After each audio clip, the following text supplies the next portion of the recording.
You are watching part 2 of YouTube clone. Make sure to watch part 1 first, which you can find for free in the description. If you wish to support my work, consider becoming a premium member on codewithantonio.com, and you will gain access to all current and future source code as well as a growing library of over 180 hours of content. In this chapter, our goal is to start creating the video page. The video page will consist of 3 sections. The video section, where we are going to load the actual player, user or author information, subscription features, reaction features, and the dropdown, which will allow you to add things to a playlist. It will also include the views feature and a nice description expansion box. That's what we're going to focus on today. By today, I mean in this chapter. And we will do what we can at the moment. So for example, we will be able to load the author, and we're going to have to mock the reactions because we don't have that yet. Same thing for the actual number of subscriptions and views, but we will populate what we can. Then the other things which are a part of the video page are suggestions and the comments section. We don't really have the API for either of those at the moment, so we will simply create a placeholder for them. So this is the goal. Start by creating the get1 procedure for the videos. And inside of here, we're going to inner join the user, which will have the author information. We're going to do our usual prefetching process, and then we're going to go ahead and do video section as much as we can. And for the other sections, just a placeholder. So let's go ahead and let's start. Let's start by developing the get1 procedure. So inside of our modules, videos, server, procedures, we're going to go ahead and develop get1. Let me just confirm that we don't already have get1, right? We don't have get1 in here. We have get1 inside of a studio, but I've purposely separated those because in this get1, I want it to be a protected procedure, right? But for this one in the videos, I'm okay with this being a public procedure. I'm okay with anyone requesting to load that video. So let's do this, get1 public procedure or base procedure in our case. Let's go ahead and add an input, ID, string, UUID. And let's add a query here. It's going to be an asynchronous function. And in here, we can destructure the input. We can destructure the context as well, right? But there's simply no requirement for clerk user ID to be here, right? We won't always expect that to be true. So now let's go ahead and let's do the following. Let's attempt to find the existing video by using await, database, select from videos where equals, and then pass in videos ID input .id like this, and simply return the existing video. In here, we can add, if there is no existing video, throw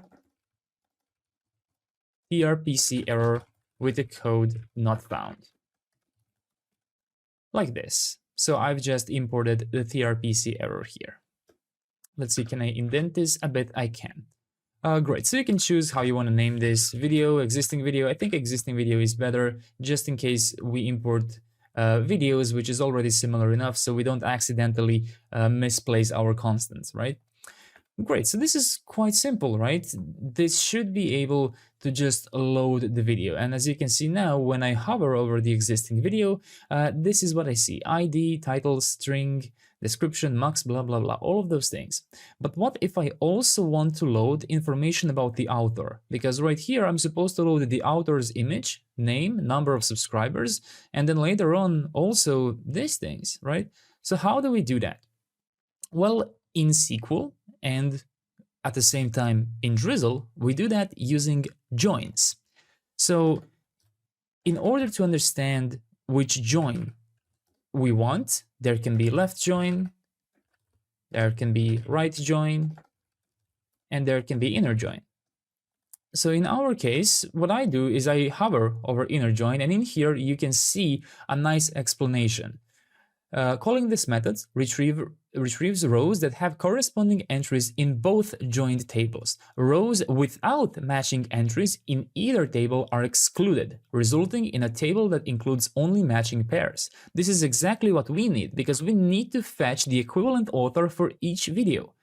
And if this doesn't exist, in that case, we don't want anything to be returned. We just fall back to not found, because something's obviously wrong if a video doesn't have an author. That should never happen.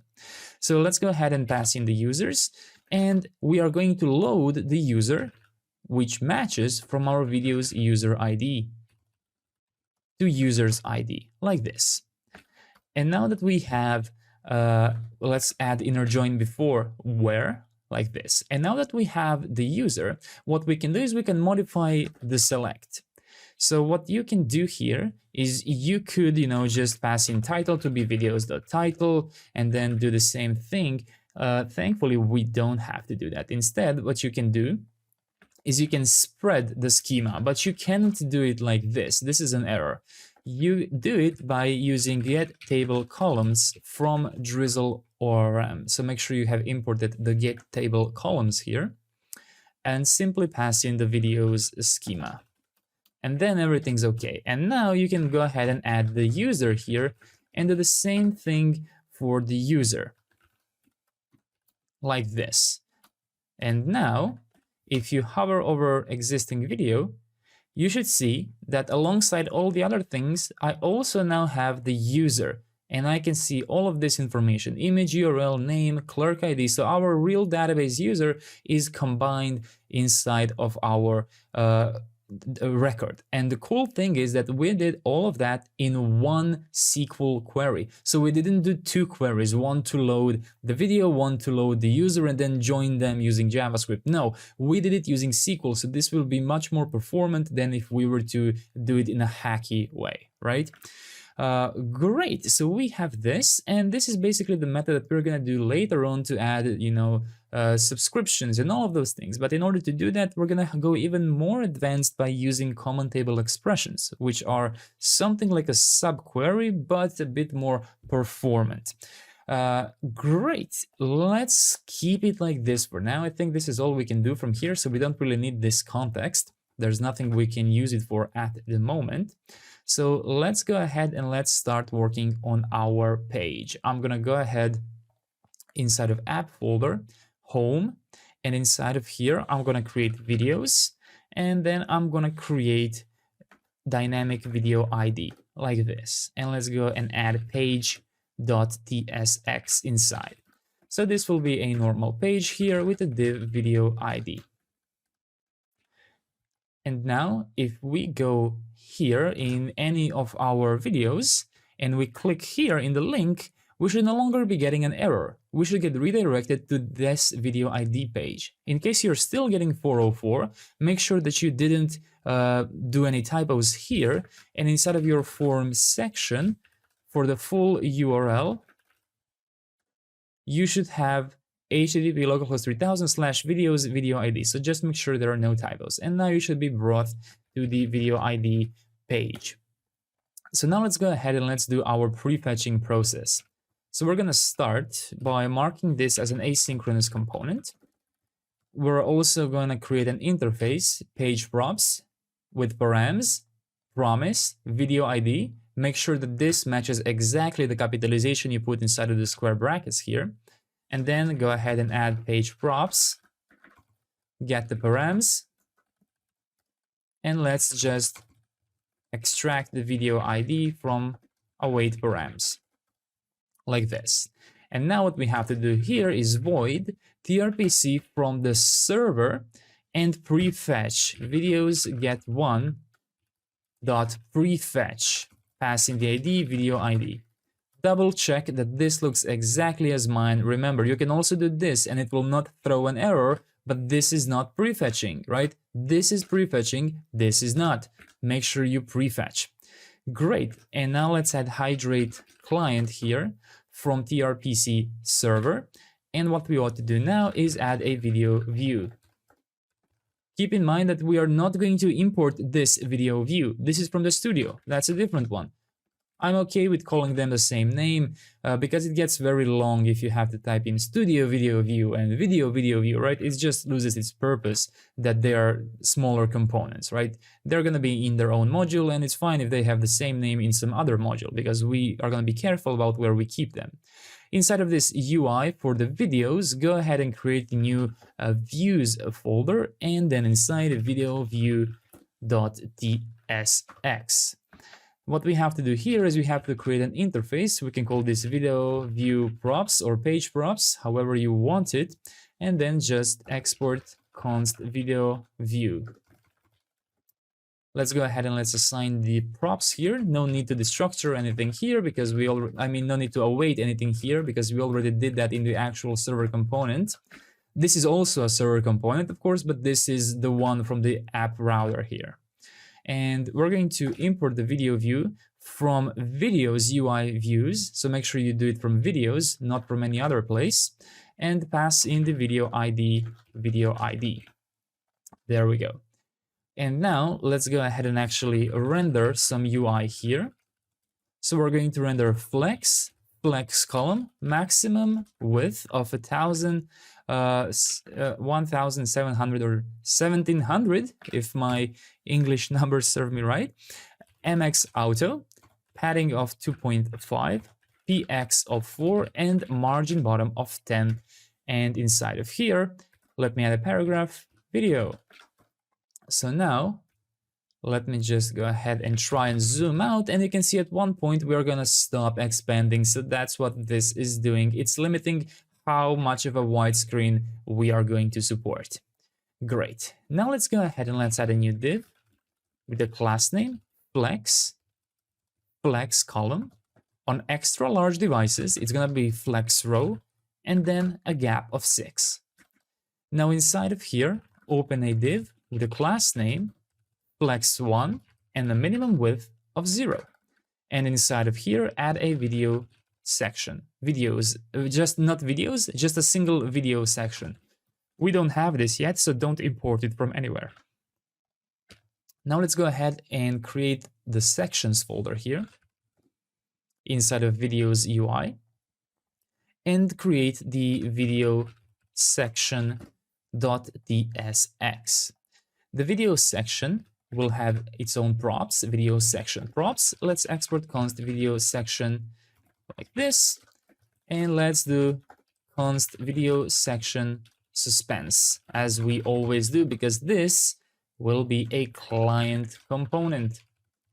So in here, we're going to leverage the prefetching that we did in the server component. So let's go ahead and just do this first, return suspense from React, error boundary from React error boundary, video section suspense. Fallback here will be a very simple error. Fallback here will be loading. Now let's go ahead and assign the props here. Let's give it the video ID. And let's go ahead and assign the props here as well and pass it video ID. Pass in the video ID. And now let's go ahead and let's return something here. What we are going to return is going to be the data from our tRPC, which we are going to import from the client because this is a client component. tRPC.videos.get1, use suspense query and pass in ID video ID. And now this will directly complement our prefetching here. So confirm it's tRPC.videos.get1 prefetch ID video ID, and in here tRPC videos get1 use suspense query ID video ID. There we go. We don't have to call this data. We can be more explicit. We can call it video here, and let's do JSON stringify and pass in the video. And now when you refresh here, let's just import the video section from /sections video section and pass in the video ID. And there we go. Slide loading, and then we have our user here. Perfect. So you should now be able to go to the studio, pick a video of yours, and click here, and it should load that here. Amazing. And you can see how fast it is once it's cached. That's one of the really cool things about this tech stack, is that it leverages the cache from React Query, which is extremely fast when done right. But the app is also fast on the first ever load, which you will especially see in production. Keep in mind that if you do your own testing, of the app and how fast it is, in production it's going to be even faster, because in production Next.js does prefetching of every link element that we use. And we use a lot of those. I try my best to use them in every place that I can for that purpose. So it's much faster in production than it will be for you in development. And sometimes in development it can be very slow, especially if the page is not compiled. So if you're visiting your page for the first time after starting your dev server, it might take a few seconds, if not even longer, because it needs to compile the page. None of that happens in production. So yeah, just a quick tip about that. Now that we have the video section, we can go ahead and focus exclusively on this for now. And we already have one component that I want to use here. So let's go ahead and do this. I'm going to replace both of this with a fragment, and I will open a div here and give this a class name of the following. I'm going to add it a class name of cn from libutils, aspect, video, background, black, rounded extra large, overflow hidden, and relative. And then if video mux status is not ready, in that case, I'm going to go ahead and render rounded bottom none. You're going to see why in a second. It's so we can have a nicer display of our banner, which will indicate to the user, hey, this video is still processing. And now let's add our video player component, which we handily created in our form section, right? So we can go ahead and reuse it. Let's go ahead and pass some elements to the video player. Let's first of all add autoplay. OnPlay will be an empty arrow function. Playback ID will be video mux playback ID. Poster URL will be actually thumbnail URL will be video thumbnail URL, like this. So now when you click here, it should automatically start playing. Perfect. So we now have our video player reused. Great. But you can see that this video is quite large. It takes a lot of space. Don't worry, because we will have some elements on the side later which will push it, and it's going to be a bit more compact. Great. So what I want to do now is go outside of this div and create a video banner. And I'm going to pass in the status of video mux status. So let's go ahead and create this. It's going to be a very simple component. So video banner. Let's go ahead and create a type in the videos module. So types.ts. We're going to go ahead and do the following. We're going to import infer router outputs from tRPC server, and we are going to import app router from tRPC routers app. So you should be able to export this type app router here in tRPC routers app, where you add all of the routers. And then what you can do is you can export type video get one output and make that be infer router outputs, pass in app router, and then simply navigate to videos get one. That's it. So now we have the video get one output, and we can use it as a type throughout our components. So in the video banner, which we started creating here, let's go ahead and let's add that import. So video get one output from //types and create a proper interface here. Video banner props will use the status, which will use the mux status like this. And let's go ahead and let's import alert triangle icon from Lucid React. And let's export const video banner here. Video banner props. Get the status. If status is ready, in that case, we can just return null here. No need to render anything. Otherwise, we're gonna go ahead and render a nice little banner to indicate to the viewer that this video is still processing. So basically what we're doing here is we are doing the same thing that YouTube does when it shows that little yellow banner underneath the video, which says, hey, this video is still processing. Let's render the alert triangle icon, and let's give it a class name of size 4, text black, and shrink 0. And let's add a paragraph. This video is still being processed, simply so the user knows that the quality may improve later on. Let's give this a class name of text extra small, medium text small, font medium, text black, and line clamp 1. So now go back inside of the sections, video section, import the video banner from /components video banner here, /components video banner. And if you want to, you can go ahead and pass in the status here of waiting. And this is how it's going to look like. This video is still being processed like this. And of course, it will also change here, right? This max status will be waiting as well. And then this is how it's going to look like. It's going to be slick, right?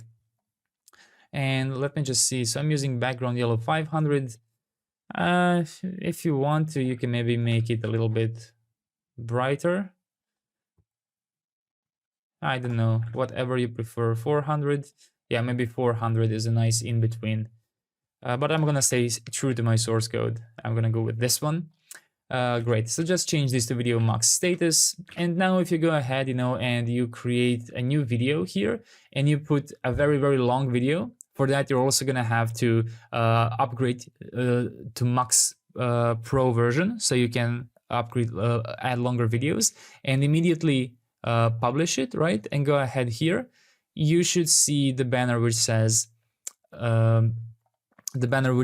processing, right? Great, so that's the video banner component. And now let's go ahead and let's create the video top row and pass in the entire video inside, because we're simply going to use a lot of things from video. So let's go ahead and build this component. Video top row .tsx. Let's start with the props. So import video get one output so it matches whatever we have here. And then inside of here, export const video top row. Let's go ahead and assign the props here. Let's get the video. And now we're going to go ahead and start building this part right here, right? So this is the top row, the title, all of those things, right? Let's return a div with a class name, flex column, gap 4, and margin top of 4. Let's add an h1 element, video title. Let's start rendering the video top row from /components video top row, so we can also see exactly what we are building, right? Let me just close this. There we go. Untitled 1, 2, 3. I just have to close this. There we go. I will do one thing. Okay, nothing. I was thinking about changing my autoplay because I don't want my audio from my laptop to interfere with the microphone, but I just turned off the sound, so everything's fine. Let's go ahead and style this h1 element by giving it a class name, text extra large, and font semi-bold. So you should already be having a much better look. Now, below that, create a div with a class name of flex column, small, flex row, small, items start, small, justify between, and gap 4. And now inside of here, we're going to create video owner component. And you're going to pass in the user to be video.user and video ID to be video.id, like this. Now let's go ahead and let's build the video owner component. Inside of your components here, create video owner.tsx. Let's go ahead and let's create the interface, video owner props, import video get one output here. And now let's go ahead and let's export const video owner, user ID and video ID from, my apologies, user and video ID from video owner props. And now let's go ahead and build as much as we can with the information we have here. So I'm just going to go ahead and prepare a div saying user info here. And I'm going to go back to the video top row so I can import the video owner from /video owner. And there we go. We now have user info here.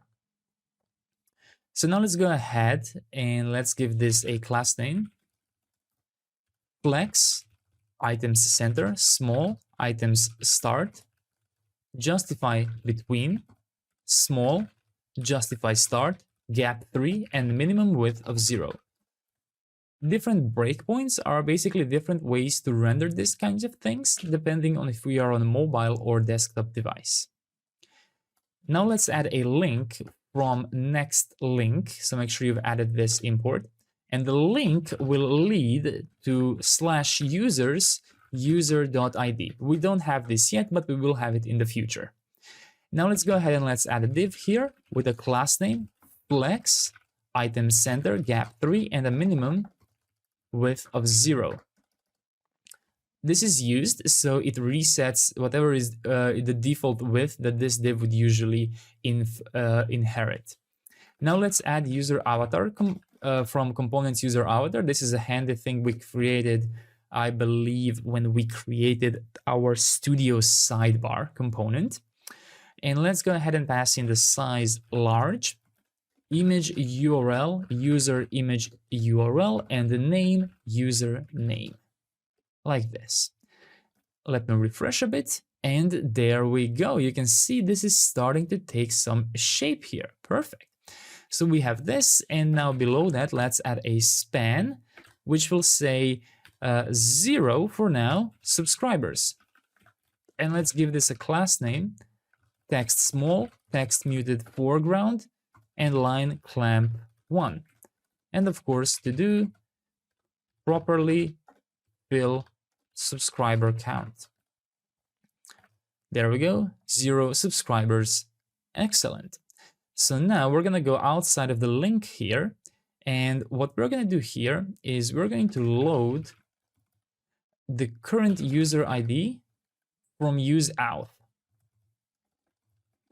We're going to do that so we check if we are the owner of this video. And in case we are not going to show the subscribe button. We're just going to show the edit video button.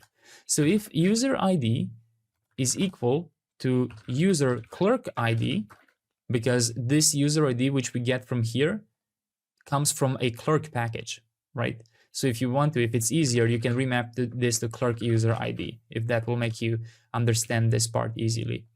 So if that's true, we're going to render the button component from components UI button,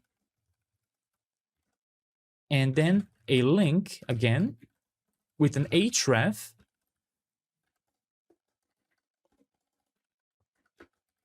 of /studio videos video ID. And now inside of here, simply say edit video. Let's give this button a class name of rounded full and as child prop. And let's also give it a variant of secondary, like this. Otherwise, if we are the owner, if we are not the owner of this video, we're going to render a button again, but for a different purpose. We're going to render a subscription button. And while we are here, let's already create this button simply because I'm looking at its source code, and we can definitely create it in this chapter already because it doesn't include anything that we don't have access to. So all we have to do is we have to create a new module. So let's create a new module called subscriptions. And let's go ahead and create a UI inside, and then just components in here, and create subscription button.tsx. You're going to import cn from libutils, and you will import the button and button props from components UI button. And then you can create the interface subscription button props, which will simply copy the onClick from the original button, have the disabled, have is subscribed, optional class name, and size the same one as in the button props. Let's export const subscription button here, and let's go ahead and destructure all of the subscription button props inside of here. Once we do this, we will be able to simply return our button component. If we are subscribed, we will render unsubscribe. Otherwise, subscribe. Now let's give it all the other attributes by passing the size. The variant will be the following. If is subscribed, we're going to use secondary. Otherwise, we are going to use the default one. Class name, we'll use cn and give it a default class name of rounded full, and then pass whatever user decides to pass. OnClick will simply forward the onClick, and disabled will simply forward the disabled. There we go. That's our subscription button. I thought it would be handy to create it in this part, so later on it's easier for us. We can just import it. Let's import the subscription button here, and now let's go ahead and give it some props.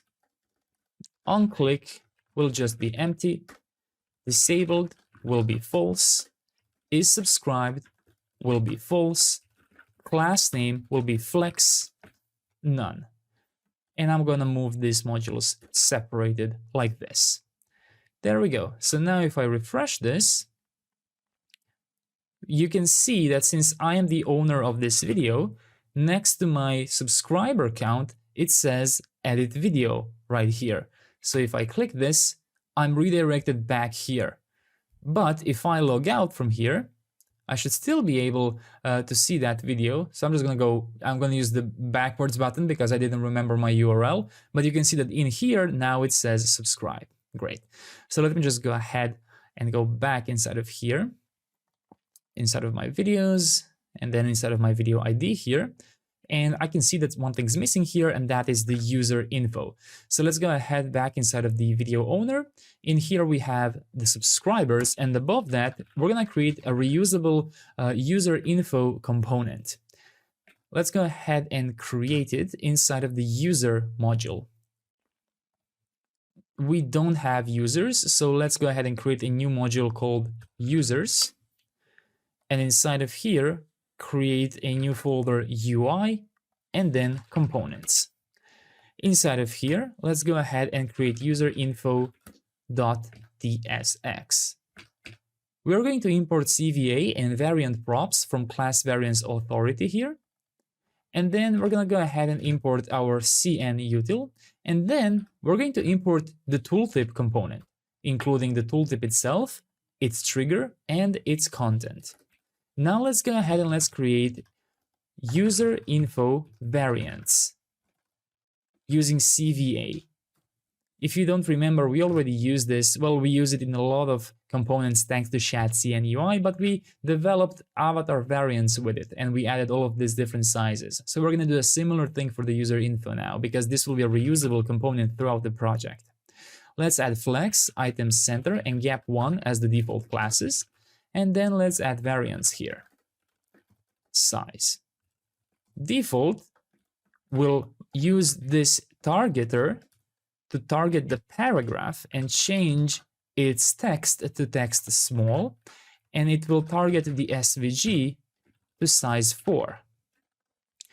Then we're going to have a size LG, which will target this back to base, this to 5, And then we're going to go ahead and target the paragraph again, change font to medium, and it's going to target the paragraph one more time, and change the text to color black.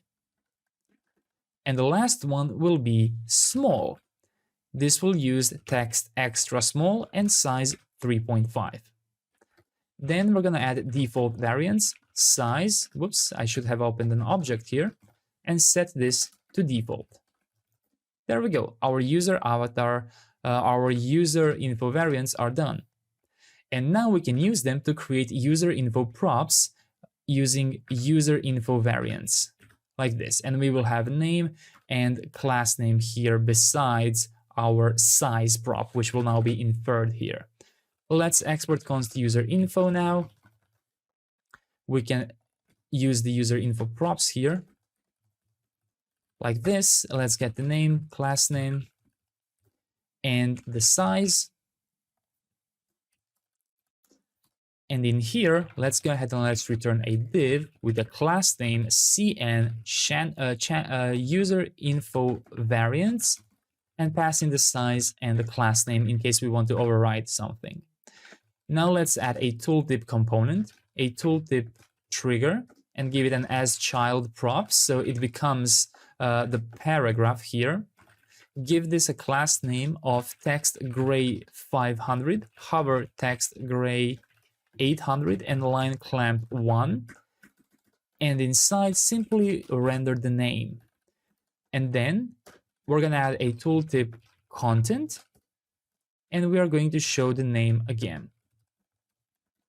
And give this an align of center and a class name of background color black with a 70% opacity. So we're going to reuse this throughout the project whenever we want to display some user info. So let's go ahead and import user info here. And we are now going to pass the size to be large and the name to be user.name. And now, when you have the user, you will be able to hover like this and it will show the user's name. This will be particularly useful if a channel has a long name, so it's been cut off here. And then you will be able to hover over it and see the full name. Great, so it looks like we need to align our subscribers and our title properly. So let's go ahead and do this. Let's wrap these two elements inside of a div. And let's give this a class name, flex column, gap 1, and a minimum width of 0. There we go. Perfect. So let's go ahead and continue with our development. We've finished the video owner component as much as we can with the data we have. So let's go back to video top row. After video owner, we have to develop the video reactions component.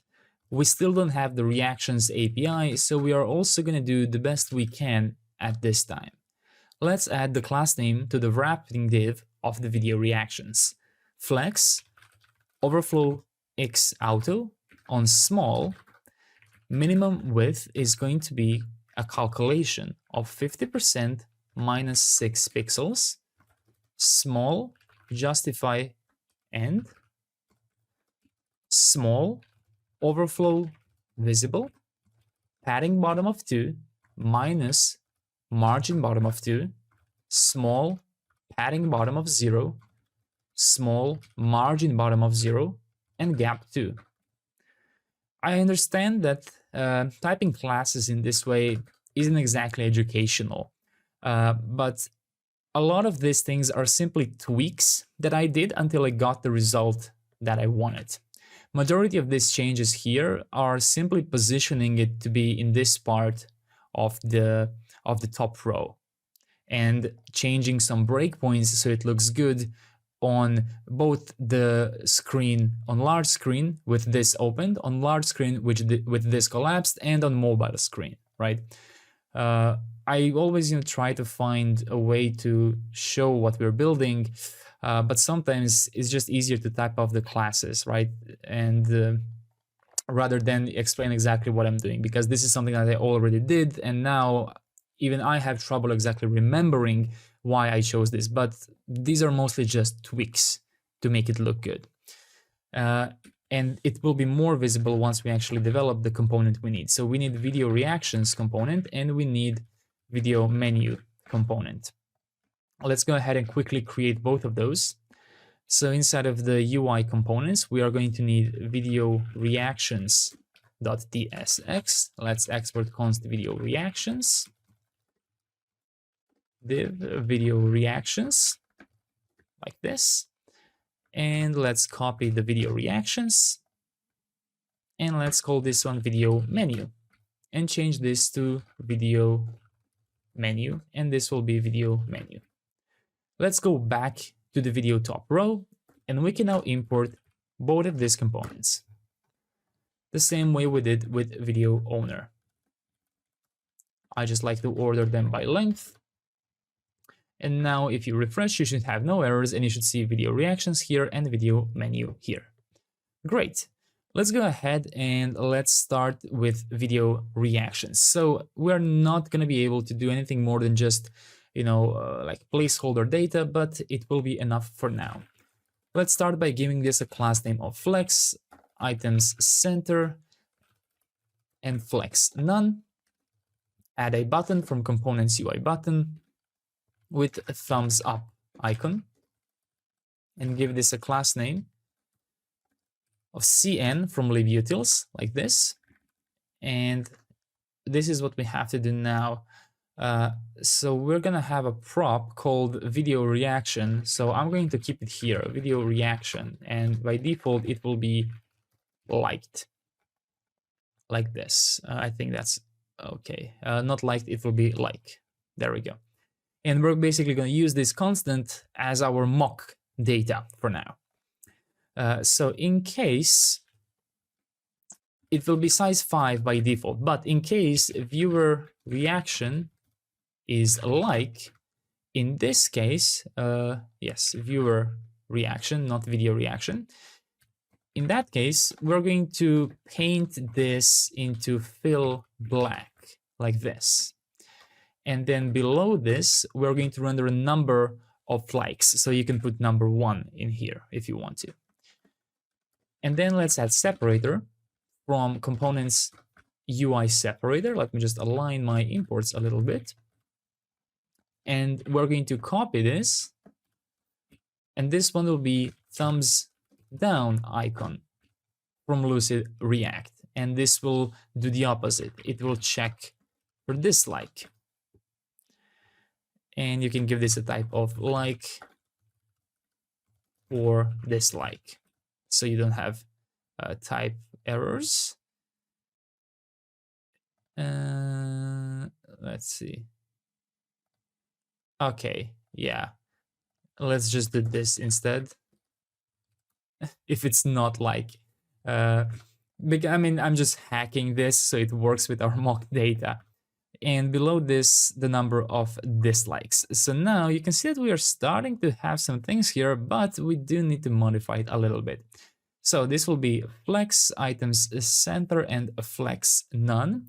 And now let's go ahead and give this button a class name of rounded large full, rounded R none, gap 2, and PR of 4.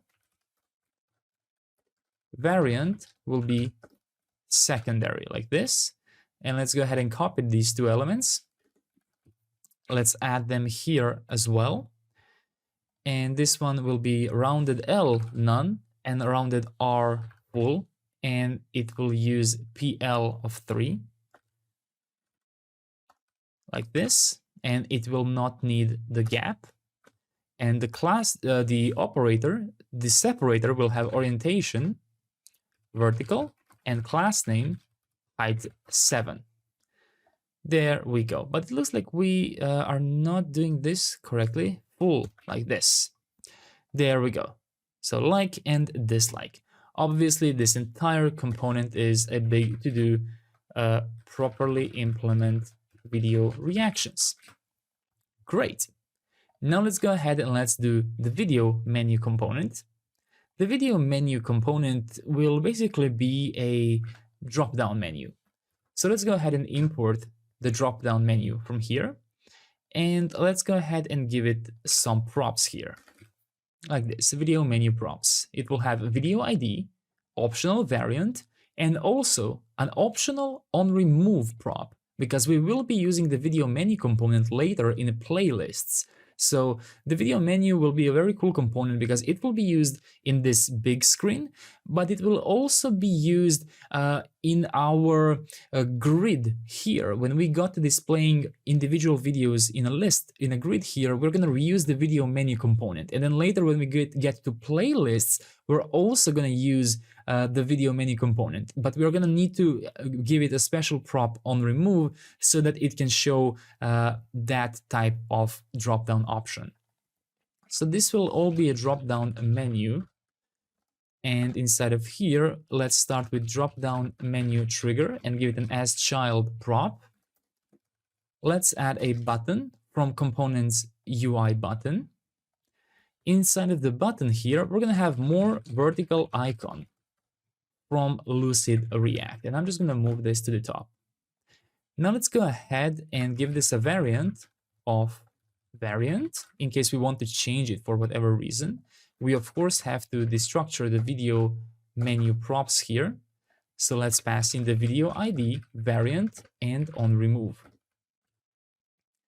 Besides the variant prop on the button, we're also going to give it a size of icon and the class name of rounded full. There we go. And now let's add the drop-down menu content, and let's give this one an align of end and an on-click event stop propagation. Now let's go ahead and add the drop-down menu item like this. And let's add the share icon from Lucid React.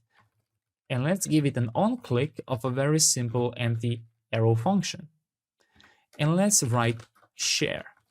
Let's give this a class name of margin right of 2 and a size of 4. Make sure you have imported share icon from Lucid React. Now I'm going to copy my drop-down menu item here, and I'm going to add to playlist. And I will use the list plus icon here from Lucid React.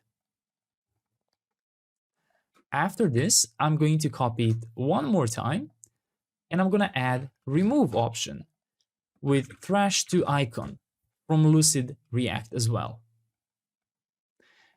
All of this will have empty arrow functions here. The difference with this one is that it's going to be optional. But let's go ahead and see how this looks for now. So I think that if I go inside of my studio here and find this, I should be seeing, as you can see, my drop-down menu right here. Great. So let's go ahead back inside of the video top row. And let's give my video menu here a video ID of video.id and give it a variant of secondary. Like this. There we go.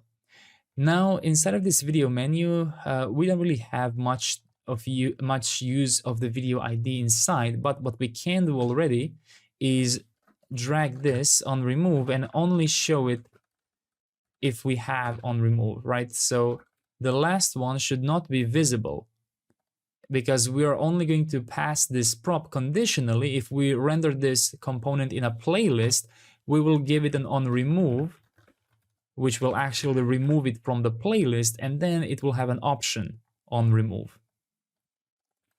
Great.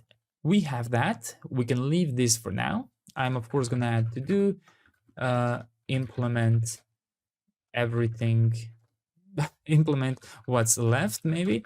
And there is one thing that we can actually implement already here, and that is the on share functionality. So we can do const on share, and we can get full URL the same way we developed it here. So just copy this part from form section and add it here. You can even add the same to do change if deploying outside of Vercel. So this will just copy the URL. So you can use navigator, clipboard, write text, full URL. And then you can toast success URL, or we can simply say link copied to the clipboard. There we go. And then you can use on share and pass it here. So if you go ahead and click share, let's refresh first. If you click share, link copy to the clipboard, and if I paste here, there we go. Let's see if it works correctly. It should load the same video. It does. Perfect. So we developed on share. What we have to do now is we have to go back inside of video top row, and we can now finally develop the video description component. Let's go ahead and pass in description, which will be video.description, like this. Let's go ahead inside of the video description, which we first have to create video description. And we're going to create the interface, which will have a lot of items inside. Compact views, expanded views, compact date, expanded date, and description, which will be optional. Let's export const video description. And let's go ahead and destructure all of those things. Now let's go ahead and assign them video description props. And in here, what we're going to do is we're already going to set the state is expanded, set is expanded. Use state from React and set it to false by default. Now let's open a div and let's pass in an onClick here to simply switch set is expanded by using current value and reversing the current value. Like this. Now let's add a class name here, background secondary with a 50% opacity, rounded extra large, padding of 3, cursor pointer, hover, background secondary with an opacity of 70, and transition. Inside of here, we're going to have a div with a class name of flex, gap of 2, text small, and the margin bottom of 2. And now that I think of it, I'm trying to find a nicer way to handle this. Because I don't want to pass the date through prop drilling, but at the same time, I don't really like having this many props for a relatively simple component. But let's continue with what I have in mind, and then we'll see if perhaps there is a better way of doing it. I'm going to go ahead and continue like this for now. Let's add span and the class name of font medium here. And now, if we have expanded description, we will render the expanded views. Otherwise, we will render the compact views and pass in views here. We will do the same thing for the date. Is expanded, use the expanded date. Otherwise, use the compact date. Like this. And then outside of this, add a new div with a class name of relative. And then add a paragraph here with a class name, which is going to use the cn util, like this. Let's give it the default classes of text small, white space, free wrap. If it is not expanded, in that case, change this to line clamp 2. So we are not going to show the entirety of the description. And inside, render the description or fall back to no description. Now let's go ahead and open one more div here with the class name of flex items center, gap 1, margin top of 4, text small, and font medium. We're going to render dynamically. If is expanded, we're going to render a fragment and the text show less. with an icon, chevron up icon from Lucid React. And let's give it a class name of size 4. And let's remember to do the dynamic option here. We can just pass it here. This will be show more, and it's going to use chevron down icon with the same size. Make sure you have added all of these icons here. Now let's go ahead and import the video description from /video description, and let's go ahead and pass in all the information. So compact views here, in this case, will be 0. Expanded views will be 0. Compact date will be, it can be, something like this, it doesn't matter. Expanded date can be 12th Jan 2025. And let's just see what I forgot. Probably the return. Yes, let's return the JSX. Otherwise, it cannot be used as a component, as you clearly saw the error. Let's indent this. And now let's refresh this. And now, as you can see, we have kind of a, so this is how it's going to look like. Compact views will be 1.5K, whereas expanded views will be this, right? So 1.K views, and this is like the compact date, but when I click show more, it will expand the views, it will expand the date, and also the description if we were to have one. So if I go ahead, go inside of my studio here, and if I create a multi-line description, a very, very, very long description, and I just copy it a lot of times, and I click save, and if I go here, you can see that it's limited to 2 lines, and then when I expand, it expands as well.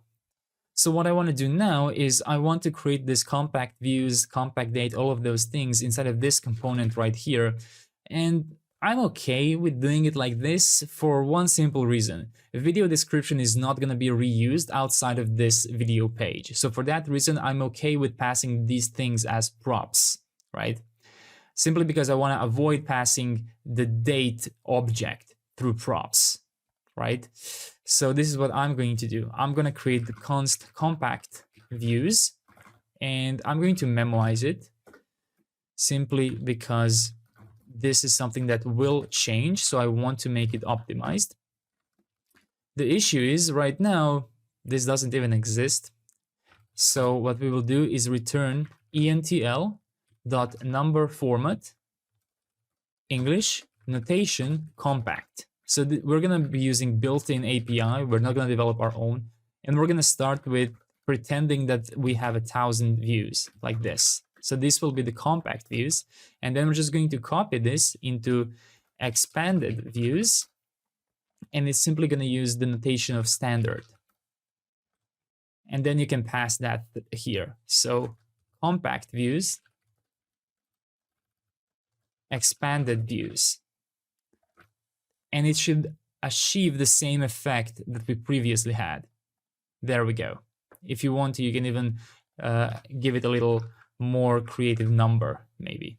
There we go. 1.2 million and 1.245, yeah. So you can see how it automatically uses the compact. You don't have to worry about 1K or 1M. The compact API does it for you. And now we're going to do a similar thing for the dates. In order to do that, let's just go ahead and import 2 things, format and format distance to now from date FNS. And now we're just going to create const compact date, which will be use memo this, and it's going to use video created at, and we can return format distance to now, passing the video created at, and add suffix like this. And now let's create expanded date, which is going to use format with the following format: date, months, year. and let's go ahead and pass in the compact date, and let's go ahead and pass in the expanded date. There we go. So now by default it will say about 2 hours ago, whereas if I click show more, it will tell me the exact date. So pretty similar to how YouTube's description box works. I'm quite satisfied with this result. Still a little bit unsure if I like this prop passing here or not. To be honest, we probably don't need this many memorization here. Maybe for views, because views can change, but date, I'm not sure if date really needs this. But you know, you take it as a practice. You know, we are learning how to use this native JavaScript APIs for numbers, and we are also learning how to pass props in this way, right? It would be the one thing that I would definitely advise you not to do would be running these functions directly here. I would not advise you to do that. At least put it in a constant. You don't have to memorize it, but at least put it in a constant. Great. So now let's go ahead and let's just create our sections here on the bottom and here. So we're not going to do any UI. I just want to fill the area. So we have the comments and the suggestions, and then we are done with this chapter. So let's go ahead and do that. So let's go back inside of our modules, inside of our videos, UI, videos, video view. And below this, we're going to add a div with a class name, extra large hidden. On the mobile, it's going to be visible, and margin top of 4, and add a suggestions section like this. Let's go inside of sections and let's create suggestions dash section.tsx. Let's export const suggestions section and simply return a div which says suggestions. That's it, nothing more. You can immediately copy this and add comments section. Let's rename this to comments with 2 M's. There we go. Let's go back inside of the video view and let's import the suggestions section like this. And then below it, add the comments section. And then outside of this div, add a new div, which will also render the suggestions section. You're going to see why we are doing suggestions twice in a moment. And let's give this wrapper a class name of hidden by default on extra large devices block. So basically the reverse of what we do here. A full width on extra large, give it a width of 380 pixels. To XL, give it a width of 460 pixels. And let's give it a shrink of 1. And now, if I've done this correctly, this should be in this area. Let me zoom out a bit. There we go. So I was too zoomed in. This is the desktop views. This is the desktop view. So we're going to have the video view here, the suggestions here, and the comments below. But in case we go into smaller devices like mobiles, suggestions will be just below our video, right? Or if we are in this kind of mode where we simply have no space to load suggestions on the side, which can be like improved if we close this. But if we open it, sometimes it will push it below. Great, so we have this. I'm okay with this large view. And basically what we have to do next is we have to implement views, because right now they are completely mock. We have to implement reactions, and then we can go ahead and go inside of comments and suggestions.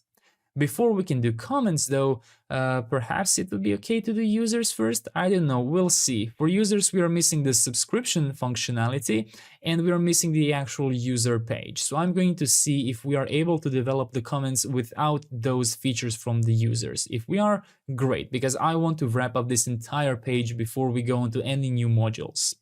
Great, so this was a longer chapter, but it did establish a very, very good bone, the skeleton for our video page, and we got a lot of here done. This what I would say the main view is done, but it is missing a actual API for this, so that's something that we're gonna have to focus on next. Nevertheless, great job. Let's go ahead and check everything we've done. So we created the get1 procedure, we used the inner join to get the outer information, we did our prefetching process, we added the video section, comment section, and suggestion in form of placeholders. Amazing, amazing job. In this chapter, our goal is to implement video views functionality. In order to do that, we're first gonna start by creating the video views schema. We are then going to combine that schema inside of our get1 procedure from the videos module, similarly to how we connected user using an inner join. We then have to create a video views creation procedure, and then every time a video is played, we're going to trigger that view creation. And then I will leave you at your own liberty to decide how do you want to count views. Do you want to count every single time someone refreshes the page, or do you want to have one video view per user? That's it. Let's go ahead and implement this. So let's start by going and creating a video views schema. But before you do that, remember, if it's been more than 24 hours, your Mux assets might have been deleted. So just make sure that you have some asset you can be working with. Simply go inside of Studio here, make sure you have bun run dev all running, and upload a new video. Now let's go ahead and let's go on this page right here. And let's start by creating a new schema. I'm going to go inside of my source database schema.ts. And after my videos, after video relations here, I'm going to add export const video views. And I will call this video underscore views. And then I'm going to have two foreign keys. The first one will be representing the user ID. So let's go ahead and target user's ID. And let's add cascading rules on delete cascade. And then we're going to do the same thing for the video ID. That will be videos ID. So if either of those two records get deleted, this video view will also get deleted. Let's make sure that both of these are required by adding not null. Now let's go ahead and let's add our usual created at and updated at timestamps here. And now what we have to do is we have to create a composite primary key. So I don't want to create a new UUID for this because I can simply use a combination of these two. Let's go ahead and do that. We're going to go ahead and open an array and add primary key here, which you can import from DrizzleORM PG core, like this, primary key. And now we're going to use it here, passing the name to be video views primary key and columns t.user_id and t.video_id. There we go. We now have the video views. So now let's go ahead and let's establish the relations. Remember, if for whatever reason you are having problems with this part, meaning that you are watching this video in the future and this relations API has changed, when we first built this type of relations, I explained that these are only on application level. This will not affect your SQL in any way. But if you have the ability to write them, let's go ahead and write them for the pure reason in case some of you are using databases without foreign keys and you're wondering, okay, how do I create relations in that case? So let's add fields video views dot user ID to match a reference whoops, reference of user's ID. And then we're just going to do the same thing for videos. So let's go ahead and change this to videos, video views, video ID, and this will be videos ID. There we go. And now let's go ahead and let's just add these three: video view select schema, video view insert schema, and video view update schema. From create select, create insert, and create update, we have all of those here. Great, so we now have these relations set up, and now we have to add them to video relations, and we have to add them to user relations. So let's go ahead and go inside of our videos here. Let's find video relations, and let's simply also extract many here. Again, this is only on application level. If this is causing you any problems, you don't have to add this part. I'm adding views, many video views, like this. And we have to do the same thing for the user. So let's go ahead and find the user. There we go. And I'm going to call this video views, many video views, like this. So it doesn't really matter how you call it, I believe, in the relations here. You will still be able to it matters if you will be using the relational query API, right? But just, to make it clear for you, you don't need this for anything, because we are not going to be using their relational query API. But I just want to show you how to use them in case you want to, right? But if they are causing you any problems, you can comment them out and everything will work exactly the same. I'm just staying true to my source code. Great, so we have that. And I have added video views to user relations here. Great, and now let's go ahead and push those changes. So Next drizzle kit push should update my new video views schema. Looks like we have an error here. Let's go ahead and see what it is. Column user ID appears twice in the primary key constraint. Let's go ahead and look at our video views here. And this is the mistake. I did not rename this to video ID. There we go. Let's go ahead and change it now. Drizzle kit push, and I believe now we should have no errors at all. There we go. Changes applied.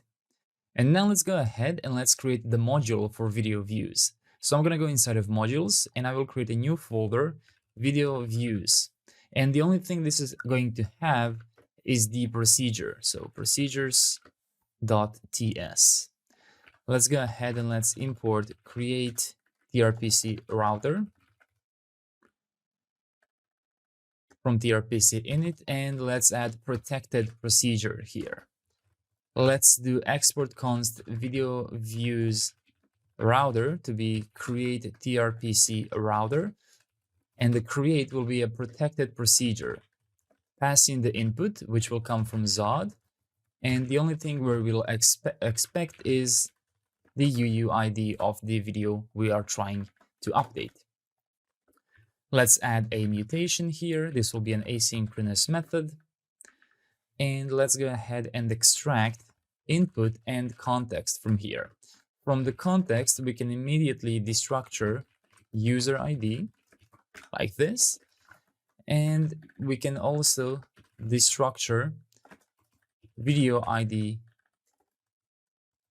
from the input. Let's find the existing record first, or we can call it existing video view to be more precise. And we're going to await database from /database, select from video views from database schema. So make sure you've added both of these two. So we are now trying to find if a record for a view already exists. So my way of tracking views is going to be only for logged in users and only one view per user, right? So I'm not going to allow user to create multiple views. You can, of course, tinker with this and create your own view tracking mechanism, but this is the one I prefer. Let's go ahead and add video views, video ID to be video ID from our input. And let's go ahead and do video views dot user ID field to be our user ID, like this. So if this record already exists, we're not going to throw back an error. We can just return this existing video view back. The reason I don't want to throw an error here is because I'm not sure if, I'm certain that the tRPC's React query integration will cause this to refetch over and over and over again, right? That's not something we want to happen because technically there's no error happening here, right? We could throw a 409. That would be a conflict, right? So that would technically be correct. And I'm pretty sure that would still trigger a refetch on the React queries part. So what we would have to do is find a way to block that on the front end part, so the call never gets called, right? But we can explore this, I'm going to leave it like this for now because I think this is an okay solution and it's not really too wasteful. It will be called once per load, which is the same thing as if we combined it in the initial query of the get one video procedure. So it's not like we're wasting too many resources here. So I think this is a fine enough solution. And now let's go ahead and click and create our created video view to be await database. This one will be insert into video views, values, and pass in the user ID and the video ID. And add returning here. Let's fix the typo and let's return created video view here. There we go. That is our protected procedure for the video views. Now we have to go inside of our _app folder routers, inside of the tRPC folder, and we have to add video views router from modules video views server procedures. And now what I want to do is I want to go inside of my procedure for the video itself. So instead of server procedures, we have get one. And now what I want to do is I want to somehow query the views for this video. So basically I have to count this new table, which we created video views using this video ID. We could of course just simply do another query after we load this video, but how about we find a way to combine it all into one very nice optimized query? One way we can do this is by using a very useful database.count from Drizzle. So inside of this select for the get one, we can add video views and we can pass in database and use count with the $sign here. So this is different than their count, which you can import from Drizzle, right? This is their database count, and this allows us to do a subquery from the video views schema. So I can directly call video views here, and I can query it using your normal equals operator. Video views, video ID here, and videos ID like this. And we don't have to inner join anything here because we are using this as a subquery, right? So this is, I think this is okay for a small query like this, which is basically just counting the records. But for more, for deeper queries, I would rather do a common table expression, which we then have to join and then query. But for things like this, I'm okay with doing it like that. All right, so now each of our existing videos should have video views, which are a number. And now what we have to do is we have to render that number on our video top row component, I think. Inside of modules, we have videos, UI, we have components. I think that we have a video top row here, and we have the entire video here for us. And we can pass in the views here, video views, like this, and pass in here. Actually, I don't think I want to call them video views. Sorry, I just blocked for a second. Yeah, I don't want to call them video views. Let me just go back to my procedure here. I'm going to call them view count, right? Because later on we're going to have like count, dislike count, and all of those things. And basically every count query will be held in a key like this. So let's call this view count, and then this will be view counts. There we go. And pass in video view count here. And now, if I refresh this, it should stay 0 right here. And now we have to find a way so that when a video is played, that we update it. So let's go inside of our views, video view here. And my apologies, let's go inside of the video section. And what we're going to do is we're going to add the create view method from tRPC video views create use mutation like this. And let me also prepare is signed in from await actually use out from clerk Next.js like this. And then what we are going to do is we are going to create our handle play method, which will check if we don't have user ID and break the method. Otherwise, my apologies, not if we don't have the user, if we are not signed in and break the method. Otherwise, it will call create view mutate and pass in the video ID like this. So let me just keep this together here, and we will also get our utils here from tRPC use utils. And inside of here, on success, we will call utils videos get1 and invalidate and pass in the ID video ID. So only this specific one will be invalidated. So I'm going to go ahead and call handle play on play here. And now I have 0 views, but if I refresh this, let me just refresh. I should still have 0 views until I click play. Once I click play, I should be triggering that API call. So I'm just not sure if I did something incorrectly here. I still have 0 views. I'm not sure if I'm logged in or not. Very weird, my user here is not appearing. I'm not sure when that disappeared. Let's see what's going on here. Maybe I need to restart my application. I'm going to try and do that. Run dev all, because I have no idea why my user button disappeared all of a sudden. Usually this is an indicator if I'm logged in or not.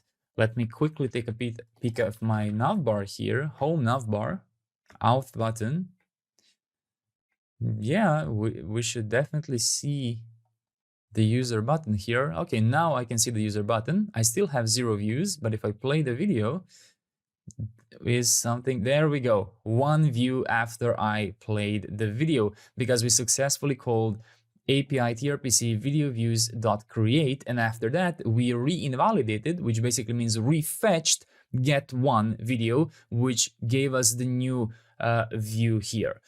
From now on, if I go ahead here, nothing is going to happen, right? Because I will only have 1 view per video and per user. Great! So you just learned how to combine another schema inside of our get1 procedure. And what we're going to do in the next chapter is we're going to implement video reactions in a similar way. So you will be able to like and dislike. But that one is not going to be as simple, primarily because there are 2 records to keep track of, likes and dislikes. And also, we're going to have to store something inside of this get1 procedure that will tell the user, did you like this video or did you dislike this video? Or do you not have a reaction on this video at all? So that we know which one of these two to highlight. And we will also have to do that conditionally, because this is a base or a public procedure. So we might or might not have a user ID. So we have a very interesting query ahead of us, but we are going to do that in the next chapter. For this chapter, we can go ahead and safely say that we've created the video views schema. We combined the video views for get one videos procedure. We created video views creation procedure, and we triggered video view creation on video play. Excellent. Amazing, amazing job. In this chapter, we're gonna go ahead and implement video reactions. It's gonna be a very similar process as our previous video views. So we're gonna start by creating video reactions schema. After that, we're gonna go ahead and combine video reactions to our get one videos procedure. We're then going to create the procedure to add like and dislike, and then finally, we will connect our video reactions component to the new API. So let's go ahead and start by creating the video reactions schema. I'm going to go ahead inside of source, inside of my database schema.ts, and I'm going to go ahead down here, and I will copy my entire video views because it's going to be very similar. So let me just paste it here at the bottom, and I will change this from video views to video reactions like this. And this will be changed to video reactions as well. It's going to have a required user ID, a required video ID as well, and one more field, which we have to define an enum for above. So const reaction type, and let's make it pg enum, which we already have, reaction type, like and dislike, like this. So make sure you have pg enum. You should already have it because we have the video visibility. You can import it right here. Great, so we now have the reaction type, and now we can go ahead and add type, reaction type, and let's go ahead and make sure it's required whenever we create the video reaction method. And now we're going to create a primary key called video reactions primary key using the combination of user ID and video ID. There we go. So we now have our video reactions. Now let's go ahead and let's copy video view relations. Again, just a reminder, this is application level only. It will not modify your SQL. So if you're having problems with building these relations, you can skip them. But let's go ahead and do them. So this will be video reactions, video reaction relations. It's going to use video reactions here. And now we're going to modify these two. So the user will be 1, and it will target the field user ID and reference to the user's schema ID. It will have 1 video as well, 2 video reactions. And then we're going to have our usual 3 exports here: video reaction select schema, video reaction insert, and update schema. Make sure all of them are using the new video reactions. Don't accidentally reuse the video views one. And now what we have to do is we have to add them to the user, and we have to add them to the video, right? So video views, now we're going to have video reactions, many video reactions. There we go. So that's it for user relations. And now let's go ahead and do the same thing for the videos here.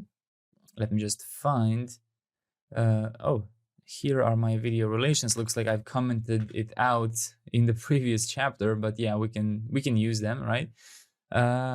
Views many and reactions many video reactions. There we go. So we now added reactions to our project. And now let's go ahead and do Bunnex drizzle kit push like this. And I will just open my studio just, to do some sanity check to confirm that your database looks the same. So there we go, changes applied, no errors. Let's do Bunnex drizzle kit studio. And we should now have it running at local drizzle studio.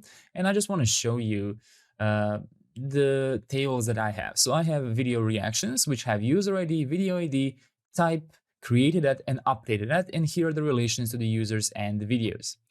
And in here I have video views. I have a single record of the user that watched the video that they watched, and the timestamps. And I have relations, my user John Doe and my video called Untitled 1 to 3 with AI generated.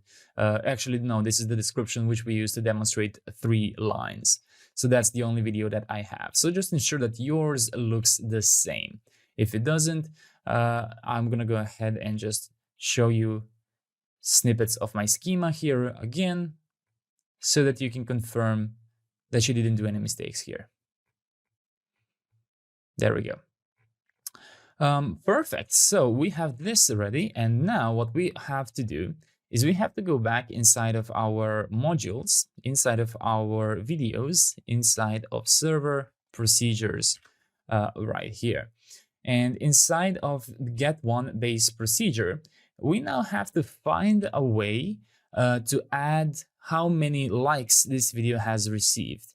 And this one will actually be quite easy, right? We already know how to add view count. So how would we add a like count? Let's try that. Like count will be database count video reactions like this. And then we would use the AND operator here. So let's just import video reactions from schema. Make sure you have added the new video reactions here.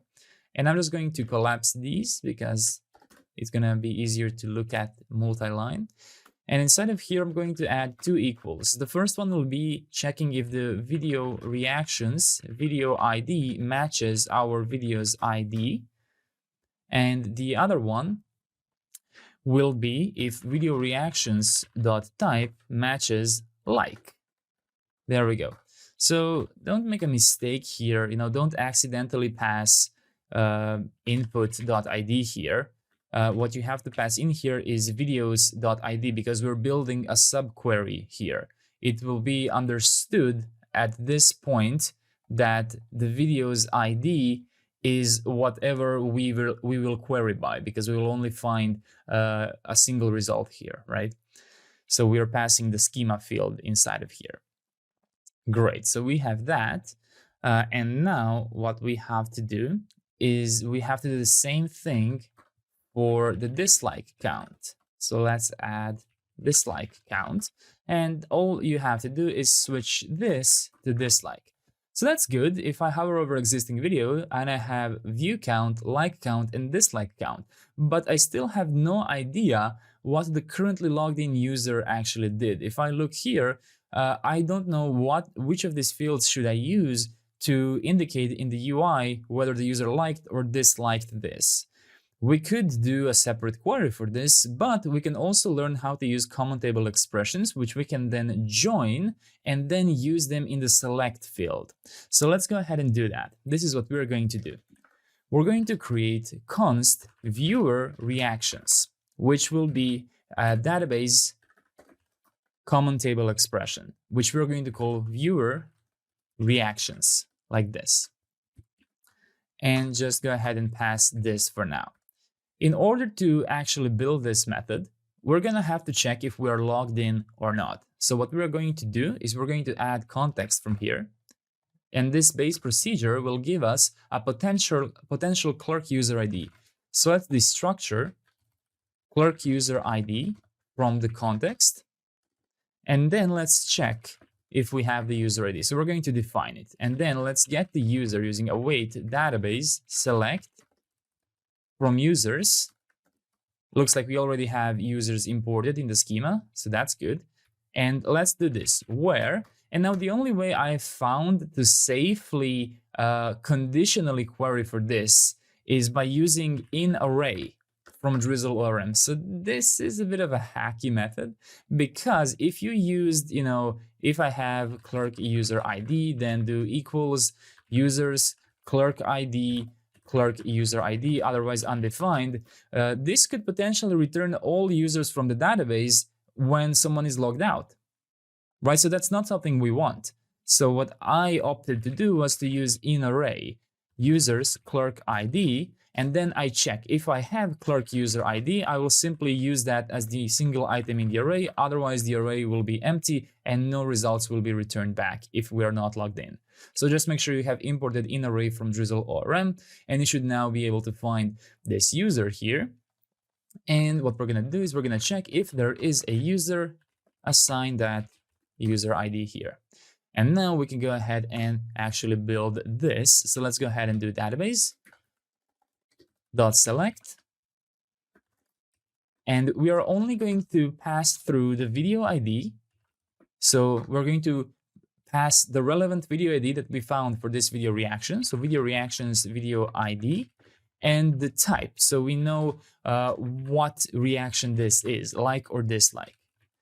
This will be from video reactions, and where, again, in array, video reactions, user ID, and then we're going to check. If we manage to load that user ID, we're going to add that user ID to the array, otherwise an empty array. So we had to do this part because we need to compare it with the database user ID, not the clerk user ID.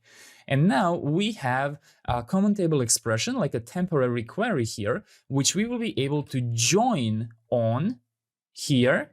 So we will find the relevant video ID, and then we will get the type. And we are only looking for a reaction which this user has made. And we are going to join only the reaction from that user and this video ID that we need. So this is how that's going to look like. So we are going to use left join for that, because there is a possibility that this record doesn't exist if the user never reacted to the video, right? So let's pass in the viewer reactions, pass in the equals, viewer reactions, video ID, and videos.id. So this way, viewer reactions will already by default only load the currently logged in user ID if it exists. And now we query even further by ensuring that it's only for this video's ID that we are querying for here. And now that we have viewer reactions here, what we will be able to do is pass inside of our select method here, we will be able to pass the current viewer reaction. And we can do viewer reactions.type. So now, if you go ahead and hover over here, you will be able to see that we have view count, like count, dislike count, and also the current viewer reaction, which can be like, dislike, or null if it doesn't exist. So that's how we use this single query with a common table expression to create an optimized and fast way to query all of those things. And we are not doing any JavaScript joins here. We are using proper SQL joins. Great, so that's all the info we need to build this part of the UI. Let's go ahead and see some errors. Looks like we do have some errors. Relation viewer reactions does not exist. The error will be omitted in production builds. Perhaps we are missing some things here. I think what's missing is for us to properly group the information. So let me see if I am correct in here. First, let's check my viewer reactions, common table expressions. This, I think, is completely fine. Nothing wrong with this. And yes, what's missing is whenever you do a common table expression, if you want to do an inner join on that table, like I did here, or left join, any join, it doesn't matter, you have to add with in the beginning here. So just pass in viewer reactions here. And I think that we are still going to have an error, but one error less, or maybe not. It looks like we are not getting any errors, but I do think that we will have to group by our result here so it's properly structured. So I'm going to add group by here, videos ID, users ID, and viewer reactions dot type, like this, so I don't have duplicate results. So now I think that nothing should change here. We still have the user, view count, like count, dislike count, and the viewer reaction, and no errors. Great, so now we will be able to properly pass information to our video reaction component. But before we do that, let's go ahead and let's create a new module called video reactions and create the procedure for liking and disliking. Just before I do that, I want to go back to this video's procedure here and specifically focus on this group by method. So usually whenever you need group by, you would clearly see an error happening. So I'm having my doubts about needing this. I think that in my source code, I needed this group by because I didn't initially use the database count subqueries. Instead, what I did was I had a mix of counts and aggregated queries, and that basically caused confusion here. So I had to group by. But I think that since my counts are a separate subquery, and my viewer reaction for now is the only common table expression join that I have, I think we can console this out. I think that if I just console this out, there are no errors at all, and I think that I'm getting the correct example. Let's see if I add limit 1 here as well, which is, technically correct. To ensure there are no errors, perhaps then it will give me different, results. Looks like it's not. Looks like everything works fine. So I will comment this out just because I think this might be redundant. So I'm going to leave it like this for now. If there's no errors, I think everything should be fine, but we are going to see later on because we will add one more common table expression. So perhaps that will cause an enough mix of counts and aggregate queries that we need to group by. Let's continue with our thought, which was, we can just copy video views actually because it's very similar. Let's add video reactions here. And inside of video reactions, go inside of procedures and call this video reactions router like this. And now inside of here, instead of create, we are going to add a like procedure. And instead of video views, we will have video reactions from database schema. So this will stay the same, a single video ID. And this will be a protected procedure. So we will have the current user ID. And let's start by having the existing video reaction here from video reactions like this. If we have an existing video reaction, and also let's add another query here to ensure that this is a like reaction because this is a like procedure. So if we already liked this video and we hit this endpoint once, we're going to use it as a toggle. So I'm going to go ahead and delete the record now. So const deleted viewer reaction will be await database delete from video reactions where and pass in video reactions user ID matches my user ID and video reactions video ID matches the video ID. Actually, we can be more specific. We can just use the existing reaction ID because we can only find it if the user ID matches. So how about we just do video reactions? Oh, yes, my apologies. I forgot. Video reactions do not have an ID. They have a composite primary key of user and video. So that's what I was being confused about. Okay, so this should work just fine. And I'm not sure if we are going to need the deleted record. Well, yeah, we will need it for the API. So let's just return deleted viewer record. That's it. The query will end here in case we already liked this, and now this will be our way of not disliking it, but simply removing our like, right? We are removing our reaction. And finally, let's do created video reaction here. Insert into video reactions. And we will pass in the type to be like and pass in the created video reaction like this. There we go. I see in my source code, I actually used something interesting. I used onConflict do update, which is very interesting. I'm not sure why I needed that. I added this onConflict do update like this. Target video reactions user ID and video reactions video ID and set type to like.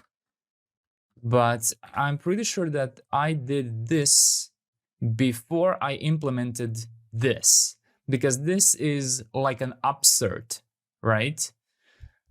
Perhaps I was trying to handle multiple things at the same time before.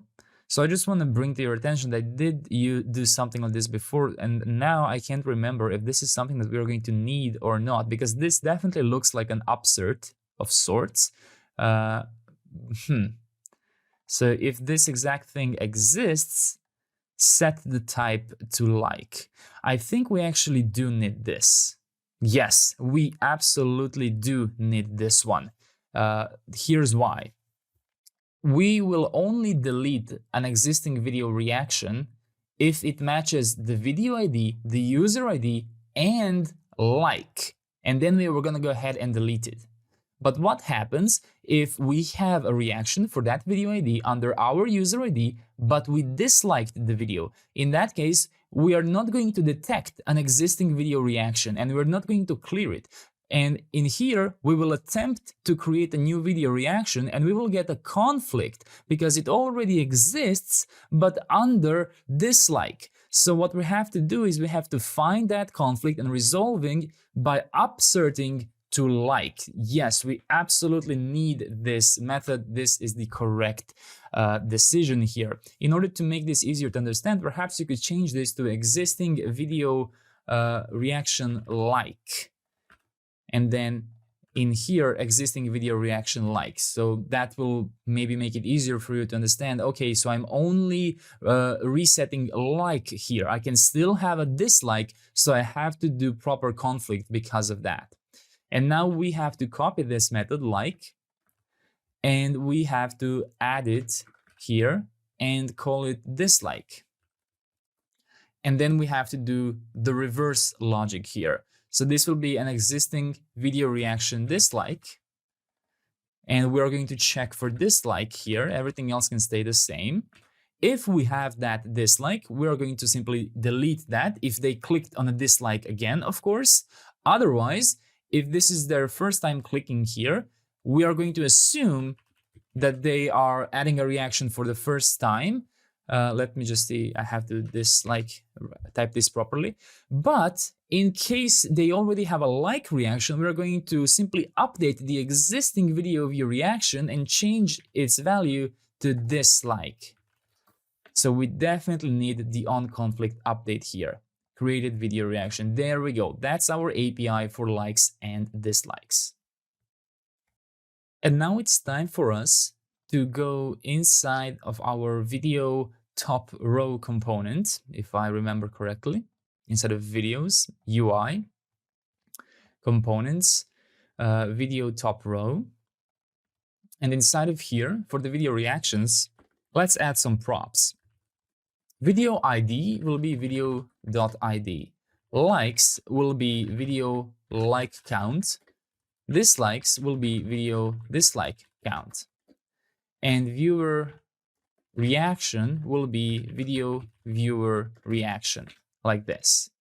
So I'm going to go ahead and create the interface for this now. So let's go ahead and import video get one output from the types. And let's create a video reaction props, video ID, likes, dislikes, and viewer reaction. We can remove this to do for now. Let's go ahead and let's assign the props here. So we should now be able to extract all of this, video ID, likes, dislikes, and the viewer reaction. So we can now remove this from here, like this. And now we should be able to actually pass in some expected data here. So we can first of all change this thumbs down icon if viewer reaction is dislike. There we go. Now we should have no TypeScript error here. And we can change this to dislikes, and we can change this to likes. And right now, both of them should be 0, and none of it should be selected. Great. And now let's go ahead and let's develop some actual methods here. So we are going to protect this from being called if we are not logged in. So let's add use clerk from Next.js so we can open that nice model. And let's go ahead and import utils. Actually, no, I'm sorry. Why am I importing here? Basically, we need utils from tRPC from the client. Use utils. So make sure you import tRPC from the client here. And then we're going to need to define our like procedure. So tRPC video. Oh, we did not add video reactions to our underscore app routers. So let's just add video reactions and video reactions router here and just add it here. Video reactions router inside of tRPC app. So this is our new video reactions, which we just worked on. Now we should have video reactions like use mutation like this, and we should also have this like. There we go. And now let's go ahead and do the following. One cool thing about tRPC is it's on error field here. So what we can do is we can prevent, like from being called immediately in the UI by checking, if we are authorized. But since this is a mutation, which uses a protected procedure, but we technically allow anyone to trigger it, we can be specific if error data code is unauthorized. Just make sure you use the question mark here. We can call clerk open sign in like this. And we can also toast from Sonar an error something went wrong. Simply to have that generic error happen. So that's on error. And on success, what we can do is do utils videos get one invalidate and pass in the ID to video ID. And I'm going to add to do invalidate liked playlist later when we have playlists. Great, so we have this, and now I believe we can copy the entire thing and pass it in the dislike here. Except, yeah, we will also have to do this because this will remove it from the liked playlist. Now that we have those two, let's go ahead and do this. Let's find the button for liking. Let's go ahead and give it an on click.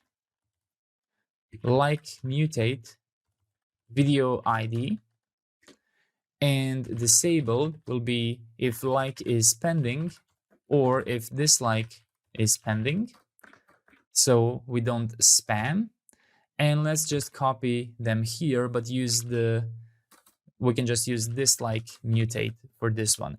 And I think everything else should be working now. So right now in my Drizzle Studio, I have no video reactions, as you can see. And now if I click like, let's see if it works. There we go. One like right here. And if I refresh my Drizzle Studio, I have a video reaction with the type of like. Now let's try the following. Let's try disliking. This should now call our onConflict method, but maybe something went wrong. Looks like it just removed our reaction. So something is wrong. Let's confirm that we're actually calling dislike first. And we're not. Of course. So dislike tRPC video reactions, dislike. Make sure to add dislike here. Let's try this again. So now, if you did the same mistake as I did, it will be empty again. Let me try now. There we go. This works. I will refresh and I have type like, and you can see that my created at should not, the last three numbers are 666, unfortunate numbers, but let's remember them. And now if I try disliking, it should simply update that record. It shouldn't create a new one. So if I refresh here, the type is now dislike, and we still have the same unfortunate number here. So it proves that it did that onConflict update, which we worked on, right? This happened in dislike. When we hit dislike, it did this. It detected that we already have that record, so let's just change its type to dislike. But if I actually go ahead and click this and then change to this one, now what happened was it first deleted the record and then it created a new record. And we can prove that by seeing that we no longer have those three unfortunate numbers here. Perfect. So that is it. Looks like this is working. There is one thing that's just bugging me, and that is our group by, right inside of here. Because I added this in my original source code, and I'm 99% sure that I have added it for a reason. There was an error I was getting. I just can't remember if I resolved that error perhaps by changing my query further along, or maybe I was getting an error because I had multiple users. Maybe the fact that I only have single records here is causing some problems. So I'm going to go ahead and test that out before the next chapter, and I will come with some kind of conclusion for you. I just hope that you're not getting any errors. Like, that is my biggest concern. In case you are, try enabling this. Maybe that will resolve it. But I mean, rarely does this, rarely do you need this without having some obvious errors going on, right? So that's why I'm doubting that we need it. But we will see. We will see. But I hope this was a cool exercise for you, so you know how to create a common table expression and how to add conflicting updates, all of those things. And we have a pretty good experience here, right? You can see how fast this is because it's prefetched all from this one single query in video ID page right here. We prefetch it, only that, and we get the video views, we get the likes, and we even get the current video viewer reaction, so we know if we liked or disliked ahead of time. It's super fast. Great. So what we have to do next is first I will confirm that everything's okay with our grouping, and then I'm gonna go ahead and start developing the comments and the suggestions. But I think that before that, perhaps we could implement subscribers. The reason I'm postponing that is because we don't really have the user page yet, so we don't really have a nice view. But yeah, we'll see. You're gonna see in the next chapter what we're gonna do, what I have decided. Great, let's just wrap up this. So we have added the video reactions schema. We combined video reactions here. We created like and dislike, and we connected the component with the new API. Great, great job.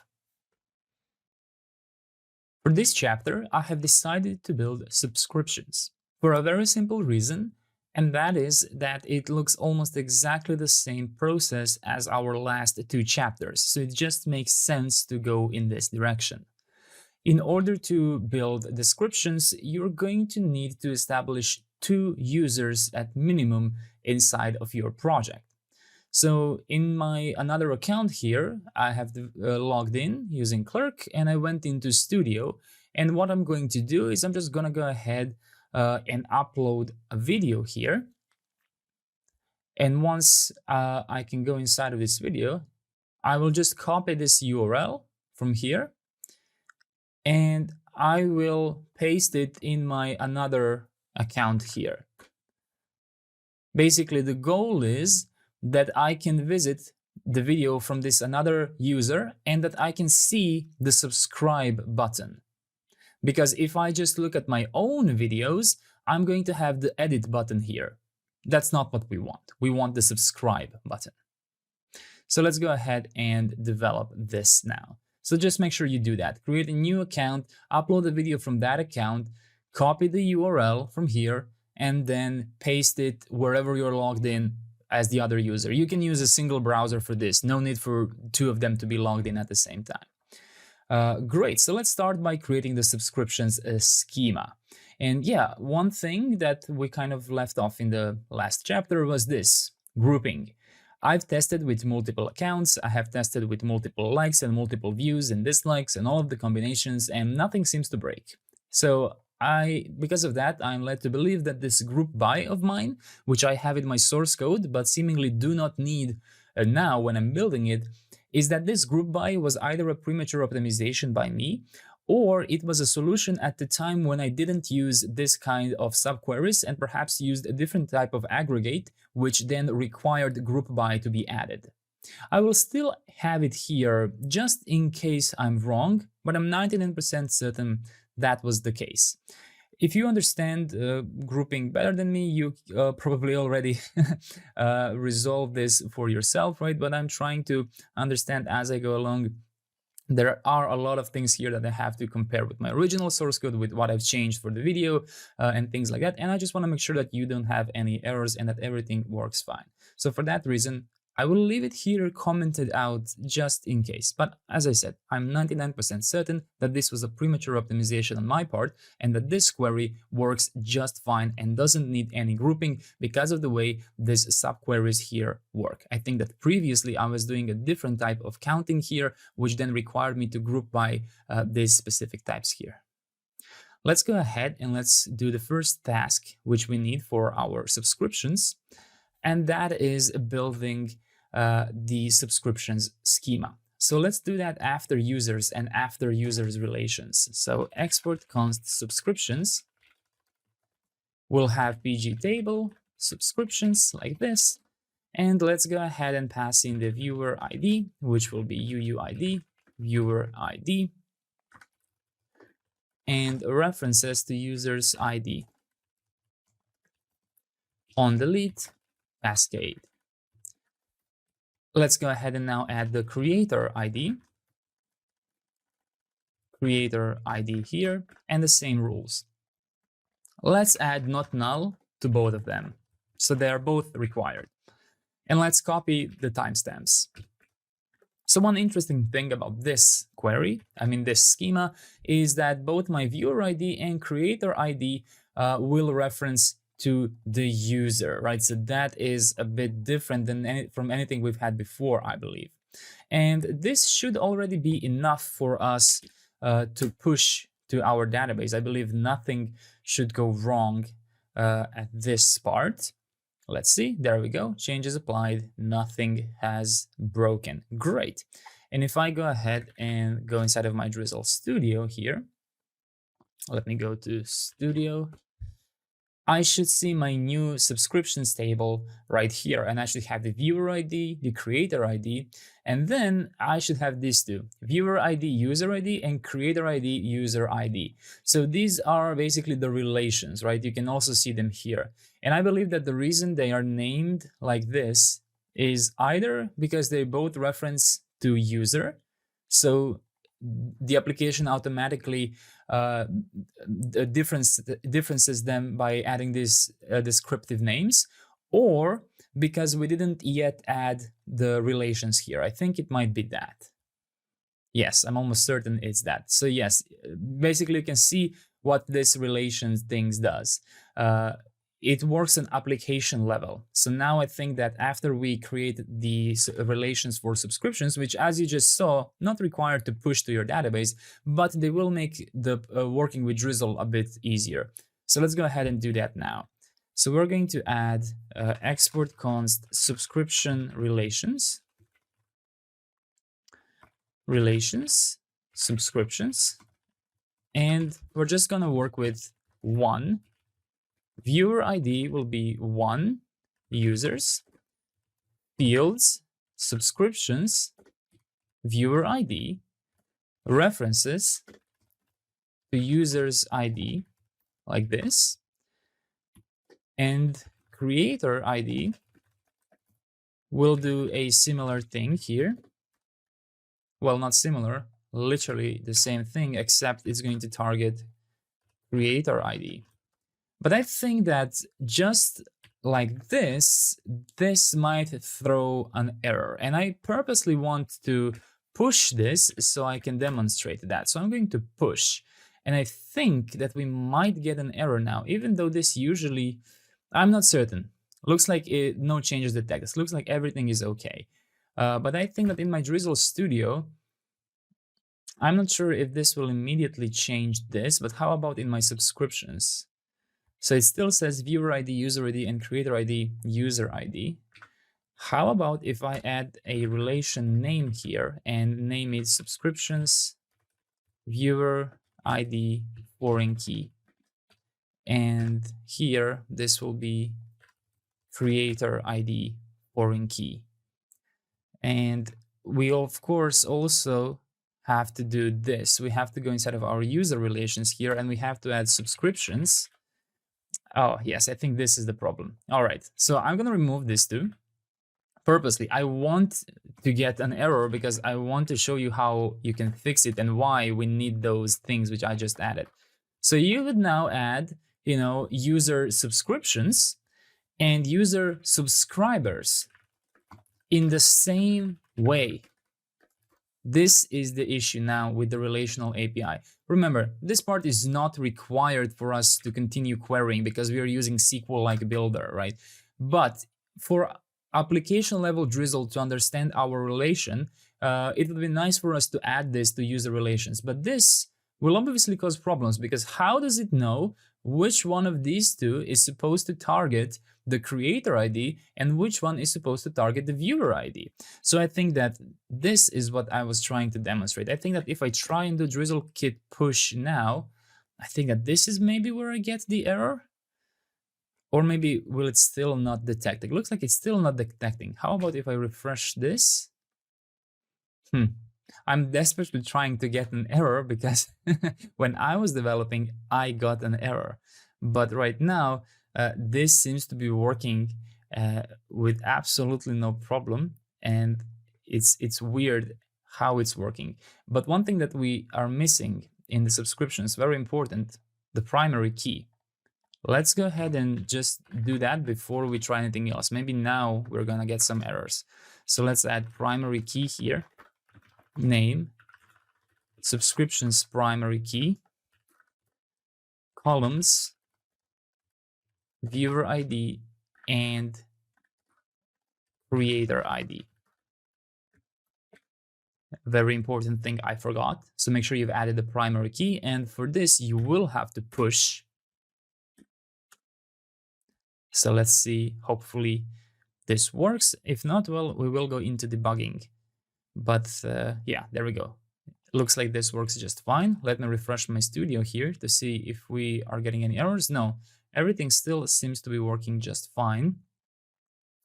But we are still seeing this named like this. So this is what I'm gonna try and do to distinguish between them.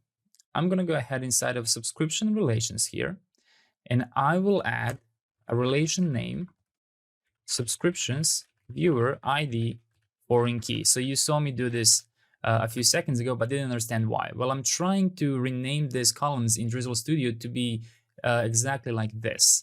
And I think that the reason it cannot do that is because of this, right? It doesn't know which one is which. So I'm trying to make it clearer for it. So let's use the creator ID here. All right, and now let's go in the user relations here, and in the subscriptions, let's go ahead and extend this by adding the relation name, and let's copy the viewer ID foreign key like this. And in here, I'm going to copy the creator ID foreign key. So my subscribers will look for this, and my subscriptions will look. My subscribers will look where I'm the creator, and my subscriptions will look at where I'm the viewer. So let me go ahead and do a push here just in case, and I will also restart my Drizzle Studio. So I will do both of those things. Let's first push to ensure no errors here. Okay, pulling schema, no changes detected. And let's try Bonex DrizzleKit Studio here. And let me just refresh in case we are still seeing exactly the same thing.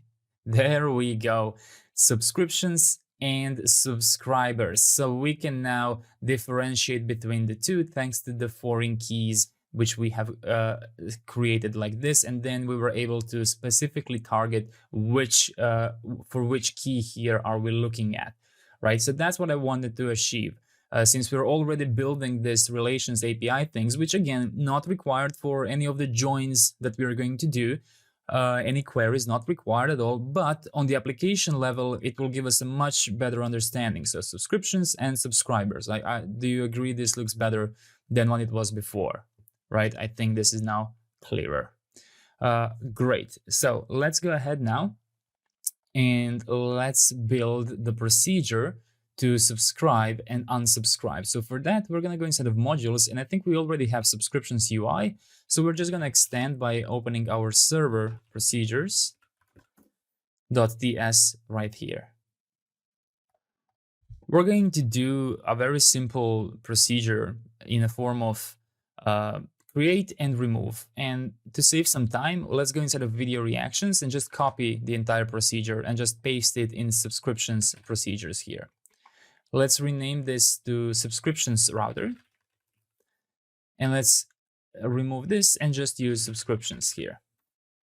And this will be create like this. And we can remove the dislike one because, yeah, let's just focus on the create one. So it's going to be a protected procedure, and it's going to accept a user ID that we want to subscribe to. So let's destructure the user ID from here, from the input.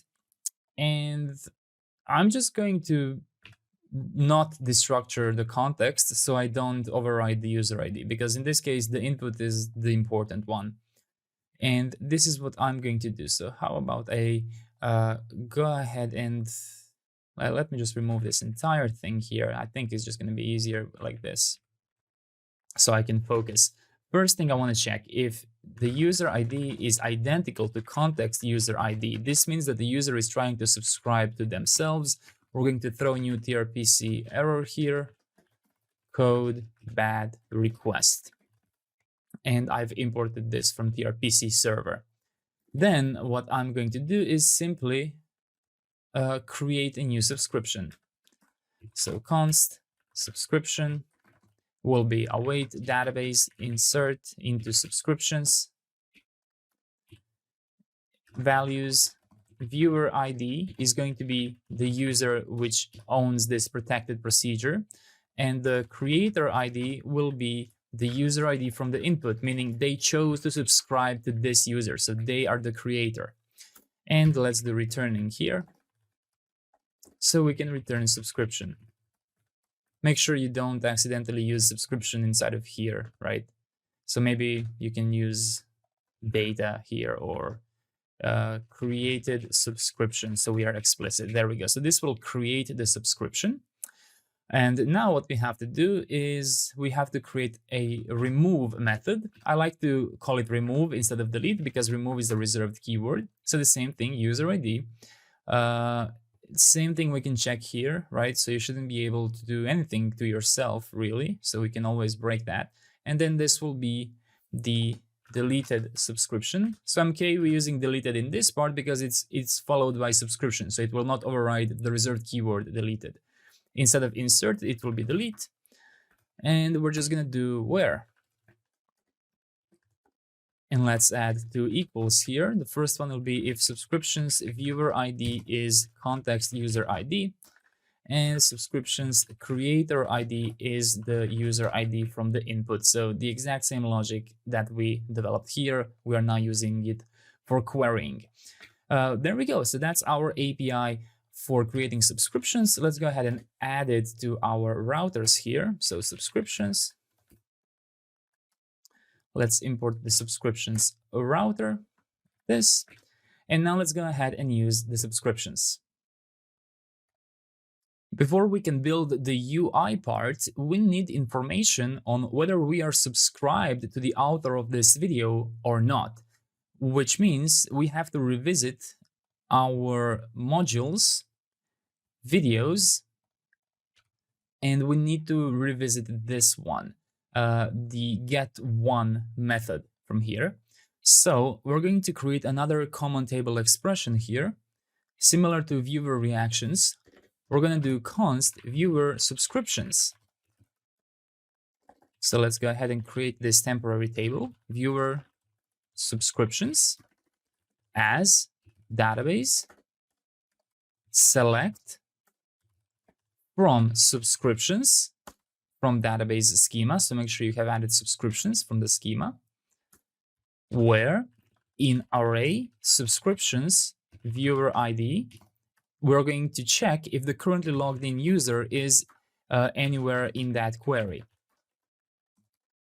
So this is our little hack to handle both unauthorized users and authorized users. So basically, for the user that is loading this video, we are trying to find their user ID inside of a viewer ID. And we're going to query it even further by adding it here inside of .width, that's important. And then we are gonna go ahead and do a join on them the same way we did with reactions. So let's go ahead and multiply the left join, and let's add the viewer subscriptions like this. So again, viewer subscriptions instead of video ID here, this will be querying by the creator ID and making sure that they are users.id. And we can only query by users ID thanks to the inner join that we do first. So it's crucial that this is an inner join because it will depend on another join that we do here below. And this user will always be the author of the video because that's the query here. So now we should be able to go back inside of our select here, and we should have the exact information if the viewer is subscribed or not. And I want to put that in the user section because here is where we hold all the information about the user. So what I'm going to do is I'm going to pass in, is the viewer subscribed? And this is what we are going to do here. The way I found we can do this is by using isNotNull from DrizzleORM, and then passing viewer subscriptions dot viewer ID. So if we found a single record, that would mean that the viewer is subscribed. But I think that the problem is that the type of this is unknown. So what we can do is we can add map width and pass in the Boolean inside. And I think that now it will give a proper Boolean back. So this is a bit of an odd query. If you want to, if you know SQL, you can also, use the SQL operator from DrizzleORM, and you can just do the aggregate here. If you know SQL, you can go ahead and type in, where, blah, blah, blah. But for this tutorial, I will do my best to utilize DrizzleORM Builder to the max, simply because I feel like we are showcasing everything it can do. There will be one place where I really did not find any other way than just using the SQL operator, but for everything else, I was so impressed that Drizzle always has a helper that can help us do something. Besides checking if the viewer who is loading this video is subscribed to the author, we also have to add the subscriber count, which is quite easy. We already know how to do it. Database, count, subscriptions, and then subscriptions,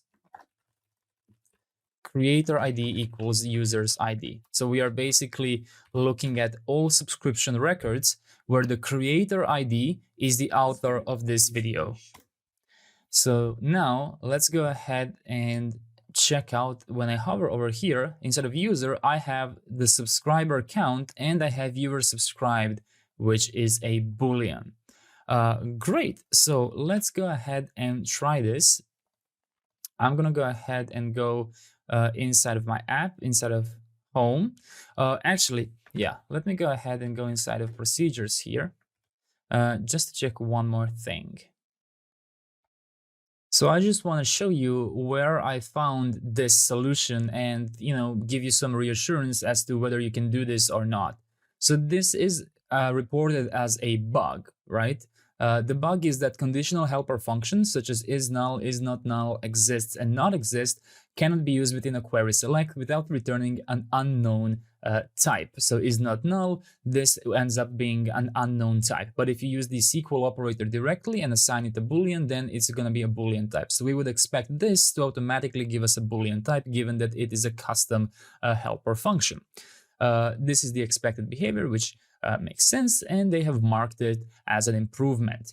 And here in the bottom, I found this very useful comment, which gives us a couple of solutions. One is to use the SQL Boolean, and the other one is isNotNull, and then map with Boolean, which is exactly what we did. So if for whatever reason this stops working by the time you're watching this video, try this solution. It should be the exact same thing.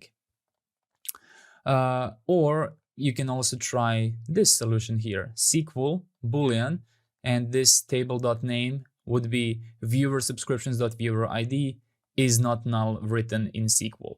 So just want to give you that tip in case this solution ends up being, deprecated. But given that they have written right here that they will mark it as an improvement, I will assume that this is the correct usage. It's just a bug on the types. Great. So we have this, because you can see that primarily they give examples of using is not null inside of where. They don't really give examples of using it inside of select. So that's why I wasn't sure if we can use it this way or not, but I didn't have any problems. It looks like other people are doing it as well. So I will do it like that. Excellent. So now we have everything we need from existing video, and we can go back inside of our top row here, inside of our video owner, which now has the user with all of that new information. And now we can go ahead and pass in user subscription count here for subscribers. And now it still says 0, but this time we actually load that as 0. So our job now is to implement the methods here, which will allow us to what's the name? To subscribe and unsubscribe. All right. So this is how I want to do that. I want to do that by creating a common hook called use subscription. And the reason I want to do a common hook is because we will be able to subscribe the user from many different places. So that's why I want to encapsulate the logic so it's easier for us. So let's go inside of subscriptions here, inside of the subscriptions module, and let's create the hooks. And inside, create use subscription.ts like this. Let's go ahead and import toast from Sonar, use clerk from clerk Next.js, and tRPC from client. Let's create an interface, use subscription props to get the user ID, is subscribed, which is a required boolean, and an optional from video ID. This is because not always are we going to subscribe from this page. We will also have the user page where there will be a subscribe button. And if you continue developing, maybe some other pages as well. And this will be useful for us so we know, should we re-invalidate this entire video? Because after you hit subscribe to this user, it will be cool if the number of subscribers immediately increased, right? And you can only do that if you re-invalidate our video procedure get one, right? You need to re-invalidate this one because we do a very complex query here and a very optimized query where we load the subscriptions all at once. So the subscriber count would need to be refetched when we click on subscribe. Whereas when we are on the user page, we would not be doing that. But we need a way to distinguish, are we coming from a video or not? If we are, we need an optional video ID. So I named it from video ID rather than just video ID, just to make it a bit more descriptive as to what it should serve as. So let's export const use subscription here. Let's assign use subscription props. Let me add it here. Let's go ahead and destructure all the props. So user ID is subscribed and from video ID. Let's go ahead and let's set clerk and utils here. And now let's go ahead and let's build our subscribe method. It will be tRPC subscriptions create use mutation like this. And below this, we're going to have unsubscribe, which we'll call subscriptions remove like this. And we can then create a common is pending, which will check if subscribe is pending or if unsubscribe is pending. So if either of those are pending, we're just going to store it in one unified is pending here. And let's now create an onClick method, which will check if is subscribed, do unsubscribe, mutate user ID, else do subscribe, mutate user ID. So basically we're encapsulating this logic once, so we don't have to write it anywhere once again, because you can see that it's gonna be a bit longer than the other ones. And finally, our hooks will return is pending and onClick.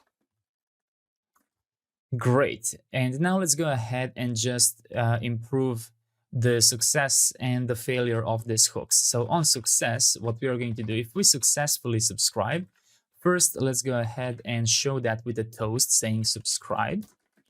And then let's go ahead and do if from video ID utils video get one invalidate. So we can immediately refetch the number of subscribers. But for that, we need the video ID from where we came. And in here, I'm going to add to do reinvalidate subscriptions get many and users get one. This is something that we don't have yet, but later on we will. So we will have to reinvalidate that as well. And let's add on error here, which will do toast error. Something went wrong if error data code is unauthorized. Let's of course get the error. Unauthorized, like this. And let me just see. Unauthorized. There we go. Make sure you don't misspell it. Let's go ahead and do clerk open sign in, like this. Great. So now I'm going to copy these two methods and add it to the unsubscribe like this, and I will just slightly modify this. Actually, I don't think I need to modify because everything will be exactly the same, right? We still need to reinvalidate get many and get one, and videos get one. So yeah, I think this is it. We now have used subscription, so we can now go back to our subscription button here. Let's see, actually, let's not do subscription button. Let's do video owner component where we render the subscription button conditionally here. So what we are going to do is we are going to get use subscription here. Make sure you have imported it from module subscriptions hooks use subscription, and pass in the user ID which we are trying to subscribe to be user.id from our props. Is subscribed will be user viewer subscribed, and from video ID will be our video ID. So we have all the info needed, and then we have our is pending and on click here. There we go. And now we can go to the subscription button and we can go ahead and pass in on click. We can disable the button if we are pending, and is subscribed will be user viewer subscribed, the same state that we passed to the hook here. And I think that this should now work. So if I click subscribe here, there we go, 1 subscribers. And if I go inside of my Drizzle Studio, if it's still running, let's go. Looks like it is. Subscriptions, there we go. Viewer ID, creator ID, and I can see exactly this is John Doe, my other user, and this is the creator, my new user that I created today. Great, perfect. So this seems to be working just fine. Let's see if unsubscribe is working. Unsubscribe is working as well. So I should be able to go here, and my records should now be completely empty for the subscriptions. Perfect. So we've wrapped up the subscriptions, and just one thing that I think we can improve here is also add is loaded here, simply so we can disable this button even if the auth did not load yet. So for a let's see, okay, is loaded, we need to do if not is loaded. Make sure you add is not. There we go. So now this is how it should look like. So for a brief second, you can see that when I do a hard refresh, for a brief second, it's disabled. That's basically the auth loading. So we don't even want to allow the user from the UI to make a request, which is obviously going to fail, right? But at the same time, we don't care, because if I go ahead and sign out from here and go back here, and let me just refresh here again. If I click subscribe, there we go, something went wrong, something went wrong. All of these things trigger the model thanks to our logic, right? And now that I think of it, it doesn't even matter in this case, right? Except, well, actually, no, I would leave it here, because after we load, we at least know the state, right? So I would leave it like this, because the user might be logged in, then they might click very fast, and then they might get this. And they will just get confused as to why they got that if they are logged in. So better to leave it as disabled. That's the problem with our app being fast. Sometimes it will load faster than third-party SDKs, which is of course a good thing. We want our app to be fast. Excellent. So you have developed the subscriptions. Let's go ahead and mark things as checked here. We created the subscription schema. We have combined subscriptions for get one videos procedure. We created subscriptions procedures, and we connected subscription button component to the new API. Excellent. Amazing, amazing job. In this chapter, our goal is to create the basic comments functionality underneath our video section. The functionality that we are going to complete in this chapter will be the input form, which we have right here, the total count of the comments, and basic comment display, which means that we are not going to implement this part. We will not yet implement the replies and the reactions. For that, we're going to reserve another chapter. The goal is simply to add a form, display a comment, and update the total comment count. In order to do that, we're going to have to create a comments schema, comments procedure, and comments section. But before we do that, I want to wrap up a few things from our last chapter so that we don't forget to do them. The first thing we can already do is we can implement proper loading for this part right here, because effectively this entire part is finished, besides, of course, playlists. We will work on playlists later when we develop that entire feature.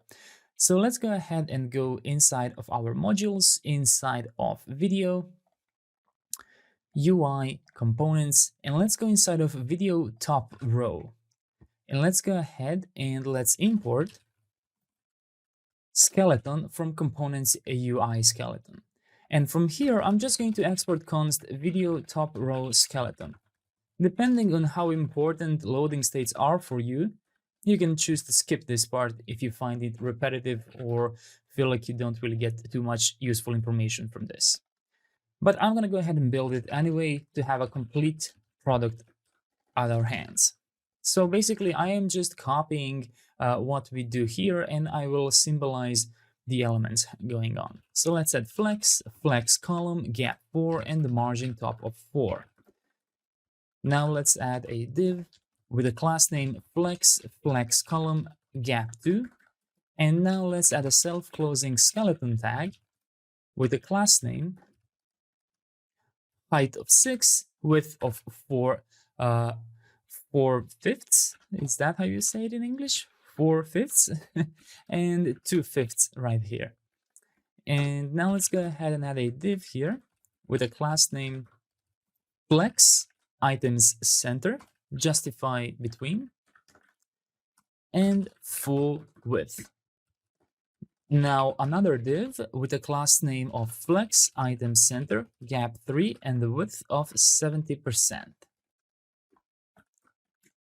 Inside of here, let's add a skeleton with a class name of width 10, height of 10, rounded full, and shrink 0. Below this skeleton, let's add a div flex, flex column, gap 2, and width full. And let's add 2 skeletons here. One will have a class name of height 5, width of 3/5, actually 4/5, like this. On medium, it will be 2/6. I hope I'm pronouncing this right, otherwise I'm just sounding very funny. So let's go ahead and do the same thing, but with different measurements for the bottom skeleton. And let's go ahead and add another skeleton here with the class name of height 9, 2/6, and 1/6 here, and rounded full. And just one more self-closing tag here, height of 120 pixels and width full. This represents our description, which we are just going to leave an empty space for. So we are basically mocking, this is a TypeScript error, which will go away after I close and reopen the file or just restart VS Code. Basically, this will be our skeleton representing this content right here. It represents the owner component, the reactions, the menu, and the description. So now that we have video top row skeleton, let's go ahead and create video player skeleton, which is going to be way simpler, just one line. This will just be return a single div with a class name, aspect video, background black, rounded extra large, overflow hidden, and relative. Actually, we don't need any of those. We can just do these three. Make sure you return that div. And now let's go directly inside of sections, video section here. And let's create the proper const video section skeleton. And let's go ahead and return inside of fragments here, video player skeleton and video top row skeleton. Make sure you've added these two imports from their relative imports, respective imports, and let's go ahead and replace this with that.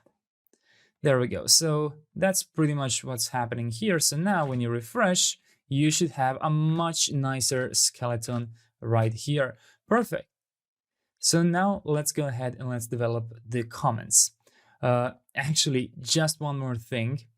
If you go ahead and visit your Bun Drizzle Kit Studio, inside of your subscriptions here, you will see that our viewer and creator are called viewer ID and creator ID.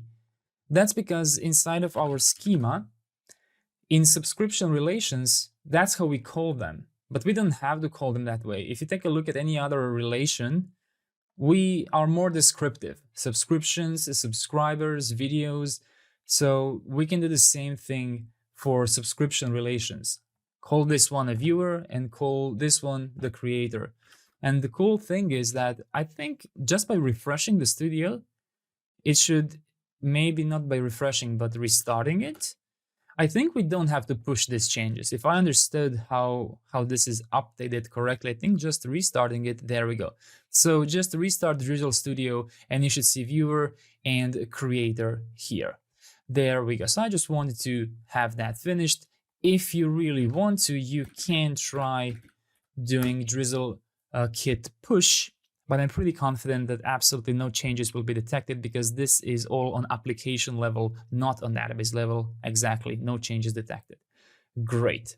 Now let's go ahead in the schema here and let's develop the comments table. So I'm going to do the comments just below the videos because they will be closely related. So export const comments, pg table, comments.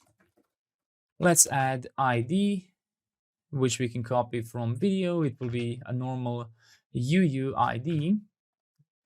Now let's add user ID, which will be a UUID, user ID, with references to user's ID and on delete cascade. It will also be required. Now let's add a reference to video ID, which will be our video ID, reference to video's ID on delete cascade. That's also good. Now the value of the comment will be a very simple text with value, and it will also be required. And now let's just copy these two, created that and updated that. And now let's go ahead and let's push these changes here. So if you go to Bunnex Drizzle Kit push, it should update the schema. Let's just wait a second. There we go. Changes applied.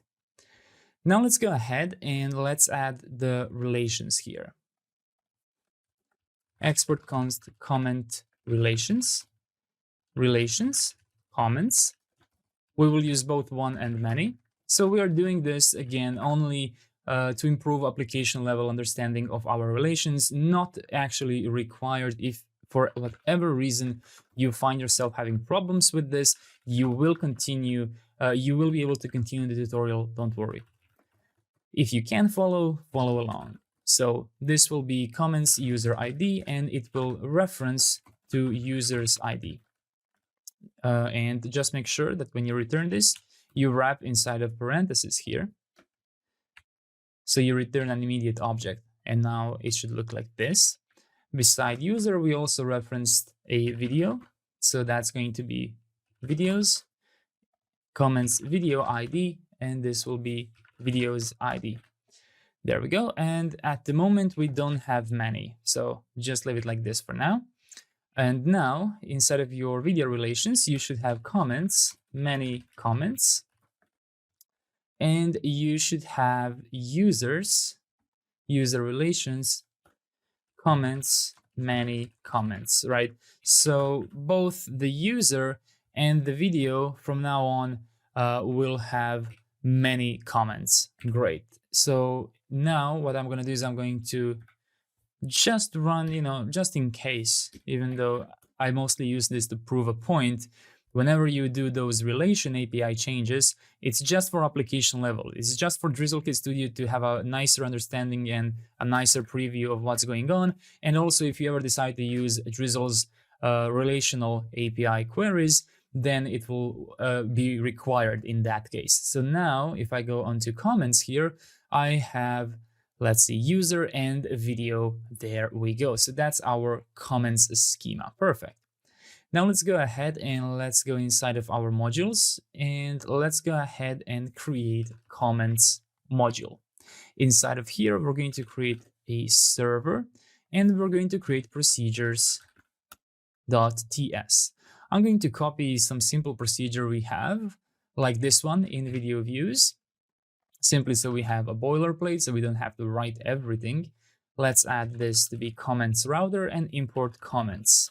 The create method can stay the same. The video ID will actually stay the same here. So what we are going to do is the following. Let's go ahead and how about remove everything from here? And this will simply be created comment, insert into comments like this. And we will also need to add a prompt. Here's what we can do. I think we can do the following. We can go inside of schema and for comments, we can just copy these three, find comments, and after comments relations, simply add those. And instead of video, call all of these comments. So let me just fix this, and this should be comments. So comments update schema, comments insert schema, and comments select schema. Actually, in order to stay consistent, it should all be singular, like this: comment select schema, comment insert schema, and comment update schema. And now I should be able to just use comment insert schema from database schema, which means that I should still have the video ID here, and I should also have the value here. And then I can just pass the value from here as well. There we go. But I think that I have to be careful here because I think that this procedure might fail because my comment insert schema will probably require me to use, to pass in, let's see, I'm not sure. Maybe I shouldn't do this like this. How about we change this? Let's go ahead and do this. z.object, and let's add video ID to be z.string UUID, and let's just do the value to be z.string. I fear that the comment insert schema might be less productive here because it might break the input, telling us that we need to pass all of these things, right? Like user ID, which is not something we are passing through the input, right? Or ID, right? So I just want to make sure that that's not the case. So yeah, let's do it like this for now. And this should be enough for our create method here. And now we need the getMany method, which will be the base procedure, meaning that this will be available for anyone to use. So our base procedure will have an input as well. Video ID, z.string UUID dot query, asynchronous method. And all we're going to pass here is extract the video ID from the input. We can get the input from the query props. and then simply fetch the comments. Actually, let's call this data using await database. Just a second. Database.select from comments where equals comments video ID from the input. And we need to import equals from DrizzleORM and return the data. So we are returning the entire array of comments. I think this should be enough for a very simple example, right? The comments router, we can create it and we can get many. Later on, we're going to have to add proper pagination here. But for now, I think this should be just fine. Let's go ahead and add these to our source tRPC routers app. Let's go ahead and import comments router.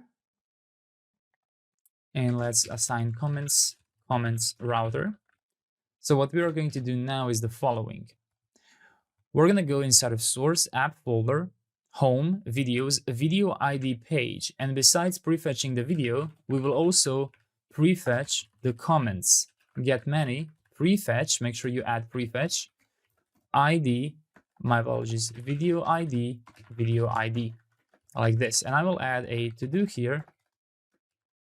Don't forget to change to prefetch infinite, because later on this will be an infinite query. For now, it's just a very simple, get many query. Great, so we have this.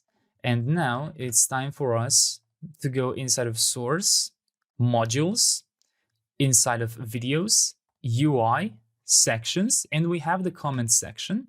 So we're going to mark this as use client because comments section is rendered in the video view and nothing here is client yet. So only when we got to here is the beginning of a client section. And let's go ahead and define the data, or we can call these comments because we're on the front end, so this variable is okay. tRPC from the client, comments, use comments get many, use suspense query. And we should pass in the video ID, interface, comments section, props, video ID string. Let's go ahead and use this.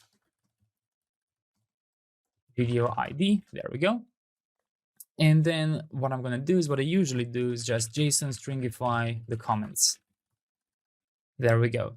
So now I should go ahead and pass in the video ID here through the prop. There we go. And what I expect to happen now, when I refresh here, is just an empty array. Exactly. Perfect. Now let's go ahead and do what we always do. So export const comments section here, rename this to section suspense. Like this. This can use the exact same thing here. Like this. And return suspense from React, error boundary, from React error boundary, and comments section suspense. And pass in the video ID. Let's go ahead and add fallbacks here. Error. And this one will be loading. There we go. I will just move this here. And now we should just see loading for a brief second here. So now these two will load independently. The video part will load whenever it loads, and comments will load whenever they load, right? So they're not going to block each other. You will be able to start watching the video even if comments are still loading. But thanks to prefetching, which we do inside of the video ID here, it's both going to be blazingly fast in production. You're going to see that when we actually have the ability to demonstrate in production, and when we have the ability to click on the video from here, you're going to see how fast it is. And when it's cached, it's, well, instant, which is really, really cool. Great. So now what I want to do is I want to continue building in the comment section suspense. More specifically, I want to build this basic form right here. so that I can actually see some data appearing here to see if we created our procedures correctly. Let's go ahead and go inside of source modules, comments, and in here we will create a UI and components here.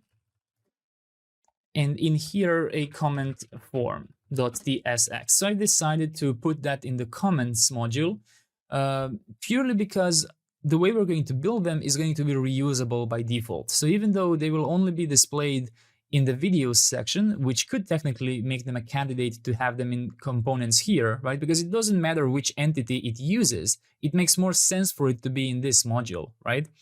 But since we're going to build them in a way that's reusable, I kind of feel having them here is a better idea.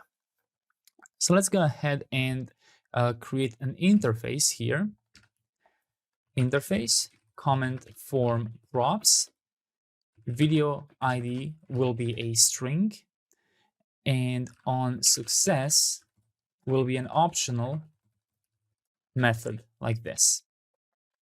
Let's export const comment form. Let's go ahead and destructure some elements here from comment form props. Those are video ID and on success, like this. And now let's go ahead and return a very basic form here. So I just want to build the UI. And since I already have this, how about we go inside of videos, UI, sections, comment section, and let's go ahead and just render that. So I'm going to give this a class name of margin top of 6. Then I'm going to go ahead here and give this a div of class name flex column and gap 6, an h1 element, which will simply say for now 0 comments, simply because we didn't add any count here. And then in here, we're going to have the comment form component. And we can go ahead and pass in video ID, like this. So import comment form component. And now you should see the text which says 0 comments here. And then in here, you should see the empty array, which is basically JSON stringification of the comments here. Great. So inside of the comment form, let's go ahead and build the UI. So the form itself will have a class name of flex, gap4, and group. We're going to render the user avatar component from components user avatar. We're going to give it a size of large. We're going to give it an image URL of user image URL, which we can get from our user from use user from clerk Next.js. So user and then question mark avatar or image URL. There we go. And name will be username or user. And let's go ahead and use a placeholder SVG here, which I think fallbacks to, let's see, placeholder. It's this. I think it's actually okay. I don't know. Maybe I'll find some other image and I'll show you how you can download it from the GIST, but let's use this for now. So that's if we are logged in. So let's see that. See, yeah, it looks horrible when I'm not logged in. Okay, we will find some other solution for this. But let me log in now, actually, just so I can see how this looks like. There we go. My user avatar is here. Great. And now let's go ahead and add a div here. And we're just going to add a text area from components text area. We're going to give it a placeholder of add a comment and the class name of resize none, background transparent, overflow hidden, and a minimum height of 0, like this. And then outside of this div, we're going to add a new div with the class name justify and gap2, margin top of 2, and flex. And let's add a button here, comment. Let's import the button from components UI button, like this. And let's give this a type of submit. Let's give it a size of small, like this. All right, so I think we did something incorrectly here. So let's see. Yes, I think that we should have wrapped this entire thing. We should have wrapped this entire thing together in a div like this,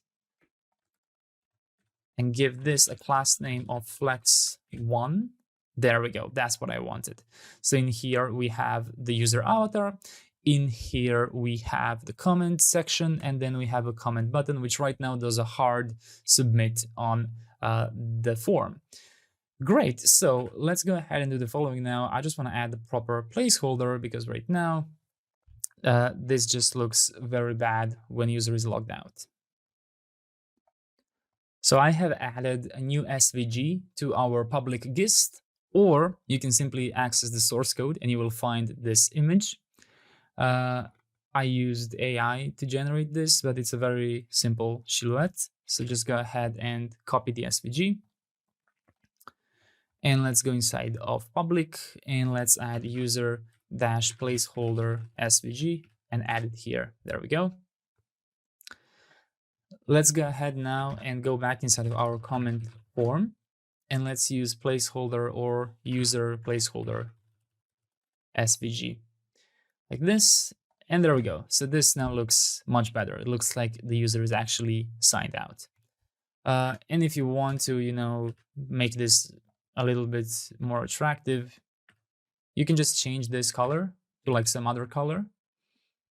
Maybe you will like this better. I think YouTube has something like this. Maybe it's this color, maybe it's not. Yeah, so just choose whatever you like for your logged out user. And now let's go ahead and actually develop the comment form. So in order to actually do this, we first of all need the usual suspects, Zod resolver, use form. We are going to need toast. We are going to need Zod. And I think that should be it for now. Let's also add use clerk from here so we can prompt on error. This also means that we're going to need client tRPC. We can also go ahead and use comment insert schema from the database, though we have to be careful, so we're going to omit some things from it. We already have the text area, that's great. And now let's wrap it up by adding the elements from form, form control, form field, and form item. So let's go ahead and define our form, use form, and let's give it a z.infer. z.infer like this, type of, like this, type of comments schema, comment insert schema. And then let's add a resolver here, Zod resolver, comment insert schema, and let's just omit user ID true. That's not something we pass from the front end. Other things are okay, like video ID, that's something we will pass from the front end, and value is something that will be empty by default and something we will pass from the front end. Great, and now let's add const handle submit, which will have the values of zinfer, values zinfer, type of comments insert schema, like this. And inside of here, we're going to create our create mutation from tRPC comments create use mutation. So we can just pass in create, mutate, and pass in the values. And we should have no errors because these two are compatible. Great. Now let's go ahead and see what else can we do here. So this video ID should be automatically filled from the prop here, so that's why I don't think we have to manually pass it here. So I think all of this should be fine. But let's go ahead and do the following. Let's go inside of here. Let's define const utils tRPC use utils here so we can refresh things. So on success, we're going to go ahead and do utils comments get many invalidate for specific video ID.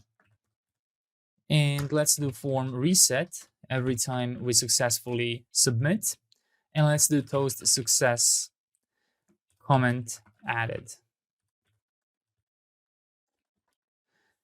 And then if we want to, we can call on success callback in case we want to do something in an outer component using this method. Great, now let's add on error. And we're going to leverage the error if error data code is unauthorized. We will simply do clerk open sign in. We have to define clerk, so let's just do that. Const clerk use clerk. Let me move here.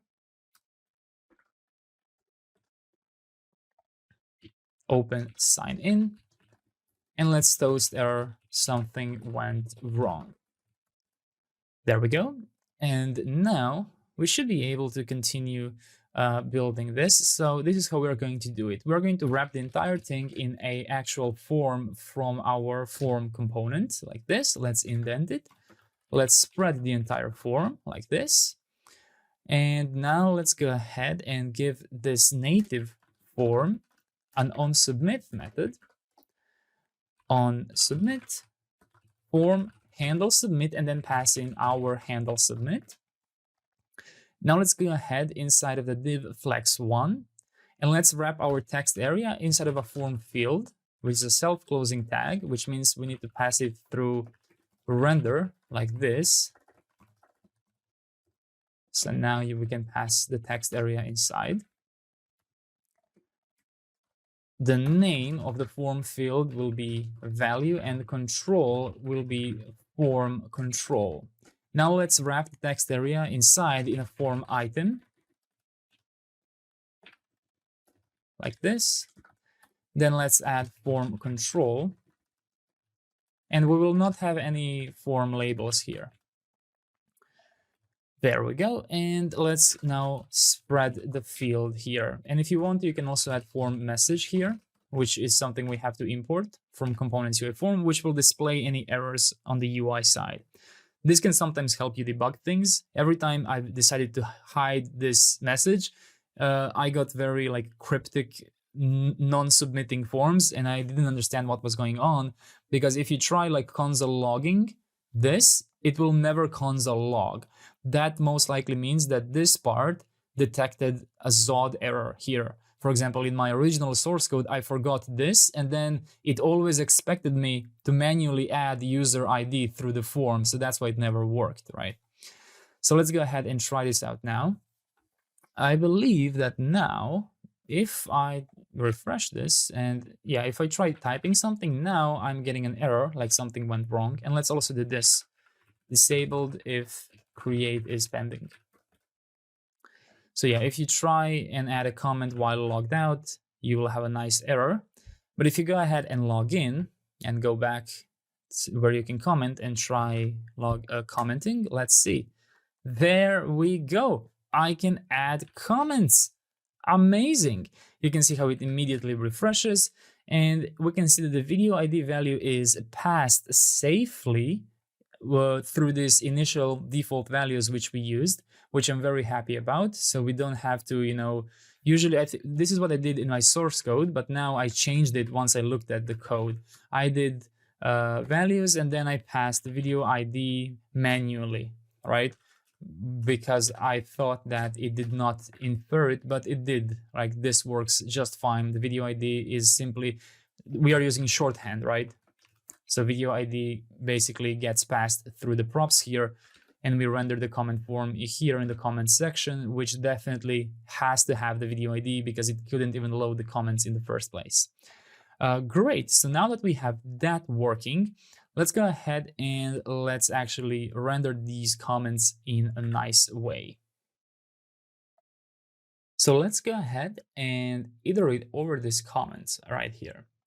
So what I'm going to do is I'm going to add a div with a class name, flex column, gap 4 and margin top of 2.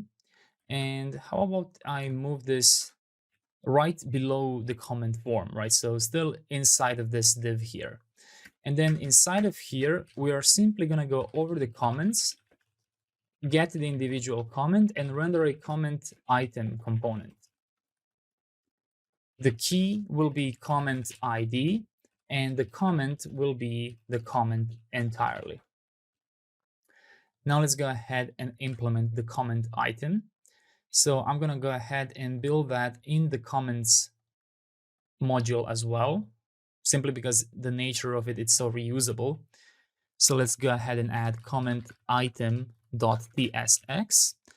and let's create an interface comment item props, and the comment itself should be properly typed. So let's go ahead and go instead of comments, create types, not a single type, but types.ts. So it should be inside of the comments module like this. And it should be very similar to the videos types. So you can go ahead and copy it, paste it here, and simply change from video get one output to comments get many output. And simply select comments get many like this. And now in here you can import the comments get many output and then just number like this, and then that will eventually make it a single object, because if you don't do this, it's going to give you an array of them, right? So you need to pick like one from the list. Let's export const comment item. Let's go ahead and assign this here, comment, and let's go ahead and return some nice information here.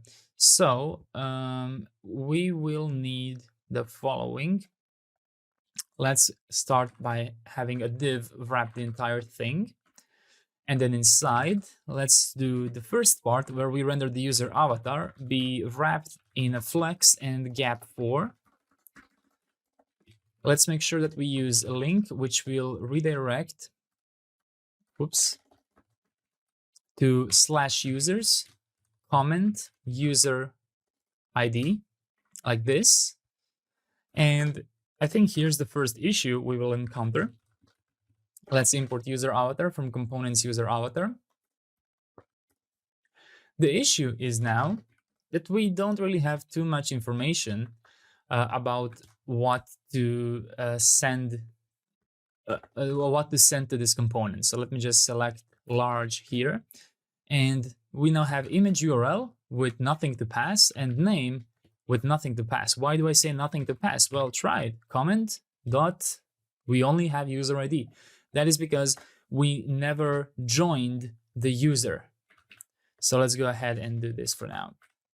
I'm going to go ahead and leave this as it is. And I will just import the comment item simply so we have it here. And right now what should happen is, oh, nothing. Yeah, there are some things being rendered here, but they are invisible. You can't even see them. So what we have to do is we have to go back inside of our comment procedures on the server right here. And we have to modify the get many so that it includes the users using a inner join. So let's add inner join here on users from database schema like this. And specifically, we are joining where comments user ID matches the user's ID like this.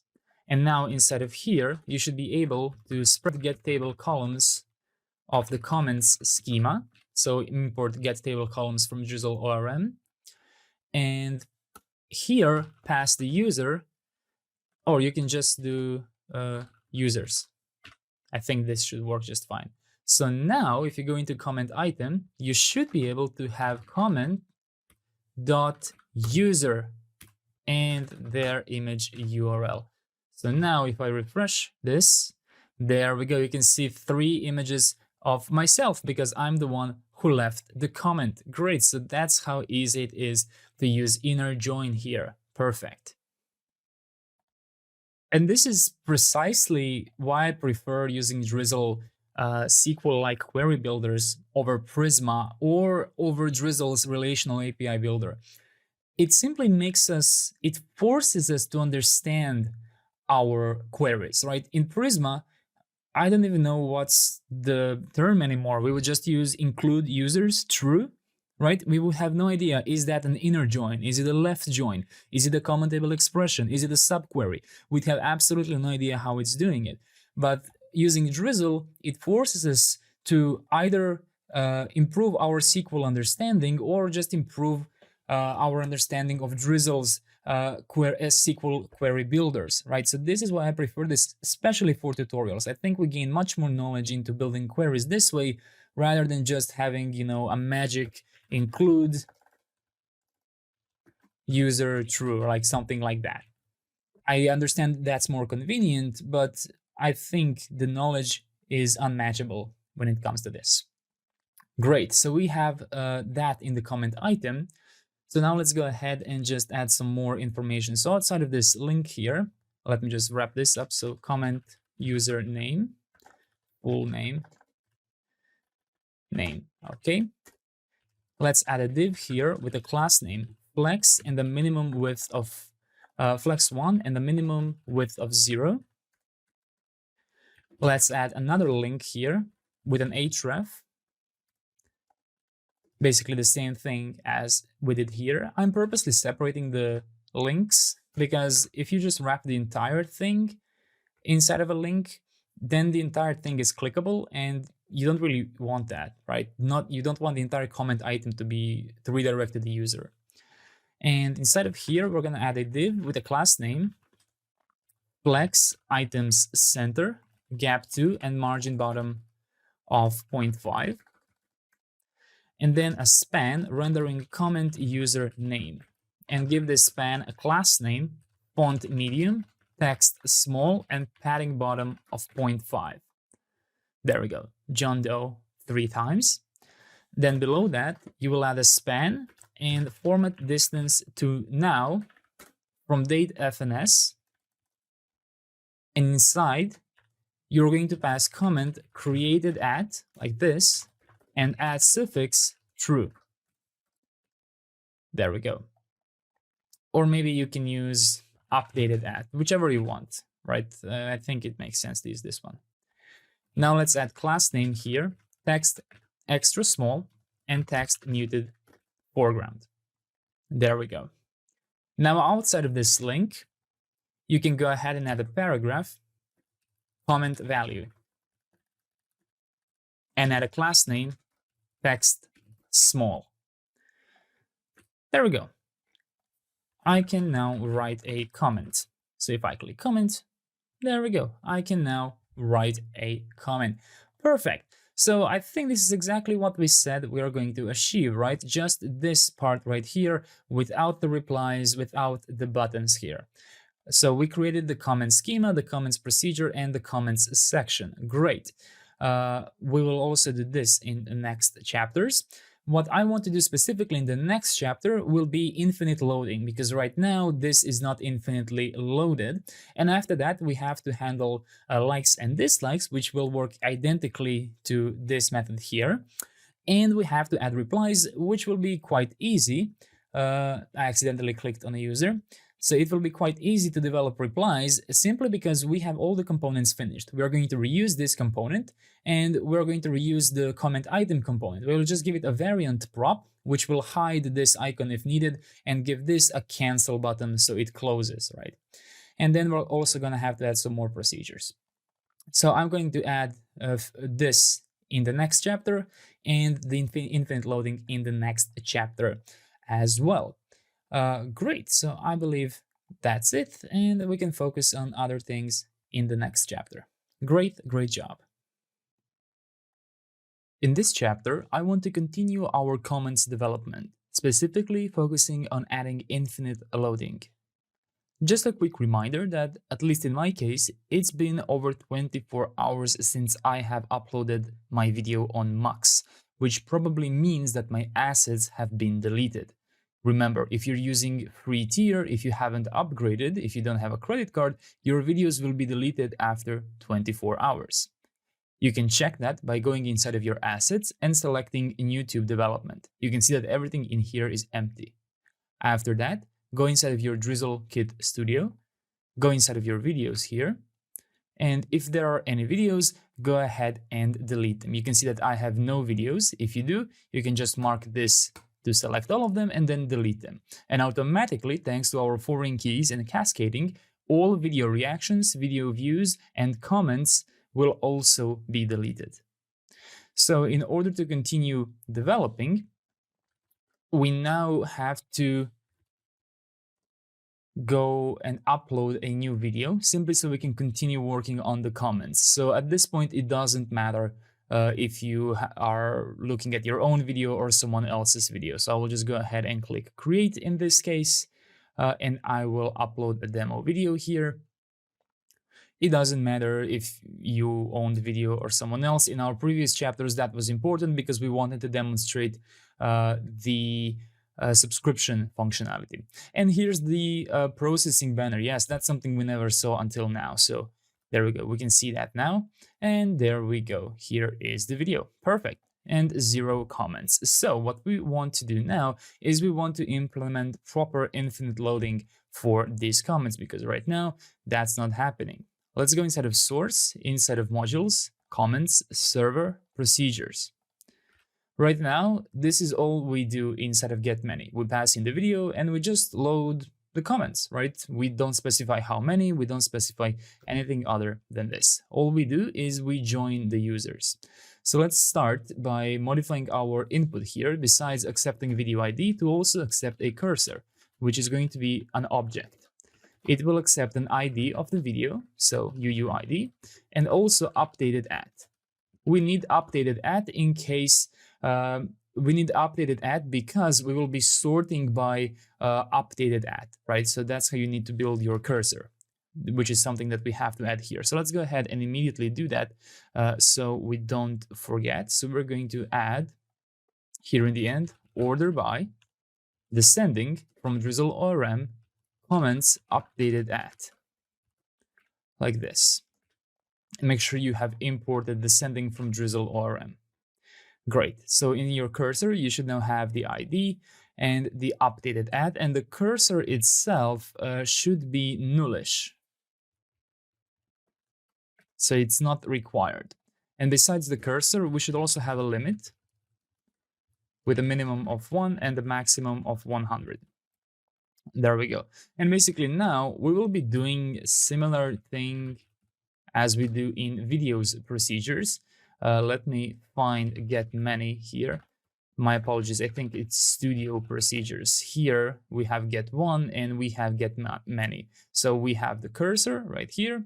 And let's go ahead and let's destructure the cursor and the limit. So I'm just going to keep this open so we can easily refer to how we are building. My apologies, not here, inside of the comments, getMany. So we only added video ID here, and now we have the cursor and the limit because we've added these two in the comments procedures. And now what we have to do is we have to modify our where query by copying this part right here, right? So this is something that we need. Let's go ahead and add that inside of where. So we are going to wrap our where in an end like this. Let's collapse this. Let's import end from DrizzleORM. So make sure you have this. So this will be the first thing we're going to query by. So comments from this video. And then if we have the cursor, we're going to go ahead and query by the cursor. So let's import or from DrizzleORM, larger than from DrizzleORM. And instead of using videos, we will be using comments like this. Now we also need to limit. So let's go ahead and add limit +1, like this. We're using limit +1 so that we check if there's more data. I think we've added that comment here, right? Add 1 to the limit to check if there's more data. And I think it also makes sense to add descending by videos ID here as well. My apologies, descending by comments ID as well, because we are looking at less than, so that's descending, right? And now that we have this, let's check what we have to do. We can basically copy this entire thing. Has more items, last item, next cursor, and null. So let's add that here. There we go. Let me just move that here. And we will now use the next cursor inside of here. So let's see, how do we define that here? So items is defined in this constant. Let's confirm that it is items and next cursor. Like this, items, next cursor. I think this should be enough for our infinite loading. Let me just double check here that we are not missing something. So I'm just comparing with my original source code, because this can be a little bit tricky, but I think everything's all right. We have the cursor, we have the limit, and we're using that cursor right here.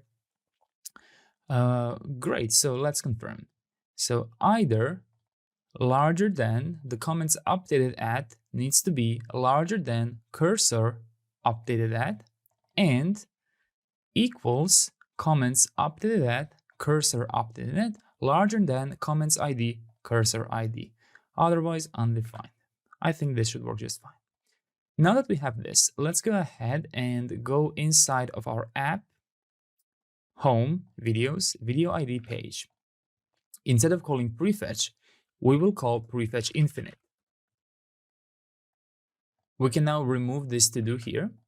And besides passing video ID, we can pass the limit to be default limit from our constants. Let me just separate this. There we go. So we are now prefetching infinite. Now let's go inside of video view, and let's go inside of the comments section here. And instead of using use suspense query, we should use suspense infinite query. And besides passing video ID, we should pass the exact same limit, default limit. But that's not all. Let's go ahead and search for use suspense query. We should be using it in the videos section in the studio. We also need the second param. So let's copy it from here and let's add it here. And it should work exactly the same. The issue is that we now have pages. So what we have to do is we have to flatten them out. And we can visit the video section simply to remember how we do that. So we just have to copy this part. Pages, flat map, page.items, and then we map over individual video. So I'm going to add that here. Dot map. Let's see. Comments, pages, flat map, page.items, and then we have the individual comment. Great. So what's missing now is the infinite scroll component. So let's go ahead and add infinite scroll like this. Make sure you have imported the infinite scroll from components. I'm going to move them here. And from here, you can also add the query. And then you can pass all the necessary props needed here. So those are going to be has next page, is fetching next page, and fetch next page. There we go. And to try it out, let's add is manual first, simply because I think it's easier to test whether this works or not. There we go. We have the you've reached the end of the list, but let's try adding some comments. So this is test. Another one. I'm trying to fill more than 5 comments, basically, because I think our default limit is 5. If you have set the default limit to be higher, then you're going to have to fill that. So I have set it to 5, which means that now when I refresh, I should see 1, 2, 3, 4, 5. And then load more should load the previous ones. Excellent. Of course, clicking on the user info will redirect you to a 404. Perfect. So now, while we are here, since this chapter is quite short, let's use the time to implement this, the total comments information. So I think that we are missing some styles here. If I go inside of the comments section, we haven't added any styles for the heading element. So let's add text extra large and font bold, like this. There we go, 0 comments. And now we need to find a way to count our comments. And that shouldn't be too difficult. Let's go ahead instead of get many and let's see how can we exactly do that. So in Drizzle, there is a count method. So technically I could add total and then just count from DrizzleORM, right? I could import this and just add comments ID, which will basically count all the comments. How did I get all of these errors just from this? Let me go ahead and go inside of Drizzle. Did I forget how to use count? Oh, my apologies. It should be just count. Oh, okay. It's because my cursor was left here. So yes, I think that this will give you a total count of all the records, but the issue is this doesn't give us the entire amount of records, right? Because we are using a cursor now and we are using a limit. So what we have to do is we have to find a way to capture the total number of comments. And we can do that, for example, calling this total count, and we could use database count comments and then equals comments video ID. We could do that. But one thing that I don't like with this is that every single comment will have that, right? So I'm not sure if we like or dislike that. So I'm going to go ahead and remove this information, which we don't need now. Technically, what we could do now is we could go inside of comments, pages, first page, and then first item, I think. Let's see, pages, items, first one, and then total count. So technically, we could do this, but and yeah, it's correct. It says 7 comments, right? Even though it only loaded 5 of them. But I really don't like the way we are accessing them, right? And I especially am not sure what happens if the comments are deleted. So how about we try that? If I go inside of comments here and delete all records, what happens then? I think, there we go, we get an error, right? So obviously this doesn't work as expected. So what I did in my source code is a separate query, right? I know that I made a whole big deal about using a single query as much as possible and learning how to make optimized queries. But I think that total data, I mean, total count isn't really a big deal. So let's go ahead and do it that way. I'm going to go ahead and do const total data, and I'm going to do await database select from comments where equals comments video ID matches the video ID. And all I'm going to do here is I'm going to add count, and I'm going to use the count here from DrizzleORM. So if this works correctly, this should give me, make sure I've imported count. This should give me the number 7. So I will remove the total count from here, and I will use total data here. And now it's all a matter of where I want to add this, and I will just add it here. Total count will be total data.count. Yeah, I have to do this. So let's just, how about I do this? Or maybe this isn't the best way to do it. Okay, let's try it like that. And now we should be able to just go to the first page, maybe. There we go, total count. Let's see if we're going to get an error. So now we have no errors here. And I think that if I try test, it will update. There we go, second comment. I'm now purposely going to try and add them this way, simply so we can also test if infinite loading is properly adding them. Let's add 4th, 5th comment. Let's try 6th comment. And let's try 7th comment. There we go. So now it starts with the latest one, the 7th comment, and if we load more, is the 2nd and the 1st comment. And it still says 7 comments here. Perfect. So this basically achieved what we wanted. The issue is, what is the issue? Oh, well, the issue is, yeah, that we can improve this a little bit in the get many here by at least making this to be together. So let's go ahead and do it like this. Let's go ahead and define a promise all by having data and total data inside of an await promise all like this. And then I can just query this as the first argument. So technically this will be total data. And then this one will be data. And then just query this entire thing after like this and remove it. There we go. So now these are available within the promise all. Let's see what my errors are. Total data.count doesn't exist. Yes, I think I will have to do it like this. Total data, first element in the array, dot count. And let's see, will this will always be a number, it seems. So I think we can safely set it like this. I don't think we need to do anything else. This should always give us some form of number. This should be indented, and all of this should be indented as well.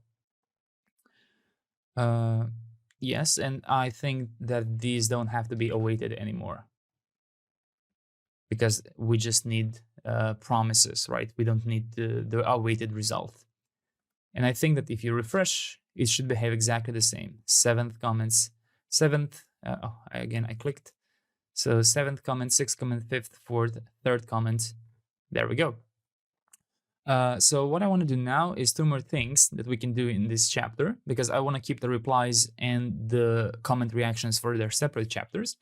We can add the deletion of individual comment, and we can also add the loading skeleton, simply because the loading skeleton for the comment section is very, very simple. There is actually no skeleton at all. What I decided to do here for the comment skeleton,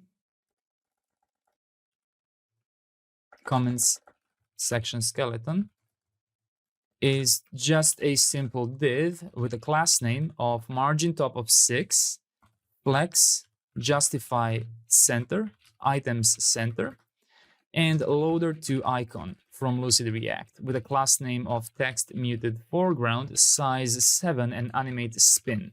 Just make sure you've imported the loader to icon from Lucid React, and make sure that you render this here.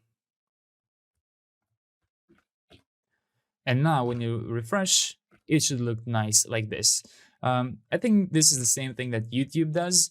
They don't use the skeleton for the comments simply because it's too dynamic of a data, especially if you're logged out, if you're logged in, if there are likes, dislikes, right? So for that kind of dynamic data, I think the loader actually suits well. And sometimes too much skeleton is a thing. I think that's especially visible in our studio here. Like I think this is too much of a skeleton actually, but it's okay. We got a good exercise in building skeletons. Great, so let's go ahead and build our delete procedure now. This one should be quite simple. So similarly to our create one, let's copy the create one because they're similar. They're both imitations. I'm not going to call it delete, I'm going to call it remove. And we will simply pass in the video ID. We don't need the value. And then in here, we're just going to do deleted comment, await database delete from comments, no values needed, just a where equals, actually we're going to need and 2 equals. The first one will be if the comments user ID matches the user ID, and the second one will be if the comments ID matches, actually we need just the ID of the comment, not the video. This is not related to video in any way. So the ID of the comment here matches the ID. Which one you put first doesn't matter, but I think like the ID of the comment is more important than the user ID here, but both of them are important. And in case there is no deleted comment, I know this doesn't make sense, but yes, when you delete something, you will still get info about what you deleted. So if there's nothing here, that would mean that there was an error here, because you should be able to see what you deleted. Code not found. There we go. So that is our delete procedure. And now let's go inside of comment section here, and let's go inside of the comment item. And I think we have, oh yes, so we need to modify our comments get many output here in order for this types to work, because we just changed the entire thing to work on pagination. So how about we mark items here and then number, and then hover over a comment, and everything looks like it works well. Great. So now let's go ahead and let's add the remove method from tRPC, from the client. Make sure you've imported from the client like this. tRPC.comments.remove use mutation. And let's go ahead and render this, and we will render this inside of a drop-down menu. So let's go ahead and import everything we need from the drop-down menu. I'm going to do that here. So that's the drop-down menu itself, the content, item, and the trigger. And then we have to find a place to render this. So below this comment value, I'm going to add a comment to do reactions. And then outside of this div right here, let's add the drop-down menu like this. And inside a drop-down menu trigger, which will encapsulate our button component from components UI button. So just make sure you have added an import from the button as well. Let me just move it here. The button itself will have a variant of ghost, a size of icon, and a class name of size 8. And it will render a more vertical button from more vertical icon. And the class name doesn't matter. Make sure this is as child, so it becomes the button. Make sure you have imported the more vertical icon from Lucid React. Let me move that here. And let's just check it out. So it's in correct place. This is where I want it to be. And now we're going to add some content here. So drop down menu content, drop down menu item. And the first one will actually be message square icon from Lucid React and reply with a size of 4 and an on click of nothing. But yes, we will be able to trigger the reply from here or from the button reply here. And let's also give the content an align of end, simply because I think when I click, there we go. This looks a bit better than it being in the middle. And now we can copy this drop-down menu item here. And this one will be delete with trash to icon, both from Lucid React. And we should now have the delete method. Great. And how about we do this? Let's import a user ID from use out from clerk Next.js. So let me just move that here. There we go. So now we have the user ID. And then what we can do is we can hide this if we are not the author. So if comment user clerk ID is identical to user ID, only then show this drop-down menu item. Otherwise, no point in showing this to any other user, since they will get an error anyways. So let's go ahead and there we go. Since I wrote these comments, I can see the delete button. Great. Now let's go ahead and let's simply call remove mutate and pass in the ID to be comment.id.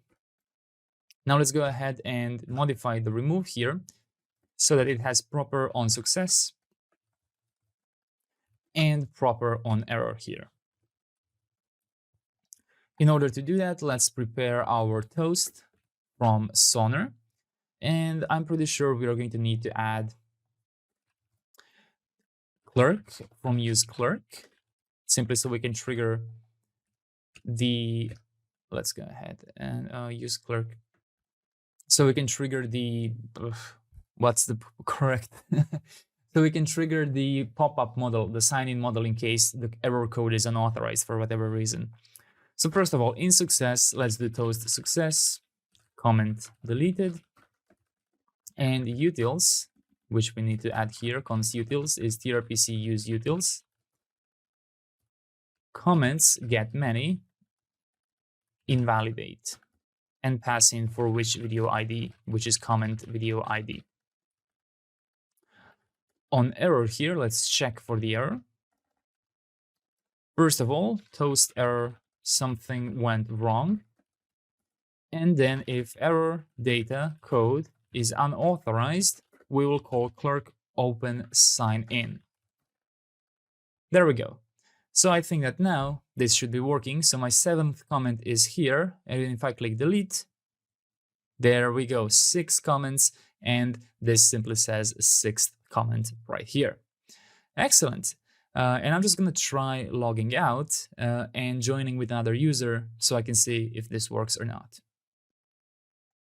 So I logged in my other account and another user made this comment. And first of all, I can't even see the delete method, but just in case, let's try triggering the delete method just to confirm. Maybe we made some bug, maybe this won't fail. So if I click delete, there we go, something went wrong. Basically, it was unable to delete that. We got back 404, which is exactly what we throw back in the procedure here, meaning that we will delete a comment where both of these arguments match. And that's not the case in this case, meaning we throw back an error. You can't do that.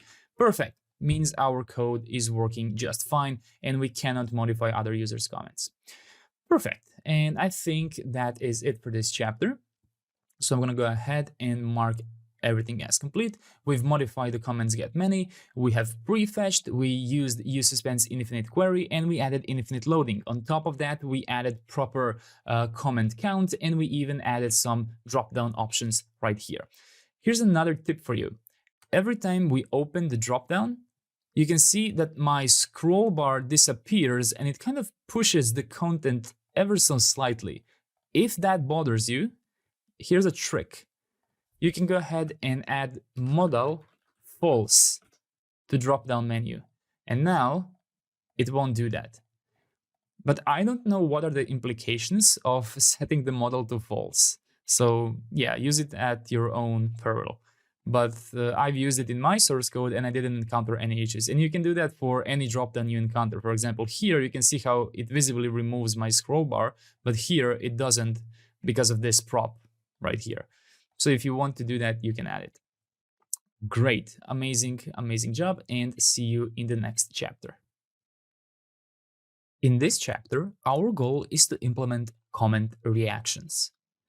We already have the comment item component, but in this chapter, we are specifically going to focus on this part right here.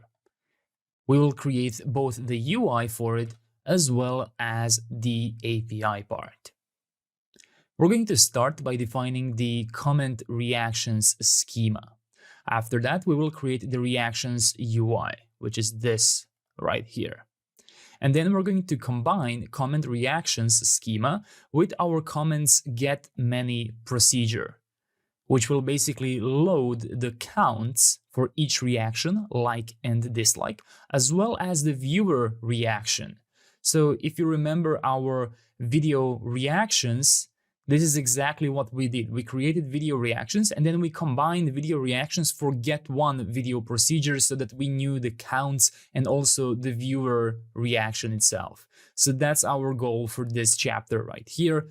And this is incorrect. I left this from the previous chapter. No need for any infinite loading component. Great. Let's go ahead and start by building the comment reactions schema. Let's go ahead and go inside of our source database schema.ts. And let's go ahead and find the comments. And after comments, after all of these create, insert, create, update things, let's add export const comment reactions like this, pg table comment reactions.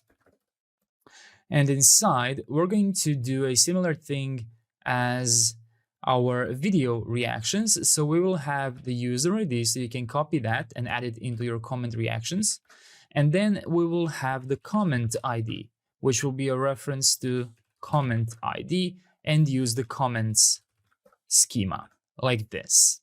Besides that, let's find another video reaction, for example, we will also have the type and these two timestamps. So let's go ahead and copy these two and add them to our new comment reactions. There we go. Looks like the reaction type is only defined here. So I'm going to cut this and I'm just going to add it here at the top of the file, simply because it's something that we can reuse throughout other schemas. So yes, the reaction type is exactly the same in video reactions, and it's going to be exactly the same in our new comment reactions. So instead of user and video ID, we're going to have user and comment ID. And now we have to build the primary key, so you can find video reactions again and simply copy the second part here, go back inside of the comment reactions and add it here. And this will be called comment reactions primary key, and the second argument will be the comment ID. So instead of having a third UUID, we'll just combine these two because they have to be unique combination of one another. Great. So this should be enough for us to do push to the database. So let's do Banex drizzle-kit push, and we should have no errors, I believe. And after that, we're going to open the studio and then we're going to add the relations so we can see why we are building those relations. There we go, changes applied. So that's enough for what we have to do for pushing it to the database. But now let's go and visit our Drizzle Studio. Make sure to refresh the page so you can see the comment reactions. And now we have user ID, comment ID, and we have user and comment right here. But if I go inside of users, there we go. This is the problem. This says ID, comment, reactions, user ID. So it noticed that we have a new relation, but it's not exactly sure how we want to call that. So let's go ahead and use the relations API to make that a little bit prettier. And since it's so similar to video reactions, we can find the video reactions and simply copy video reaction relations. Find the comment reactions and below them paste the video reaction relations, rename them to comment reaction relations, use the comment reactions schema, and now we're going to reference one user, which comes from the comment reactions user ID, basically this field, and the other field will be a reference to comments. So this will be one comments, my apologies, comments reactions, comment ID. And the reference here will be comments ID, comment reactions, like this. There we go. And now that I look at this, so if you just save this and if you, let's go ahead and wrap it up actually. So besides this, we also need to find the user schema. So let's find the user schema. Let's find user relations. And besides comments, we will also have comment reactions, many comment reactions. And we also have to find the comment individually. So let's find the individual comment, find the comment relations, and add reactions here to be comment reactions, actually many comment reactions. And we have to import destruct many from here. And we can just call these reactions because I think it's redundant to call this comment reactions instead of a comment schema. And now I just want to fix a few things here. So inside of my comment relations, for example, when I define user, I use singular because it's one, but I use reactions because it's many. It's a small thing, it really doesn't matter. But in my comment reaction relations, I don't do that. I say users, even though it's one. Let me change this to user and let me change this to comment because there's only one user, only one comment. The naming doesn't matter. This is just an application level, so it appears nice here. And if you use the relational query, then it will be useful for that. But in this case, let's go ahead and find if anywhere throughout our schema, we are doing the same problem. Let's call it that. Video views. Let's go ahead and look at video view relations. We do it right here. It's just one user, just one video here. Let's go ahead and check video reactions. Relations are right here. Again, one user, just one video. Let me go ahead and just scheme through my the rest of my code here. Comment relations, user video, many reactions, video relations, one user, one category, views, reactions, comments, perfect. And let's see, videos are right here. Category, videos, subscription, one viewer, one creator. All of that seems good. And user relations, many videos, many video views, many video reactions, many subscriptions, many subscribers, many comments, many comment reactions. I think all of that is great. So now what I'm going to do is I'm just going to shut down the Drizzle Studio. If you want to, you can try pushing again. And again, most of the time I'm doing this is just to prove again that this relations API is just on application level. Again, no changes detected. So let's just try Drizzle Kit Studio and make sure you refresh the studio. And now, if you go inside of your users, you should have a nice comment reactions here. Like the same way you have video reactions here, here you have comment reactions. And if you go in the individual comment, you will just have reactions here because we are calling them reactions. No need to call them comment reactions. And it should be consistent with our video. If I go inside of my videos here, I should have reactions here as well, which are actually video reactions. Great. So we have that. If you want to, you can be more specific. You can call them video reactions here and video reactions here if you want that. Great. So now that that is ready, let's go ahead and let's create the UI by visiting our modules, comments, UI, comment ID. And now what I want to do is I want to build this part right here. So I don't want to do anything else before we build this. So let's replace this to do with a div. And let's give it a class name of flex items center gap 2 and margin top of 1. Inside, let's go ahead and open a new div with a class name and flex items center. And then inside of here, we're going to add a button. We should already have this imported from ShadcnUI components. Let's give it a class name, my apologies, of size 8. And we're going to have some more attributes here. So let me just collapse this. Besides the class name, we're going to have a size of icon, a variant of ghost, and disabled for now false. And let's pass in the on click here. Let's go ahead and add thumbs up icon from Lucid React. And let's go ahead and just prepare a dynamic class name. So I'm going to import cn from libutils because depending on whether we liked this or not, we're going to show different things. So import cn and import thumbs up icon from Lucid React. And now you can go ahead and copy this button and paste it below this. Let me just go ahead and see what we have now. I'm going to refresh this page and you should have two like buttons right here. Now let's go ahead and add a count between each of these buttons. So after the thumbs up icon, add a span and simply render the number 0 and give the span a class name of text extra small and text muted foreground.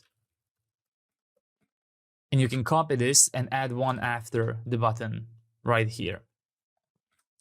And this will be thumbs down icon from Lucid React as well. There we go. So this is how it's going to look like. Now let's go ahead and let's actually combine our new comment reactions schema inside of our comment procedure. So let's go inside of module, comments, server, procedures, and let's go ahead and let's find get many. And what we have to do here is similar to what we had to do inside of video procedures, specifically inside of get one. We have to find the viewer reaction, so we know what reaction the viewer made for that comment. And we have to also create counts for likes and for dislikes. So let's go ahead and first add the counts. So we have this promise of total data, which we use to display the count, and we have the data. So you have to focus not on the first query inside of the promise all, but instead in the second query right here. So let's go ahead and after the user add like count to be database, count, comment reactions, which you can import from the database schema. Let me just align this. So comment reactions, and then we're going to add and equals comment reactions type must be like, and comment reactions comment ID must match the comments ID which we are going to query by, which in this case will be this right here. So only the comment which we find will be used in this subquery here. So that's how we will automatically pass the needed comment ID. So now if you hover over the data here, you should have the like count for that comment. And now you can go ahead and copy this and add the query below, dislike count, and simply change this to dislike. There we go. Now you can revisit your comment item component and find where we mock the number of likes and dislikes. So this is thumbs up icon. So this should now be comment.like count. And this should be comment dislike count. And there we go. When you refresh, both of them should be 0, 0. One problem is that we still have no idea what is the user's reaction to that. In order to get that to work, we need to create a common table expression. Let's create const viewer reactions, and let's add a database with viewer reactions as database select comment ID from comment reactions, comment ID, and a type of comment reactions type. From comment reactions, where, and now we need to add the query to load by the current user ID. But remember, this is a base procedure, meaning it's public. So what we have to do is we have to extract our clerk user ID from the context. This might be null. So what we have to do is we have to optionally and potentially get the user. So let's define a potential user ID. Then let's find the user using await database select from users, where in array, make sure you import in array from DrizzleORM. And now we are going to check. We are looking for a matching user's clerk ID, but only if we have clerk user ID. So if we have it, that's going to be our array. Otherwise, we are going to set it that way so that it will always return 0 users. Because remember, if we just did where users, for example, users, if we just did this, clerk user ID, and then optional equals users clerk ID, clerk user ID, whoops, clerk user ID, or undefined. If we just did this, this looks like it will work, but remember, this will simply query all the users that exist. So that's not what we want. We want this. We only want our user to be possible to be loaded. And then what we're simply going to do, if user ID is equal to user ID. There we go. And now we have the user ID. So now we can go ahead and do the same thing here. In array, comment reactions, user ID, and then user ID, otherwise an empty array. There we go.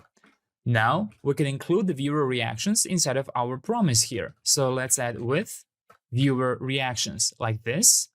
And now what we have to do is we have to join those reactions. So similarly as we did an inner join to find the relevant users, we will now use a left join because it's not necessary for us to find any reactions from the viewer. So let's add viewer reactions and let's query them further by the comment ID. Viewer reactions, comment ID. There we go. And now we can finally add that to our select here. So above a like count, let's add viewer reaction like this. And the viewer reaction is going to be viewer reactions.type. So now finally, we are able to check whether we liked or disliked something. So let's go ahead inside of here and let's check if comment viewer reaction is equal to, so this is thumbs down and dislike count. So we're checking if this is dislike. In that case, go ahead and add fill black. like this. So I will copy this class name. I will go to the thumbs up icon here. And now I'm just going to check if the like one is true. There we go. Nothing much can be done yet because we didn't implement the like and dislike procedures themselves. So now let's go ahead and focus on that. In order to do that, we have to go inside of source, inside of our modules, and I believe we have to create comment reactions. But let's make this easier for us by copying the video reactions module. And let's create comment reactions here. Let's go inside of procedures and let's rename this to comment reactions router. Let's immediately add this to tRPC routers app so we don't forget. I'm going to call this comment reactions, and we are going to import comment reactions router from the module's comment reactions server procedures. Now let's go ahead and continue building here. The like method will work similarly, but instead of having a video ID, we will work on having a comment ID. This will be existing comment reaction like from comment reactions. Import that from database schema, and you can already remove the video reactions. Now let's go ahead and query by comment ID and use the comment ID from our input here. So now we are looking at an existing like from this user. If an existing like exists for this comment, we're going to create a deleted viewer reaction. So we are deleting again comment reactions and comment ID. There we go. And now we will have created comment reaction here, which means we are inserting into comment reactions, and we are inserting comment ID with the type like in this case. And let's just replace these two with, my apologies, comment reactions, user ID, and this will be comment ID. So the same thing, if a conflict exists, because in here we only check to toggle like to unlike, but that isn't necessarily a dislike. So a dislike might already exist.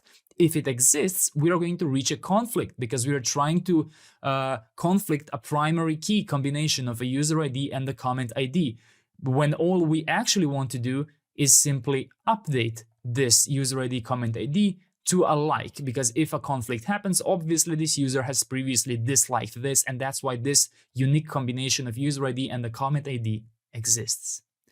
So now we have the created comment reaction and we can return it. Great. And now we have to do the same thing for the dislike here. Again, we are passing the comment ID here. Let's change this to existing comment reaction dislike. Let's replace all of this with comment reactions. Let's replace this with comment ID. Let's go ahead and properly check an if clause here. Change all of these instances to comment reactions. Change this to comment ID. Change the created video reaction to created comment reaction. Change these three instances to comment reactions.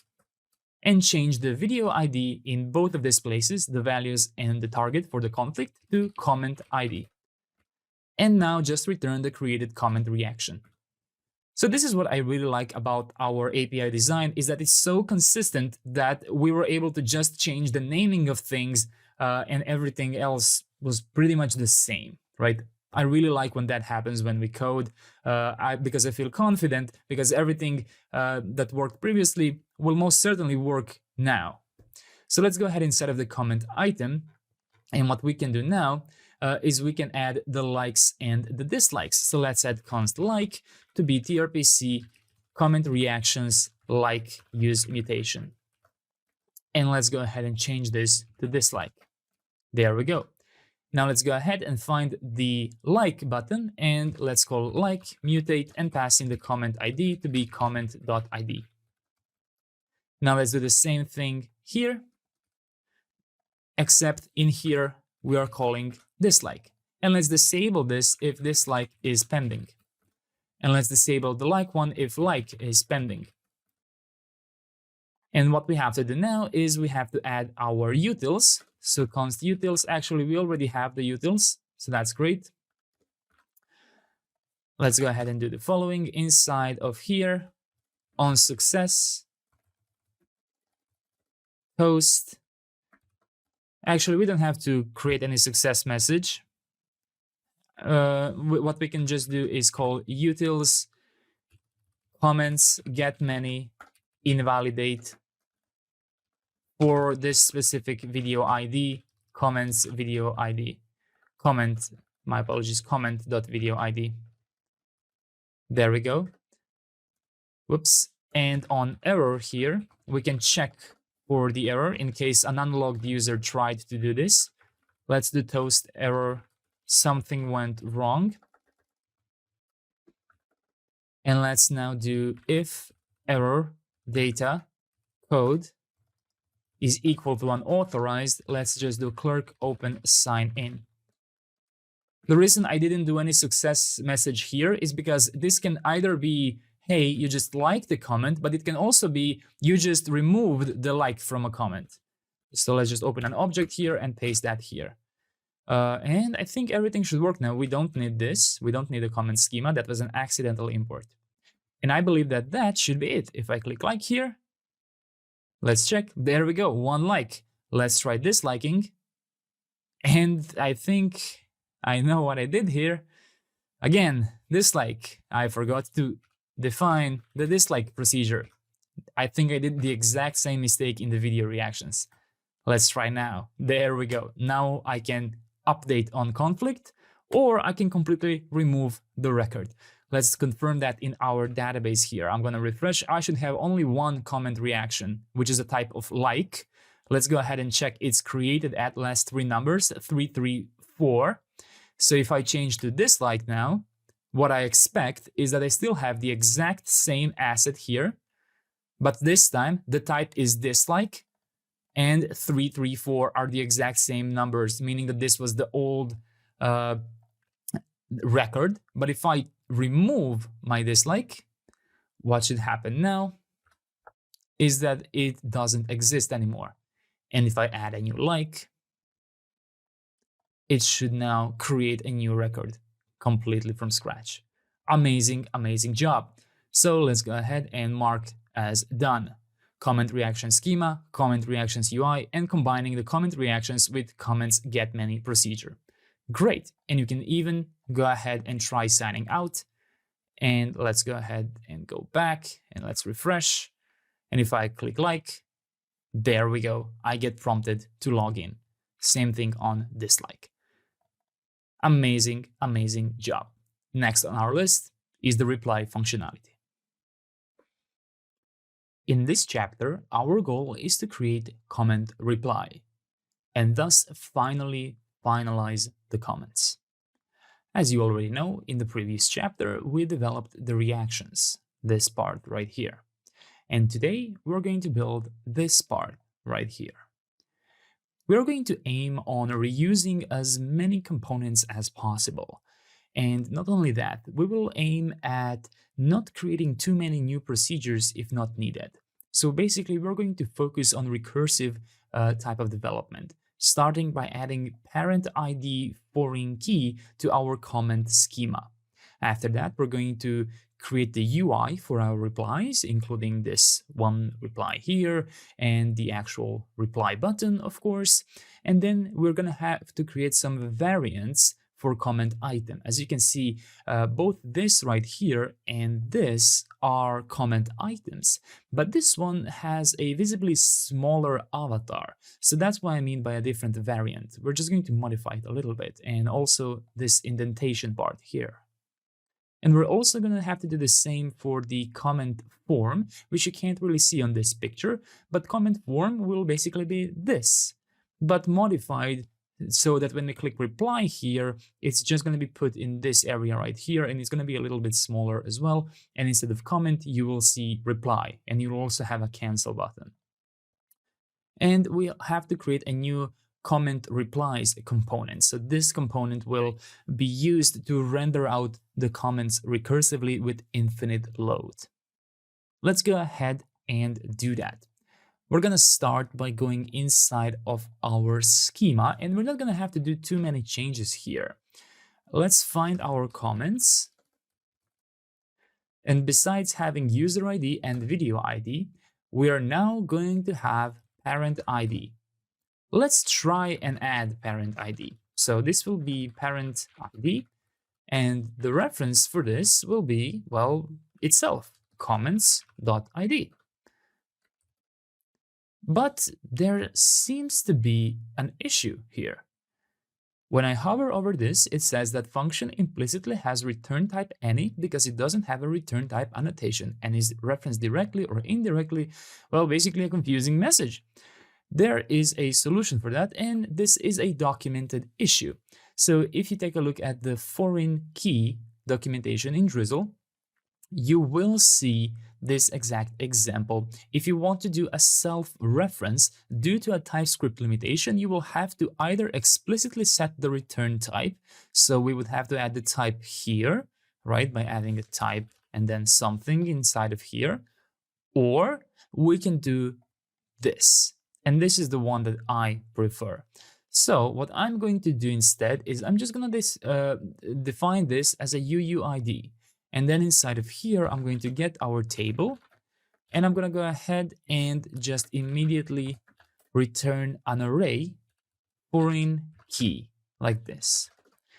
Let's make sure we import foreign key from PG core. So we are only using PG core in this schema. Make sure you don't have any imports from MySQL or any other database, right?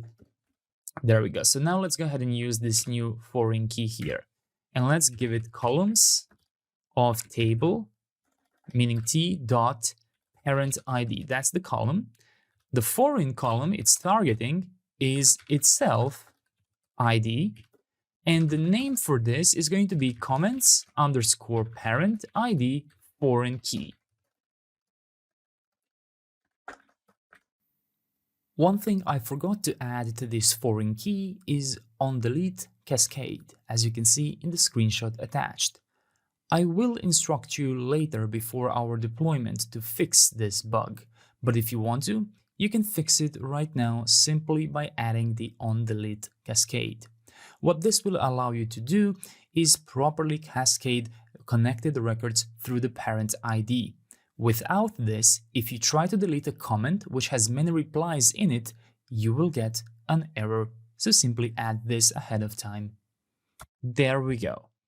And now that we have this, we can already push this. So let me go ahead and shut this down and just push my new changes. So this is an actual schema SQL change, right? Let's go ahead and do that. Pulling schema from the database, changes applied. And if you go ahead and start the studio, this is what you are going to see. Let's go inside of the comments here. And you can see that we have the parent ID field. And we also have this ID comments parent ID. So it detected a relation, but it's not really named on an application level. So what we can do, this is of course optional as with every single relations that we've written so far, because we exclusively use SQL query builders. What we can do now is the following. The same way we added one video, we can add one parent to each comment. This will target themselves, the comments. It will use comments parent ID, and the reference will be to comment ID. And we also comments ID. And we also need to be explicit with the relation name here, comments underscore parent ID foreign key, like this. And besides reactions, we're also going to have replies, which is going to be an instance of our parent ID foreign key, but in the form of many relation. So this will be again comments, but with relation name, this one right here. There we go. So comments parent ID key. And now we just have to shut down our studio and start it again. But if you want to, you can of course try pushing this and you will see the same thing. No changes at all. In a second, let's wait. Pulling schema, no changes detected. Exactly what we expected. And now we can restart our studio here. And what I'm hoping to see is proper parent and replies. So this is self-referencing. Excellent. That's it for our schema. Our next part is to create the UI elements for this. So let's go ahead and let's revisit our comment item component. Our comment item component will now get a new prop. So let's go ahead and go inside of here. Besides comment, it's also going to have an optional variant. And this will either be reply or a comment. Let's go ahead and extract that here and default it to comment if nothing else has been passed, like this.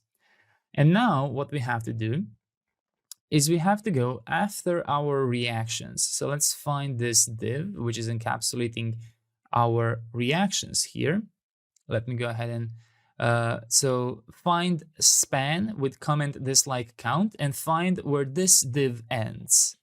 And then if variant is comment, only then we are going to render a button with reply text inside. So only the main comment will have the reply button. Now let's give this a variant of ghost, size of small, and the class name height 8. And on click for now is just going to be an empty arrow function. And there we go. We now have a reply button right here. Now let's go ahead and let's add some states here. I'm going to go ahead and add, let me just find a place to do that. How about I do it here? Is reply open? Set is reply open. Use state from React and default it to false. Below that is replies open, basically a list of replies, and set is replies open. Make sure you've added use state from React, and let me just move that import here to the top. Now that we have this, let's go ahead and use it. So when you click on reply, set is reply open will be set to true. And now let's go ahead and render our comment form if this is opened. So I just found this. Oh, I put this inside of the dropdown. I didn't even notice, but yes, that is correct. This is exactly what we want. We want to put it in the dropdown menu and also in our button here, right? So let's just do that here. And one thing that we should also do here is check if variant is comment, like this. Make sure you only do that. There we go. So now,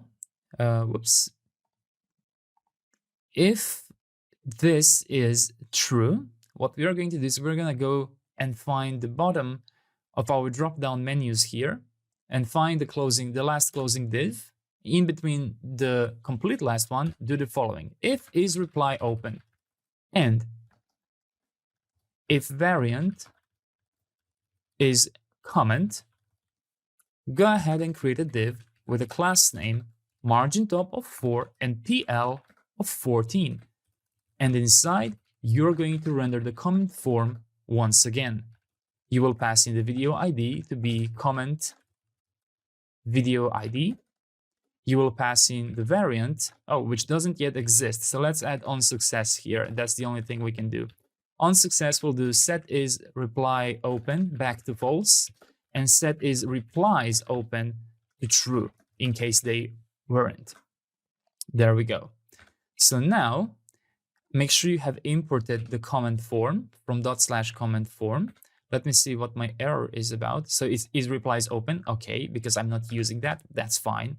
So now when you click reply, you should be having a form appear right here. Excellent. What we have to do now is we have to modify the comment form itself.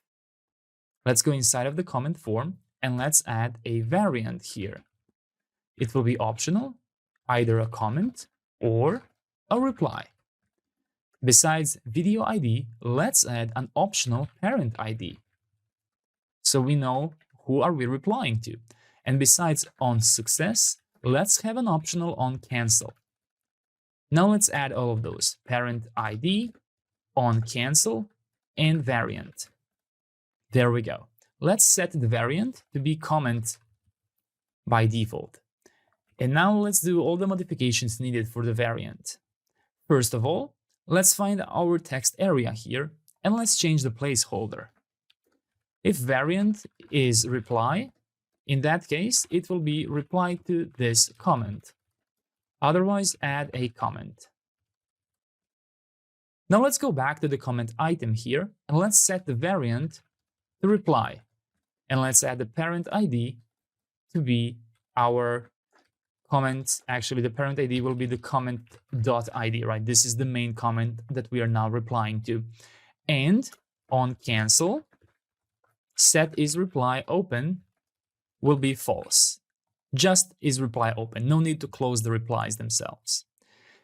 There we go. Let's go ahead now and see the difference. This says add a comment and this one says reply to this comment. So we are already noticing a difference. Now, let's go ahead and find, instead of comment form, the submit here and change this. If variant is equal to reply, change this to reply, otherwise to comment. Now this says reply and this says comment. And now go ahead and render on cancel and render a special button, which will say cancel. Give this a variant of ghost, a type of button, very important, and on click will be handle cancel. Now we just have to quickly develop the handle cancel one. Basically, what I want to do inside of handle cancel is just reset the form. So on handle cancel, first do form reset and then call on cancel if it exists, even though it should exist at this point. So make sure you do an optional chain here. Great. And let me just be consistent. Am I doing form reset on success? I am. Excellent. Looks like we are only not using the parent ID at the moment. So now I should be able to click cancel. Excellent. So this seems to be working. And you can see how I have this avatar of mine because I'm signed out. Let me go ahead and sign in just to confirm that this is working as expected here. Let me go back to my video here. If I click reply, there we go. Perfect. Now it's time for us to create an ability to actually create a reply. And we can do that by using the parent ID. The only issue is we don't really have a place to use it. If I were to add this here, we could do it right like this, and this will be submitted. But the issue is, if we go inside of our comments, create protected procedure, so go here inside of your modules comments server procedures, we are not really accepting that. Now let's add the parent ID here. This will be string and UUID as well.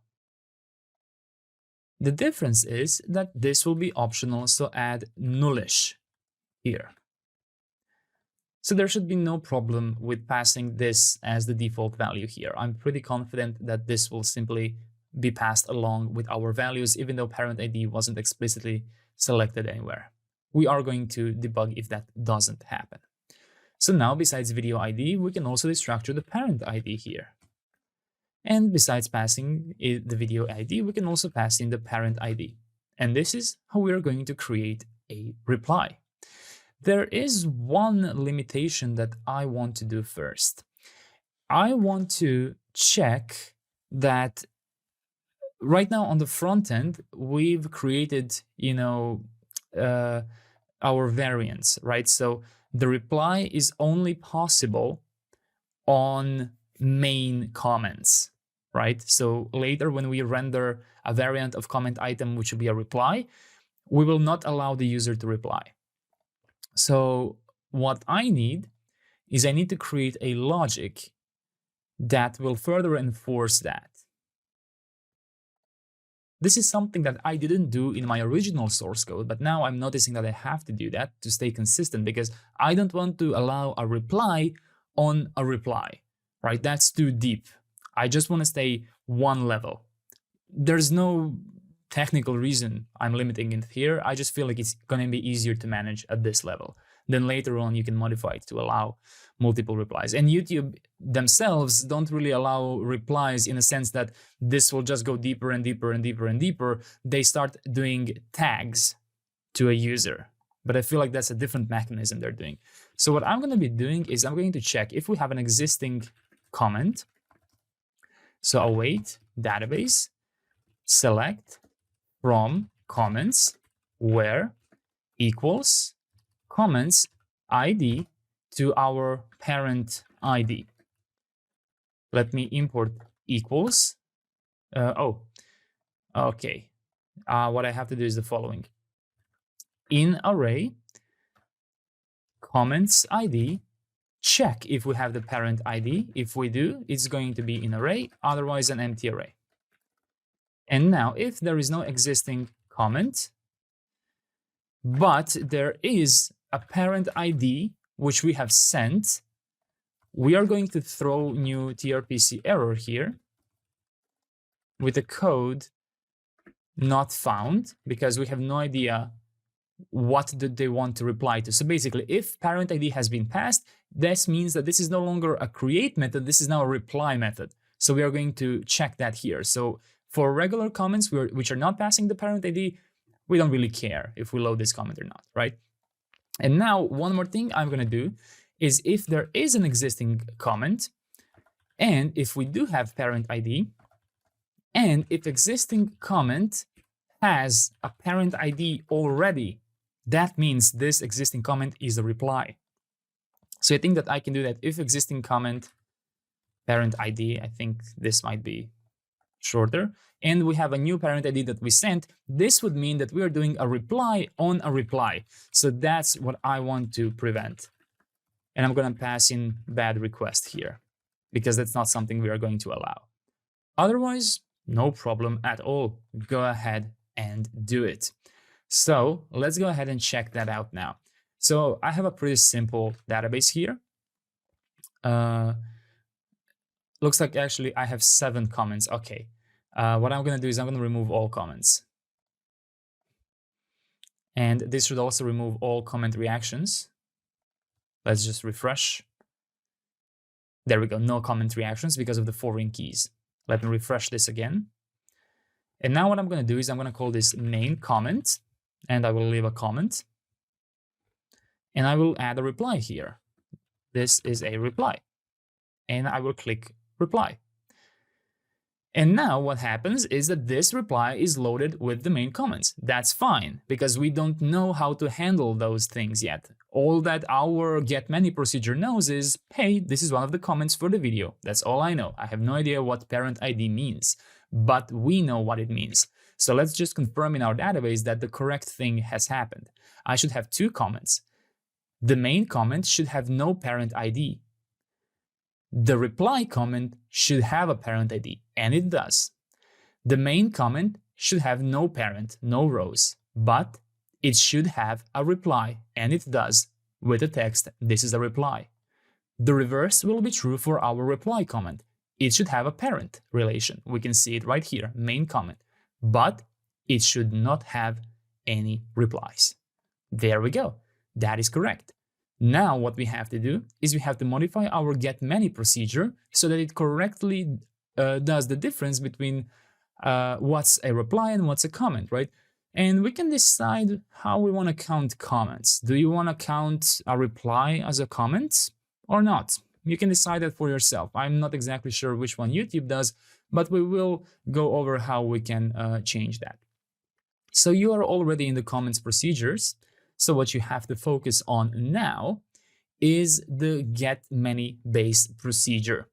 So what we are going to do is we are going to change our data right here to only load comments which don't have a parent ID.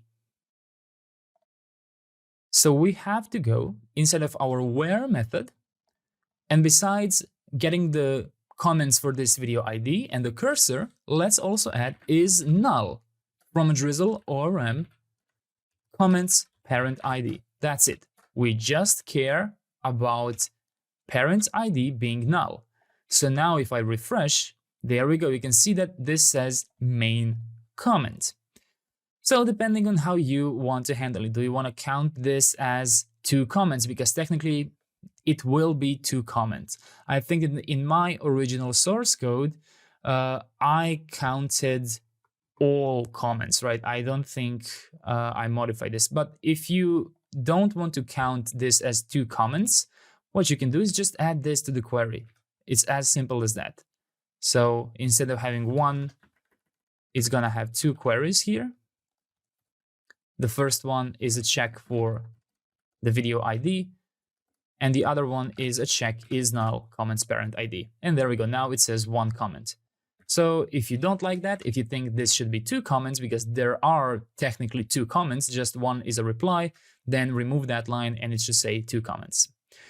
Now, what we have to do is we have to add a reply count. So we know to display to the user, hey, this comment right here has some replies.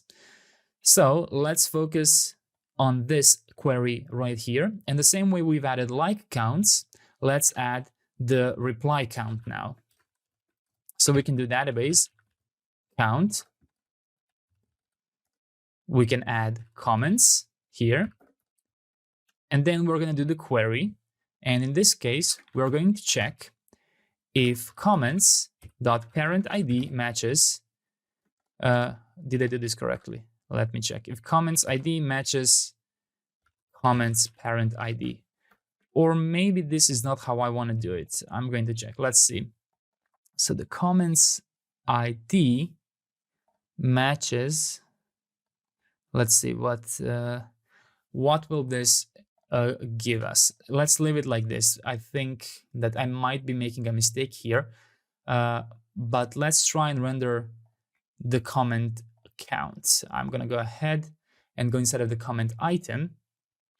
And after we render this conditional comment form, let's do this. If comment.reply count is larger than 0, and if variant of this is a comment, then display a div with a class name of PL14 and a button component, which will very simply do comment reply count replies. So right now it renders nothing because it detected the reply count is 0, I suppose. So let me see. I am doing something incorrectly here. I think that I cannot count the self-referencing queries the way I wanted to count them. So what I'm going to do is something else. I'm going to go ahead and create a common table expression for my replies.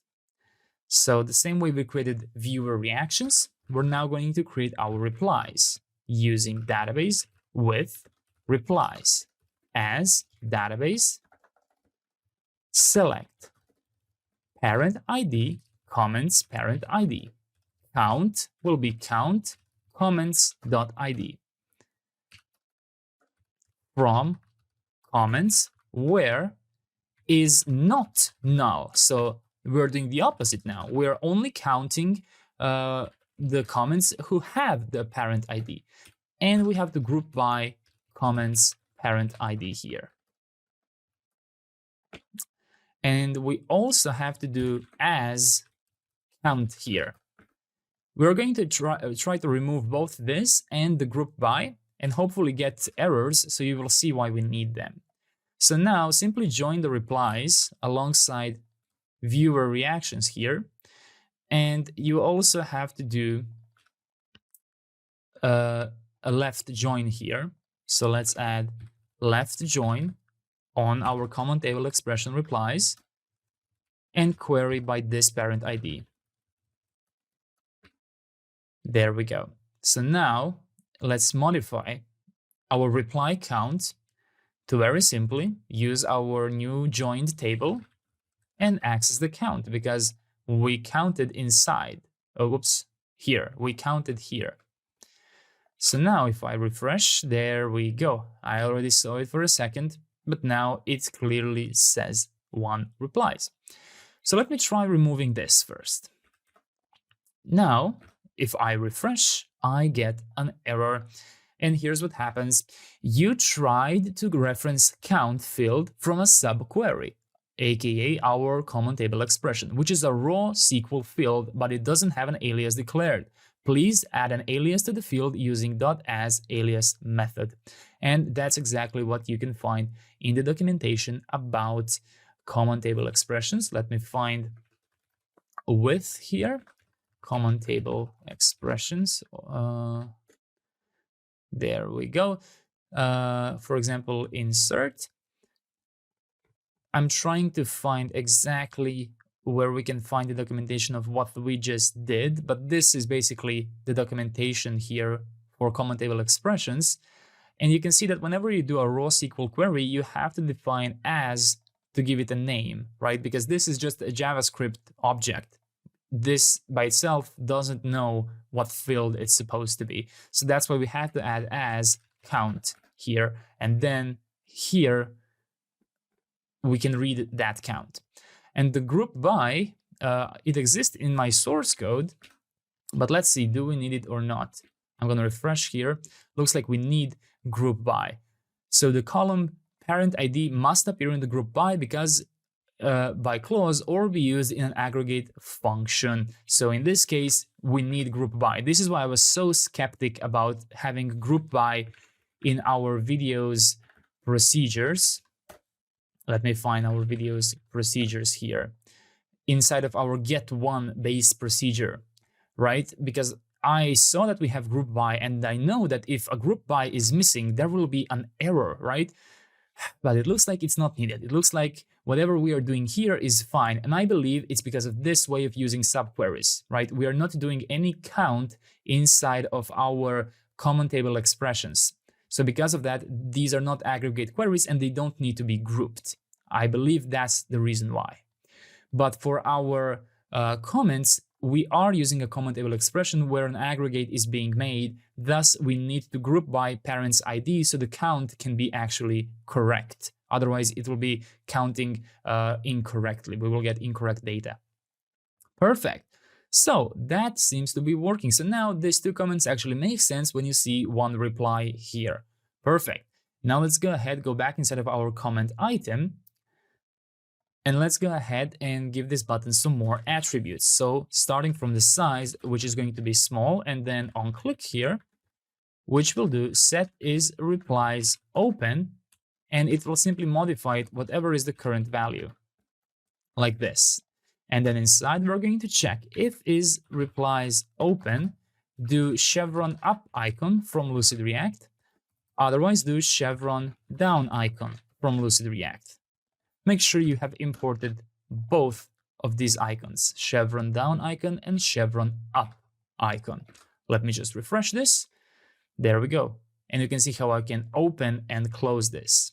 Now what I want to do is I want to create a variant for the button. So go inside of your source components UI button, go inside of your variants here, and after link, you're going to add I never know how to pronounce this variant. Tertiary? I'm not a designer, so I apologize in advance. Tertiary, I guess. BG will be background. Hover will be background blue 500 with a 10% opacity and a text blue of 500. And now just go ahead and give this variant here. There we go. And now it should look much, much better. Before we go on and build the actual replies UI here, I want to go back to my comments procedure and just wrap it up here. Because here's what we need to do. We are from now on going to accept another input in our getMany-based procedure. You might have guessed it. That's going to be the parent ID. And it will be optional, nullish.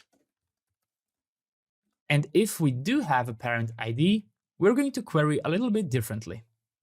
So this will be a query, which we're going to reuse for replies as well. This is the goal, right? To recreate a recursive kind of query. So this is not the parent ID, which we are going to be using. These are schema references. we are going to focus on this, our query right here, more specifically, our where here. And I really don't like how this end is here. I want to collapse it like this. I want to indent this, and I want to indent everything inside of the end. There we go. So now I've added this. Only load comments which don't have a parent ID. We are now going to change that to be dynamic. So if we have parent ID passed in our input, then obviously we are expecting replies for this comment to be loaded. So let's add equals comments parent ID, as simple as that. Otherwise, we are expecting this. And what we have to do is we have to extract the parent ID from the input right here. And I believe that's all we are going to need to load the replies. So inside of here, when we load our where, we're going to check if parent ID has been passed. Obviously, the user wants to load the replies for this parent. Otherwise, we're simply going to load all comments which don't have a parent ID, the main comments. Excellent. I believe that that is it. And now, what we have to do is the following. Let's go ahead and let's go inside of our comment item component here. And now we have to create a new component called comment replies. But we are only going to render that component if comment reply count is larger than 0, and if the variant is comment and is replies open. Only then are we going to render comment replies component. And this component will not be too difficult to create, don't worry. We will simply pass the parent ID to be the parent ID. We will pass, my apologies, comment ID. We will pass the video ID to be video comment video ID. That's it. Now let's go ahead and let's create the comment replies inside of here. So comment-replies.tsx. Let's create an interface, comment replies props, and export const comment replies like this. Inside of here, we're going to assign comment replies props with parent ID and video ID here. And let's return a div. And let's just say replies. There we go. Now let's go ahead and let's import the comment replies from /comment replies. Let me see what my error is here. This should be video ID, correct. So now when I click here, there we go. It says replies. When I close, it's hidden. What we have to do here is we have to fetch our replies. But so far, we've only been fetching in one way, prefetch and then suspense. But remember, we don't have to do that. The reason we are doing that is to improve our load times, right? We are doing that because we are working with server components. But this is a perfect example of something a server component is not. A conditional, optional load of reply. Let's go ahead and simply call an infinite query here. So we are going to extract the data from tRPC from the client, and we will call the same method that we are calling in our comments section, get many.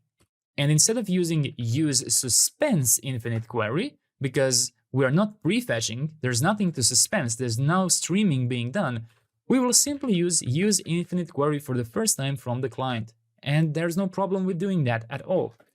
Let's pass in the limit to be our default. Where is my limit? There we go, default limit from my constants. Let's pass in the video ID. Let's pass in the parent ID because we have it. And let's go ahead and add the get next page param to be last page, next cursor. There we go. And inside of here, let's do JSON stringify data. And now, there we go. You will see the reply here. Let me just try and find the text for my comment here. Can I find the reply. There we go, value. This is a reply right here. Exactly, that is our second item in the database here. This is the reply. So we loaded the correct thing here. And now we just have to style it properly. Let's start by giving this a class name of PL14. So it's pushed here, right? Then let's go ahead and create a little bit of loading states, because this will have a normal client-side loading state, no suspense here, and that's perfectly fine because this is a conditional load, right? Flex column gap 4 margin top of 2. And now let's extract is loading from here, and let's just do if is loading. Go ahead and render a div with loader2 icon from Lucid React, and give this a class name of size 6, animate spin, and text muted foreground. And give its wrapping div a flex item center and justify center. And I completely butchered this. Let's go ahead and ensure that you have this imports. So now if you do a hard refresh here and click this, it should load for a second before you see anything. And now below that, what we are going to do is we're going to check if we are not loading and if we have data question mark pages, do a flat map over each page and return immediately all the items from the page. And then over all of those items, we are simply going to get the comments. And guess what? We will just reuse our comment item component, pass in comment ID, comment to be comment, and finally a variant of reply. Make sure you have imported the comment item component. Perfect. Let's go ahead and try it out. And there we go. There's one thing we forgot to do for the variant, for the reply variant of the comment item, and that is to change the avatar size. So modify this. If variant is comment, simply do large, otherwise do small. There we go. So now it's going to display much smaller, so there's more space, right? This is similar to how YouTube does it. There's one more thing to do here. Instead of our comment replies, we also have to add our infinite loading here. Now we could add our infinite scroll component, but I don't like the UI of it. And honestly, it's not too hard for us to create a new infinite scroll here, but it's not actually going to be an infinite scroll because that would be insane. Imagine opening something with a million replies, and then you would just infinitely be loading all of those replies. You would never be able to scroll down to the next comment. So no, we are not going to do any automatic scrolling or loading here. This will be manual fetching. So that's even easier for us to do. From here, let's go ahead and extract everything we need. So that's going to be the data, the is loading, which we already have. And then we're going to have fetch next page, as next page is fetching next page. These 3 items here. And that's enough for us to build everything we need. So after this div here, check if has next page. If we do, give the user a button from components UI button and simply say show more replies. Like this. Right now, this will not happen because by default, we will load 5 items here. So I need to make 5 replies first. Another reply, then another reply to, I completely butchered this, something else, and just a few more ho ho, and he he. Now we have 6 replies, and this should be enough to detect that we need to show more replies. So let's go ahead and refresh, and now when you click here, it should load 1, 2, 3, 4, 5 and give you a button to show more replies. So what we're going to do is the following. Give this a variant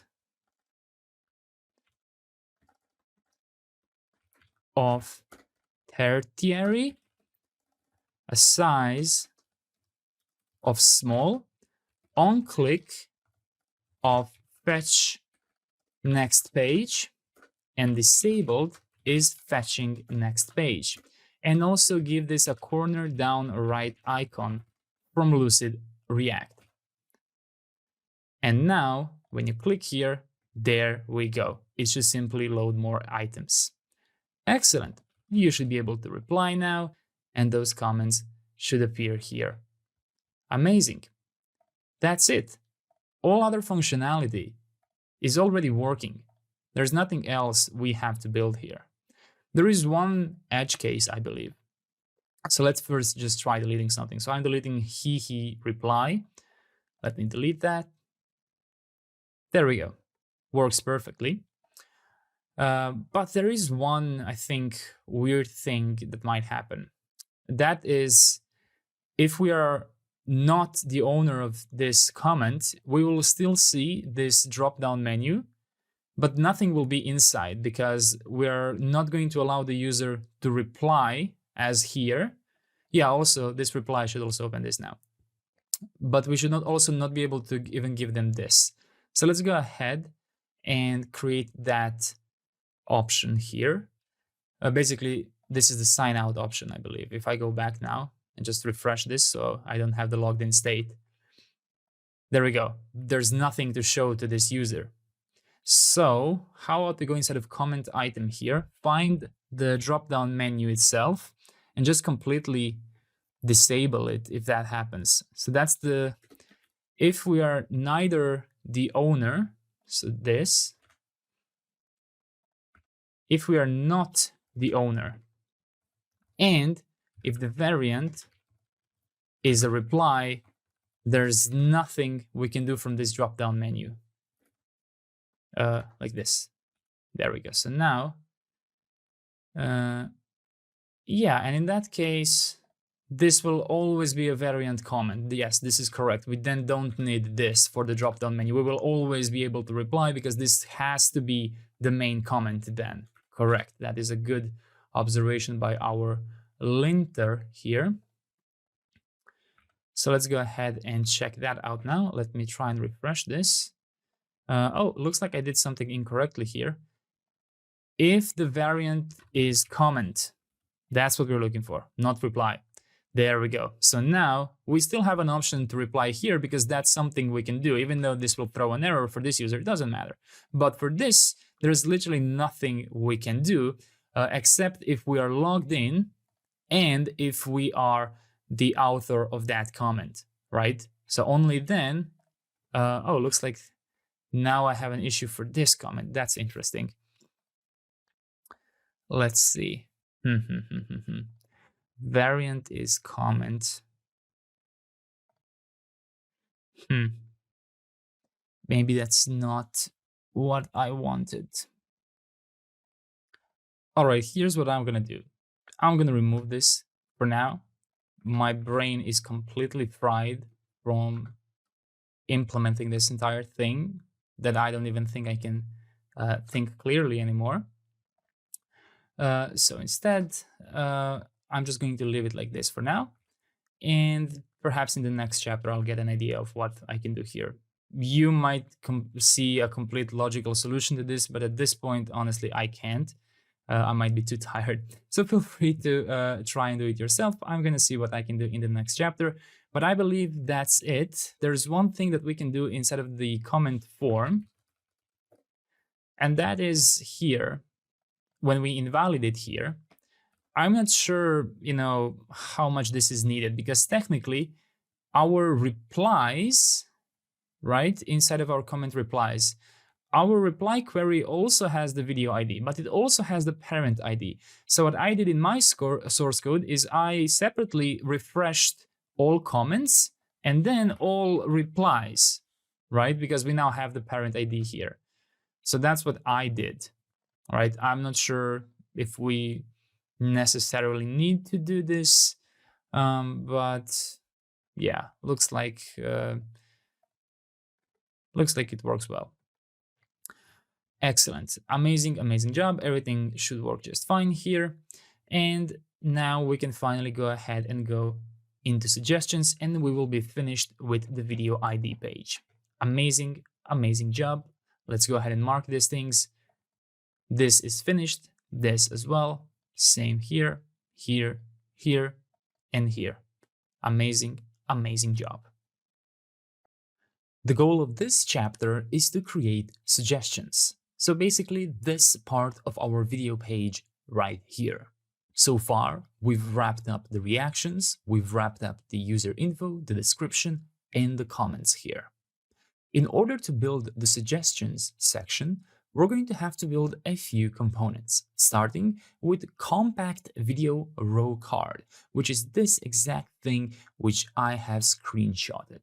That's going to be used for suggestions, for playlist items, and in general for small devices. Besides having a compact variant, video row card will also have a regular video row card.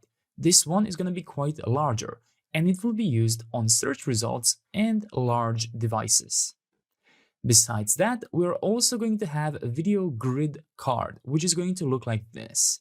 That's going to be used for feed grids, but also it's going to be used as a fallback for small devices. Because once we go ahead and collapse this area underneath this one, because that's what's happening on mobile, it will be a better look for us to load this type of card. So that's why we have to develop all of those in this chapter. And besides that, our goals are pretty similar to our previous chapters. We will create a suggestions procedure, which, lucky for us, won't require any new schemas. We are simply going to use the data which we already have. We will prefetch our suggestions inside of our video ID page server component. We are going to create the necessary components, and finally we are going to connect the suggestions section with the new API. Let's go ahead and do that. First thing I'm gonna do is I'm going to visit my Mux assets. So I'm going inside of my YouTube development and checking out my assets, and I can see that some of them will be deleted soon. So this is what I'm going to do. Ensure that you have bun run dev all running so your webhooks are connected, and I'm simply gonna go inside of each of these and delete them. Once I delete the first one, you can see that I now have this deleting video webhook here, and I'm gonna do the same thing for this one. So basically, all of my assets will now be deleted. If I go inside of my Drizzle Studio and refresh the entire thing now, so I have DrizzleKit Studio running here as well, you will see that I have no comments, no comment reactions, no video reactions, no video views, no videos, meaning that it cascaded all of my records, which is exactly what I want to happen. So now I'm going to go ahead and go inside of my localhost 3000 here, and I'm going to upload a new video from scratch, and we're going to use that to load our subscription. So let me just do another refresh here, go inside of my studio, and let's go ahead and upload a video. The video I'm going to upload is going to be the same as it was in every previous chapter, just the demo video. And the only thing I'm going to do is, well, go to its link. I'm not going to assign any category. That will be kind of important, right? So let me just go ahead and pause this video. And this is what we are working on now, the suggestions. So what I want to do is the following. I'm going to go ahead and create a new module called suggestions, simply because I want to keep that in a separate module. I don't want to mix it with videos or anything else. I will create a server here, and what I'm going to do is I'm going to copy the procedures from the studio. You're going to see why. So let's go ahead and copy the procedures from the studio and paste them here. Inside of here, I'm going to rename this to suggestions router. And I will remove the get one procedure entirely, like this. I just want to have the get many procedure. Basically, I'm saving some time since in here, we've already developed this cursor limit. Basically, we've developed the infinite pagination here, so I don't want to write that whole thing again. Just ensure that everything is updated, working with updated at, simply because we're using the sending on updated at. And make sure that you have that in the cursor here. Basically, if it was working previously, it should still be working. If you're unsure, you can go ahead and visit the comments procedures for get many. And inside of here, you should see a similar cursor, right? ID updated at the limits. And then inside of here, we're doing a very similar querying. I mean, not very similar, the exact same, but for different schema and order by the same things. And this is the same logic. Great, so let's focus exclusively on the suggestions procedure here. And this is what we are going to do. First of all, this is not going to be a protected procedure. It's going to be a base procedure, so anyone will be able to do this. The cursor ID, all of this will stay the same, but one thing that we're going to have is the video ID, which will be required. So that's going to be a string and the type of UUID. The reason we are going to need a video ID is to know suggestions for which video should we load. Now, we could go ahead and debate what is the best way to recommend suggestions for the video. There are many ways you can do it. You can use, I think the startup's name is Algolia. I think that one is used for AI suggestions and recommendations. You've probably seen their search in a lot of documentations. I think that Drizzle uses them. Let me try and go inside of Drizzle here. There we go, Algolia, right? So I think that is one startup you can explore, which might give you a much better suggestion algorithm. But the one we're going to build is going to be quite simple, just to kind of get the idea of how we would build a suggestion algorithm. Basically, what we're going to do is we're going to load similar categories, and we're simply going to exclude the video that is currently loaded. But let's do what we can with the data we have. So besides the cursor and limit, we now have the video ID from here. And since this is no longer a protected procedure, we will not have this at all. And more so, in fact, we won't even need the context. So the first thing we ought to do is find the existing video. So let's do that using await, database, select from videos, and simply check if video's ID matches the video ID. Like this.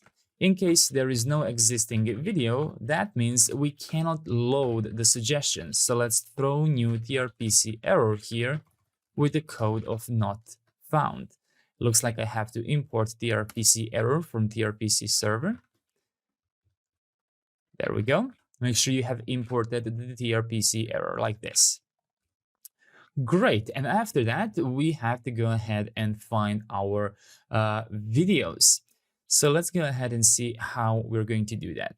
This will no longer be the case. Instead, what we will be focusing on is the following. We're going to focus on videos, category ID being the same as existing video category ID.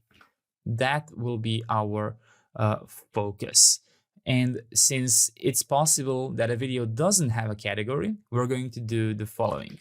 If the video for which we are trying to load the suggestions has a category, then we're going to do this. Otherwise, we're simply going to load all other videos because we don't really have nothing smart to show for this, right? So I think that this should be enough for the logic. We are descending videos updated at and video ID here. We are doing the limit to check for more data. All of this should be quite fine. And that's how we are going to load our suggestions. There is one more thing we're going to have to add here, and that is to exclude the present video. But we're going to do that in a moment simply because I only have one video right now. So let's go ahead and go inside of our source. And let's go inside of tRPC routers app, and let's add the suggestions router to be our suggestions router. The suggestions router will come from modules suggestions server procedures. Make sure you're using the suggestions module. Now let's go ahead and find our app folder, home, videos, video ID page, and besides prefetching comments and video, we are now going to prefetch. I've called it suggestions router. That's not what I wanted. Let me go inside of my app router and rename this from suggestions router to suggestions. There we go. So this should be suggestions like this. And this will now be accessible through suggestions, get many, prefetch infinite, video ID, and limit is going to be the default limit. So we are now going to load 5 suggestions, basically 5 videos with the same category, or if no category, just 5 videos. Let's go inside of the video view, and now we have to go inside of our suggestions section. We have 2 instances of suggestions. So basically what that is doing is rendering one on mobile and rendering one on desktop. So let's go ahead and mark the suggestions section here as use client. And inside of here, what we are going to do is simply load the suggestions by using tRPC from the client, suggestions, use suspense, get many, use suspense infinite query, pass in the video ID, which we don't have, and we also have to pass in the limit, which will be the default limit from the constants. So let me go ahead and just do an interface suggestions section props. I expect it to receive video ID, which is going to be a required string. Let me go ahead and add those props here and destructure the video ID. And now we can safely assign the video ID like this. But besides passing this, we also have to pass the second argument. We can copy it from the comments section. Basically, it's the get next param. So let's add it here. There we go. And now let's go back inside of the video view, and we simply have to pass the video ID to both of our suggestion section components. There we go. And now we have the suggestions, and now we can go ahead and JSON stringify these suggestions here, so we can see our data. And there we go. Now that we have loaded this video right here, looks like there is something going on. This video is still being processed. I'm not sure why that is still the value here. Perhaps one of my mux webhooks has failed. Maybe that happened. This video is still being processed. So this is an idea, you know, of a video. Yes, it still says that this video is being prepared.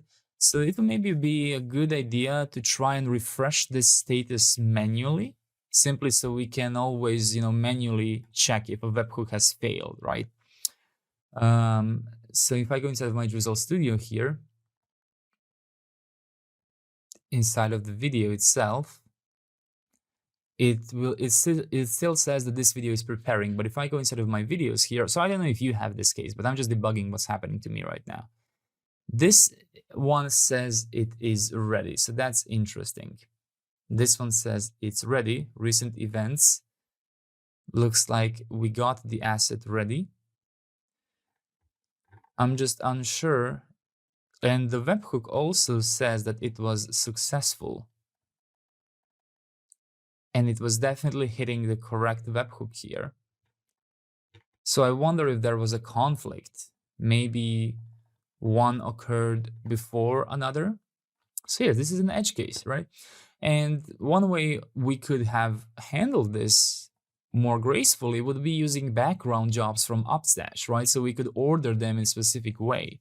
So here's what I'm going to do. I'm going to go inside of my assets here, and I'm going to delete this asset like this. So this should now also delete this entire video here. And I will just try and upload a new one, simply to confirm that whatever is happening is a rare, you know, thing and shouldn't occur again. Let's see. So it's still preparing the video. It's preparing the video. And now it's ready. Yes, looks like that was an unfortunate edge case which happened.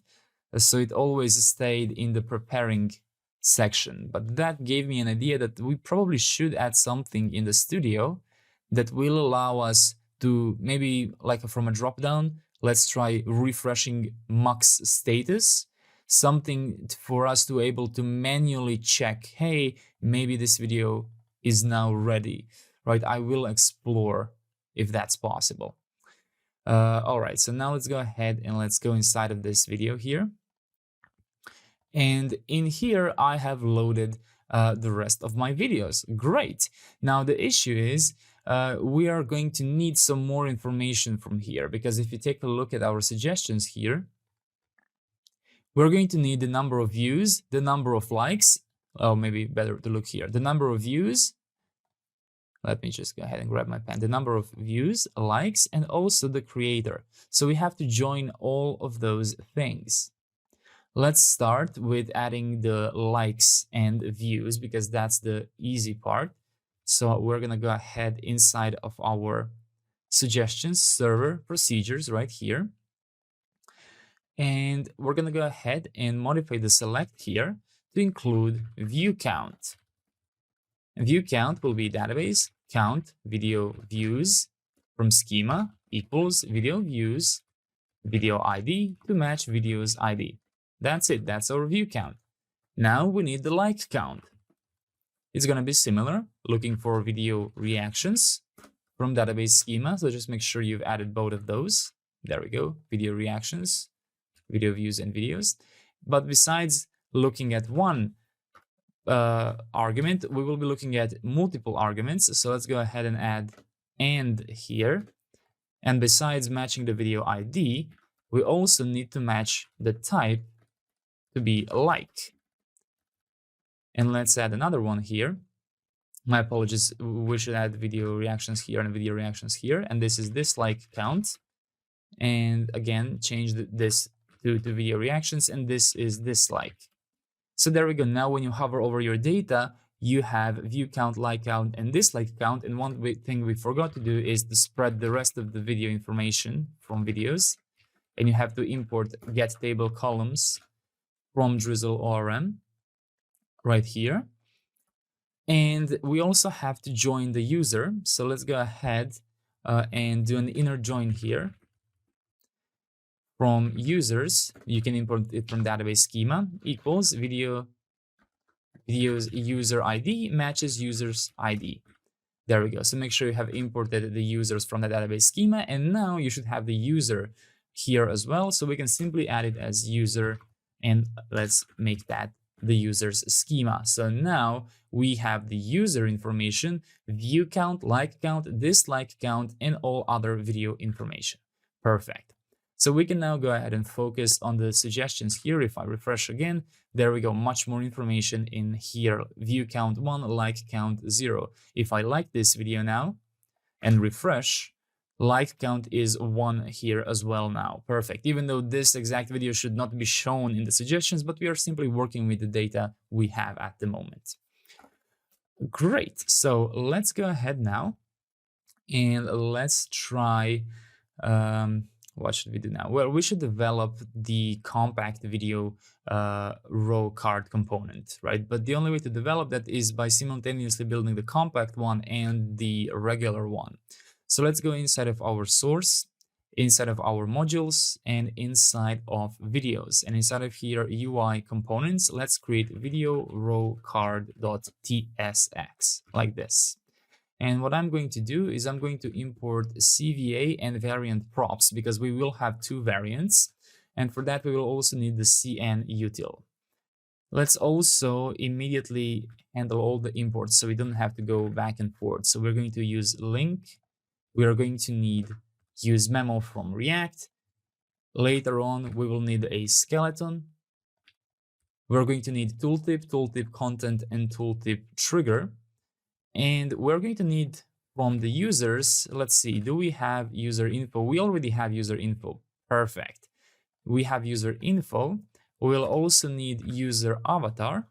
Now, where did I define the user avatar? Because it definitely exists, but it's inside of my source components. So in my original source code, I've added it inside of here, but I think it makes more sense for this to be in components actually. So let's add that from our components because it exists, right? We've already used the user avatar throughout our project. Let's add the video menu from /video menu because it is in the video components here, right here. And let's add video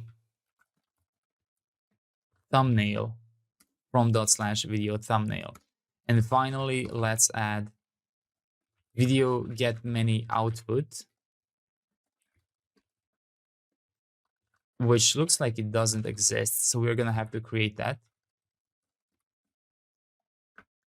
Or does it? So only video get one output exists inside of modules, videos, types. So go inside of modules, videos, types.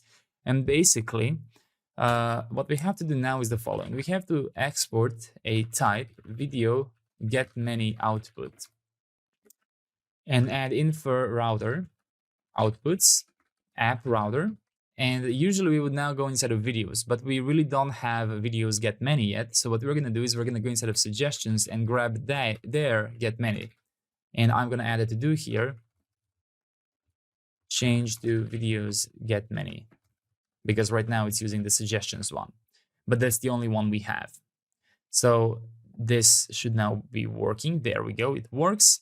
Perfect. Now let's go ahead and let's create our variants. So we are going to need constant video row card variants to be CVA. And then we're going to pass some default classes, group, flex, and a minimum width of 0.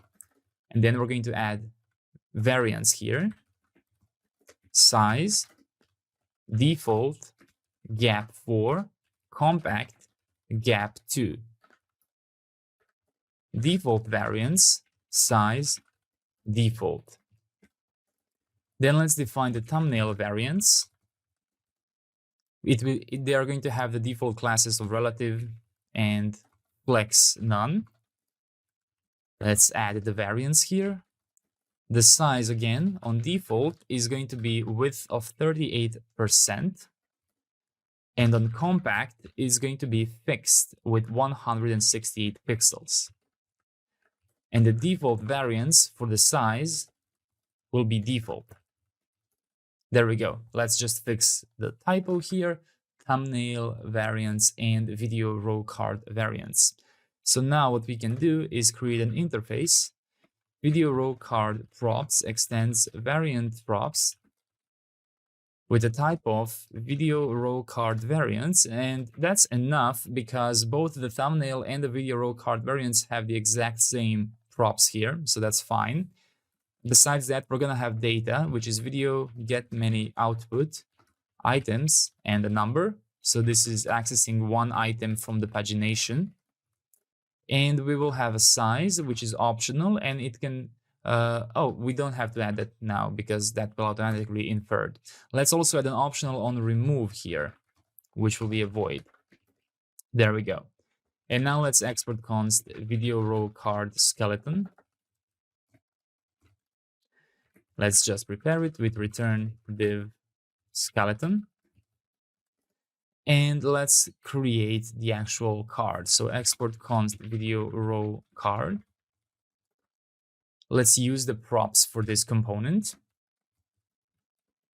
Let's destructure the data, the size, and the onRemove method. And let's go ahead and actually build this component. So I'm going to return a div here with a class name of video row card variants and passing the size prop. I will then add a link component, which we have imported, with an href leading to /videos and then data ID, and a class name of thumbnail variants and passing the size prop as well. And inside, I will render my video thumbnail component. The video thumbnail component will have an image URL of data thumbnail URL, preview URL of data preview URL, title of data.title, and duration of data.duration. Since in my source code, in schema, in my videos, I have defined duration right here as default 0 and not null, I don't have to add any fallbacks. In case you didn't do that, because I didn't explicitly tell you that you have to, only if you want to, you're gonna have to add this to avoid errors. Great, so we have this, and now I want to go ahead and render this card. So let's go ahead inside of our suggestions section here, and instead of doing this, what we're gonna do is we're gonna go over our videos, pages, flat map, get the individual page, return page items map, get the individual video, and then go ahead and render the video row card. You can import it from components video row card. This will be suggestions, not videos, of course. But in the end, that is a single video, right? So let's give it a key of video ID. Let's give it the data of video.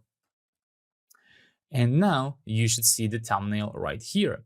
And if you pass in the size of compact, I'm not sure how much actually changed. Let's see. For the thumbnail variants, I think just the amount of space the thumbnail takes is different, right? So not much we can see now. So let's go ahead and continue developing the thumbnail now. The next thing we're going to do is outside of the link here, and this will be our info part of the thumbnail. of the card. So let's add a class name, flex1 and a minimum width of 0. A div, flex justify between and gap x of 2. A link leading again to videos, data ID. And a class name of flex1 and a minimum width of 0. And inside an h3 element rendering the title of the video. Now let's give this a dynamic class name.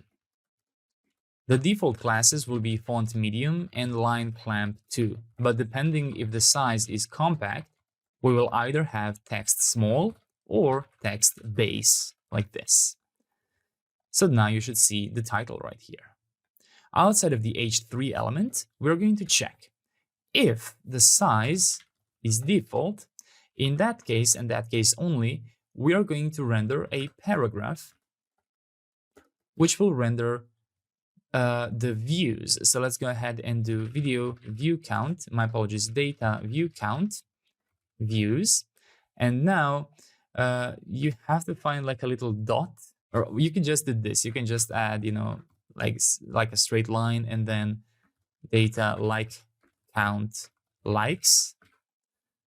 And let me go ahead and check this. Okay, so I think that size is default, so I have to go here and change this to default to see it.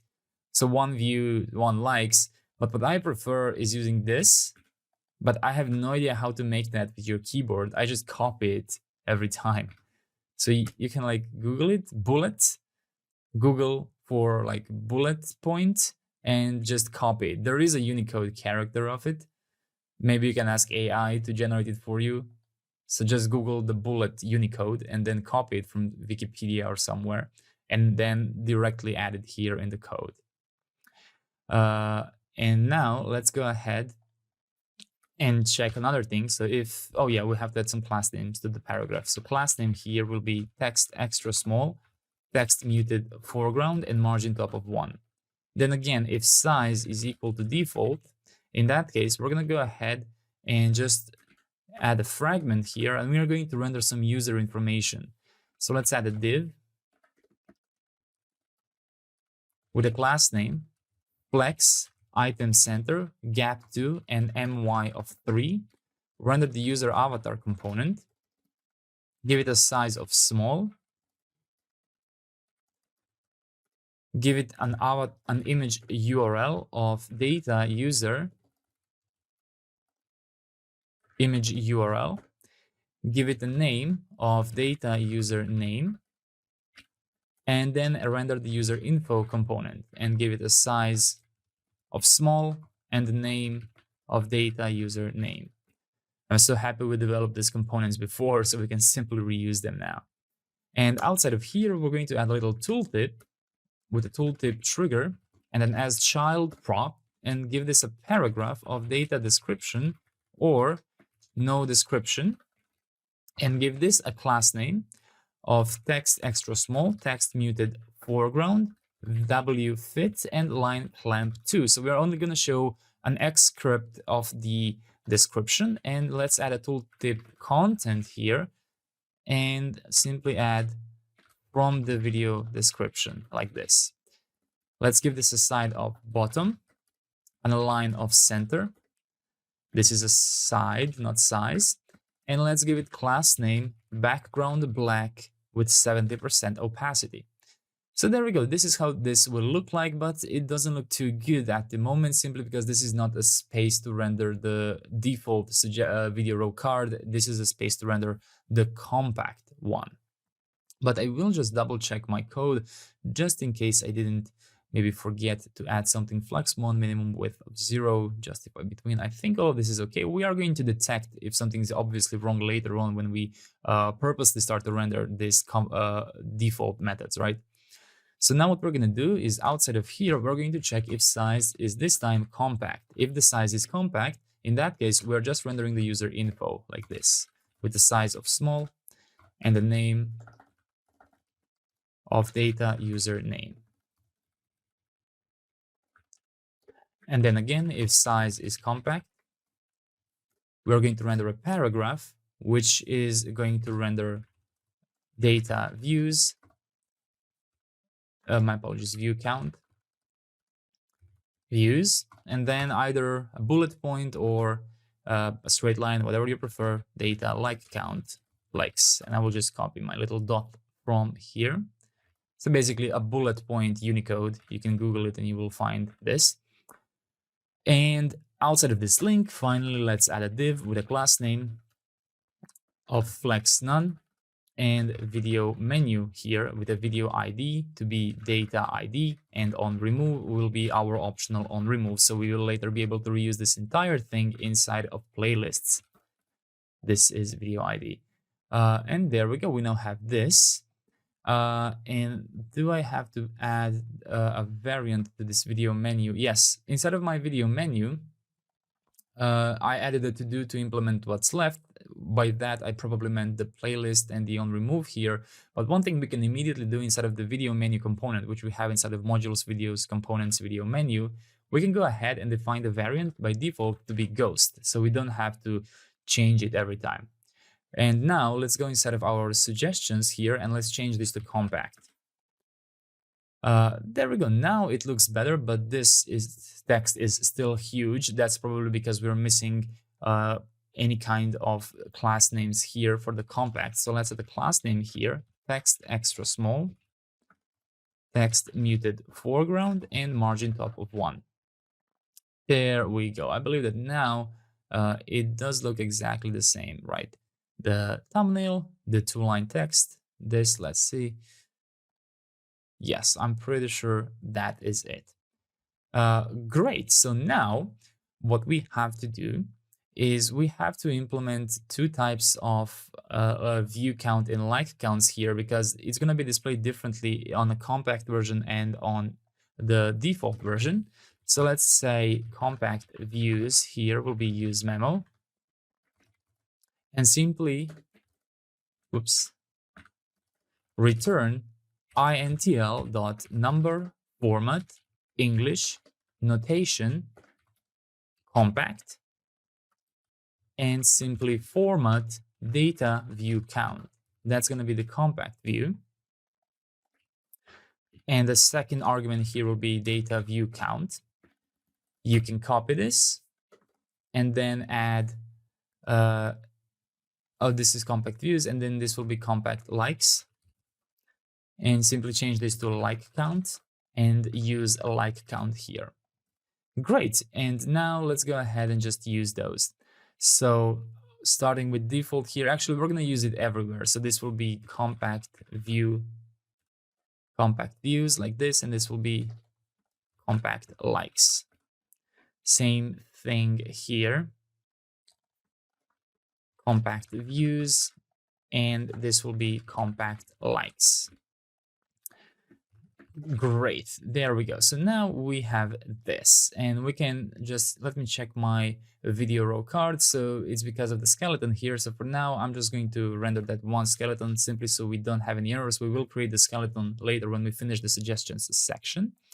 So what I want to do now is I want to go inside of my suggestions section here like this. And we now have to create a proper way of rendering this, right? Because it's going to be displayed differently if we are on this mode and if we are on this mode, for example.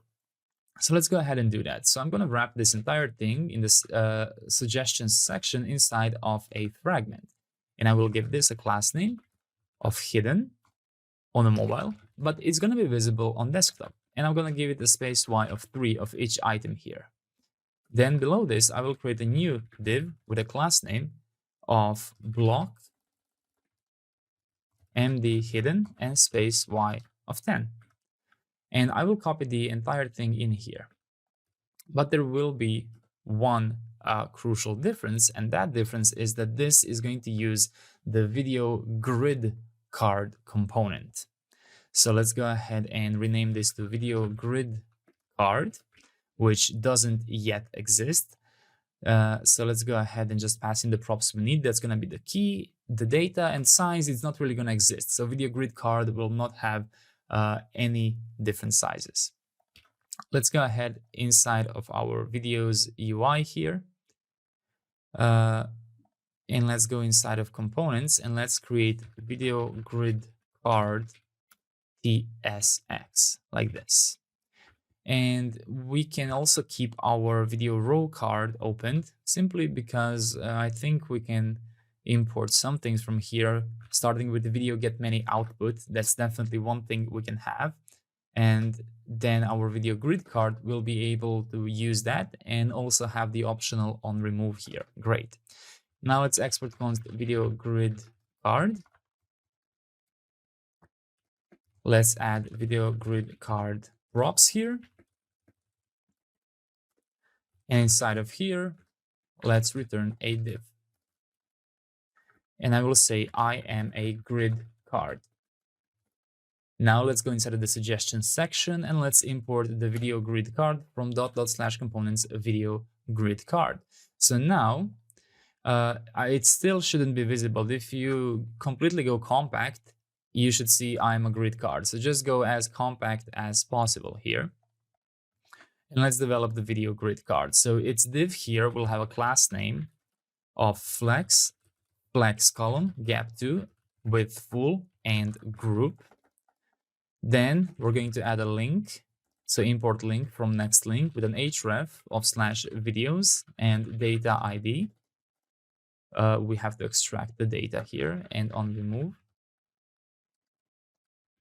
Data ID like this.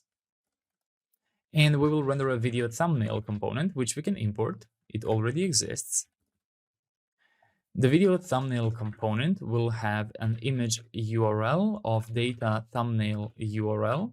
It's going to have a preview URL of data preview URL, a title of data title, and duration of data duration. Again, if this is an error, you have to add this. If you have set in your schema for it to have a default value, you can leave it like this. And now you should be seeing a larger thumbnail here. So this is what we expect on mobile, right? In this collapsed mode, we don't want that grid like that. And now we have to build a video info component.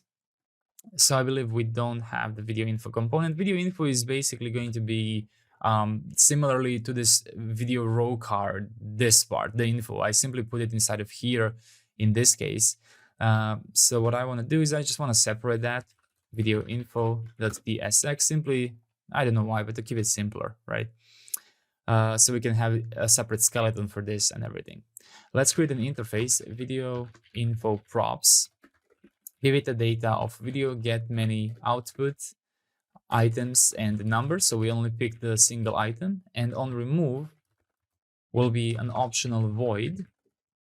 Let's export const video info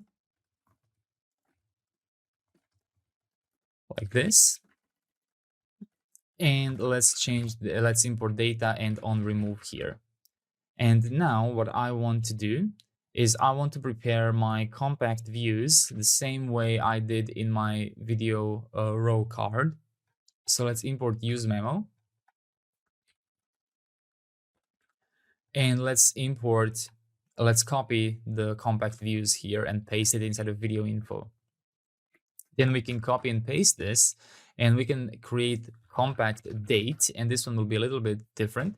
So it's going to return format distance to now from date FNS and pass in data created at, and add suffix is going to be true, and use data created at here, and make sure you have imported format distance to now from date FNS. And let's assign the proper props here because that seems to be missing. There we go. And while we are here, let's actually go ahead inside of the video grid card and outside of link, render the video info component, pass in the data to be the data and on remove to be on remove. There we go. There should be no errors. Video info cannot be used as a component. That's because we haven't returned anything, so that is fine. And now let's go ahead and wrap this up. So I'm going to go ahead and return a div here with a class name, flex, and a gap of 3. I will go ahead and add a link to the href here to go to /users and users, my apologies, data user ID. So we are adding info about the author of the video. Link is not defined, meaning we have to import next link.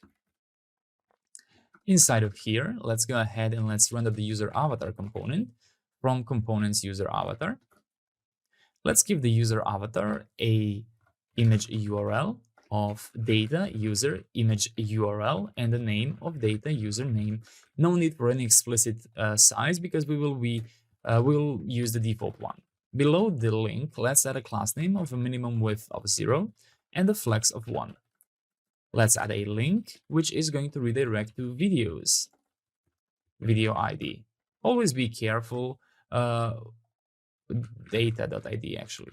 Always be careful when typing links because they're not yet strictly typed. Fun fact, Next.js does have an experimental option you can turn on inside of the config to have strictly typed links. So if you type this, you will get an error like, hey, you've never defined that in your page, in your app router. But for this tutorial, I'm not going to be using that. But you can explore that. You can Google strict links, strictly typed links Next.js. In the meanwhile, just be careful about your links. Now inside of here, I'm going to add an h3 element with the data title, and I'm going to give the h3 element a class name of font medium, line clamp 1, LG, line clamp 2, text base, and break words. Outside of this link, I'm going to open a new link, which we can copy from here because it's also going to redirect to the user because this will be some more user information here. Inside of here, we're going to render the user info component from components users user info and pass in username here. So make sure you have imported the user info from its proper modules. There we go. And besides this, we're then again going to open a link. Let me just close it here. There we go. And inside of here, we will add a paragraph, which is going to render the compact views, then the little bullet point and compact date. And let's just add views suffix here. Let's give this paragraph a class name of text small, text gray 600, and line clamp of 1. And outside of this div right here, let's add a new div and render the video menu component from /video menu. And let's give a video ID here to be data ID and on remove to be on remove. So a lot of reused elements here. And let's pass a class name here to be flex shrink 0. Actually, oh, that's interesting. Shrink 0? Are both of these valid? Yes, both of these do the same thing. I was thinking one of them is wrong, but looks like both of them do the same thing. Okay, so yeah, shrink 0 or flex shrink 0 looks like both of them are okay. Great. So now let's go ahead and just copy the bullet point here. So we do this, and I think that should be it now. There we go. A nice component for mobile mode. So in mobile, this is how you are going to see the suggestions, right? And on desktop, if it's collapsed, it's still going to be this. If it's extremely wide, it's going to be like this. Perfect. So what we have to do now to wrap up this is add the infinite scroll to our suggestions section. We can do that quite easily. Inside of this fragment, add infinite scroll component. And pass in has next page, and we have to extract the query from here, like this. Query has next page is fetching next page will be query is fetching next page, and fetch next page will be query fetch next page, and is fetching next page. So now we have the infinite scroll. But here's one thing I want to add. So let me just move that here. As you can see, inside of our video view, there are two places where we render the suggestions. This one is hidden on large devices, meaning this will be the mobile one. So for this one, I want to add is manual prop.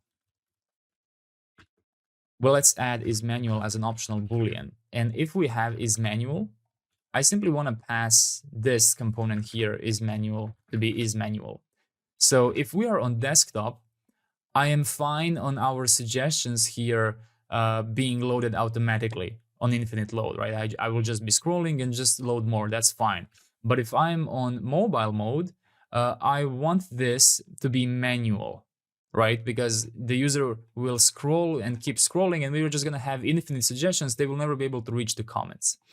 And on the comment side, I think it's fine to be infinite because this is the last element. So I think it's fine to infinitely scroll here. Great, perfect. So I think that is it. I think we've done the suggestions. Obviously, we have to do the skeleton for the suggestions, but you can see how fast this loads because thanks to prefetching. So let's go ahead and see whether we've done everything we've needed to do. We created the suggestions procedure, we prefetched the suggestions, we've created both video row card and video grid card components. I have some doubts about the default size of the video row card, but we will see how these components behave later on when we reuse them. And we connected the suggestion sections with the new API. Excellent. So what I'll focus on in the next chapter is probably building the search results, simply so we can test out the video row card. And after that, I also want to talk about this little issue that we had, which clearly told me, that my asset was ready in Mux, but my webhook for some reason has never upgraded that, right? Because inside of here, we saw video asset was ready, and we saw that the webhook was successful, right? So there should be no reason that it didn't update my record. What I'm thinking happened was maybe a conflict, maybe video asset ready fired too late, perhaps. Maybe it timed out, but there's no reason because it did fire a success attempt. So yes, webhooks are not, exactly too reliable. So what I want to do is I still want to rely on the webhooks, but maybe in my studio for each video, I should have a little button which says like, hey, can you refresh the status from Mux? I just want to see what does Mux say about this video and just update all of my statuses, playback IDs, and all of those things if that's true. Great, amazing job. We're getting closer and closer to wrapping up the project. In this chapter, our goal is to implement the search page. But before we go on to implementing the search page, for which we actually have all the components we need, I just want to wrap up a few things from my previous chapter. And the primary one I want to talk about is this: adding a manual video revalidation. Because a very weird thing happened in my previous chapter. I uploaded a new video and it got stuck in the processing status, right? It never got to status ready until I deleted the video and uploaded a new one. And even though I went into my Mux assets here and I went into the events, I saw that the video asset ready was fired, and it also said that the webhook was successful. But looks like something simply went out of order and my video was forever stuck in the preparing status. So I went researching, and I specifically went into the documentation here, Mux documentation, and I found that there is a way to list an asset or to retrieve a single asset, right? If we have the asset ID, we are able to retrieve an asset and we can get the playback ID and we can get the status. So I've got an idea about how we can try and add a revalidate button right here in case a video gets stuck forever in preparing process. So let's go ahead and try and do that.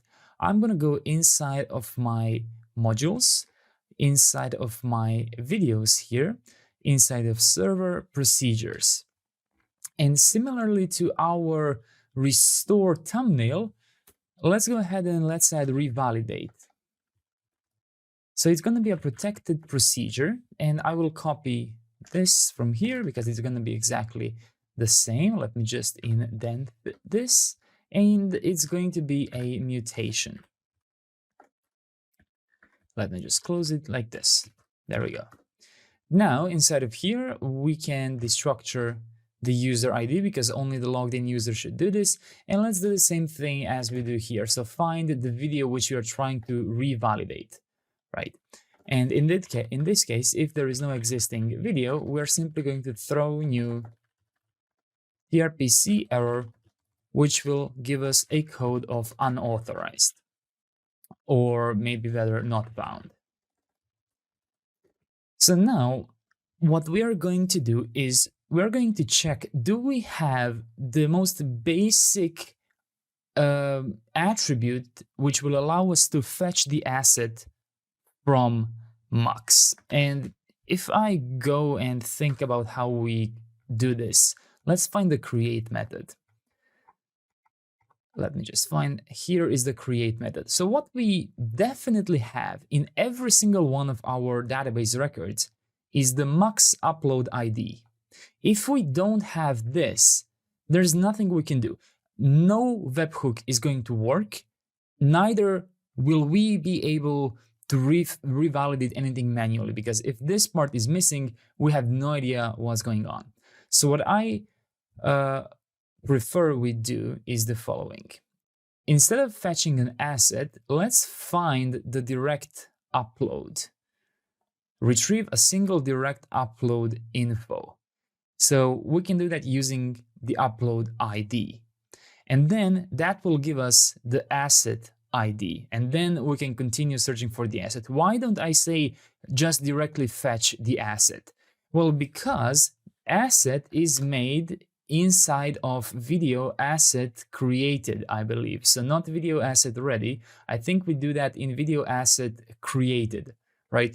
But that is part of the webhook, and we are trying to solve issues with the webhook. So I don't feel comfortable relying on an attribute that we are exclusively going to assign through a webhook, when the webhook is exactly what we are building this procedure for. That's why I want to choose the mux upload ID, because it's the only thing we reliably have from start to finish. So that's my idea. I have not done this in my original source code, so this is my first time trying this.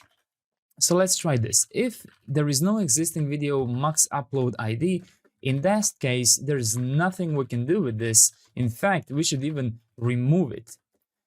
But let's for now just throw a bad request. So my idea for now is to use our mux lib here to get the upload. So let's do const direct upload, and let's do await, I suppose, mux, which is already imported here. So we have that. Great. Let me find revalidate. There we go. We're going to try and do mux, and let me just try and figure out the API. So this would be our direct uploads. So let's go and click on retrieve a single direct upload here. All right, let's go ahead, and I hope that their SDK can do this. Let's see, mux.get.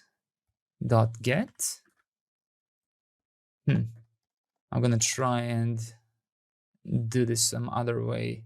Max retries, patch token system, video, deliver usage playback uploads. Oh, those have uploads, and then I can retrieve a single upload using the upload ID. There we go. That's what I was looking for.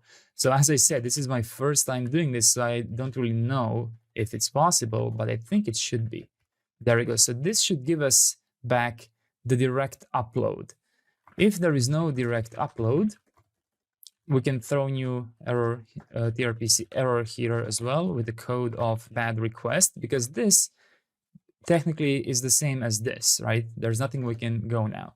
And now let's find an asset using await mux video, and this time let's find the assets, retrieve, direct upload, and we should in here have the asset ID. So we can check if we don't have direct upload, or if there is no direct upload asset ID. So if we have this, then we have the asset, right? In case there is no asset, well, we can just go ahead and throw the same error again, because there's nothing much we can do. But if we finally have the asset, we can do const updated video to be await database update videos, and let's set the following values: mux status will be the asset status, and max playback ID will be asset playback IDs, first one in the array ID, like this. ID doesn't exist. Let me just see the documentation. For fetching an asset, when I retrieve a single asset, we have playback IDs. ID doesn't exist. Okay, now let me see inside of my video asset ready. How do I fetch this playback ID? How do I generate it? So I generated like this. This would be asset. And I can actually do this. If there is no actually, no, it's okay if there's no playback ID. That's fine. Let's just do returning here, and let's return updated video. There's an important mistake I've made in this query. I have completely forgotten to add the where clause. Just like in the screenshot, make sure you add the where clause, as this will be the fix I'm going to do later in some chapter. But I want to give you this fix in advance so you don't have any broken code going along. And let's confirm with my route here. So when the video asset is ready, what do? We generate thumbnails, but there's no need to do that here because we have a separate restore button here for the thumbnail. So no need to do the whole thing here. But besides that, let's see, what do? We add the duration as well. Okay, I see. So what we're gonna do is we're also going to add max asset ID, and let's go ahead and use asset ID here, and duration, and let's define the duration here as well. So duration, we are basically copying parts of what our webhook is usually responsible for. And in this case, we are doing that manually. There we go. So now we have an endpoint to manually check what's going on with a certain asset. Now, I have not tested this, so I'm not sure if this will work. But what it does basically is it finds the existing video. If there is a missing upload ID, it throws a bad request. Then it uses the upload ID to find the direct upload, or we can maybe call this upload, right? No need to call this direct upload, like this. Simply because it calls the upload simply because that's the only reliable field we have, and then we use the asset ID here. If we are able to fetch the asset, then we're gonna go ahead and get the playback ID and the duration and also the new status. So technically it should work. Looking at this code, this should work fine. Now let's go inside of the form section component, inside of studio sections form section here. And similarly to our, let's find our remove method, I will now just add our revalidate method, tRPC videos revalidate. On success, utils studio get many invalidate, and let's also get one invalidate and pass in the video, the ID to be our video ID. I think that's the prop. And this will be video revalidated and no need to push anywhere. So that's our revalidate method here. And let's now add it to our dropdown, right? That's the only thing I believe we can do. So I'm going to add it here, revalidate. And let's call this revalidate. And I'm not sure what to do here. Rotate CCV icon. Yeah, the same one we're using already. So now there is nothing wrong with this video, right? But if I click revalidate here, it says video revalidated, and I don't think anything should really change. It still says ready. Everything seems to be fine. I should still be able to play this video. Let me try and click here. There we go. The subtitles are still here. So this part seems to be working just fine. So now how I want to test this is in the following way. Oh, we also have to add views, comments, and likes here. I forgot about that. But I want to test it in the sense that I will go to my Drizzle Studio and I find this video, and let me pretend like something's going on here. So I'm going to pretend that my mux status was in preparing, and I'm going to pretend that I never got, actually no, I'm going to pretend that I never got my mux playback ID, meaning that the video could never be played. I'm going to pretend that this happened, right? So now you can see that this says preparing, which means that in here, the user should still see this video is being processed. And let's say that no matter how many time we spent waiting, this never goes to ready. What we should be able to do now is click revalidate. And hopefully now it goes to ready. And hopefully my Drizzle Studio should now upload, so it should now change both the mux status to ready as well as mux playback ID. Now the question stands here, what should we do with mux track status? Because that's also a thing that could get stuck within our webhooks. So should we handle that as well in the revalidate? Let's see inside of route here. When we work with mux asset track ready. So the only thing we need is the asset ID, it seems. Let's look at the mux docs for this. So this is going a bit slower because, as I said, I have not done this myself. I'm not sure if we have the ability to do that. Transcription vocabularies, retrieve a transcription vocabulary. We need the vocabulary ID. We don't have that, so I don't think that's it. And they can't find the transcriptions here. I'm basically looking at tracks. Maybe if I click on an asset and if I retrieve an asset, maybe, let's see, playback IDs, I can't see anything regarding track here. Oh, I do, tracks. Type audio, I do see tracks here, but I'm not sure what to do with them. I'm not sure which track ID should I choose. Should I look for type audio and then get the ID of that maybe? I'm not sure. This might be something for you to research, you know. For example, after you get the asset here, here's a little to do for you to do, potentially find a way to revalidate track status as well. ID and track status as well. Because right now, I'm not entirely sure how I would do that. It's not crucial that we do it. Oh, maybe update a master track, create an asset track. I do think it's possible. Retrieve asset input info.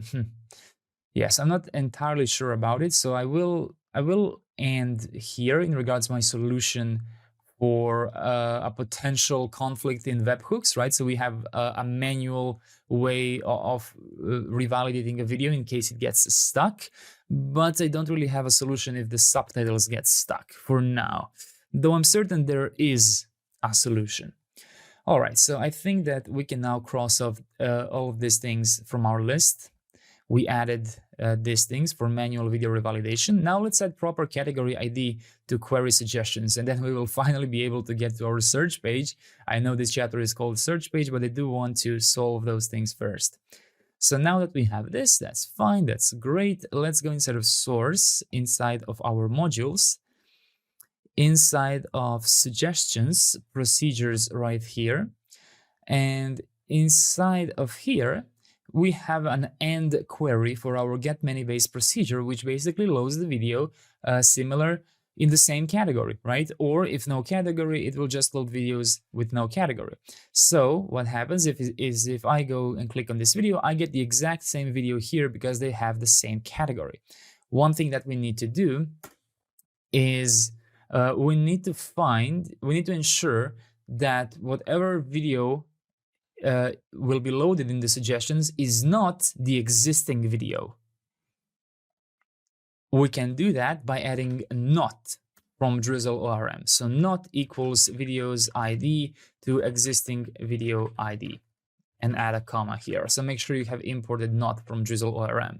And there we go. Now there should be no suggestions here. So go ahead and test it out like this.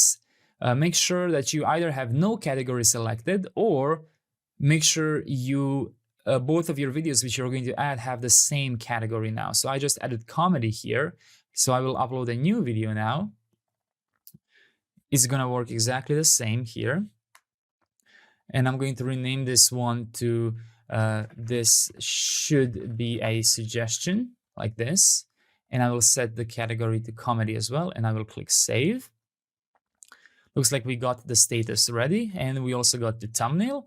In case this got stuck, we could have always just clicked revalidate, which is great. I really like this solution of ours.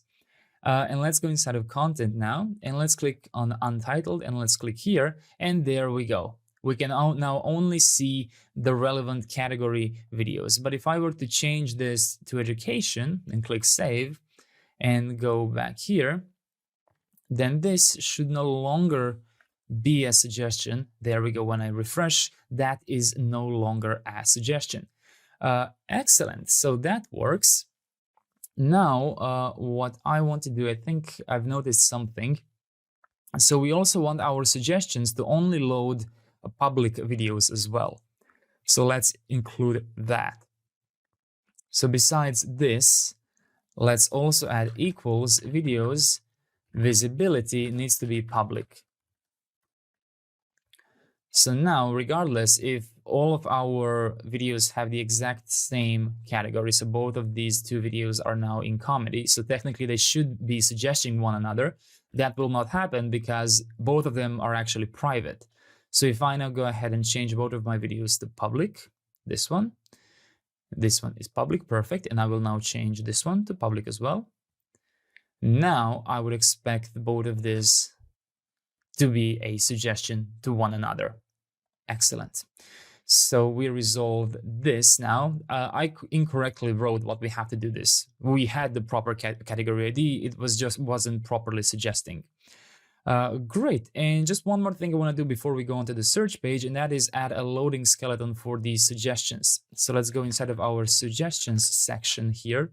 We call this suggestions section. Let's go ahead and do what we usually do. This will be called suggestions section suspense. Let's export const suggestions section here. Let's go ahead and include the props, video ID and is manual. And let's return suspense from React error boundary, and suggestions section suspense, and passing the video ID, and passing is manual. There we go. Now for both of these, let's add a fallback.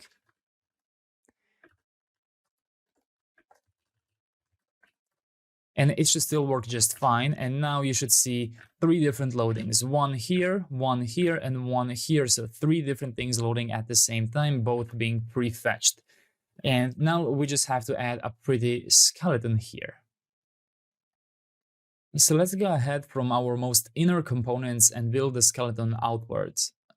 Let's go inside of our video thumbnail component right here, video thumbnail.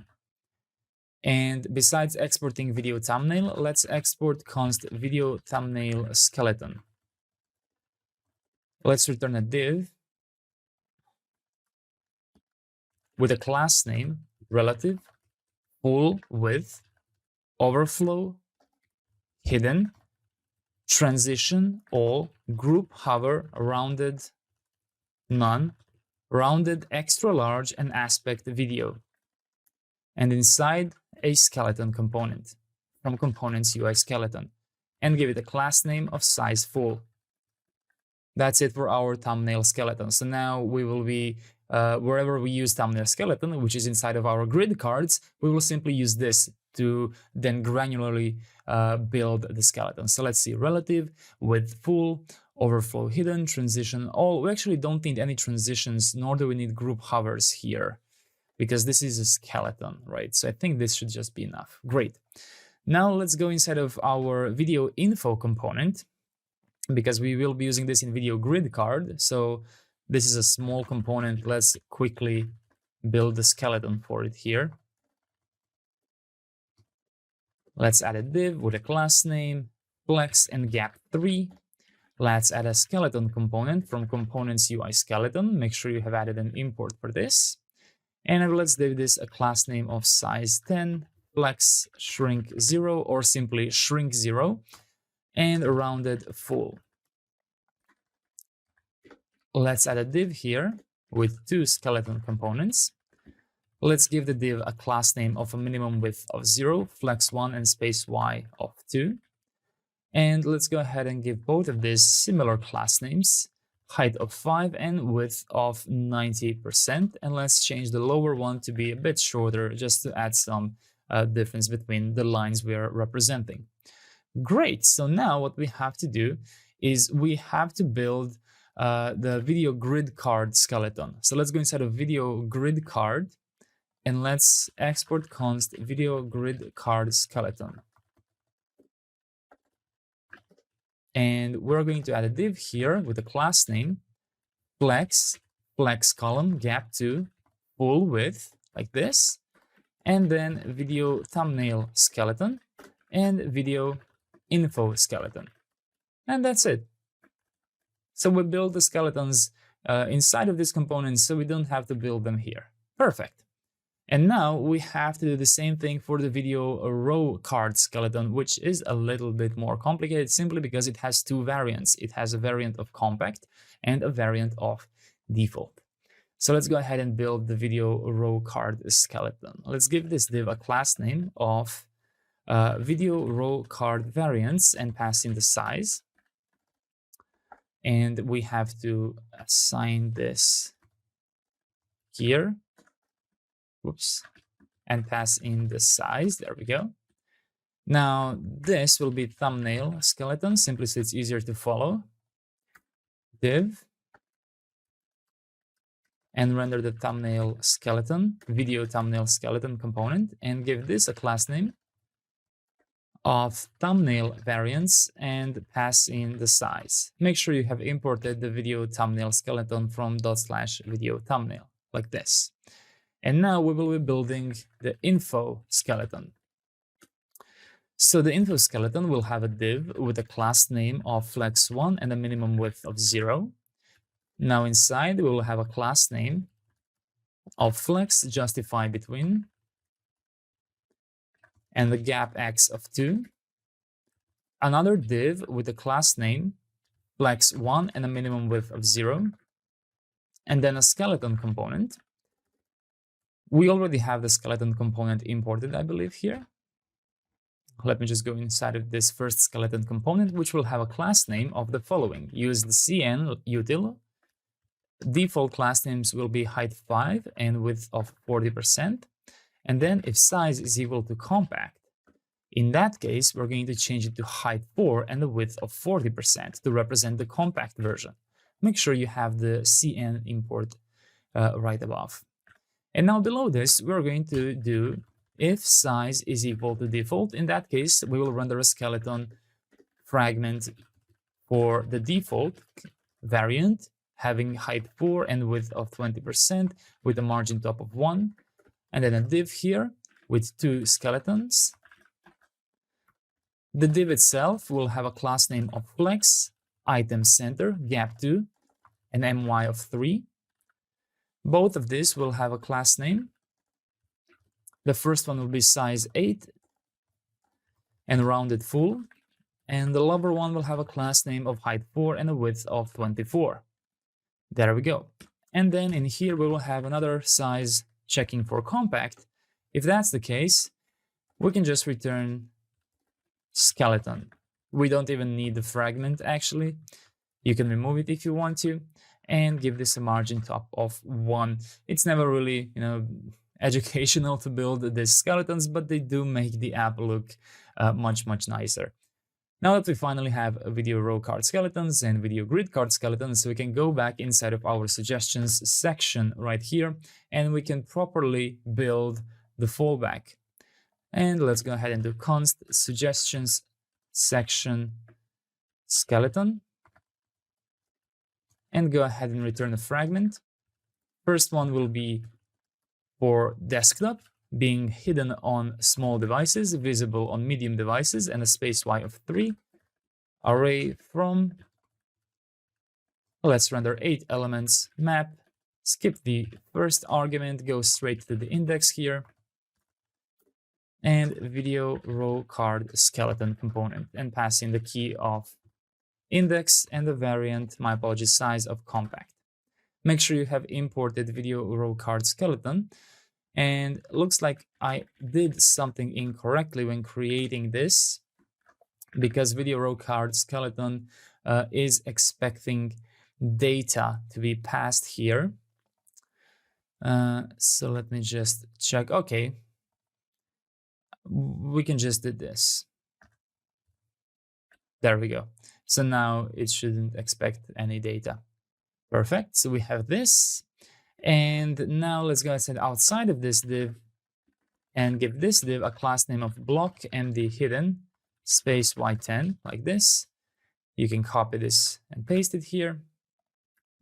And this will use the video grid card skeleton. And no size here. And now you can use the suggestion skeleton in the loading area. And now when you do a hard refresh, there we go. You should be seeing a much nicer skeleton here. You can decide how many elements you want to render. If you think 8 is too much, you can try with 6. Maybe that will look better. There we go. Perfect. And now I believe that we are ready to go ahead and build our search results. So let's go ahead and go inside of our app folder, and let's go inside of home. And inside of home, we're going to create search and then a page tsx. Let's export const dynamic to be force dynamic. And let's go ahead and create an interface page props, which will include search params. Search params will be a promise, and it's going to include a query, which will be a string, and a category ID, which will be string or undefined.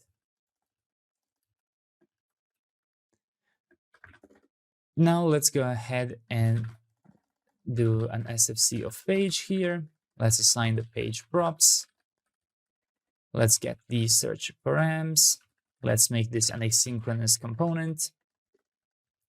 And let's get the query and the category ID from await search params, like this. And let's go ahead and return a div searching for query in category ID. There we go. So now you should be able to go to /search. So if I go ahead and visit my localhost 3000 /search, I should see searching for nothing in category nothing. So technically this should be undefined as well, I suppose, because it's possible that the query is undefined. And let's go ahead and now enable our search input to actually do this, because remember, we built this search input, but it doesn't really do anything. So let's go ahead inside of search input. It's located inside of our modules, home, UI components, home navbar, search input. We have a lot of to-dos here, right? So this is what I suppose, what I recommend we do. We have to find a way to redirect to a place once we search something. So let's start by setting the search query here. Const search query. We can just use query, I think. Actually, let's use a search query, or maybe value, set value, use state from React. By default, it's going to be an empty string for now, like this. Then let's go ahead and let's do const handle search, which is going to have an event, React form event, HTML form element. Let's prevent default here. And let's create a new URL by leading to /search, our newly created route. And let's go ahead and pass process environment Vercel URL here. Now let's get const new query here to be value trim. And let's do URL search params set query and code URI component new query. This, and let's check if new query is equal to an empty string. We will then delete query because no need to even add it. Let's confirm by doing set value to be that new query, which we just trimmed, and do router, which we have to now push here. Router, use router from next navigation. Router push to URL to string. There we go. So this should now generate the, basically when you use the new URL constructor here, you have to pass the origin. You can do this in two ways. You can do window location origin, but I'm pretty sure Next.js doesn't really recommend this. If I go ahead and click on window, whoops, Next.js. If I click on window here, I think I can, I'm not sure exactly where I can find this, but it can cause, errors if you're using window values like window origin. Let's see, window origin location. Maybe V0 will give us some information about this. Well, yes, I know that. Okay, you can try with this, or you can use what we did in a few places, which is using the Vercel URL. So we avoid using the window because, as far as I understand, that's not available in server-side rendering, meaning that it might cause hydration errors or some other errors. So I would recommend rather doing process environment Vercel. What is the Vercel URL? And here's what I'm going to do. Because we're using Vercel URL so many times, and if you deploy somewhere else, you're going to have problems. We're going to go inside of constant and export const app URL. And let's change that to process environment Vercel URL here. And let's add to do, change to custom env variable if deploying outside Vercel. And now I'm going to search throughout my project in all places where I use Vercel URL. So that's in the search input right here. And I will replace this with my constant app URL from my constants. That's the first place. Then in my form section component, so I'm going to change this to be my app URL from constants as well. And I will change it inside of the video menu component in modules videos UI components. Again, I'm going to change this here to app URL from my constants. And in my client tRPC as well. So inside of tRPC client, I'm going to change this as well.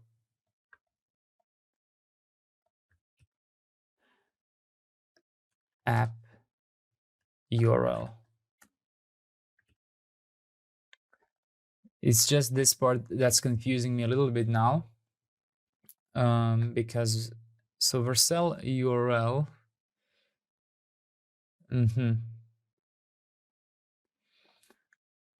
Yeah.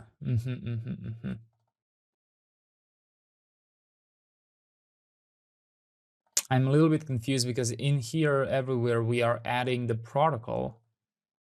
So we assume that this will have the protocol. And then when we define our app URL here, we are adding the protocol.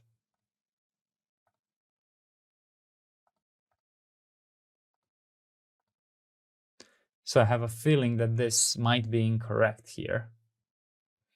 So I will add a console log of our app URL to be app URL here,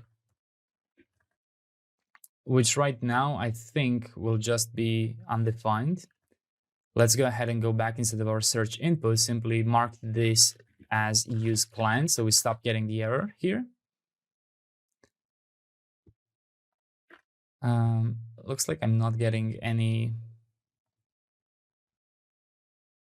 I'm trying to get that console log, but it's not appearing anywhere. I think because I'm not using the client instance anywhere. Maybe in the comments I will be using it. Let's try this.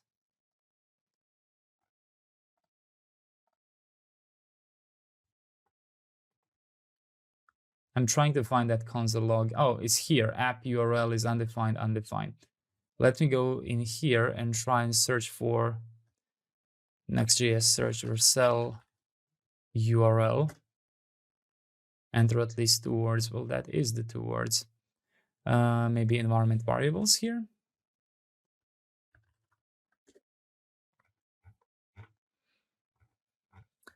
I'm trying to find the proper documentation for this so I don't teach you incorrect things here. Environment variables on Vercel. All right, I'm going to pause the video and find what I'm looking for. There we go. So I found it at the Vercel documentation, not Next.js documentation. That makes sense. So Vercel URL, as you can see, does not include the protocol scheme. So that's important, actually, I think, because if I go ahead and find the documentation for window location origin here, this does return the HTTPS. So the conclusion is, in here, I have to add HTTPS in this part. HTTP or HTTPS, like this. If app URL exists, then it's going to be this. Otherwise, HTTP localhost 3000. Okay, so now let me just double check all the places that I'm using app URL to confirm that this will work fine. So I think that when we are copying it for this should also not cause any problems. We can check all of these things in production, but I was mostly worried about my tRPC instance here, which uses app URL, which is Vercel URL, and I was worried that my tRPC client.tsx was unnecessarily adding the protocol, but looks like that's not true. So this should work in production as well. We are, of course, we will be able to modify this even further if we need to before production, maybe make it a bit easier to work with, because this is a little bit exhausting doing every time. But at least it's all in one constant here now, so we know where it is. All right, so that's the handle search.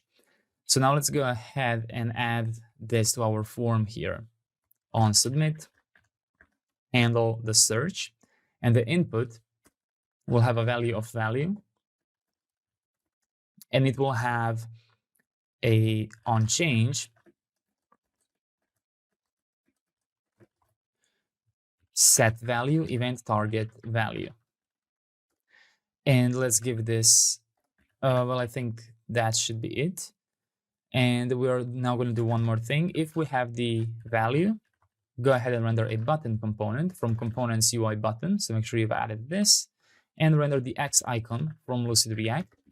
Give the button a type of button, very important, variant of ghost, size of icon, on click. For now, we'll just do set value back to nothing, and class name will be absolute right to top 1.5 minus translate y 1.5 and rounded full, and give this a class name of text gray 500, like this.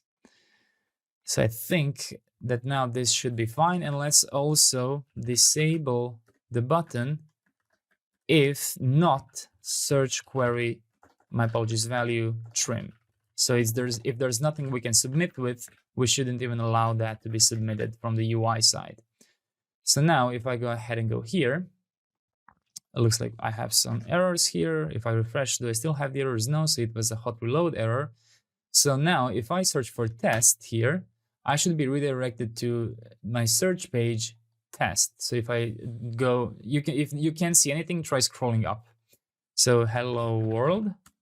There we go, searching for hello world. And if I go ahead inside of my URL and manually add a category ID here, 1, 2, 3, there we go. Oh, I cannot extract. Oh, that's because this is my second parameter. So instead of using a question mark, I should be using an @ sign. There we go, searching for hello world.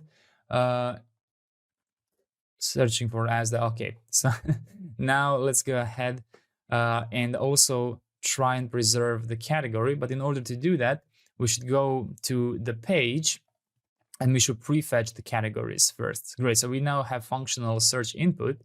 So let's go instead of app, home, search page. And what we're going to do is we're going to void tRPC from the server, not from the client. We need tRPC from the server, categories, get many, prefetch. That's what we want to do now. Add hydrate client from tRPC server here. And now add search view, which will have the query and the category ID, like this. And now we're gonna go ahead and build the search view module. So let's go inside of modules. And we don't have the search, so let's create the search module. Let's create the UI folder. And inside, let's create the views. Let's add search view.tsx. Let's copy the interface from here. And we are simply going to remove the promise in this case. Let's go ahead and export const search view. Let's add page props here. Extract the, actually, it's just going to be query and category individually, right? Like this. And let's return a div here with a class name, maximum width of 1300 pixels, MX auto, margin bottom of 10, flex column, gap Y of 6, PX of 4, and padding of 2.5. And add a categories section. Do not import it because we will be having a new one. Passing the current category ID here. And now we're just going to build the categories section. So create sections instead of search and create the categories section.tsx like this. And you could actually go inside of home sections, and I think that you can actually copy the entire thing. Now that I think of it, they might be exactly the same. I was being careful because I wasn't sure about where they should redirect. And we are already using window location href here. Yeah. I will do some research before we deploy about using window in Next.js so we can tell you the correct information. Here's what you can do. You can copy the entire categories section, and I will just paste it inside of the newly created one here. And they have the exact same name and the exact same props, and they are calling the exact same query here. This is the same one that we are prefetching here in the search page. So all of this should work just fine. None of this should cause any problems at all. So let me import the category section, but from the newly copied one, duplicated one category section, even though it's exactly the same. And let's now import the search view from the modules UI, from module search UI views. So now I should be able to set all of these things and preserve my search page still. And I should be able to add a query here as well. So now let's go ahead and let's quickly build the search procedure, which will be quite simple actually. And for the search procedure, what we can do is we can copy the studio's procedure. So let's copy the studio server procedures here. Let's go inside of search. Let's create server and let's add the procedures here. Rename this router make sure you are inside of the search module. Don't accidentally override your studio one. So this should now be the search router. We are not going to have get one, so you can safely remove that. We are just going to focus on get many, which will be a base procedure. So you can remove the protected procedure. And we are not going to work with the user ID at all here. And I don't think we need this at all. So no need for this query here either. What this will do now is simply load all videos in pagination. But specifically what we want is we want to add another input here, which will be called our query, like this. And let's also add category ID here.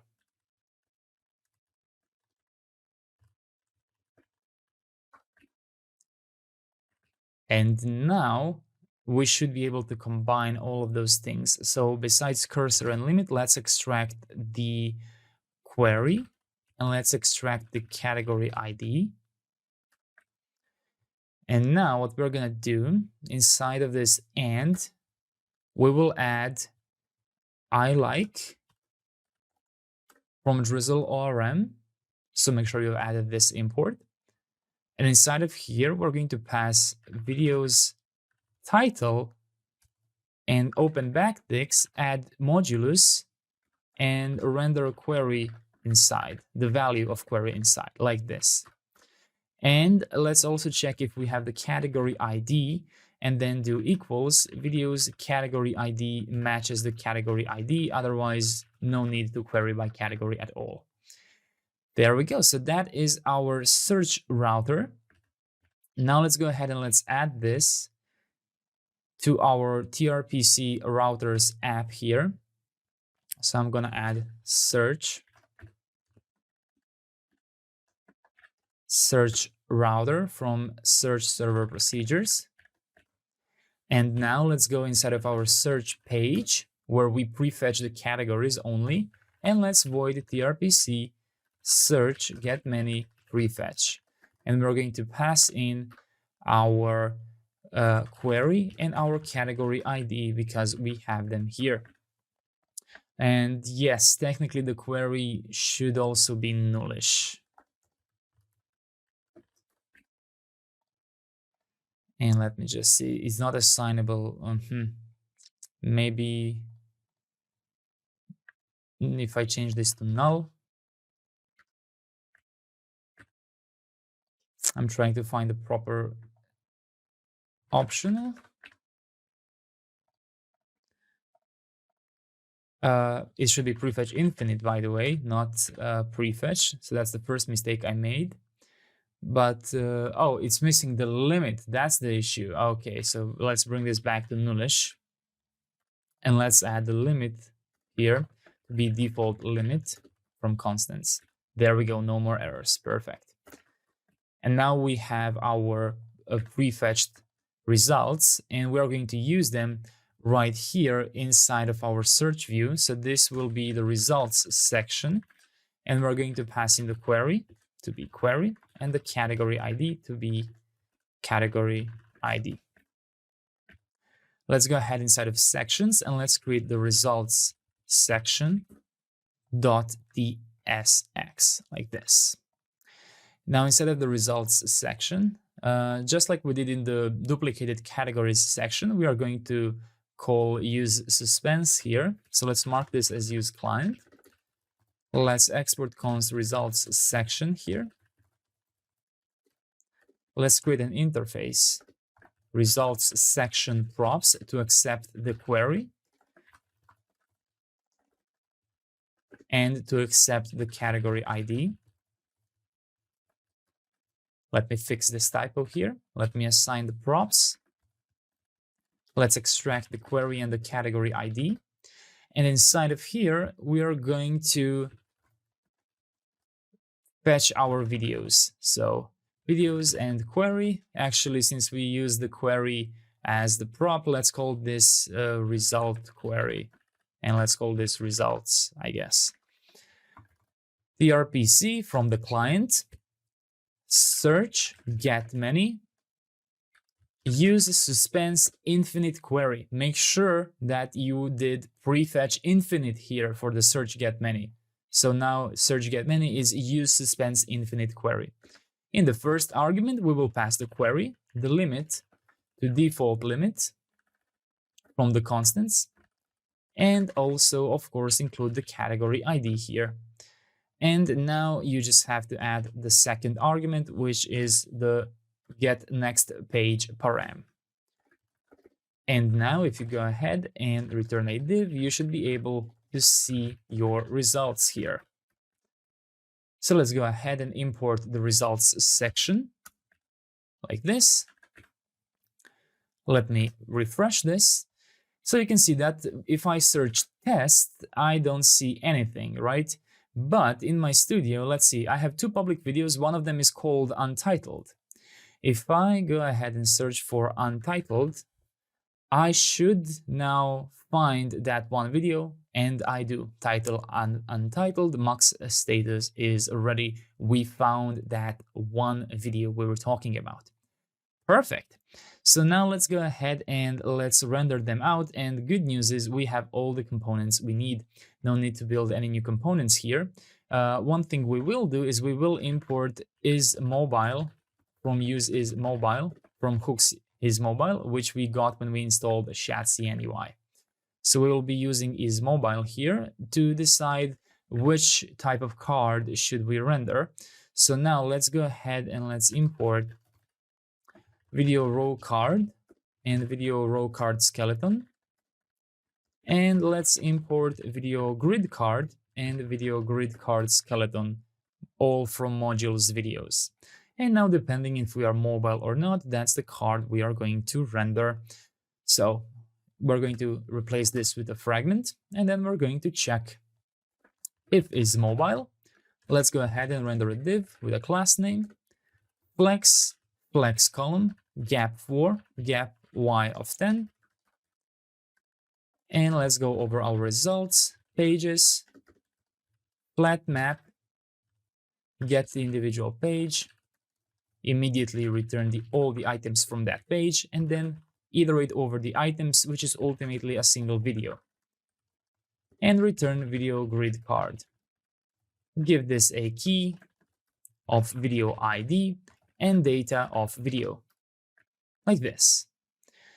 Otherwise, if it's not mobile, another div with a class name of flex column and gap of 4. And go ahead and render the same thing, so you can copy this part. We seem to be having some error here. We will resolve that. Instead of video grid card, it will be video row card here. And now let's see what exactly are we missing here. I believe that we might be missing some inner join maybe. We have view count, like count, dislike count. So let's see. Inside of get many here, are we joining the user? Oh, we are not. Inside of get many here, we are not doing any of those things. We have to do those things first. So first of all, I want to indent this entire procedure, this. And now inside of the select here, what I'm going to do is I'm going to steal the one from my suggestions procedures, because I think in here we have everything we need. There we go. So first things first, let's do this. Like this, inside of an object. So get table columns, which we can import from DrizzleORM. Then we're going to load the user from the user's schema. So import that from database schema. In order to load users at all, we will need to do an inner join. So let's make sure that we do that here. Inner join of the users. So that's one problem solved. Now we need to add the view count, the like count, and the dislike count. So just make sure you add all of those things here. Let's import video views from database schema and video reactions from database schema. So make sure you have all of those things here. And I will quickly just visit my results section just to see. Looks like there are no more errors going on actually. I think we are now ready to refresh our search page and give it a few more seconds. I think this might be some hot reloading error. I might shut down my app entirely and just do run dev all. Perhaps too many things are happening at once. And I will just visit my home page here. And let's try searching for untitled. And there we go. Looks like it loads right here, but some things are definitely missing from here. Some things seem to not be loading. So this is now loading video row card. Let me just check. If I add size default here. Oh, if I explicitly add size default, then I can see things. Okay. So let's go inside of video row card and let us just change this to be default like this. And let's do the same thing in here for the skeleton. I assumed we don't have to do that because of this, but looks like we have to, I guess. So now you can remove this here and it should show you everything it needs here. Let's just confirm, is that how what we expect to see? I believe that this is it. It shows the user and everything, and we have this here. And when we click on it, we should get redirected to that page. Perfect. So we can now search for our videos here, and let's just add infinite scroll here since it's so easy to add. So infinite scroll from components, infinite scroll right here, and we will add the loading skeletons, of course. But let's first wrap this up. And instead of here, I'm just going to add has next page, which will be our results query. Did I call this results query like this? So results query dot has next page. Then we're gonna have is fetching next page to be results query is fetching next page, and fetch next page, which will be results query fetch next page. There we go. So we're going to keep this for another chapter, but for now, this should be working well. One thing that I think will not work now is if, let's go ahead and change something for our video. I want to change the reaction, the category here to comedy. So just ensure it's in a category here. And if you search untitled here and click specifically on comedy, it seems to be working. But if I do this, you can see that it resets, right? So if I click on comedy, this is fine. But if I then search for something, I expect to still be searching within the comedy. So we can go inside of the search input here. Yeah, and then we can basically preserve the category. But I do have some thoughts about how we should be doing that specifically, because a few things have occurred to me, and I'm still discussing this app URL, which I really, really don't like how we do throughout our app. So I'm just going to go ahead and close the chapter for now, because I think we did enough. We did exactly what we wanted to. It was to build the search page.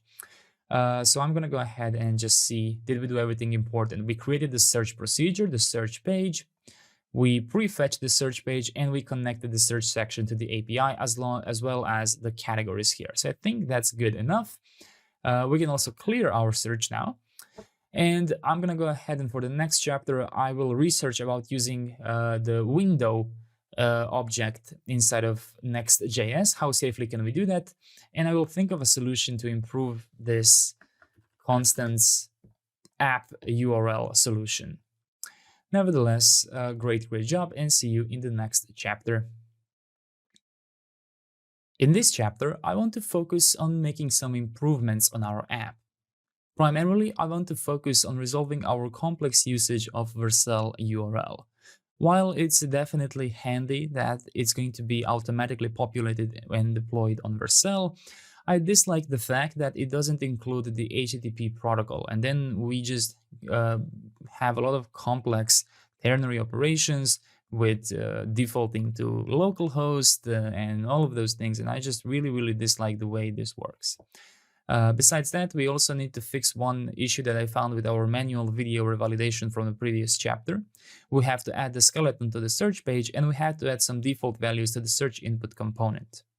Let's start by resolving the Vercel URL environment usage. I want to fix that by using our own variable instead called next public app URL. It's going to be available both on the client because it uses the next public prefix and on the backend. And I'm going to manually add HTTP localhost 3000 here.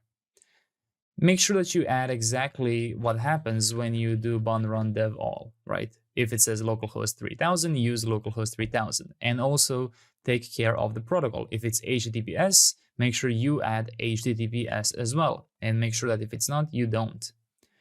And now what I'm going to do is I'm going to go inside of my source and inside of my global constants here.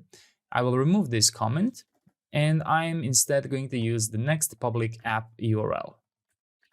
And here's another thing I'm going to do. Just in case you forget to add this default value, or if someone, clones the project and doesn't know this, I will fall back to localhost simply because I expect the app to not be modified. Right? We use Next.js, and this version of Next.js starts the app at localhost 3000. So it's reasonable to assume that this will be the default development URL. And now let's search throughout all the places where we use app URL, starting with our search input inside of modules, home UI, components, home navbar. Inside of search input component, you can see that we use this complex operation and the fallback, and we can now replace all of that with just app URL. This is the complexity I was trying to resolve.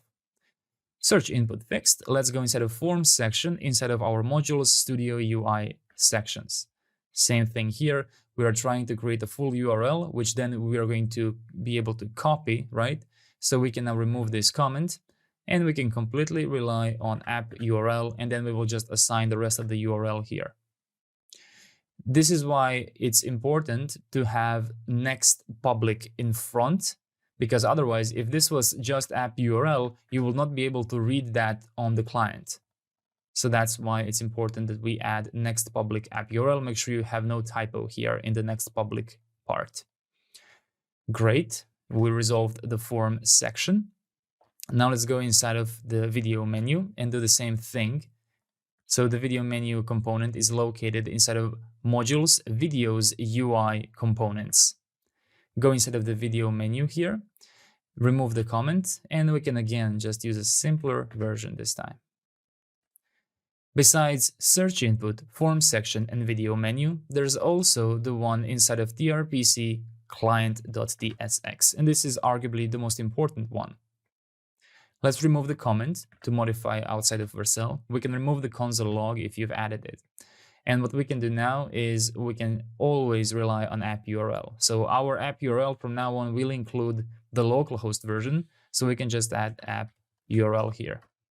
And we can remove the if clause like this. Make sure you remove the if clause, otherwise it's not going to be correct. So a slight modification and a reduced complexity, because it's either going to be localhost 3000, or when we deploy, we're going to go ahead in our environment variables wherever we decide to deploy, and we will change to whatever our public domain is going to be. If that's www.codewithantonio.com, we are going to change that, add it here, and redeploy, right? That's how that is going to work. So I will add a little comment here if anyone is wondering. Crucial to modify in constants actually to production domain, including protocol. So just in case you decide to continue building on this and someone doesn't understand what to do. So it's crucial to include that. Let's go ahead and copy that one more time and add it here. Great, so we have this. And now our app should be working just fine. So I'm going to refresh a few times just to confirm. Here I am on the studio.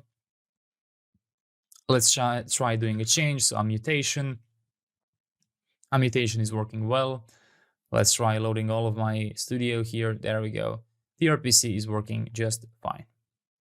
And now I've noticed a little issue that I have. I have two videos, and if I try to revalidate one of them, I get an error. Something went wrong.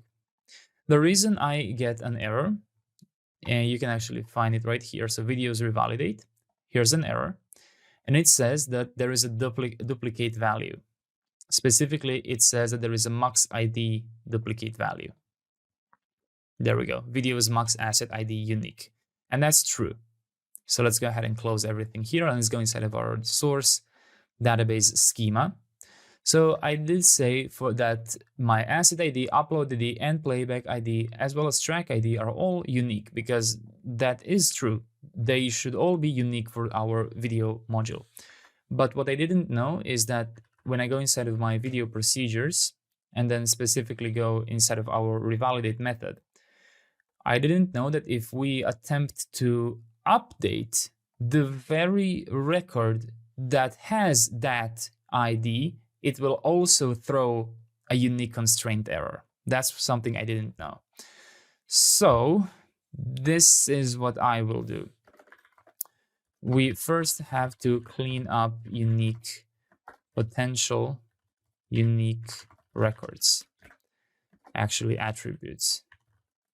So let's go ahead and first call this cleaned video, await database, update videos, set, and let's go ahead and do max status back to, actually we don't have to modify the max status, we just have to modify max asset ID to be null.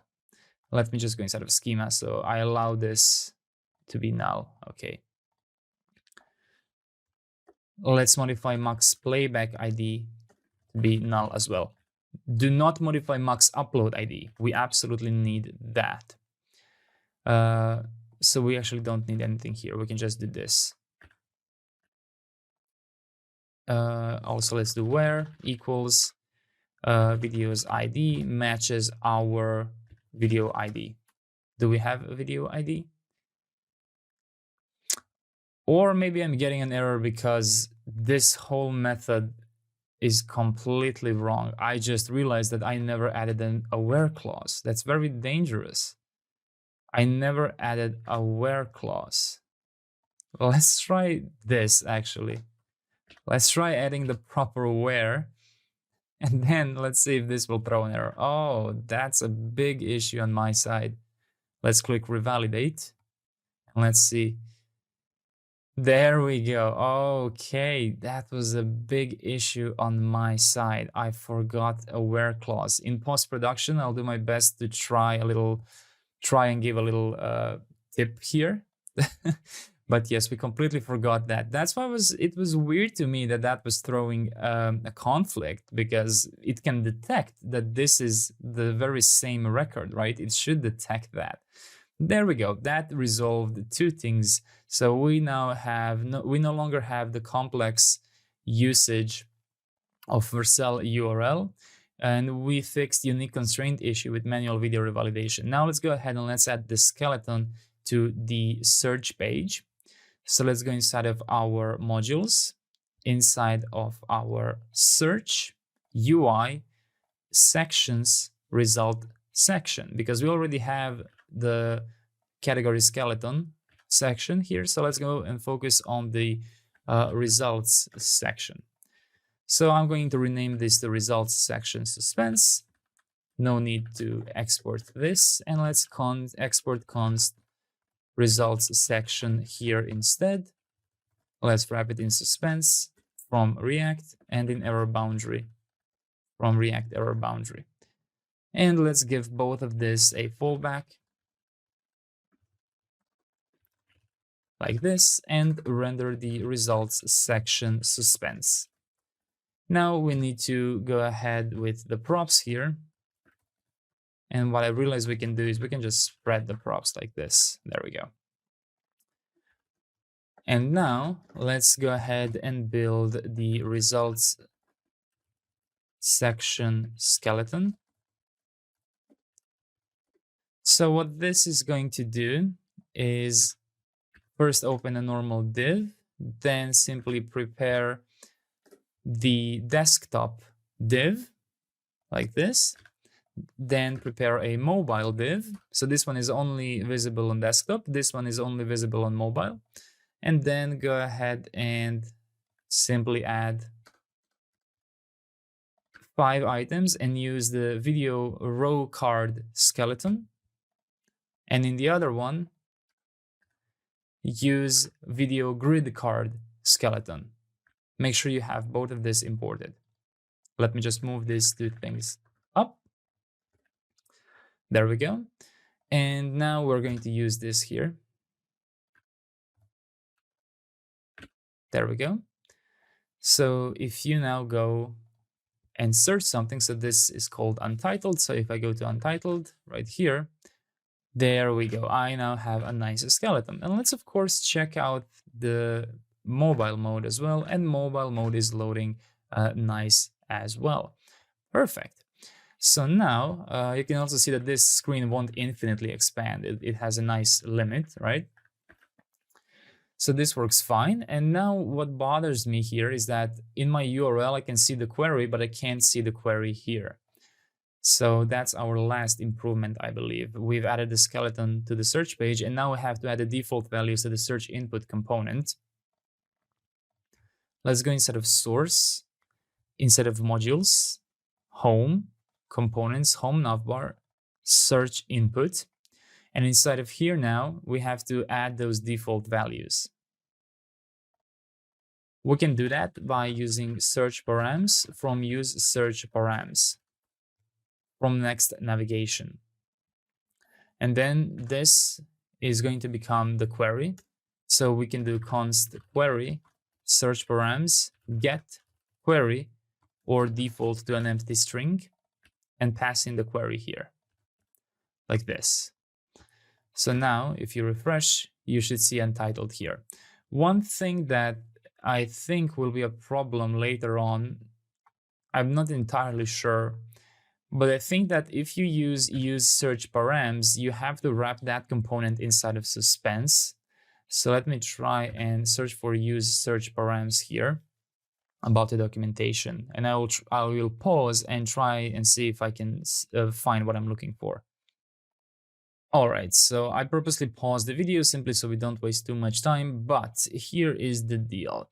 You can use search params without wrapping the component in suspense, but they do recommend wrapping the client component that uses your search param in suspense if you will be rendering this statically.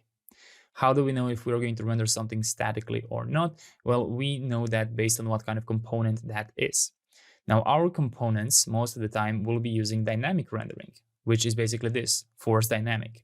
As far as I know, if you go into literally any of our page.tsx, you will find export const dynamic to be force dynamic. Oh, looks like we missed that inside of videos video ID. Let me just go ahead and add one more thing here, because I think it's good to use this chapter for improvements to improve as many things as we need. Add missing, what's the correct usage? This, wherever we need. So let's first do that. Let's add all dynamic to force dynamic, starting with our app video page here. Make sure this is force dynamic because this is dynamic page. This is not a static page. So the problem is that Next.js in deployment in build will detect this and think, oh, this is a static component because it's not fetching anything, but it is. We are prefetching inside. So make sure you add force dynamic inside of here. Let me check my home page itself. It's force dynamic. Great. Let me check my studio page. My studio page also is missing force dynamic, so I will add it here. My studio's video ID page is not missing it. It's here. Great. So we have this. Now, I think we should also add it to the layout here, simply because layout is the place where we are rendering the navbar. And inside of the navbar, we are rendering the input. So now that we have marked our layout, as dynamic, I think it will cause no problems in our app. We'll see. We will see on the build, right? So I will add a little. Let me find my layout here to confirm this is needed or not. We will see this in the build step if that part is needed or not, because I got a warning that since I'm using use search params here, I have to wrap it inside of a suspense. But at the same time, when I tried building for the first time, I forgot about adding all of these proper forcing of dynamic. So I'm not entirely sure what to tell you about that. But while we are here, let's also add const category ID, search params, get category ID, or an empty string. So now we also have the category ID. And what we can do now is the following. We can check if we have category ID, and then URL search params set category ID like this. And now if you search for untitled and click on comedy, it should preserve both the search and the category. So now I'm searching for untitled in comedy, but if I click untitled in education, this should disappear. Excellent. And now here's another thing I want to do.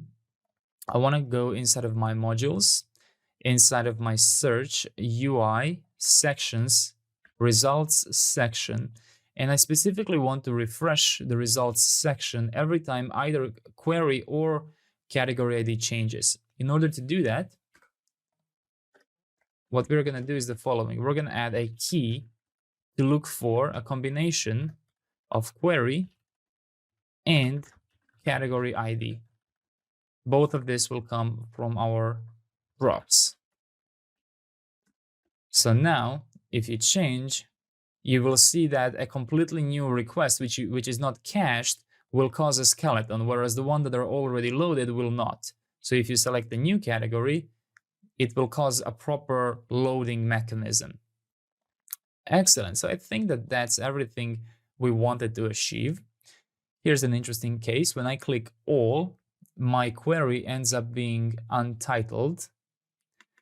But in here, it's not. Oh, okay, I think this is unrelated. Yes, this is because we're technically on the search page. Yes, this is, believe it or not, exactly how YouTube behaves as well. All right, so let me just confirm. If I click comedy from my homepage and then type untitled here, I should still preserve the comedy and switch to /search. There we go. So that is working well. All right, I think that those are all the improvements that I have marked for this chapter. We added the default values to the search input component, and we added missing export const dynamic to force dynamic. So that's 10 changes so far. Primarily, I want to make sure that you have added this environment variable because you will need it in production, and it's crucial to our app working because of the way our get URL method works right here in API for the tRPC. So make sure you have that set up properly. Excellent. So now what we are going to do is we're going to end this chapter so we can finally focus on some other things like building our homepage and then building these other types of grids. Amazing. Great job. In this chapter, we're going to focus on building the home feed, which is this screenshot right here. Luckily for us, we've developed all components needed, so not much will have to be done on the UI side. But what we will have to do is create videos procedures.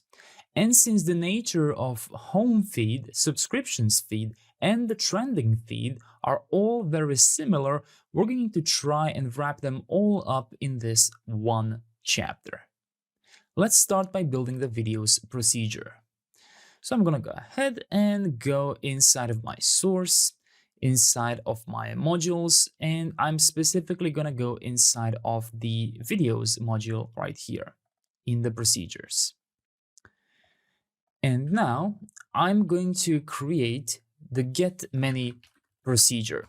Now we can save some time and go inside of our search procedures, and we can copy the base procedure from here. So I'm gonna copy everything, including the pagination, like this, and let's paste that here. Now I'm just gonna go ahead and modify this indentation, and then we're going to slightly remove some things we don't need.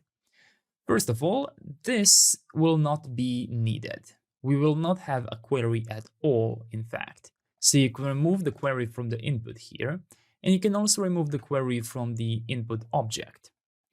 Next, let's go ahead and import or larger than and descending.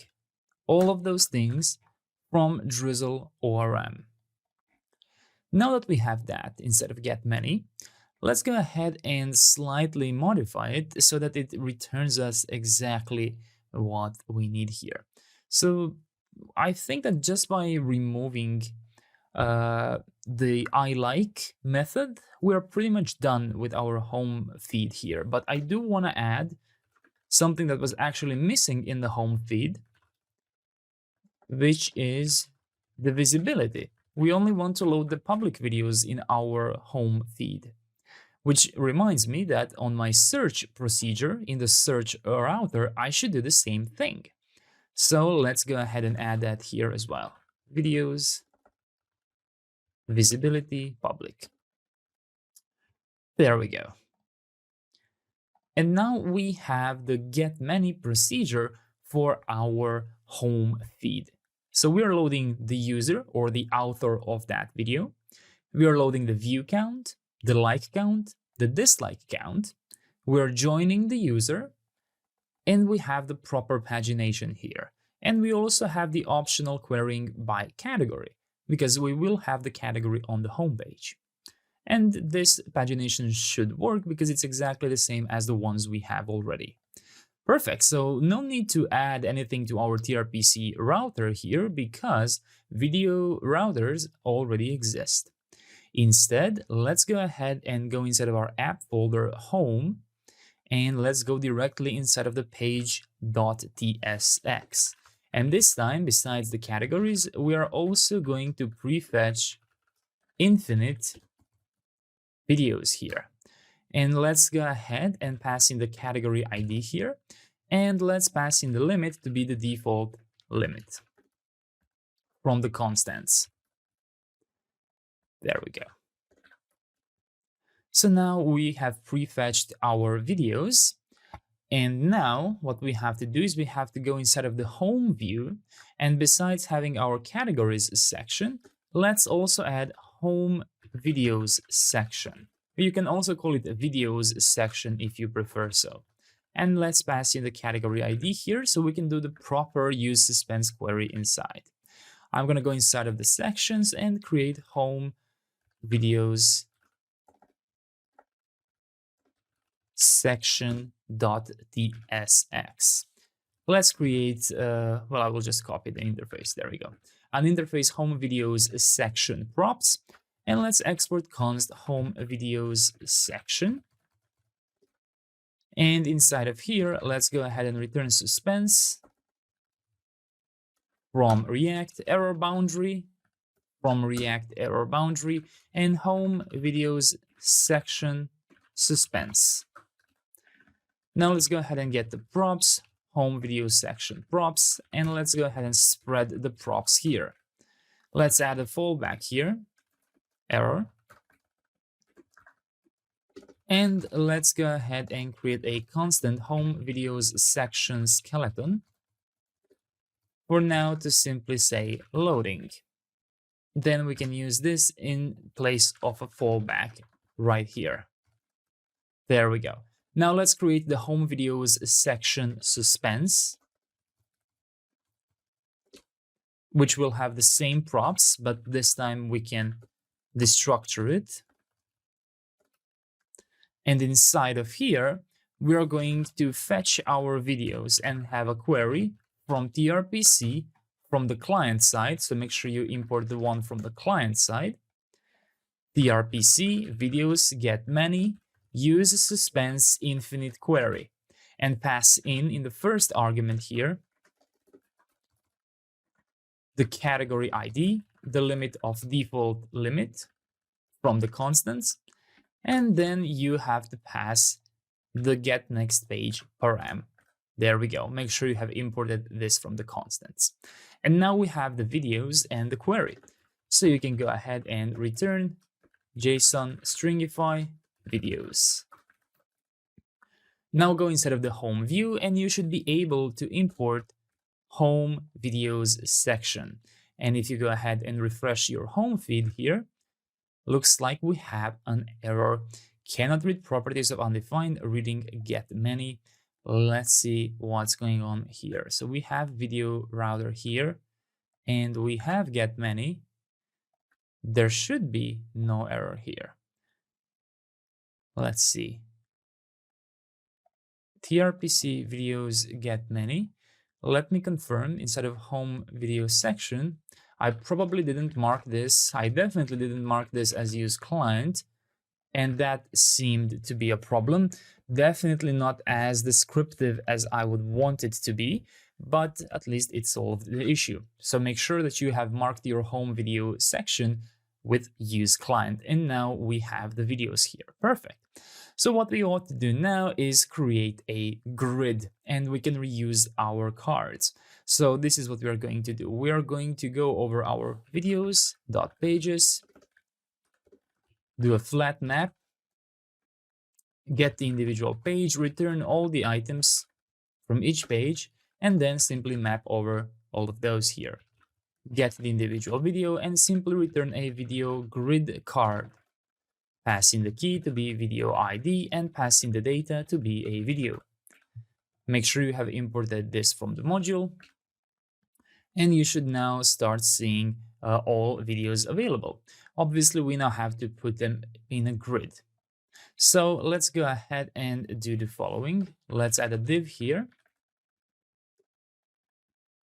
And let's start adding the proper class names. Let's give a gap 4 between each of our elements. Let's give a gap y of 10 in case we collapse to mobile. Let's activate the grid. And now we're going to start from the lowest breakpoint, which is mobile.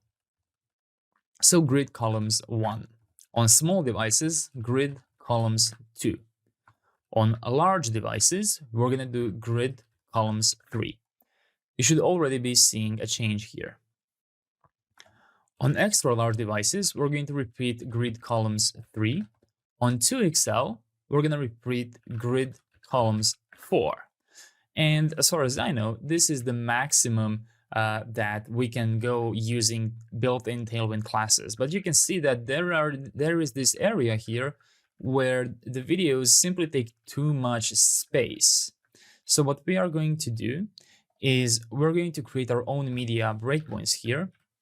So open square brackets, add media, and add a minimum width of 9,200 and of 1,920 pixels, like this. And make sure that you add no spaces like this, because then that breaks the thing. So it has to be like this. And make that a grid calls 5, like this. And then you can copy this and add one more, which will be the largest breakpoint we are going to support, which is going to be 2,200 pixels. And that is going to add 6 columns. There we go. So now this looks much better and it has the limit to how wide it can go. And it also has a mobile collapse right here. And there we go. That's pretty much it. That is our homepage. And now what we have to do is we have to add our infinite scroll here. From components infinite scroll, and you simply have to pass all the things necessary from the query here. So pass in the has next page, is fetching next page, and fetch next page, and you should now see the text. You have reached the end of the list. Excellent. So that's it. That is our home page. So now what I want to do is I want to copy this entire thing here. And I want to go inside of my skeleton and I want to add the skeleton here. And instead of doing this whole thing, what we are going to do is we are going to create an array from length 18, and we're going to map, skipping the first element, going to the index here, passing the key to be the index, and we are going to use video card skeleton, meaning no need for the data prop. There we go. That is our skeleton section. So make sure you have imported the skeleton. And now when you do a hard refresh, you should see this as well. And your home feed should also be reactive to any of these changes right here. So that means that we should probably give the suspense here a key of props category ID. So it retriggers every time that changes. So if you click here now, there we go. It should retrigger the suspense every time we change the category. That is our homepage. So you can see that my videos will load on comedy, but they won't load on this one. Excellent. So I just want to double check because this text seems a bit large, but I think that's because I'm zoomed in a lot. I think this is actually just okay. There we go. And this looks great. Now that we have this, let's go ahead and let's build the subscriptions one. Actually, let's build the trending one first because it's easier. The subscriptions one will require some setup with 2 users and other users' video. So in case you don't have that, let's finish the easy one first, which is trending. So in order to finish that one, we're going to have to go inside of app, home. And what I'm going to do is I'm going to create a feed subroute. And then I'm just going to go ahead and create trending inside. And you can copy the page TSX because it's going to be so similar. So simply pass that inside of trending right here. And now the trending itself will be a little bit different, starting with the fact that it will not have any search params. So no need for any props at all. No need to await anything here. And no need to prefetch the categories either. So let's now go ahead inside of our videos procedures, and we are now going to build the get many trending. So let's copy the entire get many here. I did explore like adding just a simple prop here, maybe is trending, but you can decide for yourself. So I'm going to copy the entire thing and you will see the changes needed. Let's call this get trending. Base procedure here, and we are going to remove the category ID. We will just leave the cursor and the limit. We will remove the category ID from the input destructuring here as well. And what we have to do now is we have to add const view count subquery. So let's add that count here using the video views and using equals video views video for this video ID, basically like this. So we are building this subquery because we are going to need it because we will be ordering the videos by their view count. So now I'm going to be using this subquery in place of this because it's exactly the same actually. But when it's in a constant, it will allow us to do some ordering by that subquery. Let's start by removing this unused category ID here. And now our cursor here will work a little bit differently. We're primarily going to focus here, instead of videos updated at, we will focus on view count subquery. And our cursor will not have updated at, it will have view count.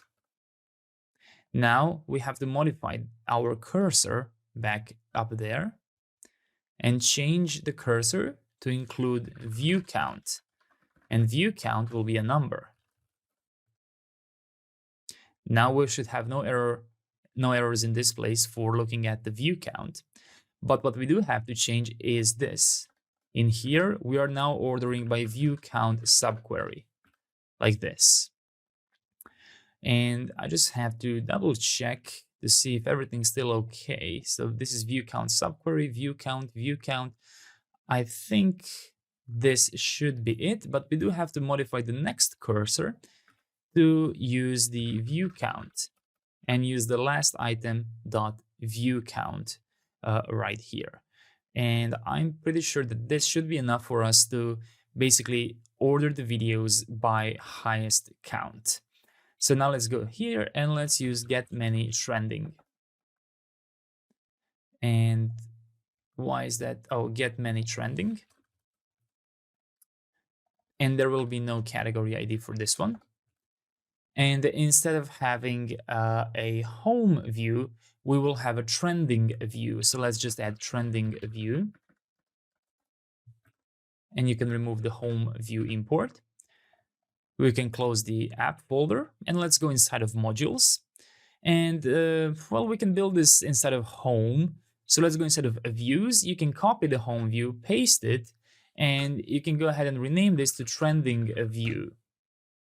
Go inside of the new trending view and rename this to trending view. And it's going to be a little bit simpler due to no props. You can remove the categories section entirely. And inside of here, what you're going to do is the following. You'll add a div here with an h1 element trending and the class name text 2XL and font bold.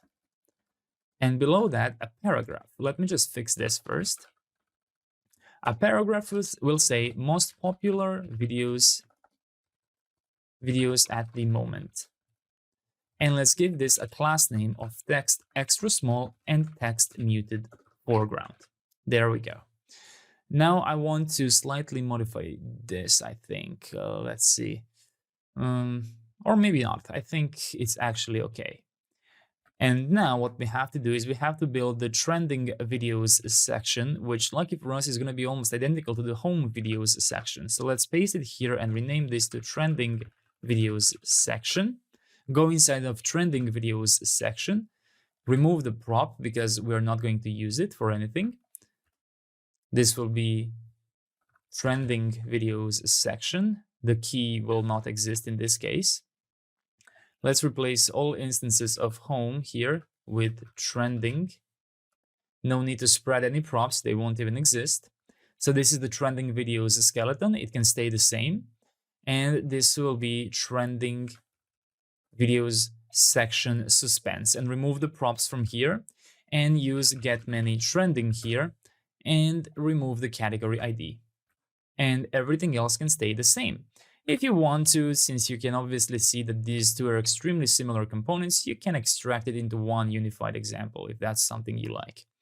And instead of rendering home videos section in the trending view, we will now render trending videos section.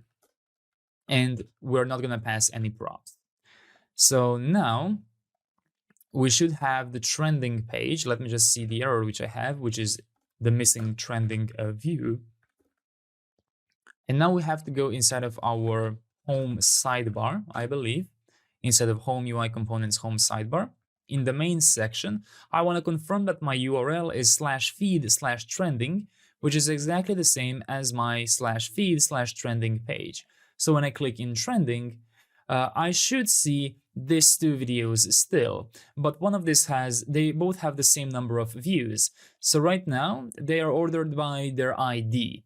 So this video for me happens to be the second one. So if I were to change the videos titled "This should be a suggestion" views to a larger number of views, it should be ordered first one after a refresh. So make sure you have your DrizzleKit Studio running, and let me find that this should be a suggestion.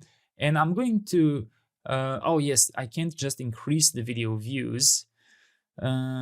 Yes, because it's one user per video. Oh, but I know what I can do. I can delete another videos. So either go ahead and log in with another user and watch a video so you can increase the views, or simply delete the other video views. So I'm gonna go ahead and do the opposite. Let me close this one. So this is the video untitled. I'm going to delete that video's view.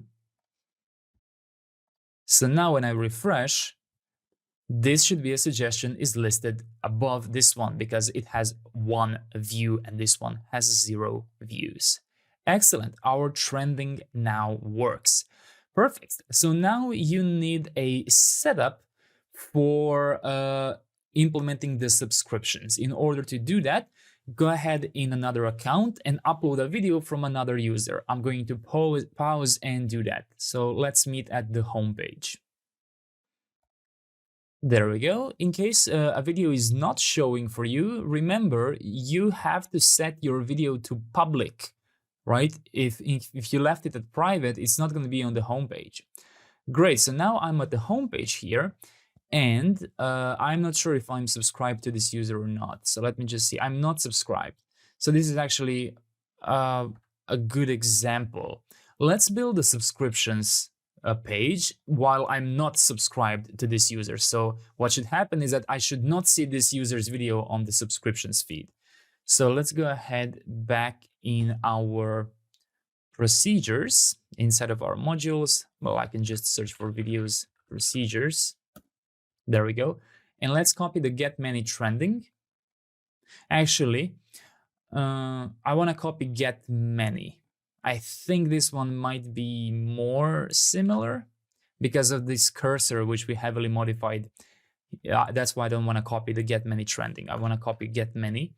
And I will call this one get many subscribed, like this. And now we have to modify it so that it only loads the videos from the users we are subscribed to. Now, one big thing about this is that this will only be available for logged in users, right? So instead of a base procedure, this will be a protected procedure. So make sure you import that in case it wasn't. And we're not going to have any category ID, so you can remove that. You can remove the category ID from the input, but you can add context here. And you can extract ID, user ID from context user. This is our database user ID. And now what you can do is you can create a common table expression called viewer subscriptions. Database with viewer subscriptions as database select user ID subscriptions where they are a creator ID from subscriptions. So import the subscriptions, or you already have subscriptions. Let's see. From database schema, we already have subscriptions right here. Great. Where equals subscriptions viewer ID is equal to user ID. So basically, we are preparing a common expression table, which is like a temporary table that we are going to left join on. And what we're attempting to do is we are attempting to load every single subscription model in our database where the currently logged in user is a viewer. And the only thing we're interested in this dataset is the creator ID. So we are selecting that creator ID here, and then this is what we're gonna do using that. We're first gonna have to join this using not a left join. We're going to need an inner join because we are exclusively loading videos for the user that we are subscribed to. So if we were to use left join, we would get both those users that both the videos from the users we are subscribed to and the ones we are not. But in this case, we want to use inner join so that we only and exclusively load videos from the user we are subscribed to. So let's add the viewer subscriptions common expression table, and let's query it even further down by targeting the user ID we assigned to be the creator ID and simply combining it in the query here of users ID, because we have an inner join on the users as well. So we will be able to query by each individual user. Go ahead and remove the category ID here. And I'm pretty confident that the cursor can stay exactly the same. I don't think we do any weird querying here. I'm comparing with my source code just in case, because this part always confuses me. But I'm pretty confident it works as expected. There we go. Okay, I think all of this is completely fine. So what we're gonna do now is the very easy part. Go inside of feed and just copy the trending and rename this to subscriptions, like this. Go inside of page, and again, no need for any props, just get many subscribed, like this. Or maybe we could call this subscribed rather than subscriptions. Maybe that's a better name. I don't know. subscribed, subscriptions, however you want. We will double check with our sidebar to make sure we are redirecting to the right place. But since the procedure is called subscribed, maybe I should call this subscribed as well. I don't know. So only the feed of our subscribed users. And instead of using a trending view, we're going to go inside of our modules, inside of our home views, copy the trending view, paste it, and rename it to subscribed view or subscriptions view, however you prefer. Subscribed view, subscribed. And what we're going to do here is we are going to say videos from your favorite creators. There we go. And instead of using trending videos section, let's copy and paste it and rename it to subscribed videos section. And now I'm going to replace all instances of trending here. So 1, 2, 3, 4, 5, and 6 to subscribed. So here's what I changed. Subscribed video section, subscribed video section skeleton, subscribed video section suspense, the skeleton component itself, the video section suspense itself, and the tRPC get many subscribed. There we go. So what's important is that inside of the subscribed page, you prefetch infinite the same thing that you suspense here. In case you are doing this incorrectly, don't worry, you will see an error. And I think that we have to go inside of our home sidebar, inside of the main section. Yes, I called this /subscriptions. So double check. If this is /feed subscriptions, instead of your app home feed, it should be subscriptions here as well. So either change this to subscribed or change this to subscriptions, right? It needs to match. Otherwise, it will not be able to load. Subscribed. I think I did it correctly. So if I click in subscriptions now here, it still loads trending. And I think I know why it loads trending. Let me go inside of my subscribed page. I load the trending view. So let me remove the trending view and import subscribed view. There we go. I now expect no videos. Okay, still not good. Feed subscribed view. Oh, it uses the trending video section. Okay, so this should now be subscribed videos section and remove trending videos section. Third try. Oh, and still an error. Okay. Yes. I think I know exactly what this is. We forgot to include our common table expression properly. Let's go inside of our videos, server procedure, get many subscribed. When we create a common table expression, we always have to add it here. Fourth try, and there we go. No error, but also nothing here. So let's go ahead now and go inside of another user's video and let's subscribe to their video. And now let's go inside of subscriptions here, do a hard refresh, and you should be able to see this user's video because you are subscribed to that user. Excellent. So we've wrapped this up. We've implemented home, subscriptions, and trending. So if you now want to, you can find the subscription button, and more specifically, maybe use subscription. Yes, subscriptions, modules, subscriptions hooks use subscription, and you could do utils videos get many subscribed invalidate. So immediately without refresh, it should be available. So in my subscriptions, it's now available. But if I unsubscribe from this user and go back to subscriptions, you can see how it re-invalidated, so it's removed. If I subscribe to the user again, I should see their videos now. Oh, because this is for unsubscribed. I have to do the same thing for subscribe. There we go. So now let's try again. Unsubscribe, subscribe. There we go. Without refresh, it's working perfectly. Amazing. So that is exactly what we wanted. If you want to, you can change maybe the text subscriptions here to home sidebar, main section, maybe to subscribe if you want to be consistent. Or if you like subscriptions, change it to subscriptions. Just be consistent with your routes. Great, so we have these three implemented.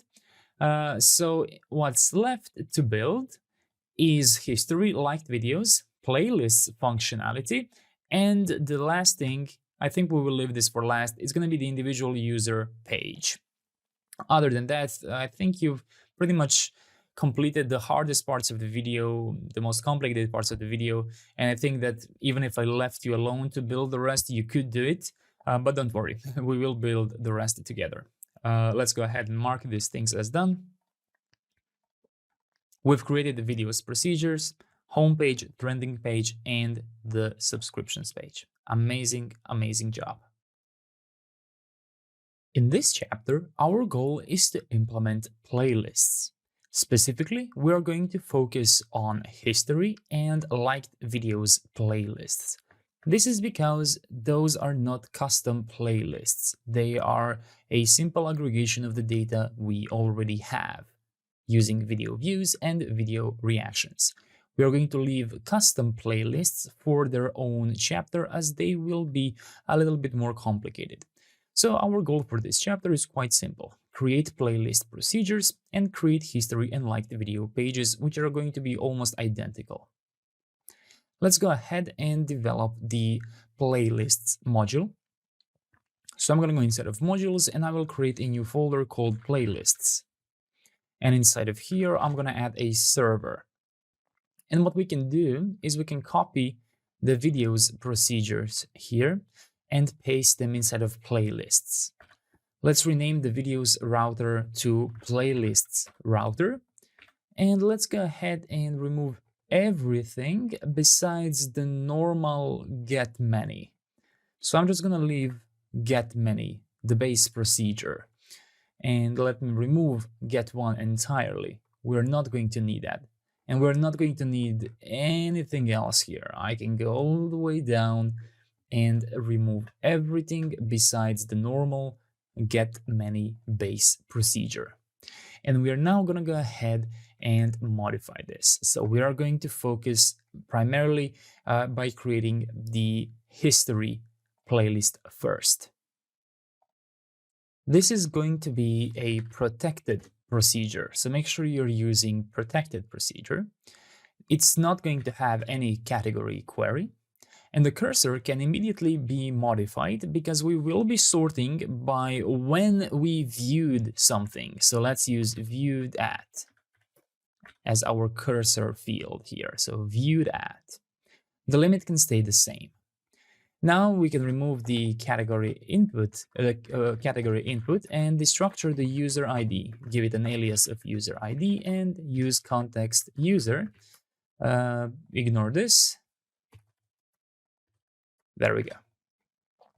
So what we want to do now is we want to create a common table expression called viewer video views using database with viewer video views as database select, and we specifically want to select a video ID, which comes from video views, which we already have in our schema. So video views ID, and viewed at, which we are simply going to remap video views and then one of the timestamps. I'm going to use updated at just because, I don't know, I think that makes sense. The created one is like the original when it was created, but we might implement some kind of updating mechanism from the admin side later on, so perhaps we should rely on the updated at. I don't know, but either one honestly will work as long as you're consistent by using it in multiple places. And now let's go ahead and query to only match for the currently logged in user. So those are the video views that we want to see only for this user. And thanks to returning back the video ID, we will be able to now do with viewer video views. And now let's go ahead and do an inner join here. So an inner join to the viewer video views and equal videos ID matches the viewer video views dot video ID. So now we query even further by only loading for this video which is currently iterating over, and for this user. Great, so we have that, and I believe that in here we don't have to modify anything. We have the view count here, but one thing that we should return is the viewed at. And let's remap viewer video views viewed at. There we go. So that's one thing we need to add within our select here. Now we have to modify the cursor. Let's go ahead and let's remove the category ID query. We're not going to use that. And now, instead of using videos updated at, videos updated at, we will be using viewer video views.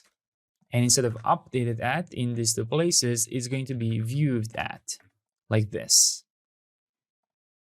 And now we also have to remap from the cursor here to look at viewed at. There we go. And we can leave this one as it was. Great. Now just ensure that you're ordering by descending viewer video views dot viewed at, and the second one can be simply descending by the video ID themselves in case they have the exact same timestamp. The rest here can stay the same except modifying the cursor to use viewed at here as well. There we go. That is our procedure for loading our history here. So we're going to call this get history, and I will now remove every unneeded import from here. Let me go ahead and remove all these things as well, and these as well. There we go. No more errors. Now let's go inside of our router.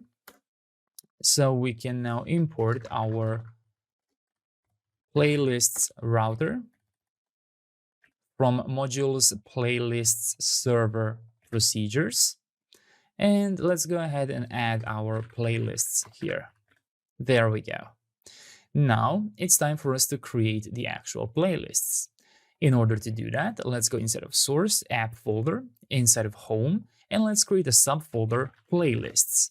And inside of here, let's create a subfolder history, and then a page tsx. Let's import tRPC from the server.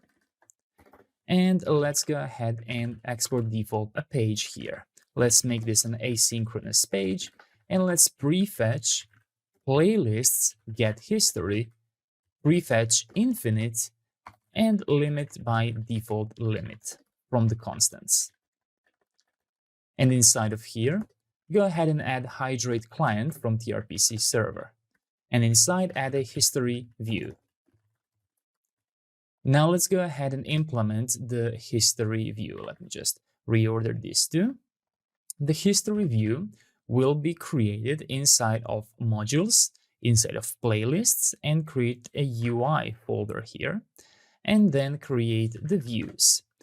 Go ahead inside and create history view tsx. And in order to make this a little bit simpler, you can go inside of home views and pick the trending view, and you can copy the entire thing, go inside of playlists view, history view, and paste it here. And we're just going to slightly modify it now. Instead of trending view, it's going to be history view, and instead of trending, this will say history.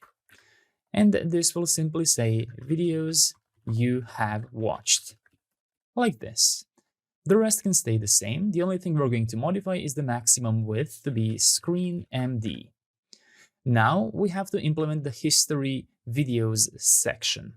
In order to do that, we can go ahead and create a new folder called sections inside of our playlist module. And let's add history videos section tsx, like this. In order to make this easier, we can again visit our home sections and pick the trending videos section once more, and simply duplicate the content inside of the new history videos section. There we go.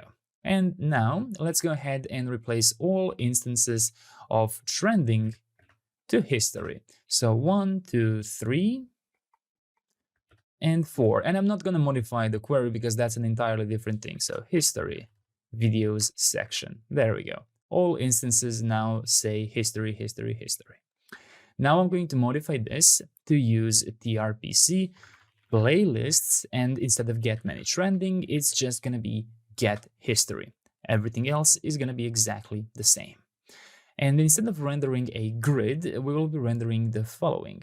I will remove the entire class name here, and I will simply add flex, flex column, gap 4, and gap y of 10. Like this. Let's go ahead and inside of the history view, import history videos section and remove the trending videos section. Let's go inside of the page and let's import from modules playlist UI views history view. And now if you go inside of your home sidebar, inside of your personal section, you should see your route for the playlist. So make sure that this playlist history doesn't have a typo, so you can safely navigate to your playlists right here, history. So confirm that there are no typos in these routes. And when you refresh the entire page and click on history, you should be redirected to videos you have watched. And you can see how that is true. I am looking at videos that I have already watched. We are going to test by removing a video view later on. Let's go ahead inside of the history videos section. And what we are going to do now is we are going to render this part only if we are in desktop mode. The way we can do that, actually grid card will be on mobile mode, so it's going to be flex by default, but on MD it will be hidden. So it should actually be invisible right now. And then you can copy and paste this one below like this and write the following: flex call gap 4 again without gap y10 here. And this will instead be video row card from modules video row card. Let's also add a video row card skeleton here while we are already doing this. And what we're going to do here is the opposite. It's going to be hidden by default, but on MD it will be flex. So now you should see your playlists like this, but when you hit mobile mode, it's going to collapse into normal video grid call. There we go. So I believe that is exactly what's in the picture right here. But one thing we are going to change is give this a size of compact. There we go. And I think this is exactly what we saw in this picture right here. Perfect. That's our history playlist here. And now I'm going to go inside of my Drizzle Studio and let me just refresh it. So I now have 2 video views here, and I will simply remove one of them. Both of them are from the same user, which is me. So I'm going to remove one of these video views, and you can see that my history has immediately been cleared. One thing that you've probably noticed already is the skeleton, which is incorrect. So let's just do the same thing here. I'm going to add a div for my mobile like this. Let me wrap this entire thing in a div. And then I'm just going to go ahead and indent this, copy it, replace this with video row card skeleton, give this a size of compact, and do the reverse. It's going to be hidden by default and flex on MD. And now my skeletons should match exactly. Even if I do a refresh, there we go. All of them are matching. And I believe that somewhere in my code, I actually used a different solution for this. I think I used the hook called useIsMobile. So I just want to search through my code. Using it in the responsive model is fine. Using it in the sidebar is fine. The hook itself in useMobile is also okay. But I'm actually using it inside of my results section suspense, which is funny because in my skeleton, I simply do CSS. Honestly, I think using CSS is a better solution. So how about I simply do the opposite? This is for mobile. So it's going to be flex by default, and on MD, it's going to be hidden. And this is the opposite. It's going to be hidden by default, and on MD, it's going to be flex. I think this makes more sense. Then I can render both of them, right? I don't have to worry. and I have one hook less that I have to use. Let's just confirm in my history here. So suggestion, if I search now, I should get redirected to the search page, and there we go. I loaded this kind of variant, and if I collapse, I loaded this kind of variant, and my skeletons seem to be appearing exactly as I would expect them to appear. There we go. So if you want to, you can do that change in modules. This is, I believe, search UI sections result section. If you want to, you can do that change. So we use one less hook and we are consistent. And you can see that sometimes I used to choose to use div as the wrapping layer. Sometimes I replace it with a fragment. I think that both of them behave exactly the same. Oh, one thing that I think it's too much here is this space. I don't think, yeah, gap 4, yes. There is no gap Y10 in the desktop one here. There we go. That's more like it.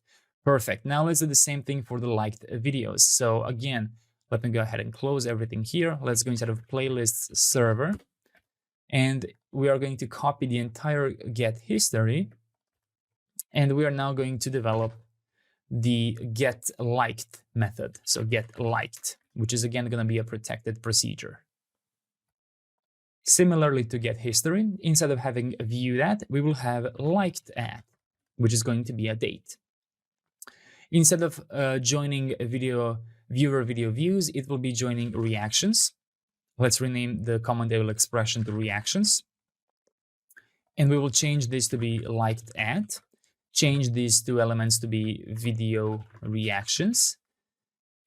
I believe we already have video reactions imported, so no need to add anything there. So we are querying from video reactions, and we are simply doing video reactions user ID here. One thing that we are going to modify though is the where. So let's add and here, and we're going to use two queries here.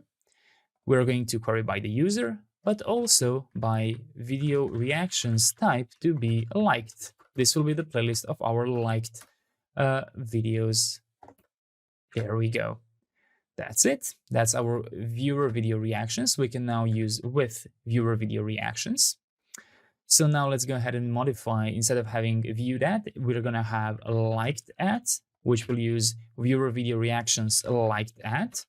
So make sure you've done the appropriate changes here and in our cursor here. Then what we are going to do is we're going to carefully join that. So instead of viewer video reactions, viewer video views is going to be viewer video reactions, looking at viewer video reactions ID here as well. So the exact same method to do in an inner join. And then we change these two to viewer video reactions. We are using liked at in all of these 4 places. We are leaving this one to be the same.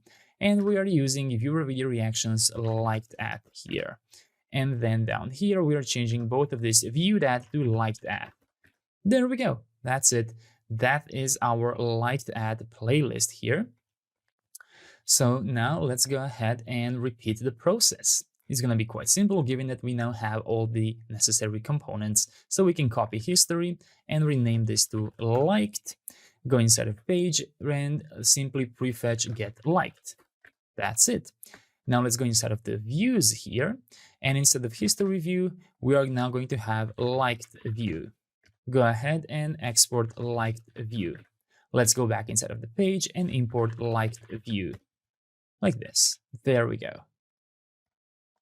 Inside of the liked view, we now need to create a copy of history videos section and rename them to liked videos section.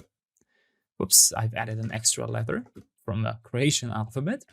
And now inside of here, I will rename all instances of history, and even this one with liked. There we go. Get liked, liked video section suspense, liked video section skeleton, liked video section, and all instances on liked changed. There we go. And pretty much everything here can stay exactly the same. Let's just go back inside of the liked view so that we can give a proper message here. So this will say liked, and this will be videos you have liked. There we go. As always, go inside of your personal section and confirm that the URL is correct and matches the app folder here. So I have my playlist liked page, playlist liked. When I click on liked videos, I should be redirected to liked videos you have liked. So if I now go to my homepage, for example, and I pick a random video and I choose to like that video, and if I go back here, right now it didn't revalidate, but if I do a hard refresh, first of all, it looks like we got an error. This is interesting. We got an error unauthorized, which means that we did something incorrect in regards to our prefetching. Let's go ahead and carefully research. I'm going to start by going inside of playlists liked page. Let's see. I'm calling tRPC playlists get liked prefetch infinite. That seems to be okay. Let's go inside of liked here, inside of history video section. And that's it. Instead of rendering history video section, instead of rendering a liked videos section, I was rendering the history ones. There we go. Now I will refresh and no more errors. So while we are here, let's go ahead and find the reactions button or video reactions component. Inside of our modules videos components, you should find video reactions. And when you dislike, call utils playlists get liked invalidate and do the same. There we go. So we can remove this to do here and do the same thing when you like and remove the to do here. Perfect. So now I should go ahead and find my third video. For example, this one. Like that video, go inside of my liked videos here, and there we go. This is now shown as a suggestion. This is now shown in my list. Excellent. So one thing that I would like to do is I would like to keep my tabs highlighted while I'm in a specific part of my app. So let's do that and then wrap up the chapter. Let's go ahead inside of our main section component, which is located inside of modules, home, UI components, home sidebar, main section. And I'm going to add the path name from use path name from next navigation. I'm going to move this import right here. There we go, use path name. We now have the path name, and we are simply going to add is active and confirm the path name with item URL. And let's go ahead and remove the to do here. So now when I click on home, home is highlighted, subscribed, trending, perfect. Now let's go ahead and do the same thing inside of the personal section, which is located in home sidebar personal section. I'm going to go ahead and add path name from use path name. I believe that it's actually not destructured, or is it destructured? Let's see. I already forgot. It's not destructured. Okay. Make sure you have imported path name. I'm just going to move it here. And let's go ahead and check if path name matches item URL, and you can remove this here. There we go. So now when I click on history and liked videos, all of them are showing.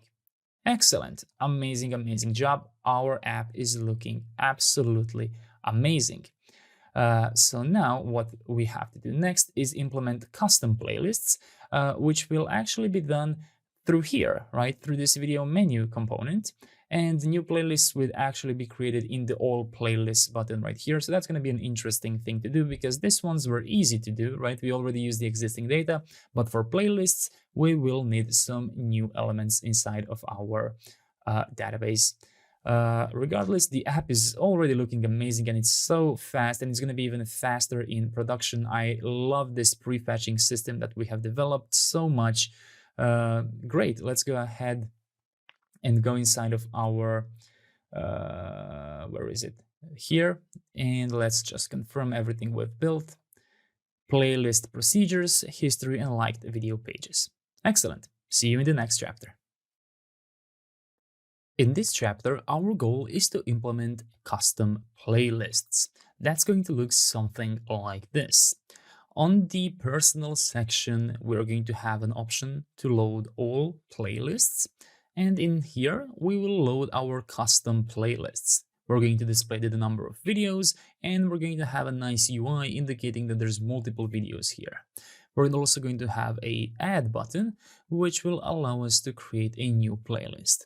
That's all we're going to do in this chapter. We're not going to work on loading the individual videos, nor are we going to work on adding videos to the playlist. That will be for a separate chapter, because we do have some UI components to build, so I don't think this chapter will be that short. Let's start by creating the playlist schema, since that is the new thing we have to do. So I'm going to go ahead inside of my database schema.ts, and well, anywhere, let's go ahead and create the playlist schema using pgtable. Playlists here, let's add an ID, primary key, and default random right here. After that, let's give each playlist a name, which will simply be required. My apologies for moving the screen. And let's give each one an optional description. We are not really going to use this field, but let me add it for you in case you might want to explore something with it. Each playlist will be created by a user, so we are going to need an individual user ID, which will be a reference to user's ID. And let's add on delete cascade here, and it will be required. And then let's just add the two of our timestamps, which we always have, like this. There we go. So this is our playlist. And now what we have to do is we have to go ahead and potentially create, I'm not sure why I described it as potentially create. Basically, what we have to do is we have to create a table which is going to connect each video with a playlist, because a video can belong to as many playlists as we want them to. So adding an optional playlist ID to our video field, for example, if we were to go ahead and just add playlist ID the same way we have user ID and just make it optional, well, yeah, that could work, but then one video can only belong to one playlist. That's not the kind of relation we're trying to build here. So what we have to do is we have to create a new table called playlist videos. Let's go ahead and add playlist videos here. And now we're going to have a playlist ID, which is UUID playlist ID, with references to the playlist schema. This is playlists. Make sure you do it like this, playlists ID. And on delete, my apologies, let's add on delete cascade, and of course not null. Besides the playlist ID, each of our playlist videos record will have a video ID, which will reference the videos, so video ID and the videos schema, and required as well. And we are also going to have these two timestamps right here. If you want to, you can also add the position like this and make it required. But I am 99% sure that in my original source code, I have never used this. So this position is if you want to implement ordering of the videos in the playlist, which is not something I'm going to do. I will order them by the time they have been added, right? So that's going to be the way I will do it. So I will remove the position, but just to give you an idea, that's something you can explore on your own later. Now we have to create a composite primary key here. So let's get the table and let's return an array with a primary key here. Name will be playlist videos primary key, and columns here will be table playlist ID and table video ID, basically a combination of those two. This is video ID like that. There we go. Make sure both of them are required, and make sure that when one of them is deleted, they cascade, meaning we can no longer sustain this record. There we go. Oh, now I'm noticing that we have a warning. Deprecated. Please use primary key columns instead of this function. Okay, Let me just pause the video a little bit and research the documentation so I can see if this is something we can refactor quickly. All right, false alarm. I don't understand JS doc. This is a reference, right? So if you try using primary key like this, you will have a crossed line. And when you hover over it, it will tell you that it's deprecated and to use the primary key like this, right? So I confirmed by going inside of answer overflow here where someone asked a question and they told them to use it like this, which is exactly the way we used it. So this was 4 months ago, and this is the new approach. And I can also confirm in the documentation, they told you to use the primary key like this as well. Basically, the message for deprecation is probably for the syntax, the way it was previously used, right? Now it's accepting this. Okay, I was just worried that I was teaching you the wrong syntax the entire time. Great, we now have the playlist videos here. And now what we have to do is, I believe, push all of these changes. So let's go ahead and do that. I'm gonna go ahead and I will shut down my studio and do Bunix drizzle kit push. Let's wait a few seconds for this to update, and then we're going to open our studio and take a look at what we have here. So it's pulling schema from the database. We've added 2 things, so changes applied. Great. Now let's go ahead and do studio and let's see what we have. So we should now have the playlists, and if you go here, you should have the ID playlists, video ID, playlist ID. And we also have an otherwise nice user relation, right? And in the playlist videos, we have the playlist ID, the video ID, and the playlist and the video connection, right? And if I go inside of my videos here, I should now also have the following relation. Let's just find it. At the end, there we go, ID, playlist, videos, video ID. Great, so the relations are set up, but on application level, this is a little bit ugly. So let's go ahead and export const playlist, playlist video relations, and let's add relations, playlist videos, and let's destructure 1 from here. Let's return 1 playlist, 1 playlists, fields, playlists, playlist videos, playlist ID, and references to playlists ID, like this. And then just copy this one and add 1 video.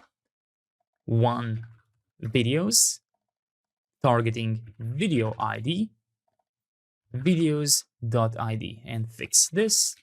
There we go. So those are our relations for the playlist video relations. And now we have to do the playlist relations as well. So let me just copy this entire thing here so I don't have to type it twice. And instead of playlist video relation, these are playlist relations like this. And make sure that they actually target the playlists. And we're gonna have both 1 and many in this case. So inside of here, I'm going to change to have 1 user. So user 1 belongs to users and uses playlists user ID and references to users ID. And we're going to have many playlist videos. So I'm going to call this many playlist videos like this. And there is no configuration for this, just this, many playlist videos. Now we have to find the user and we have to tell the user that they can have many playlists. So let's add playlists, many playlists. There we go. So let's go ahead and shut down the studio and start it again and do a hard refresh to see if everything on application level is now improved. Let's start with playlists themselves. So now there we go. We have playlist videos written here. I purposely didn't want to name them videos because they're not exactly a video relation, right? They are a special table which simply holds the ID of the playlist and the ID of the video, right? And in here, playlist videos, we should also have the nice playlist and video here. So those two seem to be fixed, no longer that weird ID. Now if we go inside of users, users now have very nice playlists here. Perfect. And if we go inside of videos, let's see what's going on here. I think that maybe we didn't fix this one. Let's wait. There we go. Here we can still see this. Again, not important for our development at all. All queries will still work. But if you want to have a nicer way here, you can find the videos schema and simply tell it that it can have many playlist videos. Many playlist videos like this. I think this would be, the correct notation to use. I know that it makes more sense to just say playlists, but then again, this is not a direct relation to the playlist. But then again, neither are the views. Yeah, I don't know. I would kind of keep it like this, simply so we know that, hey, this is a different type of relation. It's not directly a relation to an individual playlist. There's a table in between those two. There's a connection table. So that's why I'm going to call it. I mean, this literally doesn't matter. We have established our foreign keys. They are what's important. The rest is not. I mean, not for the type of querying we are doing anyway. All right, I think that should be enough. As always, we can do one security push just to confirm that our relations changes didn't change anything, but I'm pretty confident that this will just print out no changes detected. Let's wait a few seconds. No changes detected. Perfect. So now what we ought to do is go ahead and create the all playlists page right here. So I want to start there. Let's go inside of source, app folder, home, playlists, and let's create a page.tsx, and let's return the page like this, and a div playlists just like that. If I refresh, now it should work because inside of my personal section, that goes to /playlists, and that's exactly where I have created my new playlists page.tsx. So let's go ahead and create the playlists view, which is the next step anyway. Instead of modules, we already have playlists. Now let's create a new view here, which I'm going to call playlists view.tsx. And let me copy the history view, the liked view, or the history one, whichever. And let me go ahead and change this to playlists view. And this will simply say playlists, and the text will be playlists you have created, or maybe better, collections you have created, so it doesn't repeat the word playlists. I think that looks better. And let's change the maximum width here to be 2400 pixels, because we will be displaying things in a grid here instead of our normal sections here. So what you can do now is the following. You can remove the liked videos section. We're not going to immediately use this anyway. And you can go ahead and wrap this in a div one more time and give this a class name of flex justify between and item center like this.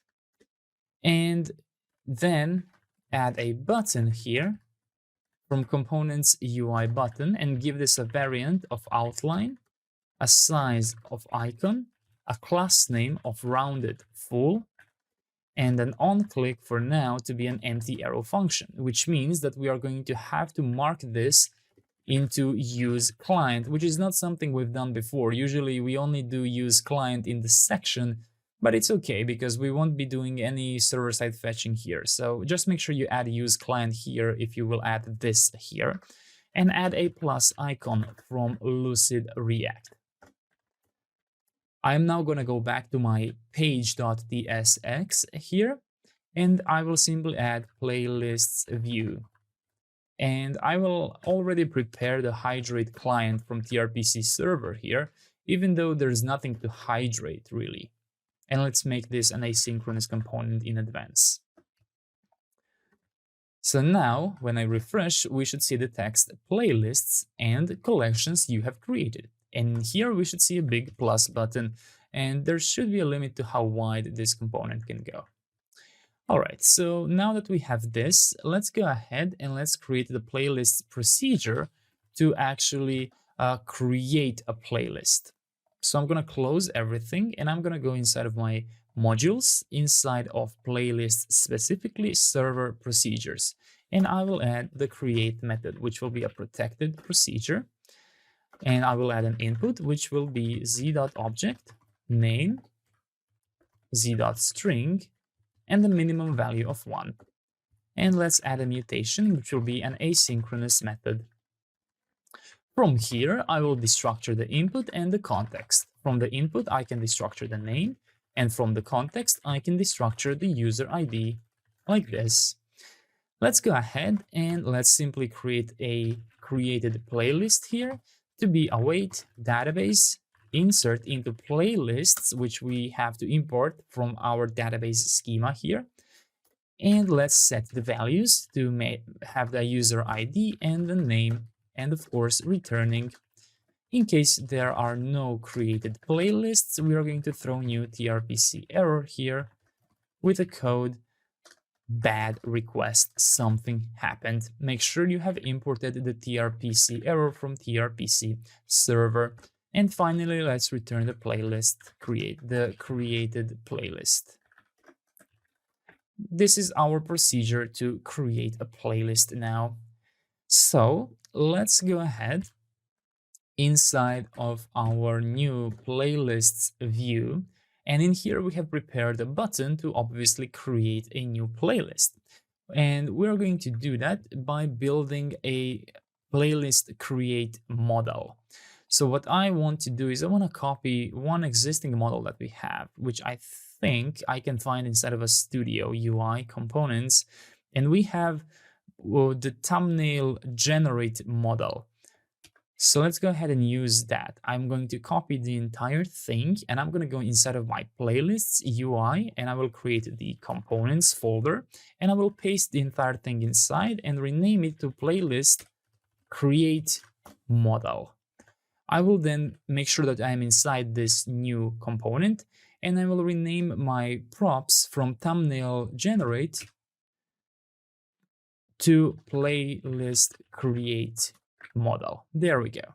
My form schema will be changed to name and use a z-string of minimum of 1. And the video ID actually won't matter at all in this case. I can remove it. I can remove it from here as well. And this will be set to name like this. And instead of having generate thumbnail, we will have a create method, which we'll call playlists and create. And instead of toast saying background job started, we will simply say playlist created. And no need for any further clarification about what happened. And let's go ahead and ensure that we call on open change false here. Basically, yeah, this doesn't matter. This was fine as it was. And on submit, we're going to call create mutate and simply pass in the values. Nothing else will be needed here. The responsive model will say create a playlist. And inside of here, we will change the name. And we will be using a very simple input component from components UI input. So no need for this class name nor the calls and rows. And let's add an example. My favorite videos, for example, right? Make sure you have imported the input and remove the text area since we are no longer using it. And I think this should be it. So this will be create is pending and this will be create. That's it. That is the entire component. And we can now go back into our page view. My apologies, playlists view. And let's go ahead and render playlist create model component. And now we have to create the states. So let's go ahead and quickly do that using use state. So import use state from React and add create model open and set create model. And inside of here, add the appropriate create model open and on open change to be set create model open, like this. And then on click is very simply going to call set create model open back to true, like this. There we go. I'm now going to prepare my Bonex DrizzleKit Studio here. And what I should now have, or more specifically maybe not have, oh, I somehow opened these changes, okay. In my playlists, they are completely empty. I have no playlists at all. So I'm gonna go ahead and try and click on the plus button, create my music, and let's see, playlist created. And if I go inside of my studio, this one, and refresh, I expect to have a playlist, and I do, with the name my music, no description, have a user ID. We have no playlist videos, and we do have a user who created this. Excellent, exactly what we want. So that part is done. Now we have to go ahead and render them in this very cool way. Let's start by building the getMany procedure. So I'm gonna go back inside of my source, modules, playlists, server, procedures, and I will copy one of the existing ones, for example, get history, and we're gonna do our best to modify it to load playlists, right? So just copy either get liked or get history, one of those, and I will add it here to the top for now, since it's my newest one, so it's easy to keep track. And let's call this getMany. So it will definitely be a protected procedure. One thing that will be a little bit different is that it's gonna bring back the updated path for the cursor. Now, inside of here, we will have the user ID, because this will always be a protected procedure, but we actually won't be needing to connect any of the common table expressions. So we can remove this part as well. And inside of here, here's what we are going to do. We don't need the user who owns the playlist. We don't need viewed at. We don't need view count, nor the like count, nor do we need the dislike count. And we are not even going to spread videos inside, because we will be loading playlists, right? We have this imported from the schema. So inside of getMany, make sure that you are spreading the columns of the playlist table, and you can add video count, for example, how many videos are inside. And we can just use good old count here using our playlist videos connecting table, right? I'm sure there's a proper terminology for this kind of table, but I can't remember what it's called. So I'm gonna keep using the connecting table. Playlist video cannot find name. Okay, of course I added this here. Playlist videos equals, and let's add playlists ID, playlist videos, playlist ID. There we go. So this way we can count how many of these connecting rows we have, and that is ultimately going to be the video count. So technically this could be playlist video count, but since it's coming to the front end, I want to make it as clear as possible what I'm trying to do here. Great, so that's actually the only thing for now we can add here, but let's also add user just in case. Maybe we will need it, I don't know, we'll see. So instead of from videos, it's going to be from playlists. Like this. We will inner join the user, but no need to inner join viewer video views at all. No need to do the equalization here. And now let's just modify the cursor. But there will be one more thing before the cursor, and that is that the playlist user ID we are loading matches the user ID that's logged in. So we are only loading their playlists, no one else's. Now let's fix the cursor. So we will be doing playlists, that's for sure, and we will be using updated at. in all 4 places. And then change this to playlists ID. Make sure you don't accidentally use videos here, right? And then order by playlists updated at and descending playlists ID. There we go. And inside of here, change both of these to updated at. That's it. That is our procedure to load all playlists from a user, including the video count, to tell the frontend how many videos are inside. Excellent. So now let's go ahead and let's go inside of our app folder, home playlists page right here. And we are going to prefetch that using void tRPC from the server. Let's get the playlists and let's get many dot prefetch infinite and pass in the limit to be the default limit. There we go. We now have this. We can now go inside of the playlists view. Let me just separate these components like that. And now inside of here, we will finally have to create the playlists section component. So in order to create this, I would like to copy something from my playlists, for example, the history videos section, and let's rename it to playlists section. And now let me remove the copy. There we go. So now this is called the playlists section. What I'm going to do is replace all instances of history videos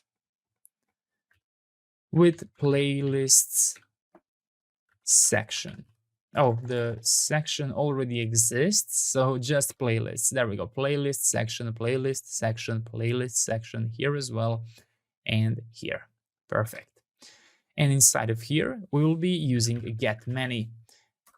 That's it. And set the default limit. So already errors should be popping here because this data is not compatible with this with the current components that we have. So what I'm going to do is I'm going to delete this one and I will remove this completely. And I will very simply just do JSON stringify of our videos, which are technically playlists. So we should rename them and stringify the playlists.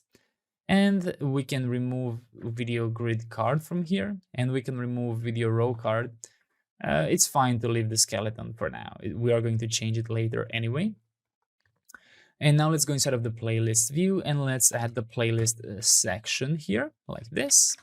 And now if I refresh, I'm getting an error. Let's see what exactly is going on. Missing from clause entry for table videos. I think I know what's going on. I'm using videos somewhere here. Let's see. Inside of my get many procedure in the playlist router, I think that somewhere here I am using video. Maybe that at least that's what the error seems to be telling me. But let me double check. And it's right here. When I join the users, I'm joining on the videos schema, which is in no way used here, so it's breaking the query.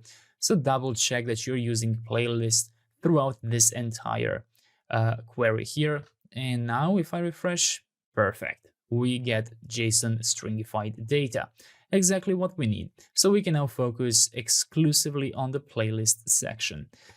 But now we have to go ahead and build our own components. Let's go ahead and go inside of the components and let's create a new folder called playlist grid card. Let's go ahead and create an index.tsx file. And while we are here, let's go inside of playlists and let's create a types.ts. And inside of here, let's import infer router outputs from tRPC server. Let's import app router type from @tRPC routers _app. And let's export type playlist, export type playlists, actually playlist get many output. And let's make it the infer router outputs app router playlists get many. There we go. Now let's focus back on the playlist grid card index here, and let's create the type. Interface, playlist, grid card props will have the data of playlist get many output items and a random item in the array. So that's going to be the type of data we are expecting here. And let's export const playlist grid card. Let's go ahead and assign these props right here. We can then destructure the data.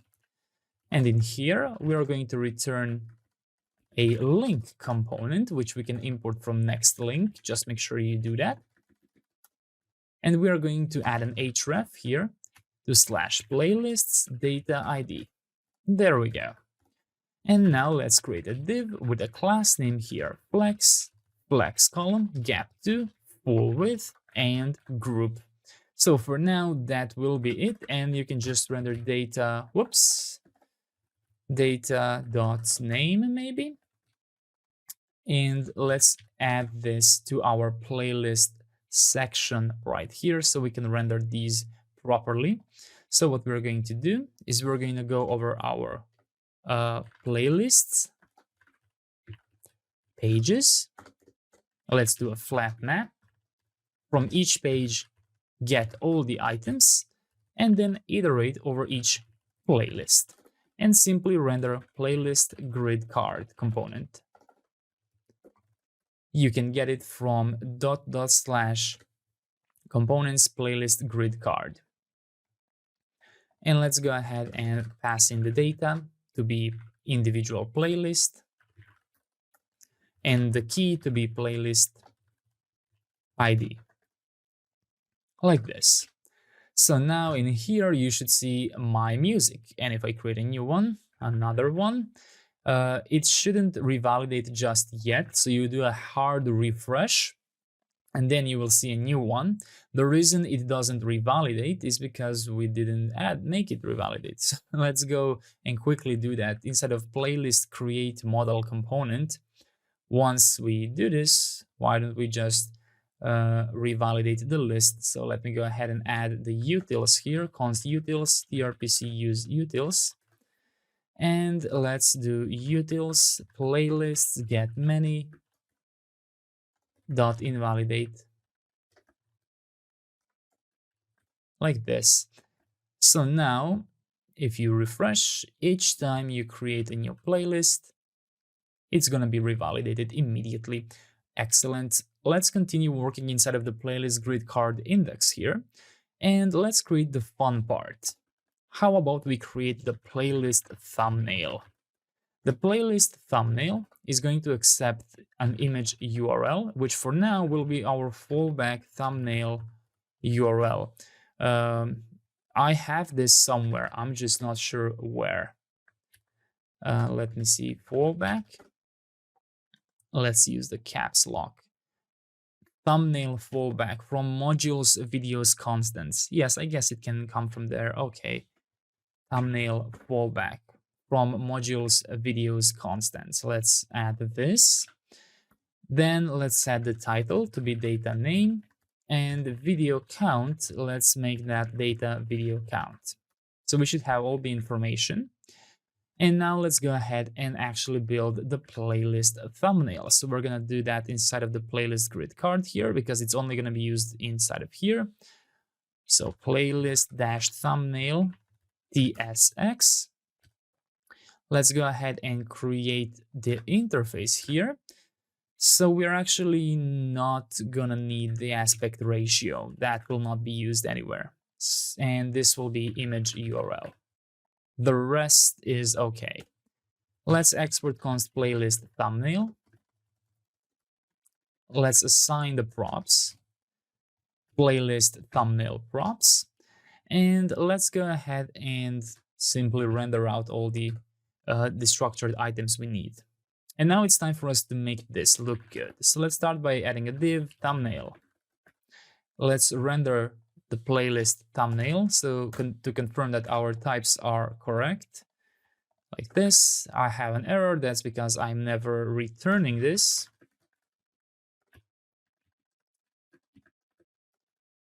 So now we should just see thumbnail, 3 instances of thumbnail. That's what we should see. Let's go ahead and build this. We're going to start by giving this a class name, cn, from libutils, so it's going to be dynamic. And we're going to define this by relative, padding top of 3 and group, and then an optional class name if we ever want to pass something from the outside. Now we're going to create an effect of stack effect layers, right? That's what we're trying to do now. The stacking effect, which I have screenshotted here. These stacks right here. So we're going to try and do that by first adding a div and making it all relative. Then inside, let's add our background layers. So these are going to be self-closing divs, and this one will have a following class name. Absolute minus top 3 left 1.5 minus translate x 1.5 width of 97%, overflow hidden, rounded extra large, background black with 20% opacity, and we are going to have aspect video here. So there we go. We can now see this. That's fine. Yeah, how about I do this? I just want to quickly go back to my playlist section for one reason. So we can add a proper grid here because it's going to be easier to see what we're doing. And we can copy the grid from, I believe we have the trending feed, trending view, trending video section. We can copy the grid from here. It's going to be exactly like that, this one. Trending videos section. Basically find that, go inside of playlist section and simply use this. Not only is the playlist section going to have to use the same grid, but the playlist view also uses the same maximum width. Make sure you did that. If I go inside of the trending view, you will see that they have the exact same thing. So now, there we go. You should see the 3 of them stacked like this. So let's go back inside of the playlist grid card, inside of the playlist thumbnail, and let's continue developing. So now that's the first layer. Now let's copy this and let's create the second layer. This one will be a little bit more visible, so using 25% like that. And we're going to position it minus top 1.5. The left will still be the same. The width will be a little bit bigger, 98.5. The rest can stay the same, like this. And now what we have to do is create a main image here. So let's add main image. And this will have a div with a class name, relative, overflow hidden, full width, rounded extra large, and aspect video. And render an image component inside using next image. So let me just add this. There we go. This next image will have a source of image URL. Let me just see. Did I extract? My apologies. Image URL. Or it's going to fall back to thumbnail fallback like this. Let me just separate that. And it's going to have an alt of title. It will have a class name of full width, full height, and object cover, and a fill property like this. So that's going to be our main image. Let me just refresh to see. There we go. So I think that is pretty much what we saw here. Great. And now what I want to do is I want to create a hover effect on this, and I also want to add the number of videos inside of each of these lists right here. Let's start with the hover overlay. For the hover overlay, we will open a new div with a class name here, absolute inset 0, background black 70%. Opacity is going to be 0 by default, so this is not visible, right? but then when we hover over the group, opacity goes to 100. In order to properly be able to do this, we must ensure that our most outer div has the group part. So when you hover, there we go, it's going to be like this. And then let's add transition, opacity, flex, item center, and justify center. Like this. Inside of this, another div with a class name, flex, items center, and gap x of 2. And let's add a play icon from Lucid React and a class name, size 4, text white, and fill white. Make sure you have added the icon here. Just below the play icon, we're going to render a span and text play all. And let's give the span a class name, text white, and font medium. If we've done this correctly, when I hover, we should have a nice effect. Play all. Perfect.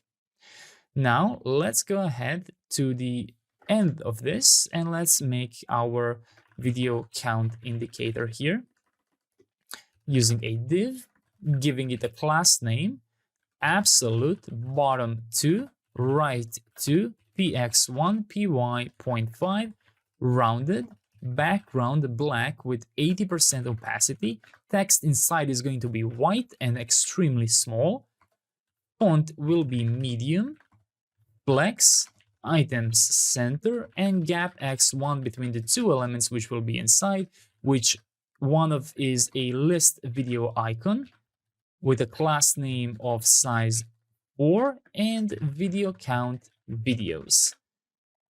And just make sure you have imported this. There we go. Now this says 0 videos right here. Perfect. So this is how it looks like. I just want to double check that my grid section is correct. Well, actually, since we copied it from the trending page, it should be exactly the same. 3 videos fit in the exact same place. So this is consistent. So I don't even care if it wasn't what I initially wanted, but as long as it's consistent, it looks good. We are not yet done. Inside of the playlist index here, we are done with the playlist thumbnail. So this is fine. But inside of here, we still have to create the playlist info component, which is not going to be difficult. Let's just go ahead and pass in the data, and let's create this uline component. Playlist data, my apologies, playlist info. Let's go ahead and create an interface, playlist info props, playlist get many output, which we can import. No need to use the modules because we can just do this back, and we should be right here. There we go. And let's go ahead and export const playlist info, assign playlist info props, destructure the data, return a div, and we are just going to render a few things, just some information here. Let's give this a flex and a gap of 3, a div with a class name, minimum width of 0 and flex 1, and this an h3 element data name. Let's give this h3 element font medium, line clamp 1, LG line clamp 2, text small, and break words. Below this, a paragraph, playlist, and a class name, text small, and text muted foreground. Below this, another paragraph saying view full playlist.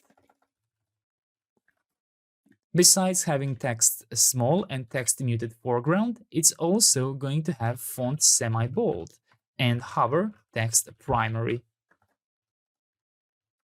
Like this. Now let's go ahead back inside of the index and import the playlist info from /playlist info. Let's refresh, and there we go. We now have a much nicer view here. I just want to confirm one thing. You can see that I have wrapped my entire component here inside of a group. So when I hover over anywhere, the play all will be triggered, which means that inside of my playlist thumbnail, I don't need the group here. If you want to, you could leave it if you plan on using the playlist thumbnail independently. But in my case, the group hover will be on this group hover, right? Whoops, this one, this group. So even if I hover over the info, it will show the play all thing. And we also have this effect right here. One thing that I want to do is just get the compact views example. For example, in my video info, I'll just copy this. I'm going to go back inside of the playlist thumbnail, and I'm just going to go ahead and do that. Compact views. So just in case if we happen to have a few thousand videos, which is normal for a playlist, honestly, let's find a nice way to render that. So import use memo from React and simply use the view count or video count in this case. And then just render compact views here. So you should still say 0 videos here. Great. So now what we have to do to wrap up this part is just do the skeletons. Let's start with the playlist info because this one is relatively simple. Export const playlist info skeleton. And let's return a div with a class name, flex gap 3, an inner div with a class name, minimum width of 0, flex 1 space y 2, and inside of here a skeleton component from components UI skeleton. Give this one a class name of height 5 and a width of 90%, and below that 70%, and below that 50%. Make sure you have imported the skeleton component here. Now let's go ahead and do the same thing for our playlist thumbnail. This one will be even simpler, since we're not going to do the stacking effect for a skeleton. All this is going to be is a class. Actually, we can save us some time. Go inside of video thumbnail and just copy the video thumbnail skeleton. It's exactly the same. Just make sure you import the skeleton here from components UI skeleton, like this. Let me just double check with my code. Yes, it's exactly the same. Make sure you have aspect video, relative, actually, not sure if we need it, but yeah, it's okay. This is fine. And now finally, we can go inside of the index and let's create export const playlist grid card skeleton. And all we're going to do is return a div with a class name. We can copy it from here, flex, basically this. No need for group.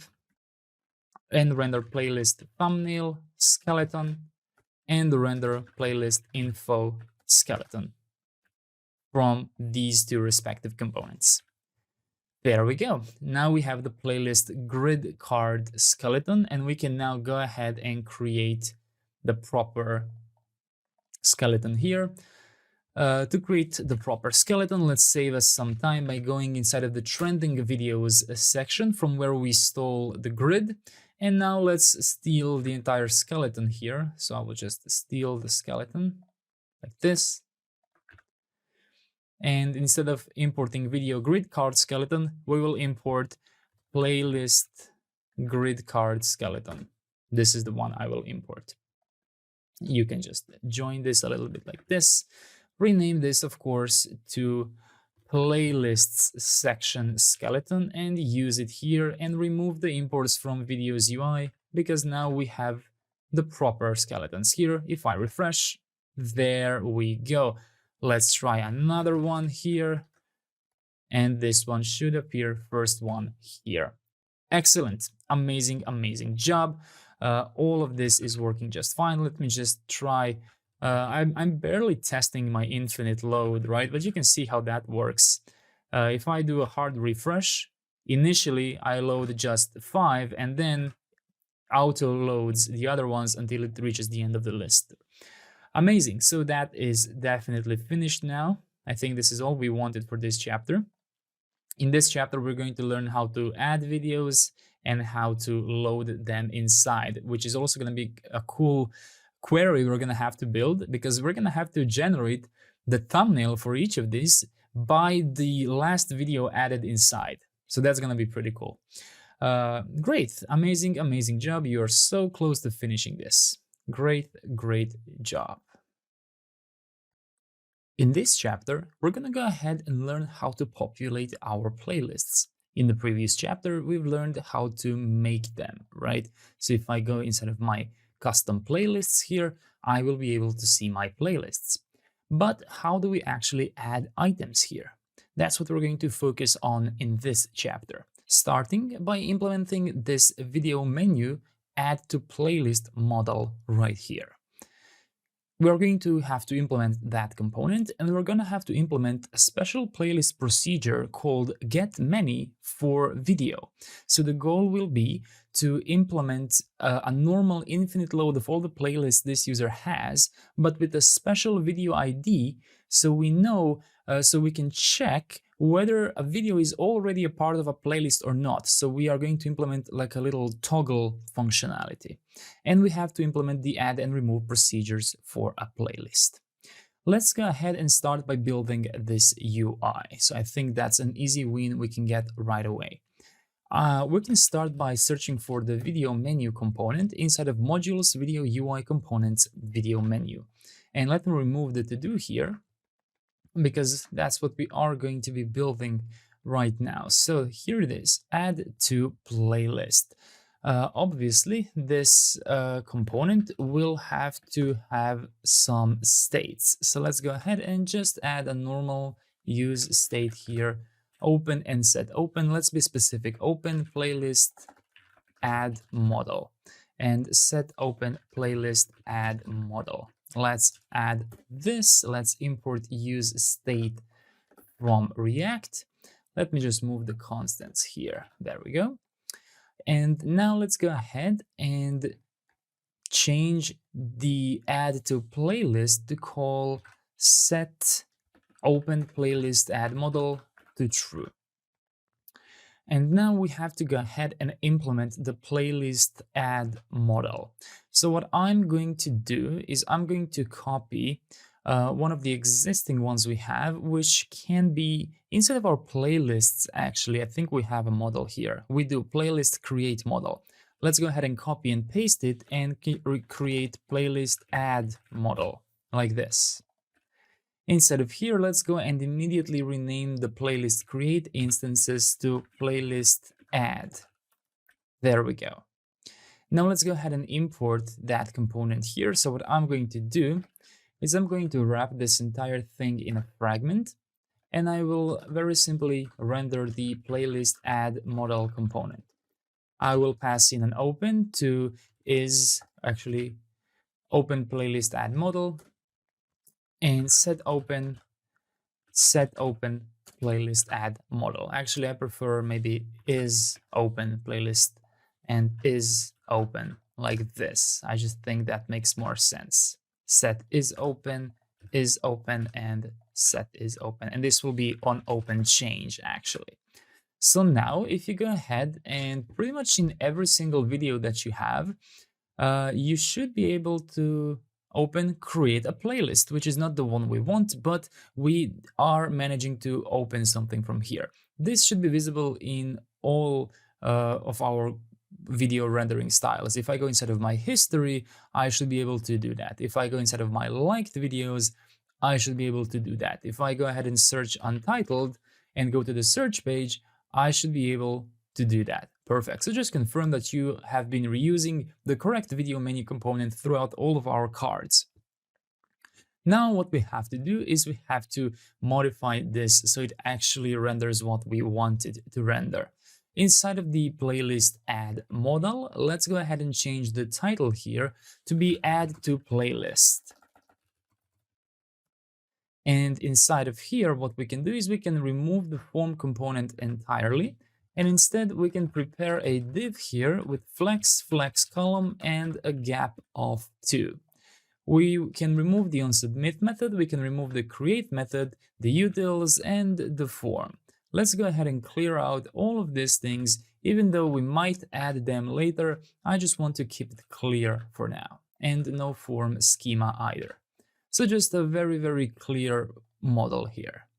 And now what I want to do is I want to go inside of my procedures, playlist server procedures, and we're going to implement getMany for video.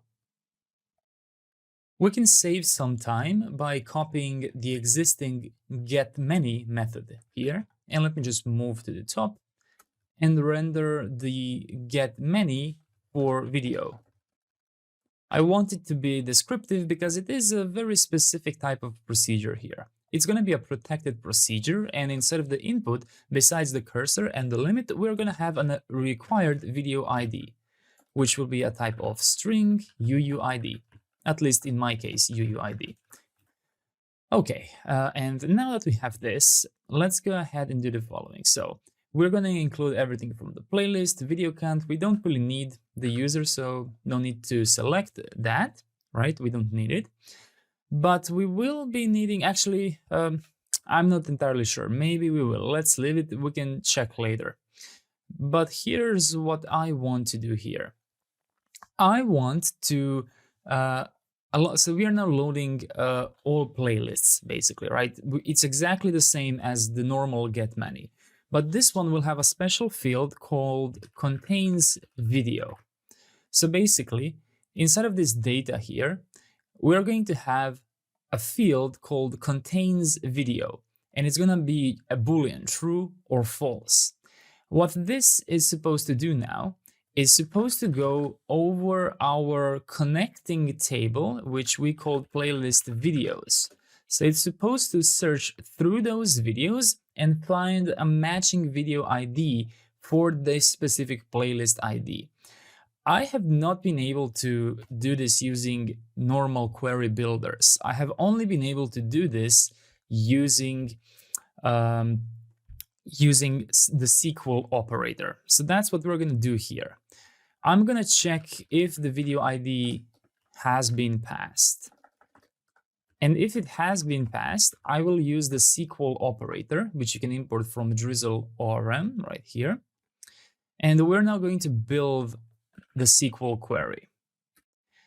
You can go ahead and give this a type of Boolean because that's what it's going to be. And you can also prepare the same thing here. And you can just manually add false here, like this. Oh, it doesn't have video ID because we have to destructure it from the input. There we go. So inside of here, what we're going to do is we're going to open up parentheses and we're going to write select exists select one from playlist videos PV, where PV.playlist_ID is equal to playlists ID and PV video ID is equal to video ID. Now, no matter how I tried, I could not reproduce this specific subquery using the query builder. It could have been very much possible that I was too tired at a point when I was writing this, so perhaps you are seeing an obvious solution. If you are, feel free to go ahead and explore it. Perhaps, try writing this in a normal subquery, which we, I think, used somewhere before, but I was not able to do it using a common table expression. That's for sure. That caused way too many problems. But in here, we're just doing a subquery inside of here. So now, when you hover over here, for each video ID that you pass, it will tell you whether that video is already a part of the playlist which we are currently loading or not. Let me just double check my cursor here. So we will still be loading only the user's playlists, and I think that the cursor stays exactly the same. Great. So now let's go back inside of our playlist add model. Let me just see what's the last thing I changed. Okay, video ID. Make sure it's like this. Make sure there are no typos here because I think that this is not typed at all. So you can type whatever you want here. So be careful. Playlist underscore ID, video underscore ID. And here's another thing. In order for this to work for you, you have to use the underscore here, right? Because the way we use camel case here, it's just an object attribute annotation for JavaScript, which is the language we are using. But this name inside of each of our type is an actual attribute in our database. So if you, for whatever reason, used this accidentally, that's okay, it's going to work, it's fine. But you will have to change it to match this exactly, because what we're doing here is we're using pure SQL. So you have to know the name of your fields. So that's a very important tip for you. Make sure that the video ID and the playlist ID have proper naming conventions here.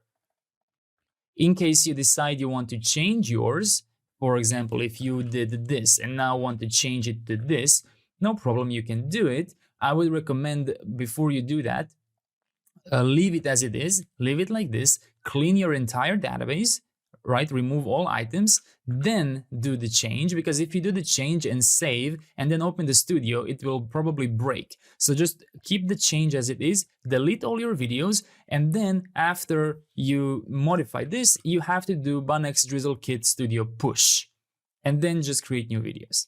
All right, I hope I cleared that up in case someone has some problems here, but I think this should be enough for us to focus on our playlist add model. And now go ahead and simply fetch these things. So we're simply gonna get our data from tRPC from the client, and we're going to be querying this for the first time. So let's just add a tRPC playlist get many for specific video, like this, use infinite query. In the first argument, we're going to add a limit to default limit, and we're going to pass in the video ID. And in the second one here, we are going to pass the get next page param. Oh, and we are missing video ID. Okay, so let's just go ahead and add the video ID here as a required string. There we go. And besides this, I don't want to, so right now what's gonna happen is that this use infinite query, which you might have noticed is not use suspense infinite query. It's just use infinite query. We are not prefetching this anywhere, right? This will only exclusively come from this client side model. That's completely fine. No need to prefetch this. So make sure you don't accidentally use the suspense one. What's happening now? Instead of my video menu, I'm immediately rendering this right here, which means that this will immediately fetch. That's not something we want. I only want it to fetch once the model is actually opened, not when it's rendered. So we are going to add enabled, and it's only going to be enabled under the circumstance that we have the video ID prop and we received the open prop. Only then are we going to enable this query. And now let me go inside of video menu and check, do I have video ID in the video menu? I do. So let's just pass in the video ID, video ID. There we go. Now let's focus on the playlist add model here. And what we can do already is we can try and do JSON stringify data. So now you should be seeing all of your playlists once you click add a playlist in form of JSON here. Let's start by adding a nice loading indicator here. So I'm going to add is loading like this, and we're going to check if is loading. Go ahead and render a div with a class name, flex, justify center and padding of 4, and render a loader2 icon from Lucid React, and give it a class name of size 5, animate spin, and text muted foreground. Make sure you have imported the loader2 icon here. So now, if I go ahead and refresh and open for the first time, it will be loading. And it should be loading actually every single time that this opens. And I think that we can improve this in a specific way. In here on open change, let's hijack it. So I'm gonna add const handle open change, like this, and I will add reset here. Actually, this might be invalidated. Okay, this is what I'm gonna do. I'm gonna add utils from tRPC use utils here, like this. And on open change, first thing I'm gonna do is call the playlists get many for video invalidate for this video ID. And then I'm gonna call on open change. And then let's use that here. And let's just see. So this is accepting open, Boolean. So just pass that here. And since I already have a prop called open here, I'm gonna call this new open. Just so we differentiate between the two, so we avoid any hoisting happening here. So now every time, this is actually invalidate. Maybe the one I should be using is not cancel. I just want to reset it completely. Let me pause my video. Oh, reset. There we go. That's what I want. So now, every time I open, it's loading, and when I close and try opening again, I was hoping it will refetch every time, but looks like it's not. Maybe because of this, it's not accepting anything. Let me try. I'm basically trying so that every time it opens, it refetches from the start. All right, I'm not going to waste my time with that for now. If you want, you can explore it, but I want to focus on some other important things. But we will need the utils from here, so we can leave it here safely. And now let's go ahead and let's render our playlists in a nice way here. So instead of rendering this, we're going to check if we are not loading and if we have playlists, question mark, pages, flat map.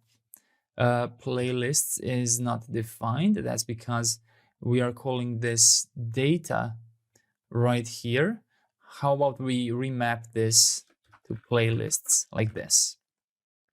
So let's go ahead and do playlists, flat map, get the individual page, return all items from that page, map over individual playlist, and finally return a button component from components UI button. Inside of here, I'm going to assign the key to be each playlist ID. And inside, I'm going to very simply render the playlist name. So now when you open a playlist, there we go, you should be seeing buttons which represent all of our playlists. Now let's go ahead and add some attributes to this button right here. We're going to start by giving it a variant of ghost. After that, a class name with full justify start px of 2. And we are going to hijack SVG elements inside by giving them a height of 5 and a width of 5, or very simply size of 5. So if I hover over, this works. There we go. Let's give it a size large like this. And let's go ahead and see the improvement. There we go. This is how it looks like now. And now what we're going to do is we're going to check if playlist contains video. We will render a square check icon from Lucid React like this with a class name mr of 2. Otherwise, if it doesn't, we will render a similar icon, which will be just square icon, both from Lucid React. So just make sure you have added them here. So now, since none of our videos are in a playlist, they should all look like big checkboxes here that you can click on. And this is exactly what we wanted to achieve. And now let's go ahead and add the infinite scroll right here below, but only if we are not loading the initial elements. So add infinite scroll here, and now we have to extract has next page, from here, has next page, is fetching next page, and fetch next page. And now we just have to assign all of those props here to the infinite scroll. And since the nature of this is a model, I would prefer if a user should manually click to load more elements. There we go. Rather than the user having immediate auto scroll, right? So if they can't find it in their most recent playlists, because we order by most recent, they're gonna have to click load more here and then find the one they prefer. Great. So all of this seems to be working just fine now. What we have to do now is we have to implement the remove video and add video procedures. So let's go ahead and start back inside of our playlist procedures. And let me see, do I have any mutation here? I have the create mutation. So I'm going to copy the create mutation and I'm going to add it here at the top. I'm doing this inside of my playlist procedures. And instead of calling it create, I'm going to call this add video. It will be a protected procedure. And inside of the input object, it will accept a playlist ID. It will accept a video ID. So basically, the two things necessary for our connecting table. Instead of destructuring the name from the input, we will destructure the playlist ID and the video ID from the input right here. And now what we're going to do is we're going to implement a toggling function here. So let me go ahead and remove this thing here. We're going to start by checking if we already have a playlist. Actually, yes. Let me just confirm. Let's check if the playlist even exists, right? So await database select from playlists where equals playlists ID to our playlist ID. If that is not the case, we are going to throw new tRPC error with a code of not found, meaning that we cannot add anything to this playlist. And now we're going to check if the playlist we are attempting to add something to belongs to our user ID. So if that's not the case, make sure you add the opposite equalization here. We can again throw new tRPC error with code forbidden. Now we could have handled this in a different way. We could have simply confirmed the user ID inside of the where query using AND. I think in most of my use cases, that's exactly what I did. But I just want to show you that you don't have to do that. If you want to, you can load the thing every time and then show a more specific error to the user, if that's something you care about. But I think we might be saved the query if we immediately break it in the where procedure. But I'm not sure if that's exactly how that works. But yeah, basically two options. Either do the check here or go ahead and add AND here and combine the user ID to be the user ID. And then you don't need this check at all, whichever one you prefer. Once you've confirmed that the existing playlist exists, let's do the same thing for the video. And now the cool thing about the video is that it's not going to be required to be created from the user. So immediately remove that, and thus you can also remove the AND, because we're just going to have a simple query here. Instead of existing playlist, this will be existing video from our videos. Let's ensure that we have that imported here, videos from database schema. We do. There we go. So in case there is no existing video, we can just throw the exact same error here. And now finally, let's check if we have the existing playlist video. Using await database select from playlist videos where and let's add two equals here. The first one will check for the playlist ID, and the second one, whoops, let me just fix this, will search for the video ID. So we are now finally using both the video ID and the playlist ID from the input. So we are now looking at, is this already inside of a playlist, right? If it is, then this is a conflict. This is not something that should exist. So if existing playlist video, throw new tRPC error here with a code of conflict. Like this. And finally, let's do created playlist video. We await database insert into playlist videos with values of playlist ID and video ID. And let me just fix this. And returning. And return the created playlist video. There we go. So now what I want to do is I want to immediately copy this entire thing and I want to implement the remove video method. So let's go ahead and add remove video here. And it's going to work very similarly. We're just going to do some reverse logic here. So we are going to check for the same thing.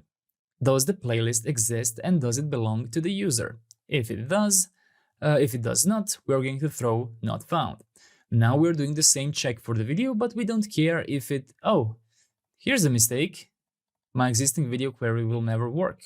Let's fix first in our add video procedure here.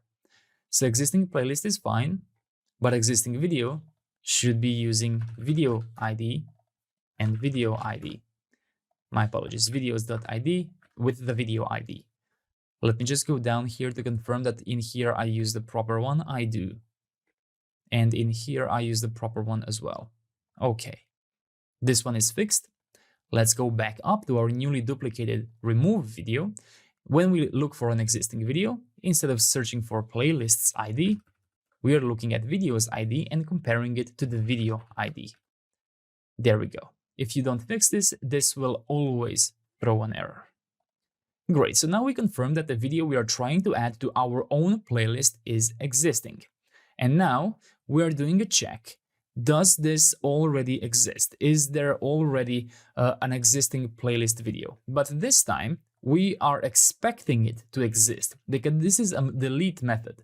So we're going to add an exclamation point here, and instead of conflict, it's going to be not found, meaning that I have no idea from which playlist do you want me to remove this video, because that's what this is doing. It's removing the video. And finally, instead of created playlist video, this will be deleted playlist video.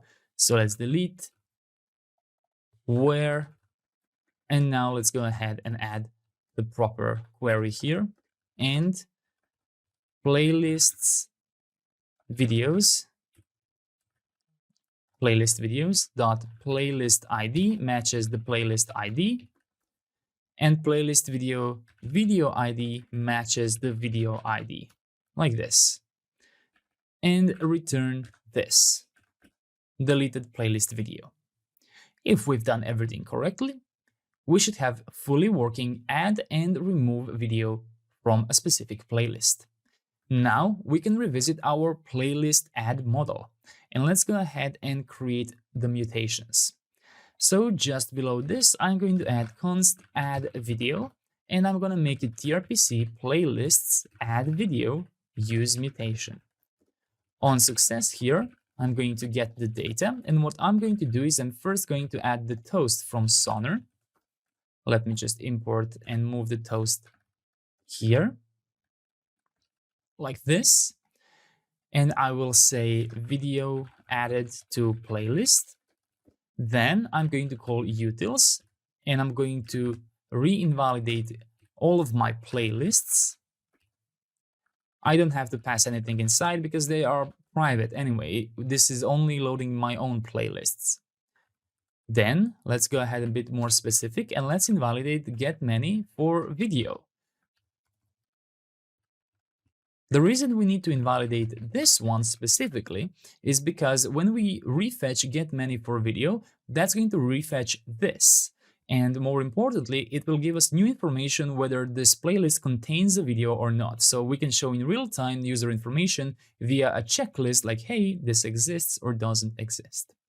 And besides this one, I'm going to add it to do refetch, actually invalidate playlists get one. This is something that currently doesn't exist. But if I don't add a comment, I don't think we will logically come across this. So that's why I want to do it. And let's do toast error here. Something went wrong.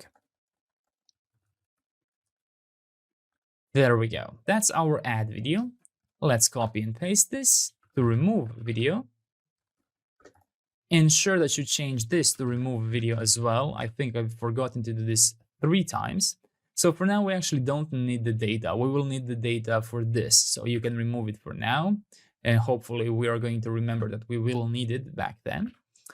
And this will be video removed from playlist like this. There we go. And now let's go and find the button and let's find onClick here. We're going to check if playlist contains video. We're going to call remove video mutate and pass in the playlist ID to be playlist.id because we are iterating over a single playlist, and pass in the video ID which we have from the prop. Else you are going to call add video like this. Now add a disabled prop with either remove video is pending or add video is pending like this. And I'm pretty confident that there's nothing else that we need to do here. I'm gonna go ahead and refresh this, and you might have noticed that one of my videos has disappeared. That's probably coming from Mux. I think Mux has triggered my webhook. There we go, and deleted my video because I'm on a free tier. So remember, after 24 hours, the videos are up. You can see this one has 5 hours left. While I can still do that, let me zoom in. I'm not sure if this is too zoomed out for you. So now it doesn't belong to any playlist, and I can also prove that by going inside of Bunnex DrizzleKit Studio. You should always double check with your studio because you never know what your UI might be doing incorrectly. So I have no records inside of my playlist videos. That proves that there are no connections between any video and a certain playlist. I will now select this one. And there we go. I got a check mark here. And if I refresh this, I'm expecting one record here. Perfect. Which is that video ID, which I can confirm here, called untitled, and a playlist with as das.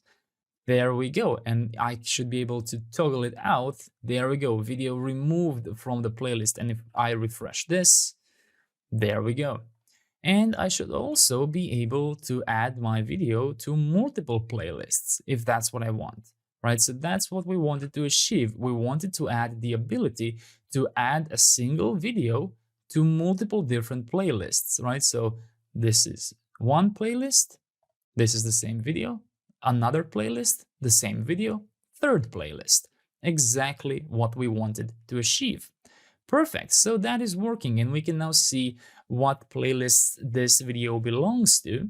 And if we go inside of our all playlists here, we should be able to see the number of our videos inside of a playlist, but looks like it's not working until I do a full refresh. So let me see why this is not working, because inside of our playlist add model here, we definitely invalidate playlists get many. So I'm going to go inside of my playlists page and confirm that I'm using playlists get many. And I will confirm that my get many method here is doing the video count. So it's quite odd that this didn't work. So I'm going to remember as das has one video, but if I go ahead and remove it from that one, it should be invalidated now. So let me go here.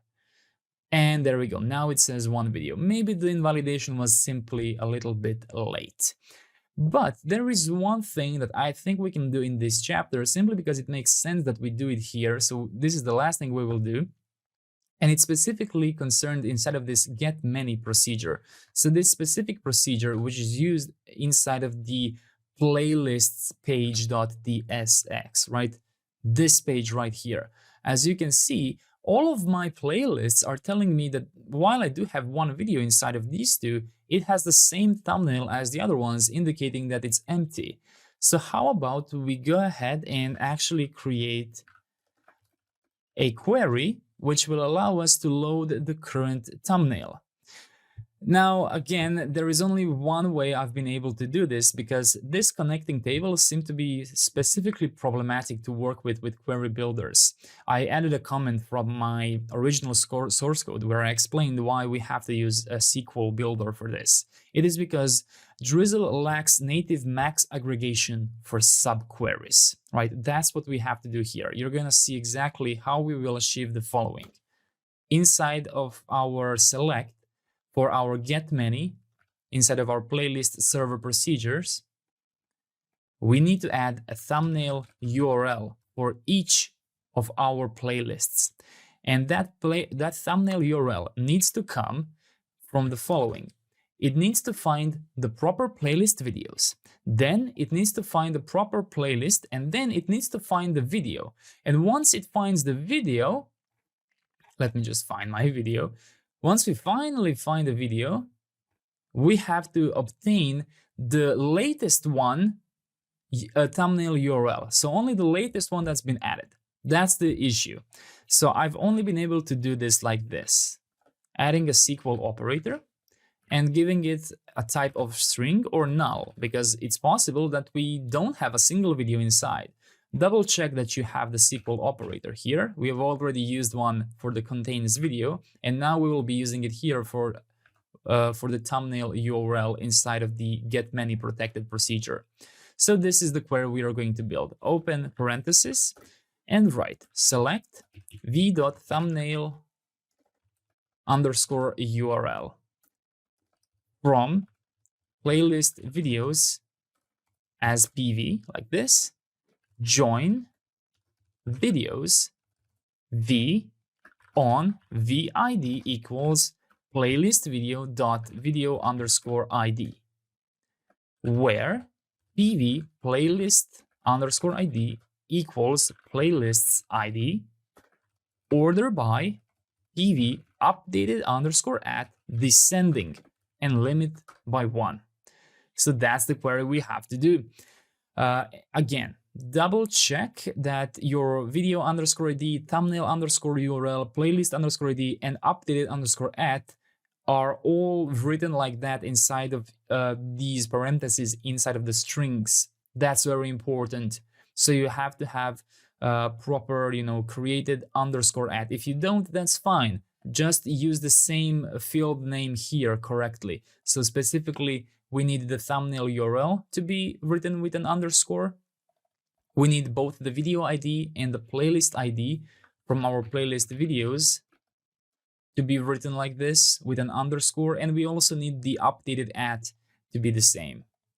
So now we should have a thumbnail URL of the most recent video we have added to a playlist. So what we can do is we can revisit our playlists, playlist view. We should have the playlists section component inside of modules, playlists, UI, components, sections, playlist section. It should be right next to history and liked videos here. And now, in here, in the playlist grid card, instead of using thumbnail fallback, try adding data, thumbnail URL, or the thumbnail fallback. And now, if I refresh here, there we go. You can see the thumbnail of the last video I have added here. Amazing. So what I'm going to do is I'm going to try and upload another video here. And I will purposely give it some other thumbnail. So let me go ahead and just upload this video. Now I'm going to be redirected here any second. Let me wait a few moments for this to be ready. Subtitles are ready. This is ready.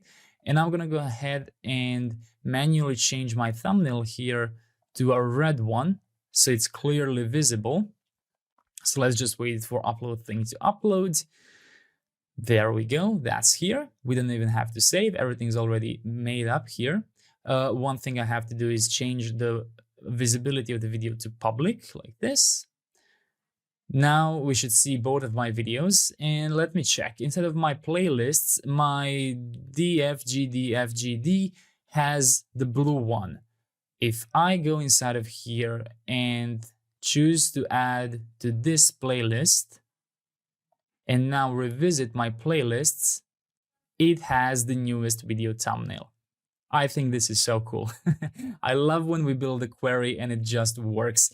I wish that I found a way to do it using the query builders. I might reach out to authors from Drizzle to see if they can help me with this, because I think it's super interesting how one would do that. There's nothing wrong with doing this though, right? I mean, if you know SQL, go ahead, use it. It's extremely powerful. I mean, you know that, I don't have to tell you that. But you know, I just love using an ORM to its maximum, especially when it's this one, like Drizzle, which is basically like writing SQL just using a query builder. Great, amazing job. I'm super satisfied with this result. What we have to do next is we have to load the actual playlist individually when we click on it, which is going to look just like this, right? As simple as that. And then we're going to utilize the onRemove method from here so we can remove one from the playlist. But we're getting very close to the end. Amazing job. In this chapter, our goal is to build an individual playlist page. On this page, we will be able to see the videos that we have added into a playlist, and we will also be able to delete a playlist, as you can see with this little button here. Alongside that, this drop-down of each of our videos will give us an ability to remove a video from a playlist. So we're going to start by building the get videos procedure so we can load custom playlists videos. We're then going to build the custom playlists page, which are all going to be very similar to our history and our liked videos. Let's start by focusing on the get videos procedure. So I'm going to go ahead and go inside of our modules,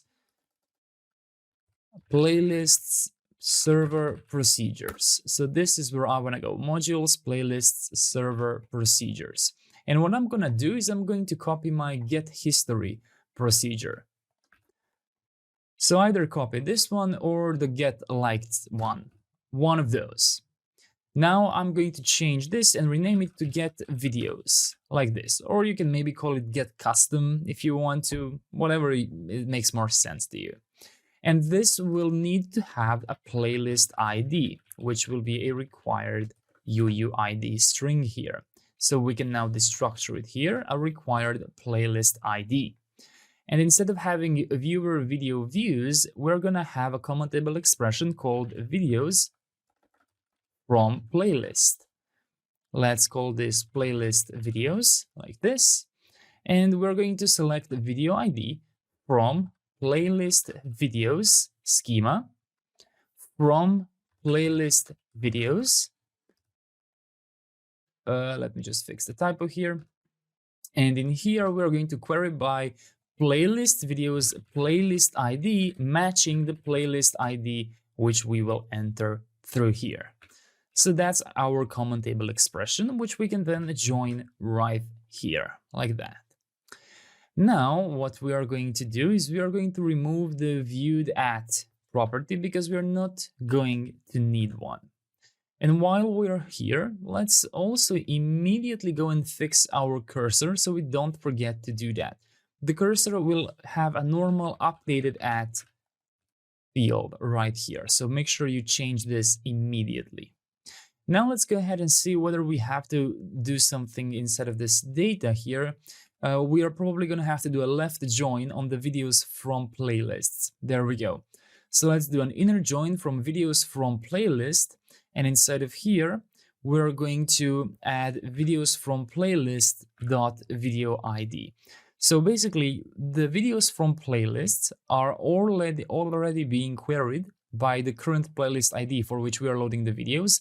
And now we are just ensuring here that we load that specific ID and we join that playlist. So we have that connected record here. So make sure you have added this.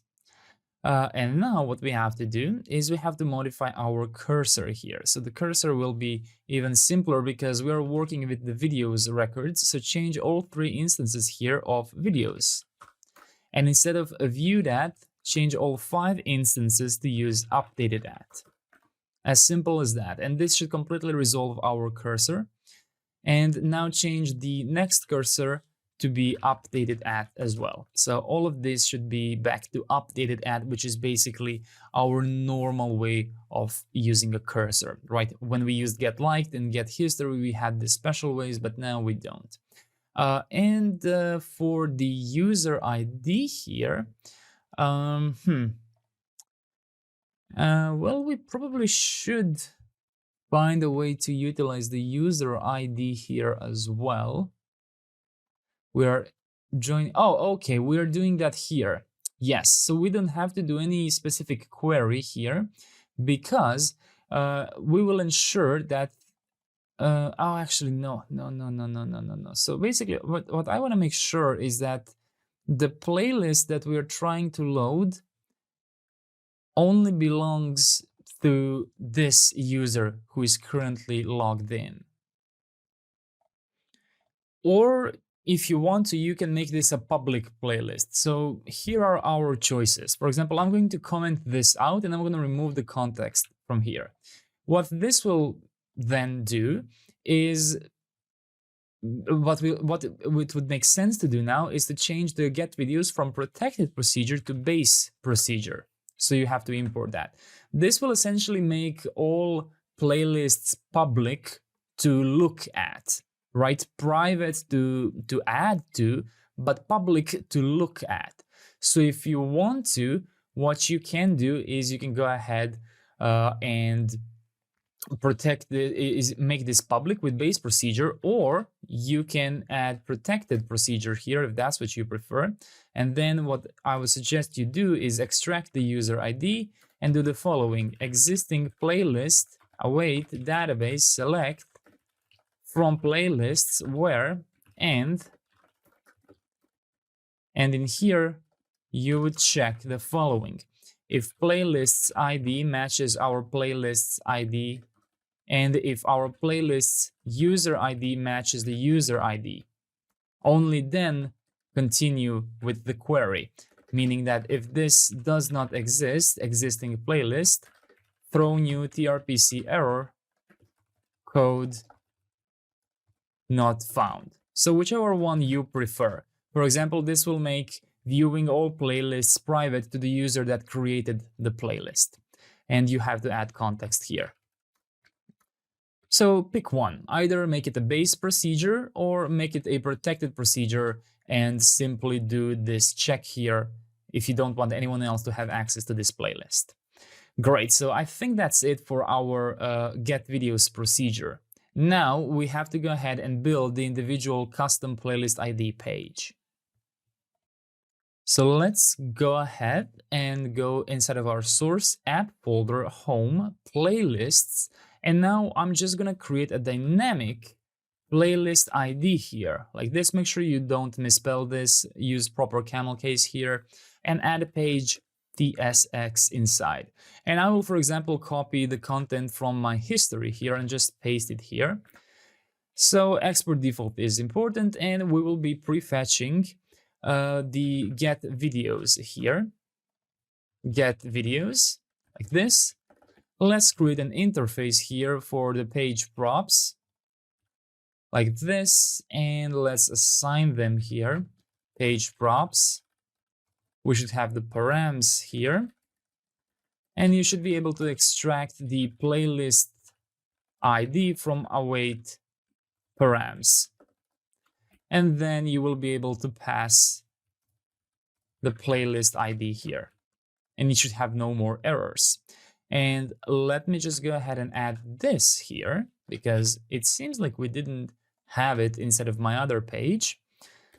So make sure that you add export const dynamic force dynamic to the new page which we created, and visit your history and just make sure that you add it here as well, and visit your liked and make sure to add it here as well. And let me just visit the normal playlist page and let me add it here as well. Export const dynamic force dynamic, like this. So all of those basically every single one of our pages except the auth pages will need this, because we are doing some prefetching in all of these. So let me check. My search page has them, my videos, video ID page has them.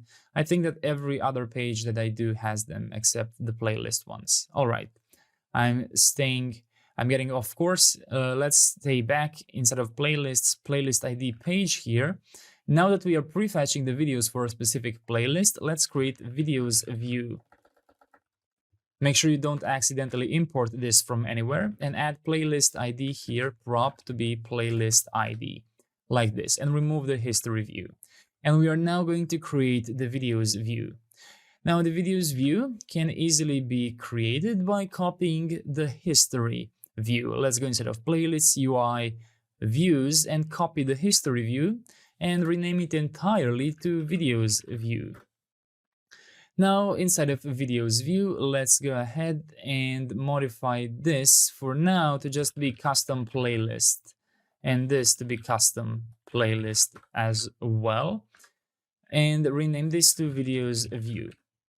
Now go back to the page and import the videos view component from modules, playlist, UI, views, video view. It's missing this prop, so we have to go back inside of the videos view and we have to create an interface here, videos view prop, and extract the playlist ID here as well. Great. So now if you refresh, I'm now on a custom playlist, right? So if I go ahead and click on my all playlists here and click on a random playlist, I should see custom playlist and I should get an error unauthorized because our prefetches are incorrect right now. So now clicking on these should not lead you to any errors. You can double check this by going inside of playlist grid card and check that the link leads to /playlists and then the ID of a playlist, because that is the new route which we've just created. So now I want to build this header component first. This is what I'm going to do. I'm going to go inside of the videos view, and I'm going to replace this entire thing with a component playlist header section and pass in playlist ID like this. Let's go ahead and let's build the playlist header section here. So I'm going to go inside of my sections and I'm going to add playlist header section.tsx like this. And the first thing I'm going to do is I'm going to add an interface, and then I'm going to export on playlist header section like this. I'm going to assign the props. I will destructure the playlist ID, and I'm going to return a suspense instead of this div from React, error boundary from React error boundary, and then playlist header section suspense. And I will simply pass the playlist ID here to be playlist ID, basically the thing that we always do.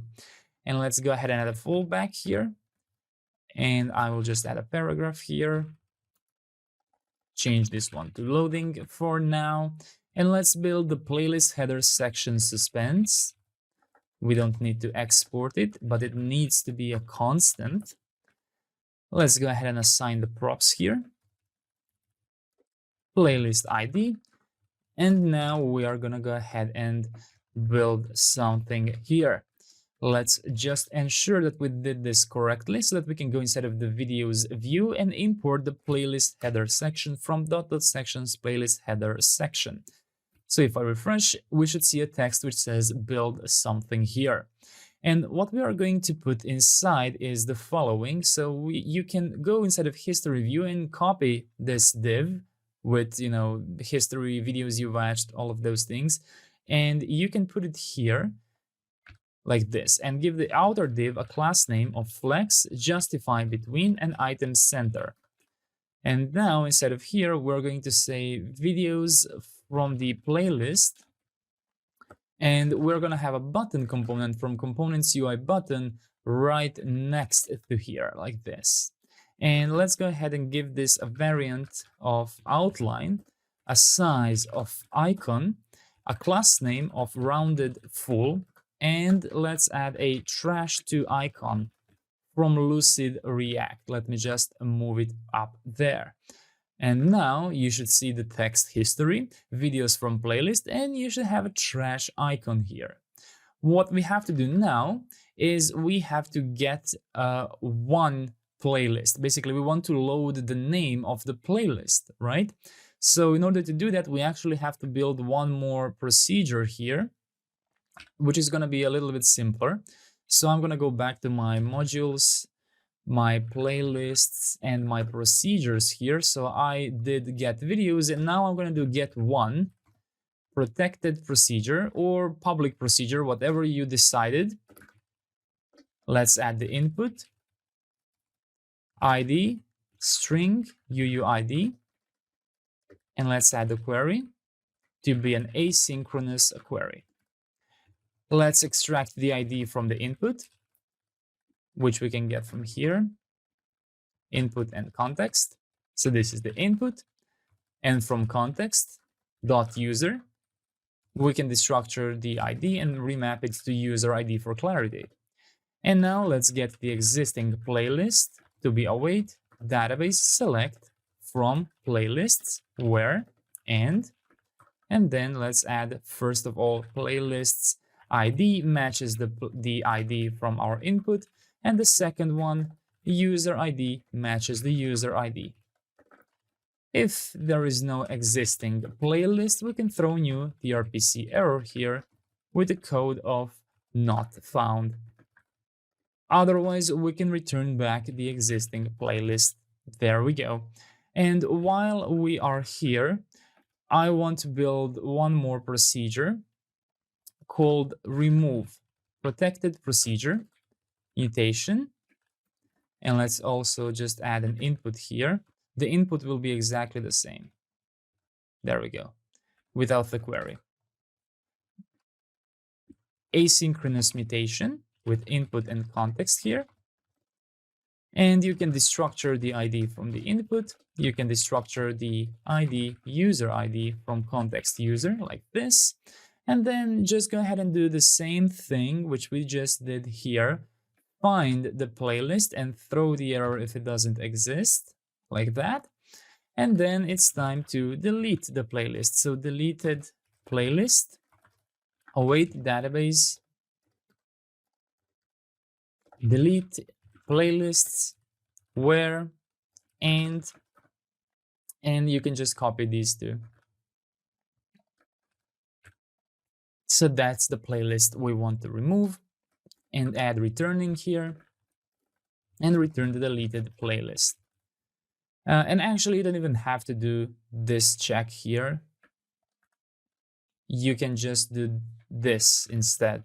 No need for that upper one, because this should always, since we are using returning, it should always tell us which one we removed. If we get null, it means that it was not able to remove anything, which means that this query failed. So either the ID was incorrect or we don't own that ID, which we are trying to delete. There we go. So I think that's it for our procedures. We can now head back inside of the playlist ID page first. So go inside of home playlists, playlist ID page. And besides the videos, we are now also going to prefetch playlist get one, and just normal prefetch with an ID of playlist ID here. There we go. Make sure you're doing the prefetch here. And now in the videos view, in the playlist header section, we can go ahead and do the following. We can get the playlist from tRPC, which we get from the client. Dot playlists get one, use suspense query and pass in the ID to be playlist ID. There we go. Let's go ahead and add a remove here to be tRPC playlists remove use mutation on success. Add a toast from Sonar. Make sure you've added the import here. Toast.success, playlist removed or deleted, whichever one you prefer. Add the utils so we can do some tRPC invalidation. And let's add utils. Whoops, my apologies. Utils.playlists get many invalidate. And let's do router, which we have to add here. Use router from Next navigation. Always be careful to not accidentally import from Next router, because that's incorrect. And push to /playlist so we can go back to our page where we can create a new playlist if needed. And in here, something went wrong.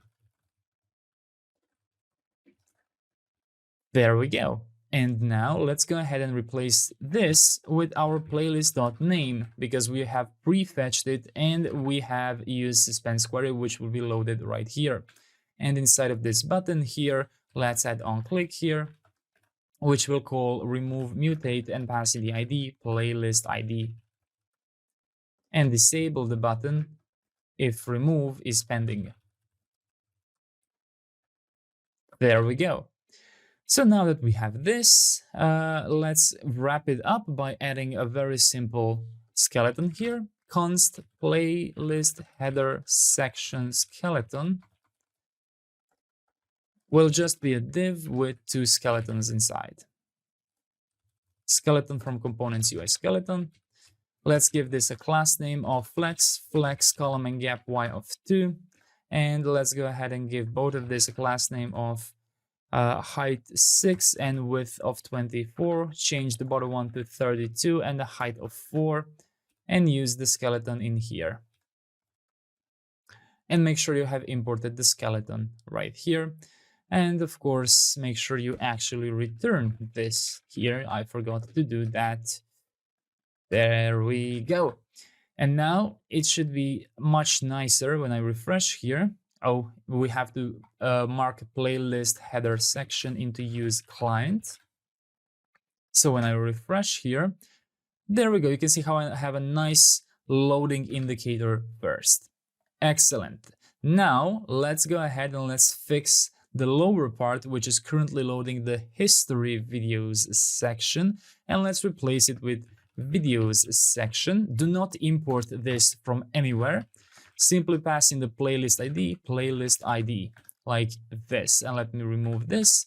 And now we're going to create the videos section, which lucky for us is going to be identical to some other modules. So inside of playlists UI sections, copy the history videos section and rename them to videos section.tsx.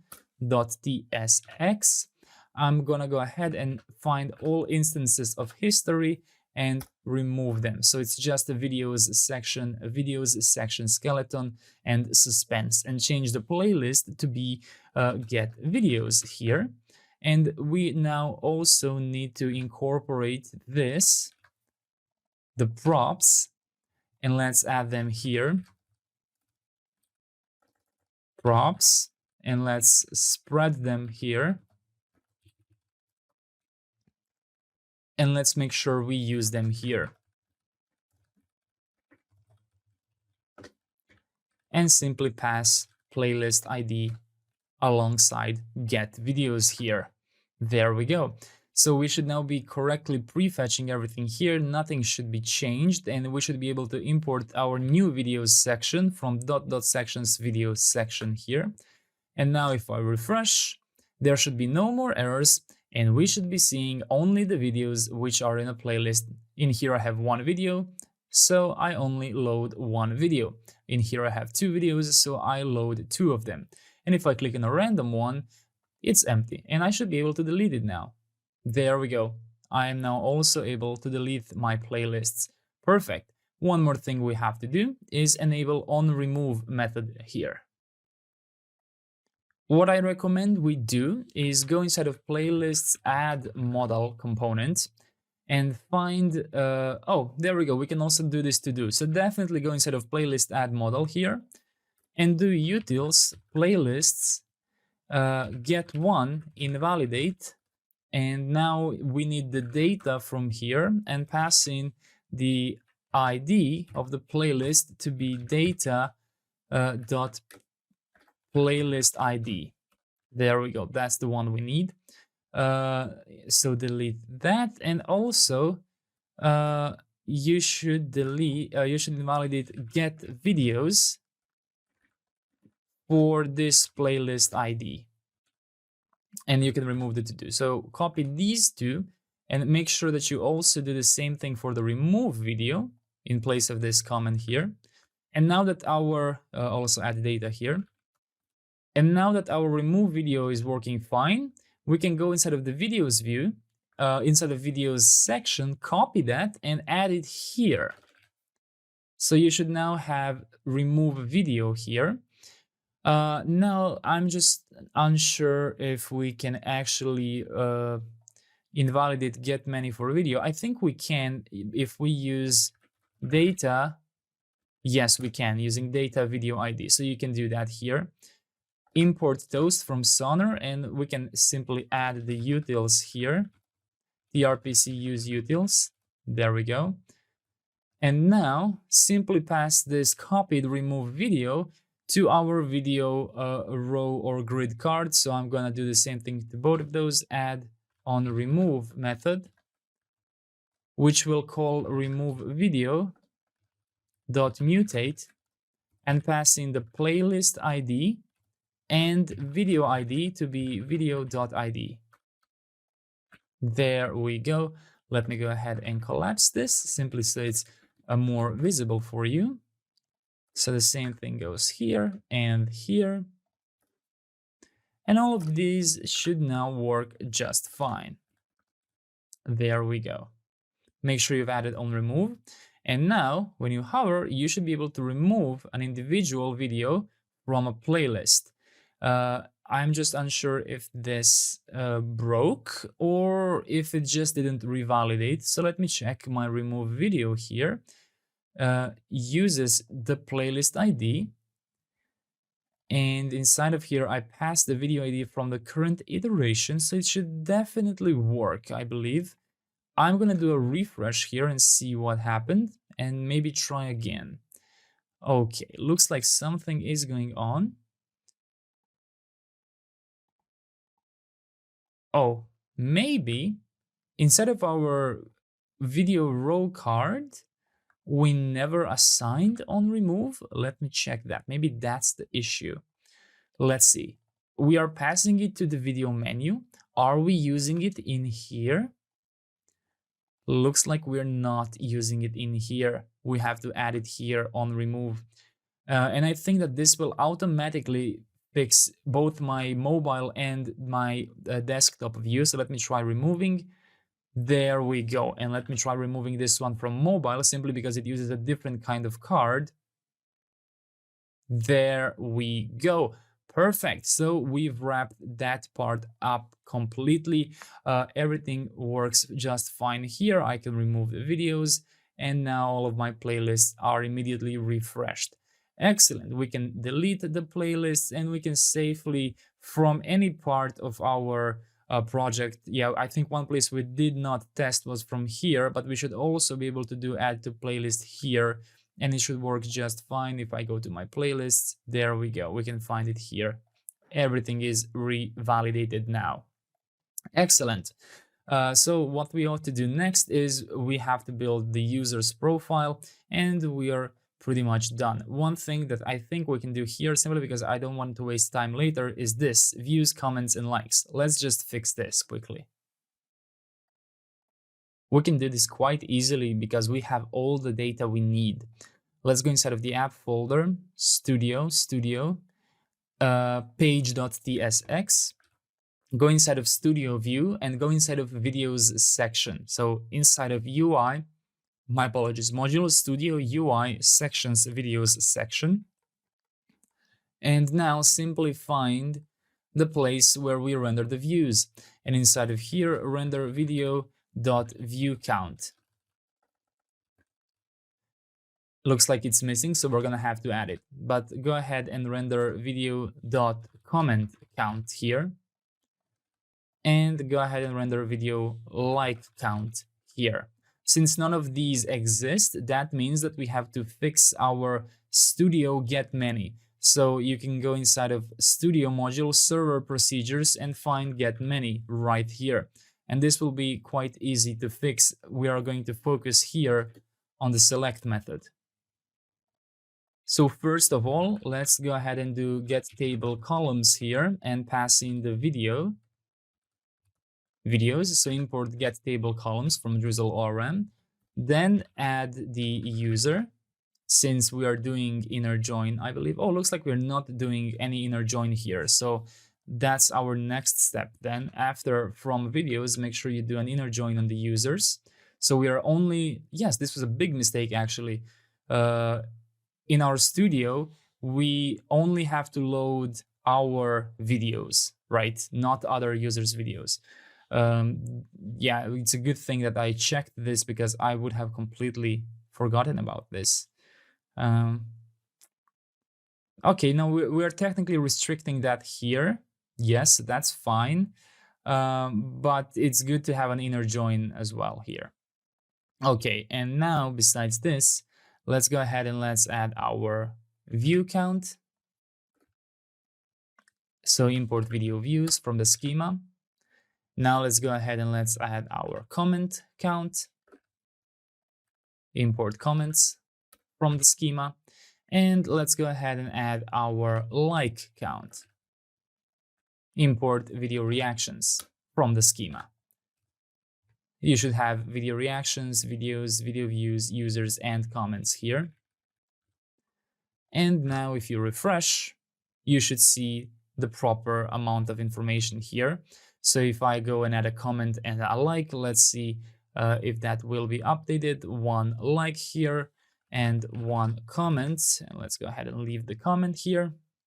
There we go. If I go inside of edit video content here and do a refresh, 1, 1, 1.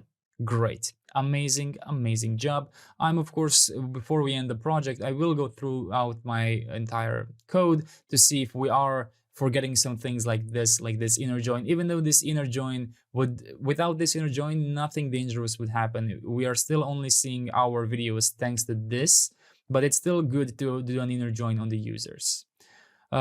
Great, amazing, amazing job. Let's go ahead and mark these things as complete. We've created this, this, this, and this. Amazing, amazing job.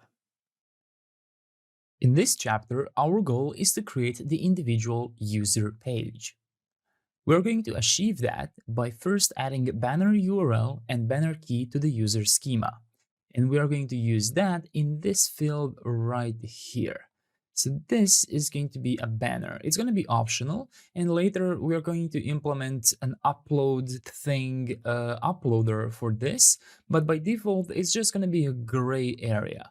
But I suggest that we create these two fields simply so we have the proper TypeScript, so we can at least load the placeholder even if we don't really have anything. And then we are gonna have to create the user's get1 procedure, which will be responsible for loading the info about the user. And inside of the get1 procedure, we are also going to load user subscriptions count and user videos account. And if we are watching our own page, we will see a text go to studio, otherwise it will be the subscribe button. And that means that instead of the get1 procedure, we're also going to connect the viewer subscription. So we can tell the user, hey, you're already subscribed to this user, or no, you are not subscribed to this user. And then we're going to modify our videos get many procedure so that it accepts user ID prop, and then we can reuse the whole procedure simply to load a feed of videos for that user. And we are going to do all of that in the user ID page.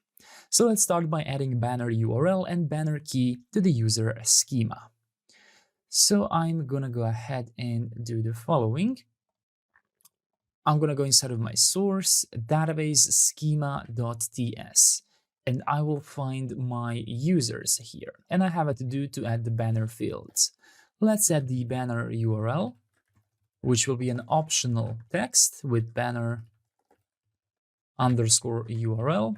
And I will have the banner key, banner underscore key.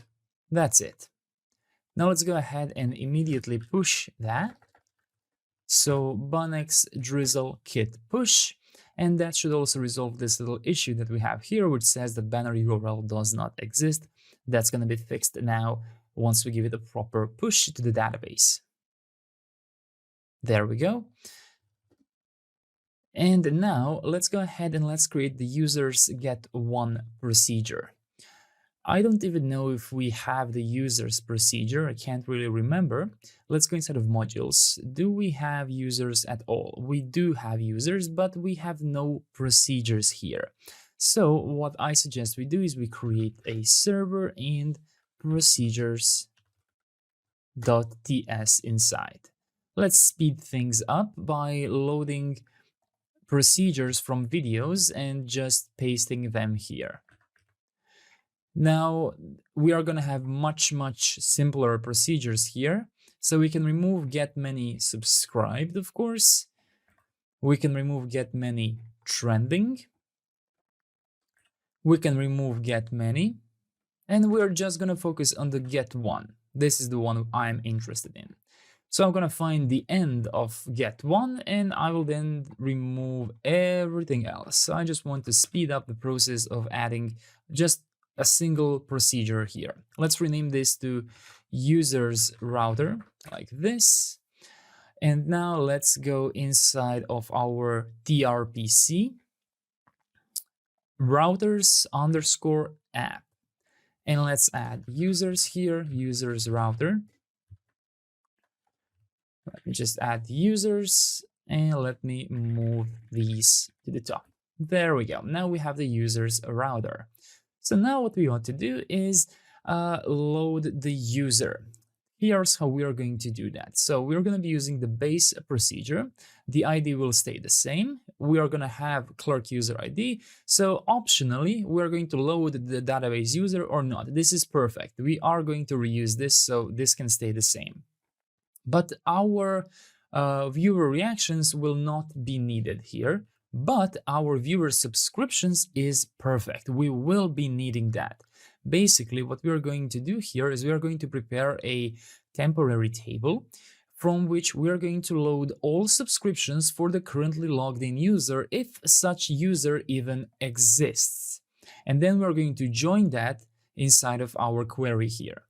First of all, this will not be existing video, it will be existing user. And we are not working with viewer reactions anymore, so we can remove that and just leave the viewer subscriptions here. Now for the get table columns, we will no longer be spreading videos, but instead users, because we are working with the users schema now, which means that we can remove the individual user here. Let's go ahead and remove everything else just so we have a clearer example here. And let's go ahead and do the following. Let's add viewer subscribe. So basically, we will be telling the user who loads this page if they are subscribed to this user or not. So in order to do that, let's add is not null, and let's pass in viewer subscriptions dot viewer ID map with boolean. So now viewer subscribed will be true or false. Now we have to ensure that we are properly joining viewer subscriptions. So we are using this table, which loads all of the subscriptions from the currently logged in user, and we are querying it so that it only checks for the current user ID that we are trying to load as the creator ID. So it should only return one result, which we can query by is not null here. I'm going to remove this group by here because I think we don't need it. And we can remove the left join for viewer reactions completely.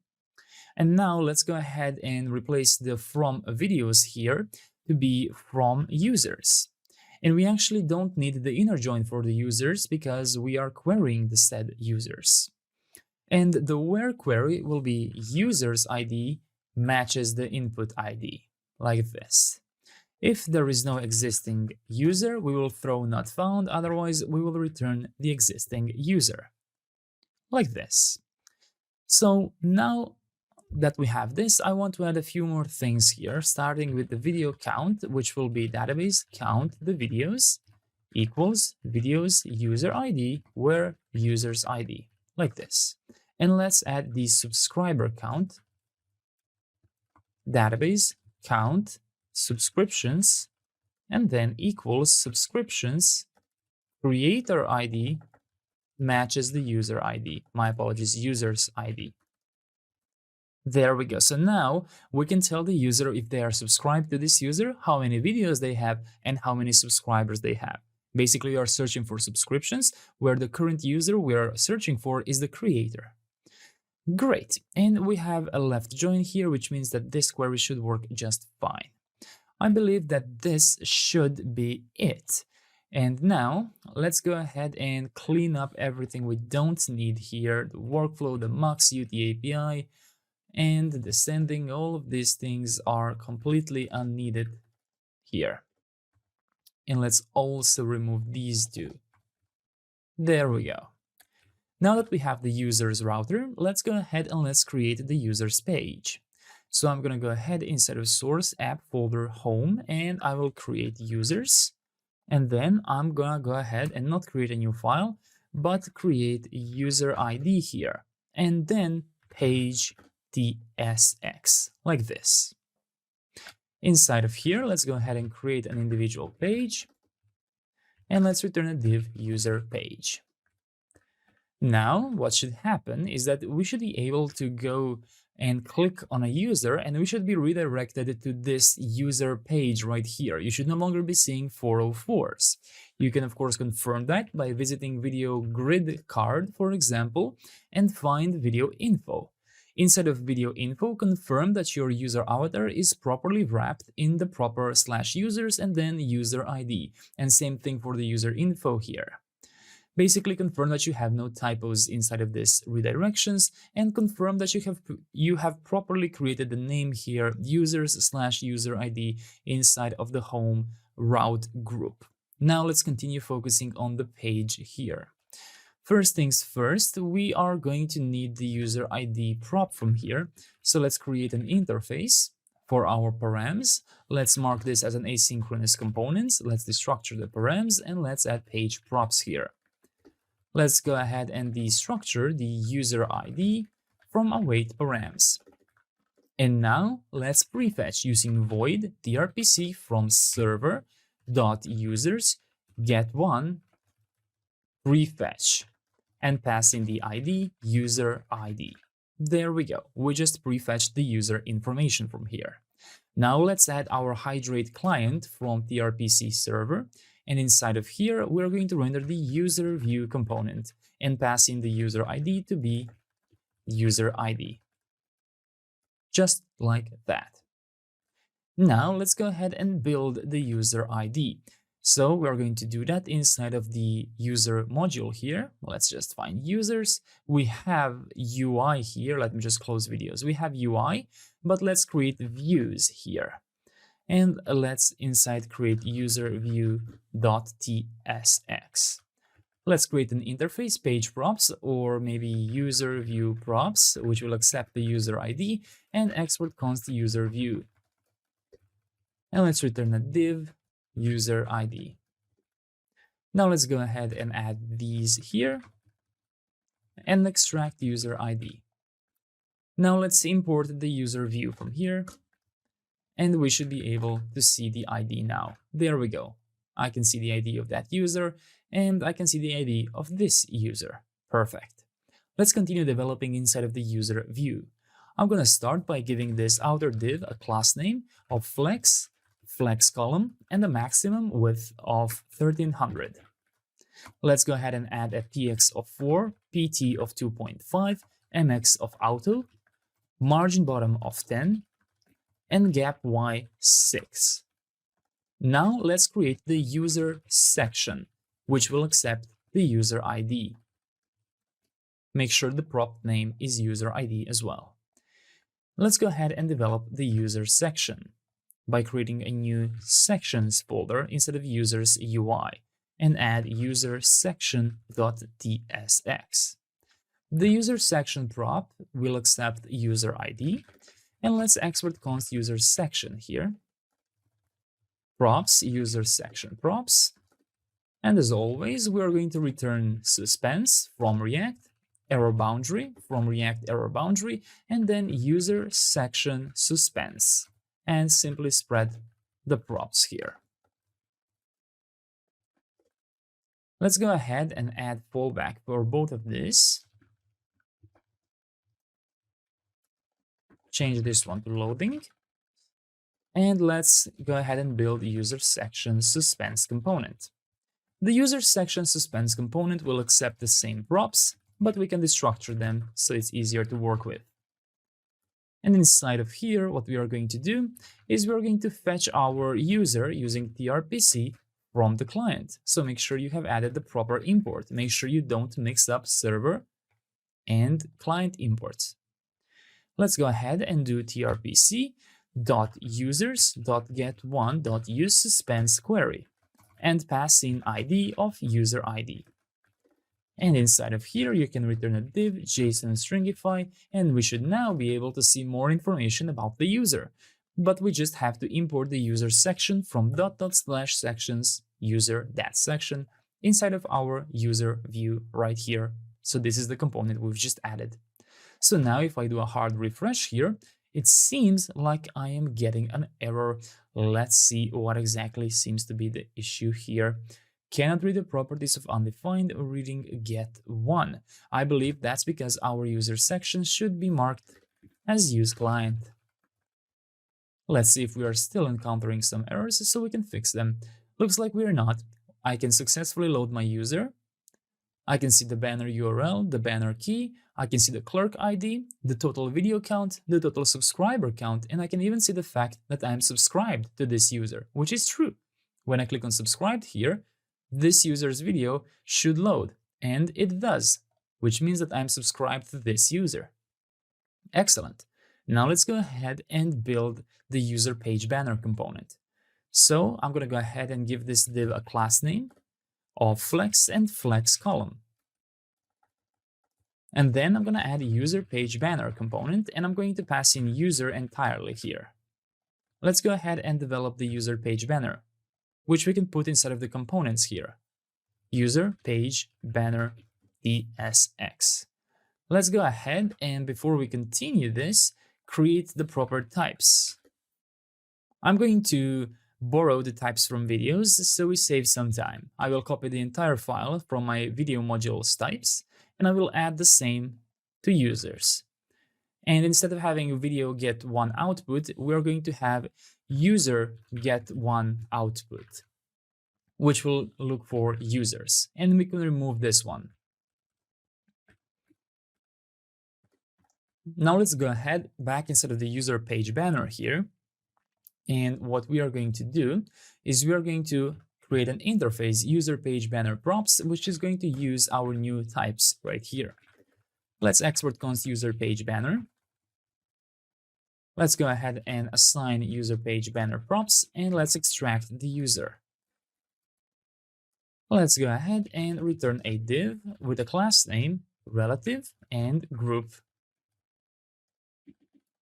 Now let's go ahead and let's create a very simple gray area which will represent an empty banner. Let me just fix the typo here, class name. Make sure you import cn from libutils because this will be dynamic depending on whether the user has uploaded a banner or not. It's going to have full width, a maximum height of 200 pixels, height of 15 VH, medium on height 25 VH, background gradient to R, from gray 100 to gray 200, and rounded extra large, like this. And also add background gray 100. Actually, let's do this. Add user check for banner URL. If it exists, we are going to use BG cover and BG center. Otherwise, use BG gray 100. Perfect. And we can also add style here because we can't do this with CSS. If we have background image, we are going to use it. So check for user banner URL. If we have it, go ahead and inside of template literals, write in URL, user banner URL, and then undefined otherwise. Now let's go ahead and check the following. We need to add the user ID, the current user ID from useOut from clerk Next.js. So let me just move that to the top. And we're going to check if the current user that we are looking at, its clerk ID is exactly the same as my currently logged in user's clerk ID. In that case, that means we can edit this. So let's give this a type of button. Make sure you import button from components UI button. Let me just move it here.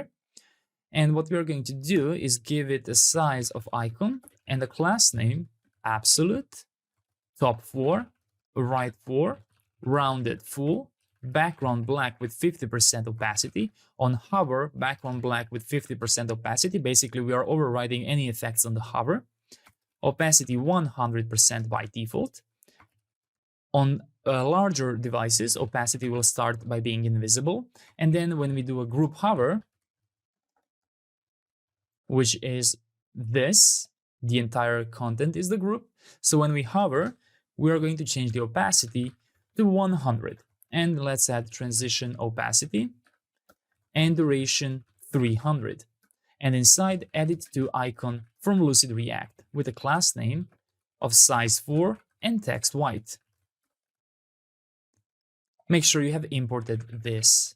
Now let's go to the user section and let's add the user page banner from components user page banner.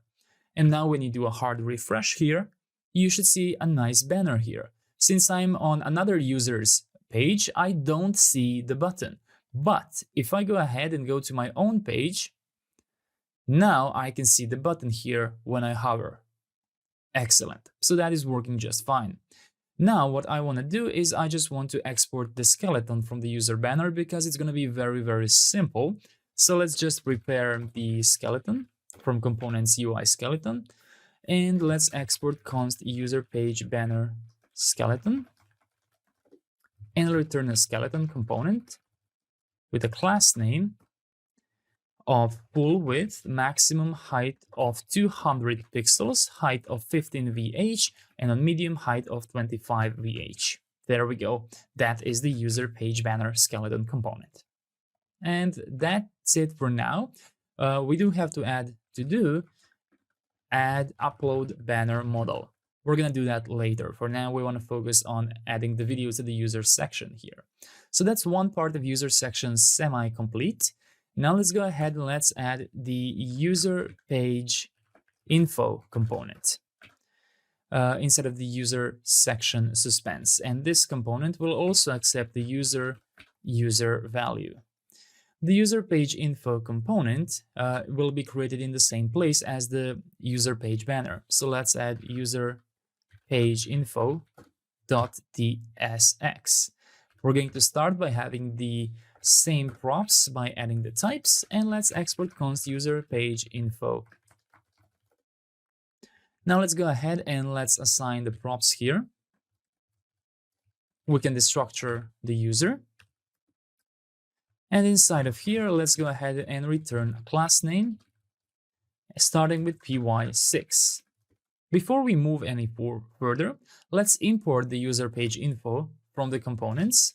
Let me just see user page info like this. Make sure you have this imported. So you should know, well, you shouldn't really see anything, but keep an eye here because this is where it's going to be developed now. So we are first going to work on the mobile layout. So perhaps it would be better if you collapse this into mobile mode so you can see what we are working with. Let me try zooming in a little bit here. There we go. Let's go ahead and do the following. I'm going to add a div with a class name, flex call, and an MD hidden. Inside, I will open a new div with a class name, flex items center, and gap 3. I will then render a user avatar component from components user avatar. Inside of the user avatar component, I will give it a size of large. I will give it an avatar, image URL of user image URL. And I will give it a name of user name and a class name, height 60 pixels and width of 60 pixels. So now you should see the user avatar on mobile mode. On desktop, it should not be visible. Now let's go ahead and let's add onClick here. And the onClick will do an interesting thing. We need to add clerk from useClerk from clerk Next.js. So what we're going to do is we're going to check if we are the owner of this account. So we can do that again by adding user ID from useAuth from clerk. No need to import from clerk React. You can import from Next.js. It should work just fine. So let's go ahead and do the following. If user clerk user ID, my apologies, user.clerkID is equal to the user ID we just extracted from the clerk hook, in that case, trigger clerk open user profile, like this. So now if you are on mobile and you click on your image here, it will open the clerk update model so that you can update your profile and add a new image here, right? That's what we are basically allowing the user to do. They can click on their image and it will do the same thing as if they clicked on manage account here.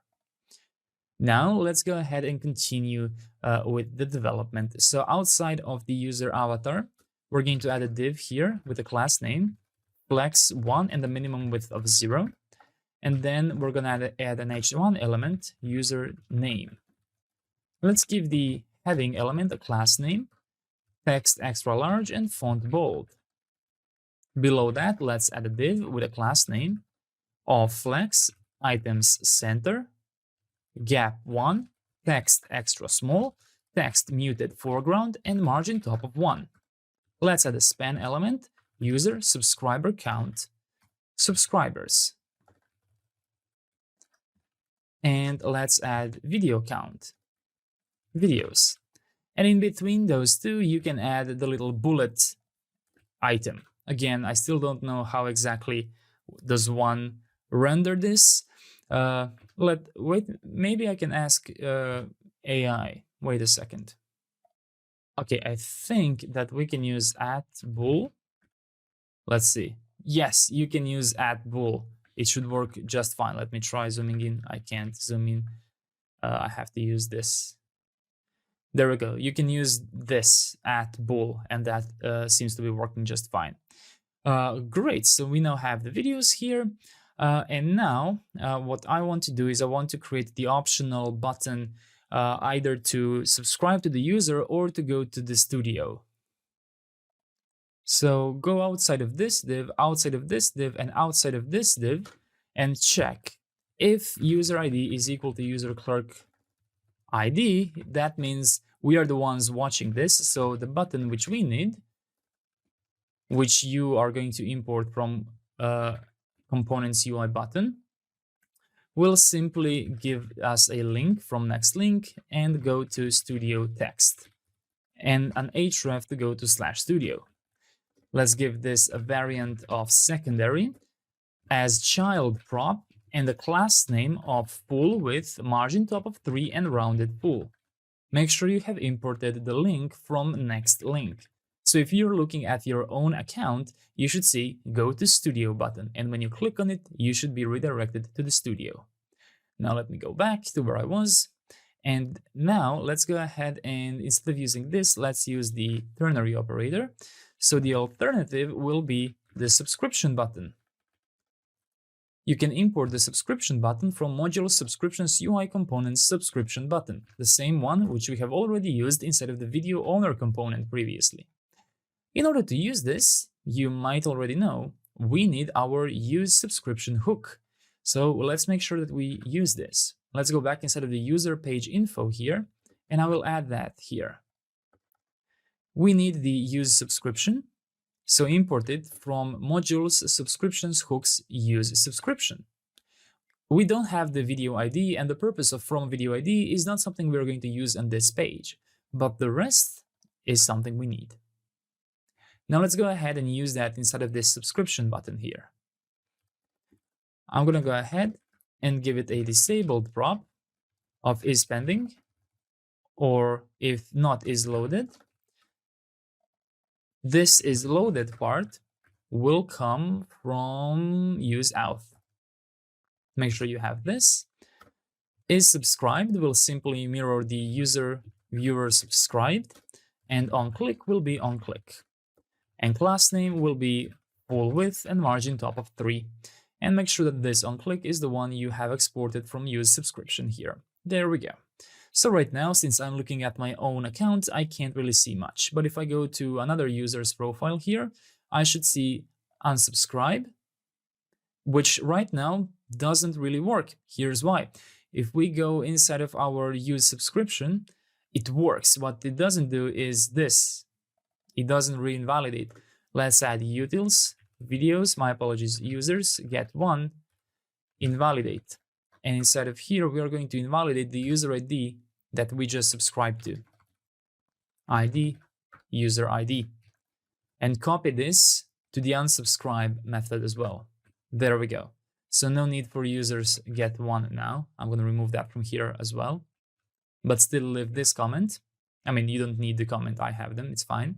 So you can see that it works, right? If I subscribe, it will refetch the number of subscribers and the status here. There we go. So it's working just fine. And we've proven that our subscriber count is working as well here from the user section.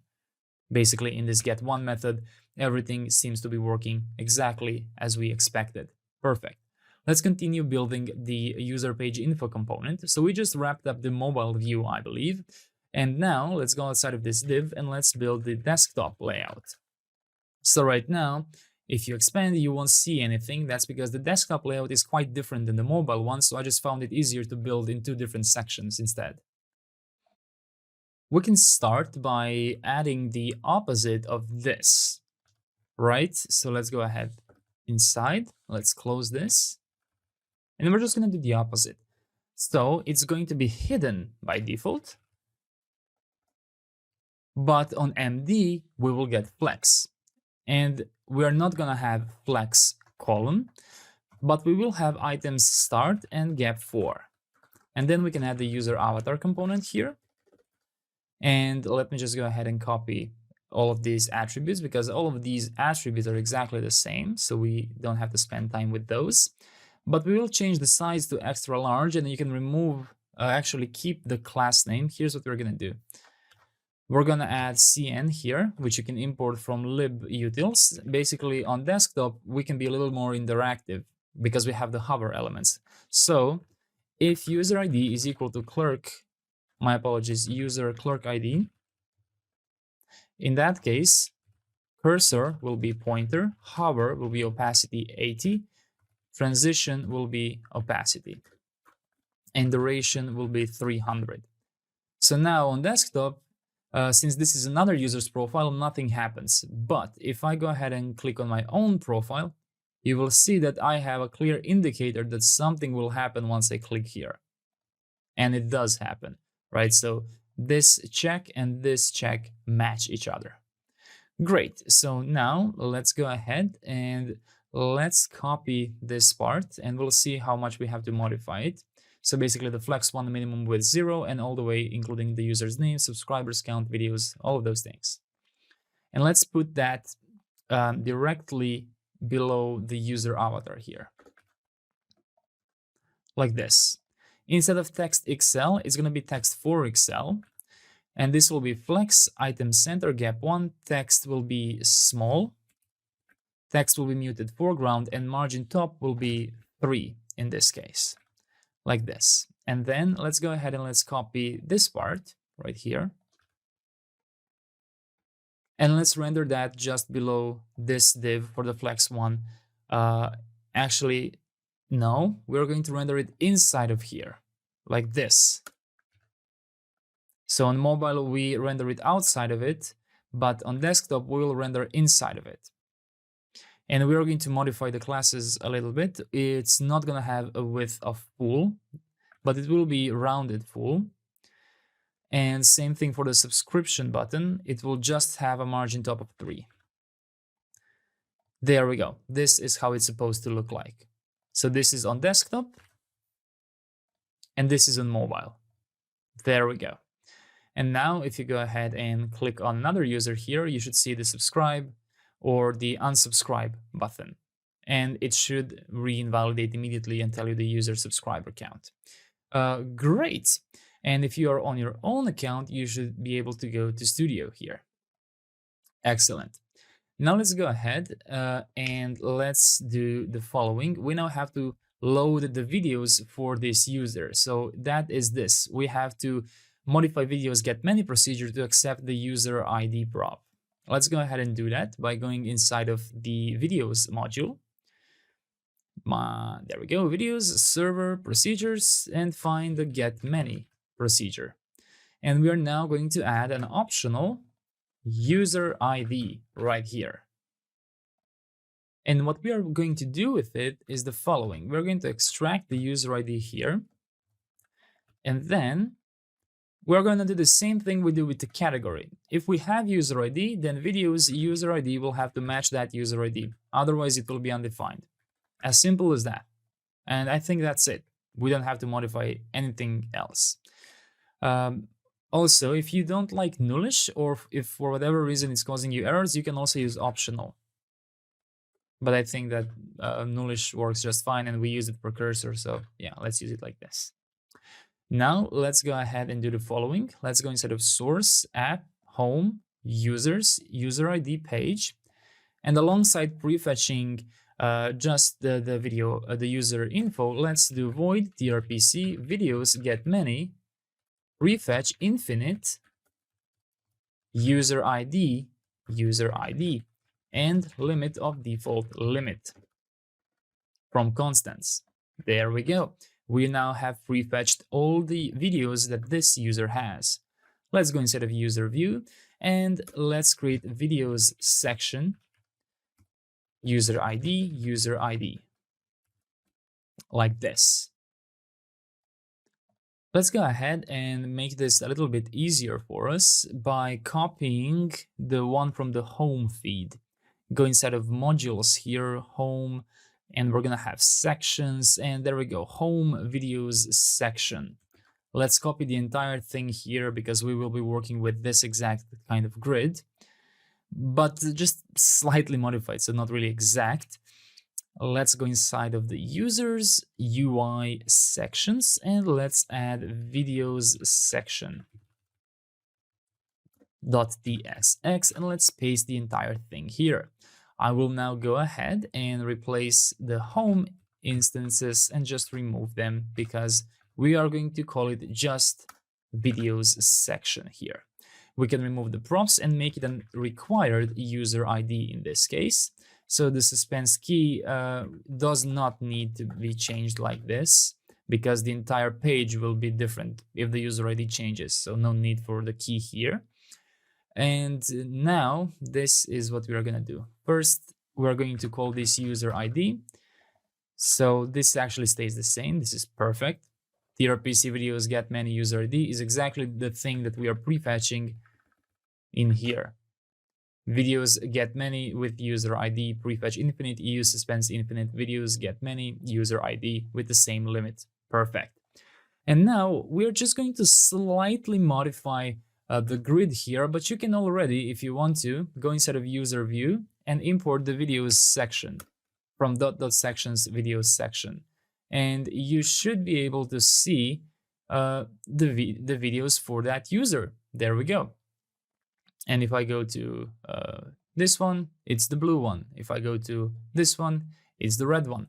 But I don't like how they look like. You can see that this is too small for the size which we have limited here. So let's go ahead and modify the grid just a bit. Go inside of the videos section here, and we're going to start with this right here. So let's see. Grid calls 1, SM grid calls 2, LG grid calls 3, 2XL grid calls 3, 2XL grid calls 4, and then this one will have grid calls 4 as well, and this one will have grid calls 4 as well. And now they will be just a little bit, take a little bit more space. So you can copy this entire thing here, and you can add it to the skeleton here, so the skeleton matches. So when you refresh, one thing we're missing is the skeleton from above, so that's kind of messing up the thing. Okay, this works well enough. And since this is actually 4, maybe we don't even need this entire thing. Yeah, I don't think we need this at all, because it's just gonna remember the last one we put there. So yeah, I don't think you need this if we are just overriding it back to 4, and this one is 4. So I think this will be just fine. Let's build the proper suspense for our user section here, because we just put the loading text, and it's going to be easy because we have created all the necessary skeletons. So let's const user section skeleton, and let's return a div with a class name, flex and flex column, user page banner skeleton, and user page info skeleton. Looks like we don't have the user page info skeleton, but we do have the user page banner skeleton. Okay, so before we can add it here, we have to develop the user page info skeleton. Let's go inside of user page info, and now we have to develop the user page info skeleton. So let's go ahead and start developing right here. We're going to start by having the div, and then we're going to have mobile layout first. So the mobile layout will be hidden like this. We're then going to open the first row of elements inside, which will be flex, item center, and gap 3. We are now going to render the skeleton component from components UI skeleton, so make sure you import this.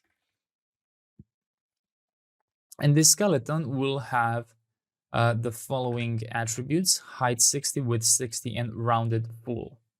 Now below that, we're going to represent the subscriber count and the view count like this. And then we're just going to pretend to add the subscribe button, which will be width full here. So this is the user page info skeleton. So let's go ahead and import what we have already, just so we can try it out. User page info skeleton, and now use user section skeleton inside of this loading here. And let me go ahead and try on mobile here, do a refresh, a hard refresh. There we go. You can see how it almost identically mimics what we are seeing, but on desktop, not yet. So now let's go ahead back inside of the user section skeleton, user page info skeleton, and we've finished the mobile layout. Now let's go ahead and do the desktop layout. So this ends the mobile layout. This starts the desktop layout. It's gonna have a similar starting div here with hidden on default. The MD will be flex. Then we're gonna have a skeleton representing the avatar. And after that, we will have 3 items in a row representing the views count, the subscribers, and the subscribe button inside of flex1 minimum width of 0. And that's it. That's our component. There we go. Now this is looking much better. You can now go ahead and visit the user page. Perfect. Amazing. So one more thing that I want to do here before we go ahead and build the next part, which is changing the banner. I think we're missing a little separator here. Let's go ahead and do the following. Let's go inside of user section here, and let's add a separator from components UI separator. Let's see. User section suspense, user page banner. Oh, my apologies. This is where I want to put the separator. There we go. Right here. So put the separator in the user section suspense right here, and then put it here as well. And make sure you have imported it. There we go. Now it looks better. And you can see how this loads in their own time. I really like how that works. Great. So now, if you go to Studio, for example, and if you click on your profile here, you will get to redirected to /user/current, which doesn't really work. Now, here comes the question. Inside of our Studio layout, why, inside of my Studio sidebar, inside of my, where is it? My Studio sidebar header, why do I link to /users/current? Why not just get the user ID from useUser? Because that is the clerk ID. And if you remember our page.tsx in the user ID expects the database ID. But there is a little trick that we can do. Let's do the following. Let's go inside of source, app folder, home, users, and alongside user ID, create current. And this will not be a page, it's going to be an API endpoint. More so, in fact, it's going to be a get endpoint. So export const get, make it an asynchronous, extract user ID from await auth from clerk Next.js server. If there is no user ID, we can just return redirect from next navigation to /sign-in. And now I'd simply attempt to find an existing user from await database from ./database, select from users from database schema, where equals from DrizzleORM, users clerk ID matches our user ID from await auth. If there is no existing user still, go ahead and repeat the redirect here. Otherwise, return redirect to /users and then simply use the existing user ID. There we go. So a little hijacking here of our client-side router by adding the backend. So now if you try this again, go to your studio and try clicking on your user, and you will be redirected to your own account. And it would be cool if we added that here as well, so user can visit their own account through this little drop down here. We can do that extremely fast. Let's go inside of our auth button component, which comes from modules, auth, UI components, auth button, and there we go, to do add user profile menu button. And what you can do is you can copy the user button link and add it above the studio and rename this one to my profile and go to /user/current and simply import the user icon from Lucid React. That's it. And now, oh, and change the label if it is, okay, let me do a hard refresh. And now we have my profile here, and I can click here and I will get redirected to my profile. Amazing, amazing job. You just developed the user page. What we have to do in the next chapter is implement a very simple banner upload. Let's go ahead and mark these things as completed. We have added the banner URL. We have added get one. We have added views get many, and we created the user ID page. Amazing, amazing job. 34 chapters already. Amazing. In this chapter, we're going to focus on banner upload. And it's going to be quite simple because we have an exact component we can reuse that looks just like this. In order to do this, we first have to implement the banner uploader in upload thing core TS. So let's go ahead and do that. So I'm going to go inside of my app API upload thing core.ts. And we already have the thumbnail uploader. So I'm going to copy the entire thing and I'm just going to paste it above. So we now have two thumbnail uploaders and change this one to be the banner uploader. Now for the image, it can be exactly the same, 4 MB and max file count of 1. And now inside of here, this is what we are going to do. We don't need the input, so we are just using the middleware. If there is no clerk user ID, we throw an unauthorized error. Then we find the database user, and if that's missing as well, we also throw unauthorized. Now instead of searching for existing video, here's what we're going to do. We can completely remove this part, and what we have to do is we have to check, does this user have a banner already? So for that, we're going to check if we have user banner key, because remember, in the previous chapter, we added banner key, and we also handled Bannex drizzle kit push. So make sure you do that, and then you should have the access to check if the user has a banner key. If the user has a banner key, we are simply going to delete it right here, user banner key. And let me just change this to existing user. I just like it more this way. If there is no existing user, throw the error, and then if existing user has the banner key, delete existing user banner key. Then we are now updating the users here, and we will set the banner key to be null and the banner URL to be null. And we are specifically going to focus on user's ID having the matching existing user ID. There we go, like this. And then inside of here, you can just return the user ID. We don't really need anything other than this. Let me just check. So I call this, yeah, we don't need the input here at all. We did the cleanup here. So this is what we're gonna do. We can just return the user ID. Actually, let's return clerk. We can do this, user ID, existing user ID. There we go. And then what we're gonna do here is we're going to update users, banner URL to be the new file URL, and banner key to be the new file key. And very simply, one where user's ID equals metadata user ID. And you can return back metadata user ID here. So that's going to be the banner uploader.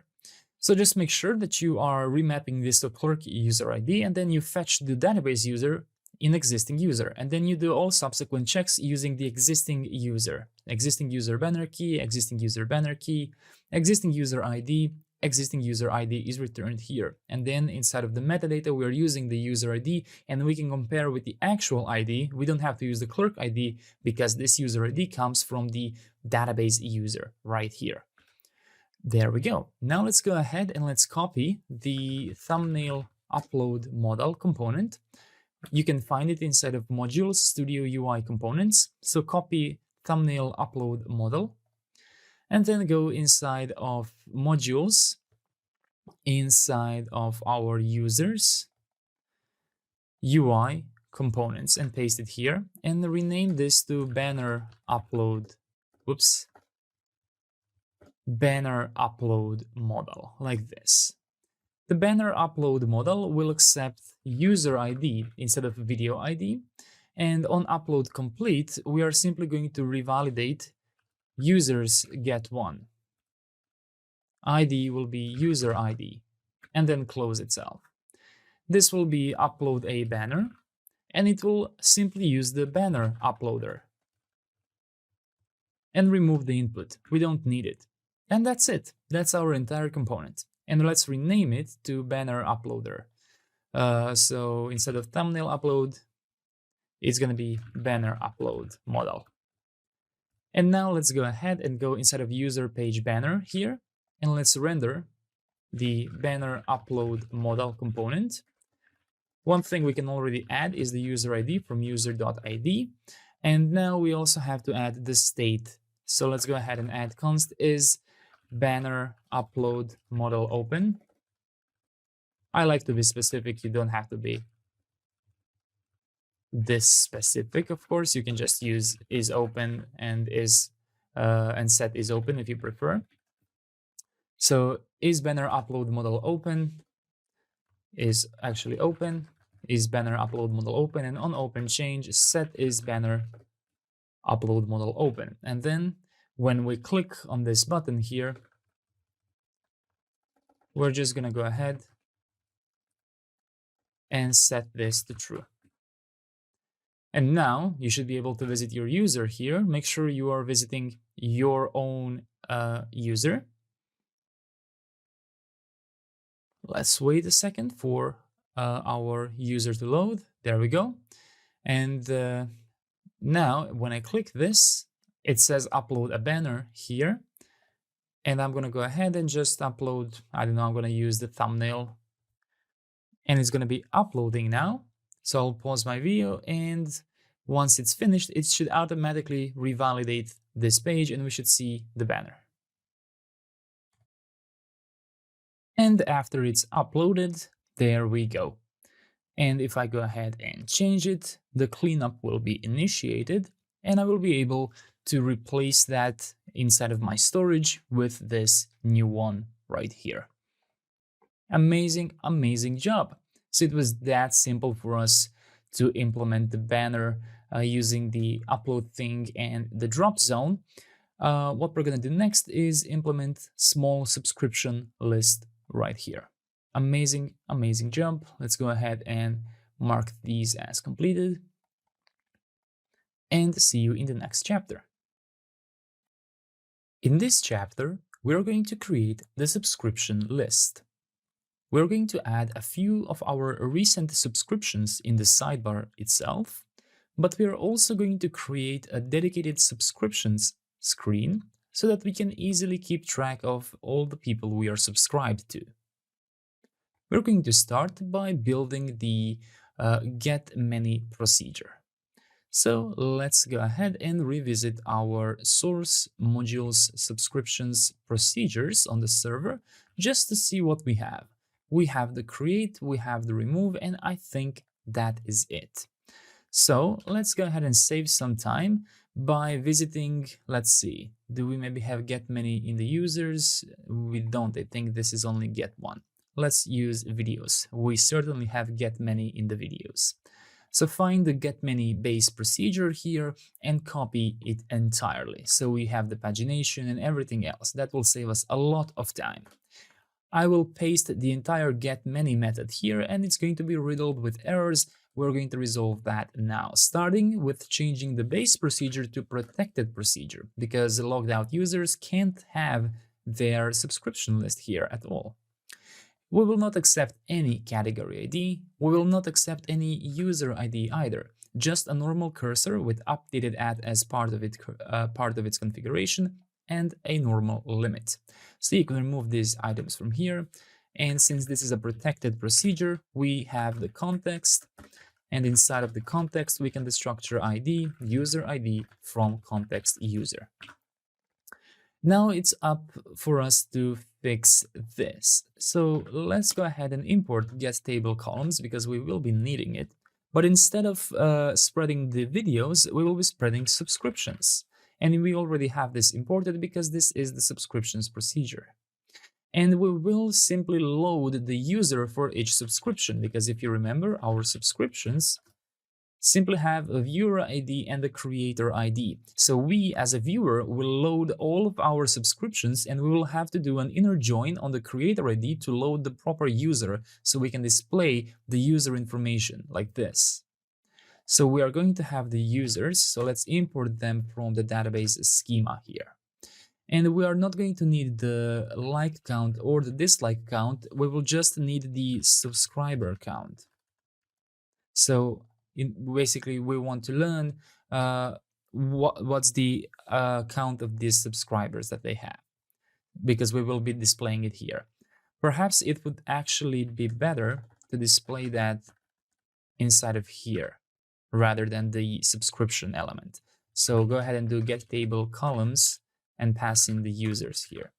One quick tip for you, if you ever happen to go another level deep, like another level, and you try to do getTable columns here and try users here, at one point you will start getting errors, right?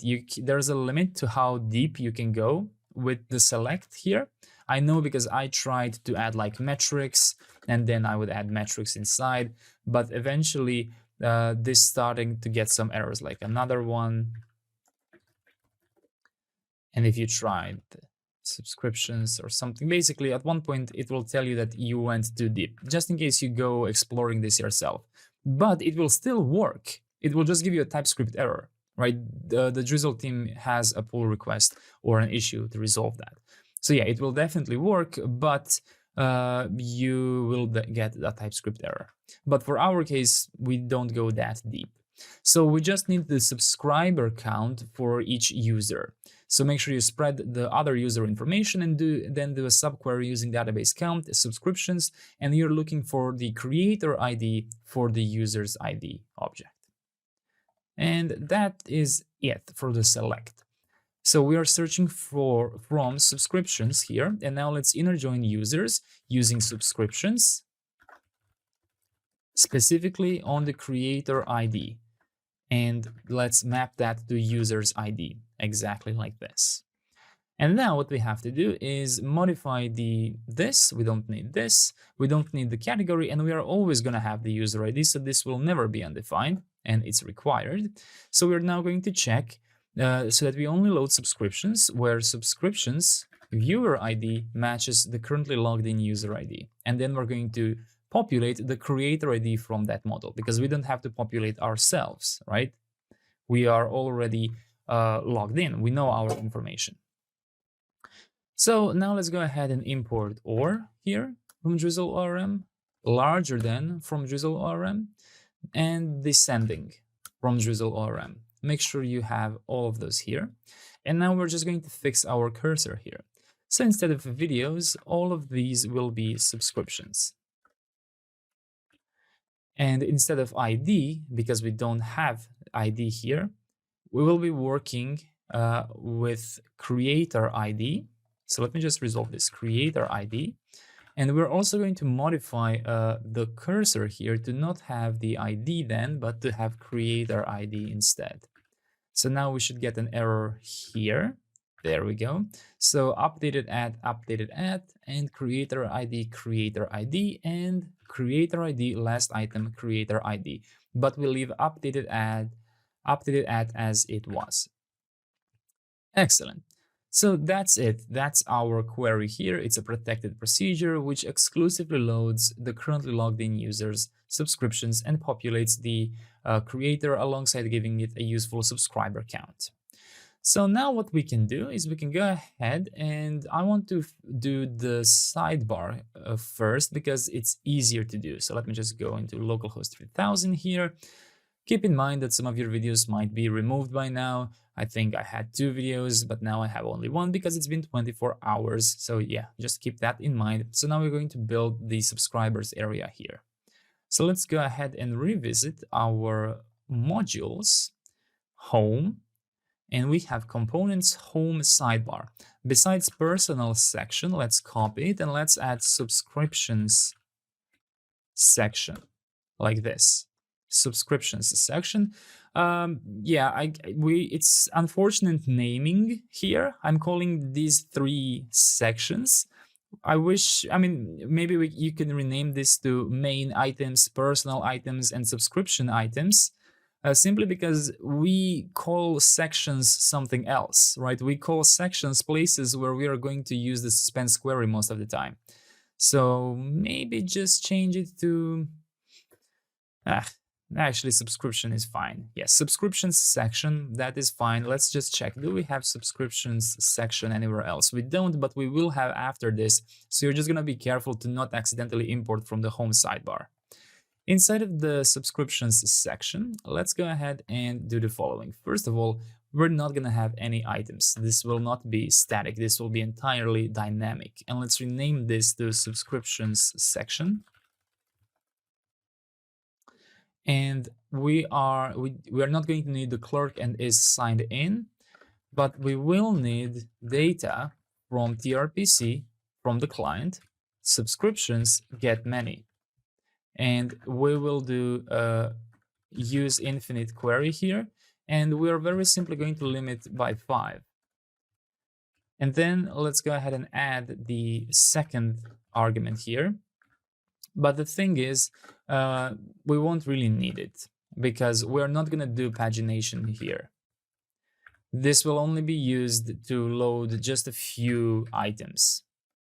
And then we will have a button which will lead us to a page where we can load all items, because it doesn't make sense for me to add infinite loading in this part here. I kind of feel that's weird when we can just make a dedicated page. Same thing for playlists, right? I'd rather we have a dedicated page for our playlist rather than having them listed all here. So I just added a few here, like history and liked videos, because those are like the static ones. But now we're going to create a subscription section, and that's why I just want to load a few of those, like 5 maybe, or 10, whatever you want. I will add the default limit here from my constants, so I'm consistent. I will remove these, and I will remove these as well. And now I'm going to go ahead and try and render those. So let's go ahead, and instead of going over items, we are now going over data, and we have to add data.pages here, .flat map, and then I have to extract page and page items. Let me fix the typo here, and then I can map over individual item, which is the user and all the information we need. So this item will actually be a subscription, a single subscription. So the key will be subscription. We can use a combination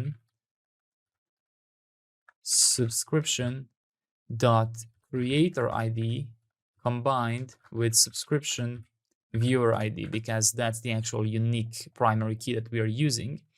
So the tooltip for this can be subscription user name.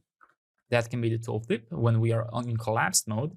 The path name will be active when we are on /users and then on subscription user ID page of that user. On click does not need to exist here, because what we will have is a link, and the link will simply go to this exact URL. So we can add that here. Flex items gap 4, that's fine. And now instead of using item.icon, we will be using a user avatar from components user avatar. Give it a size of extra small, image URL of subscription user image URL, and the name of subscription user name. And inside of here, we are going to render that one more time like this. Subscription user name.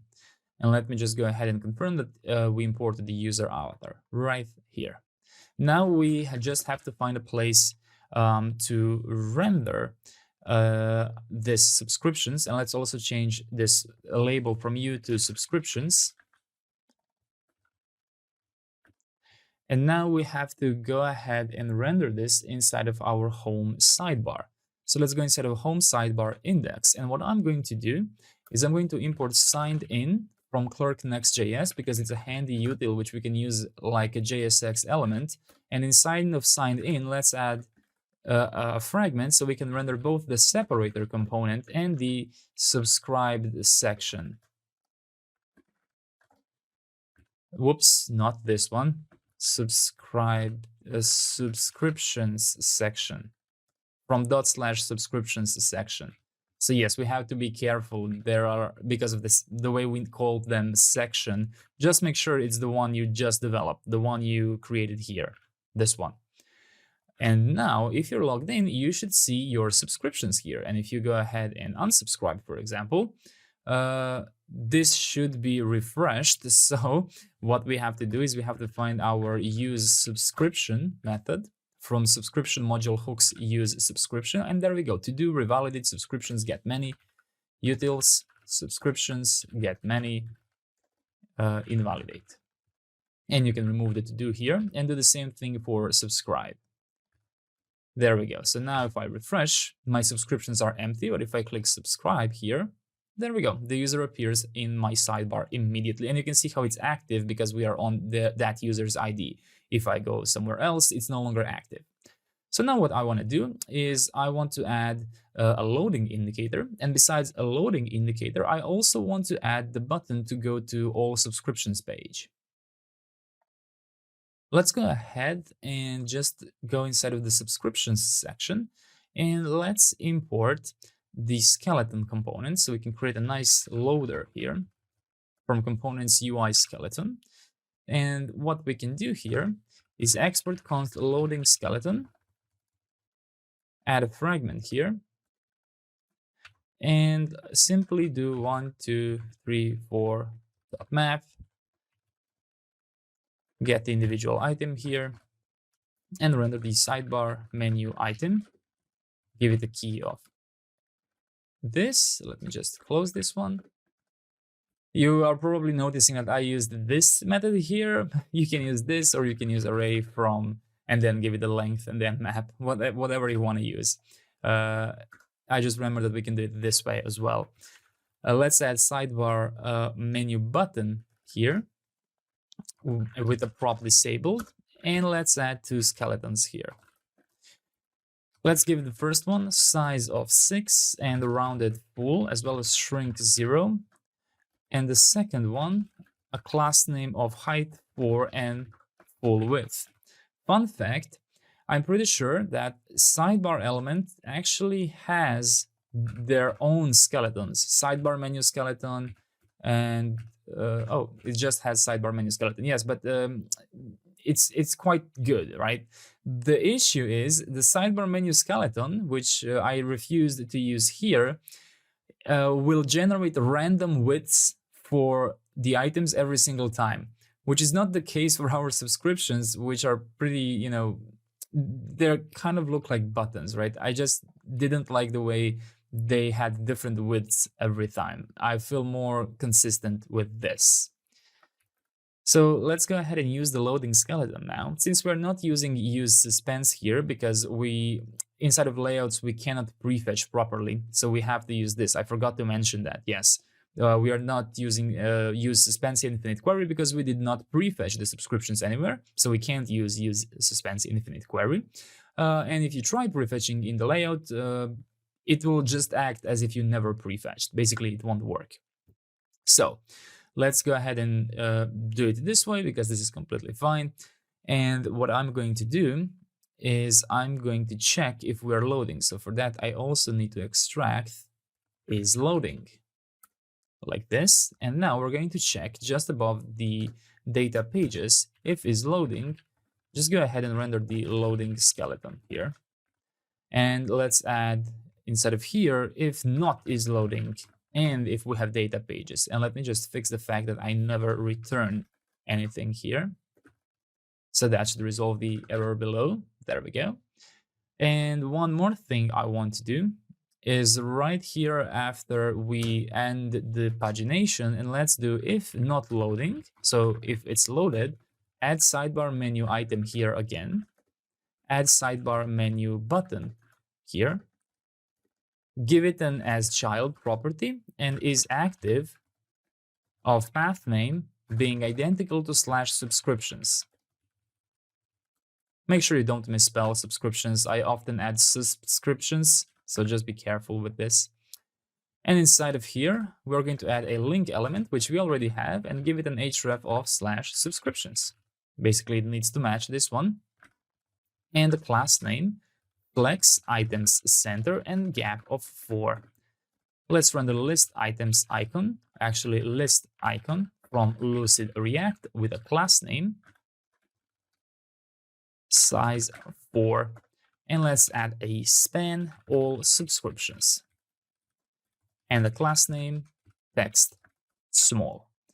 So now you should see the text all subscriptions. But when you do a hard refresh, they are first going to load. You can see how since this is not prefetched, it's a little bit slower than everything else, but I think that's fine for a sidebar. It's not exactly some crucial information, whereas this is important to be fast, right?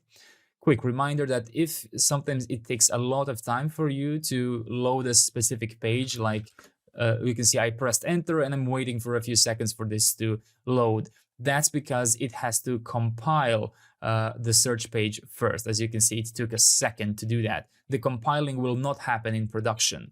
The compiling is done using during the build process, which is something that happens before we send it to production.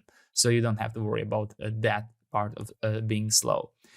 Now that our subscription sidebar is done and it looks good in mobile mode as well, we can build the subscriptions page.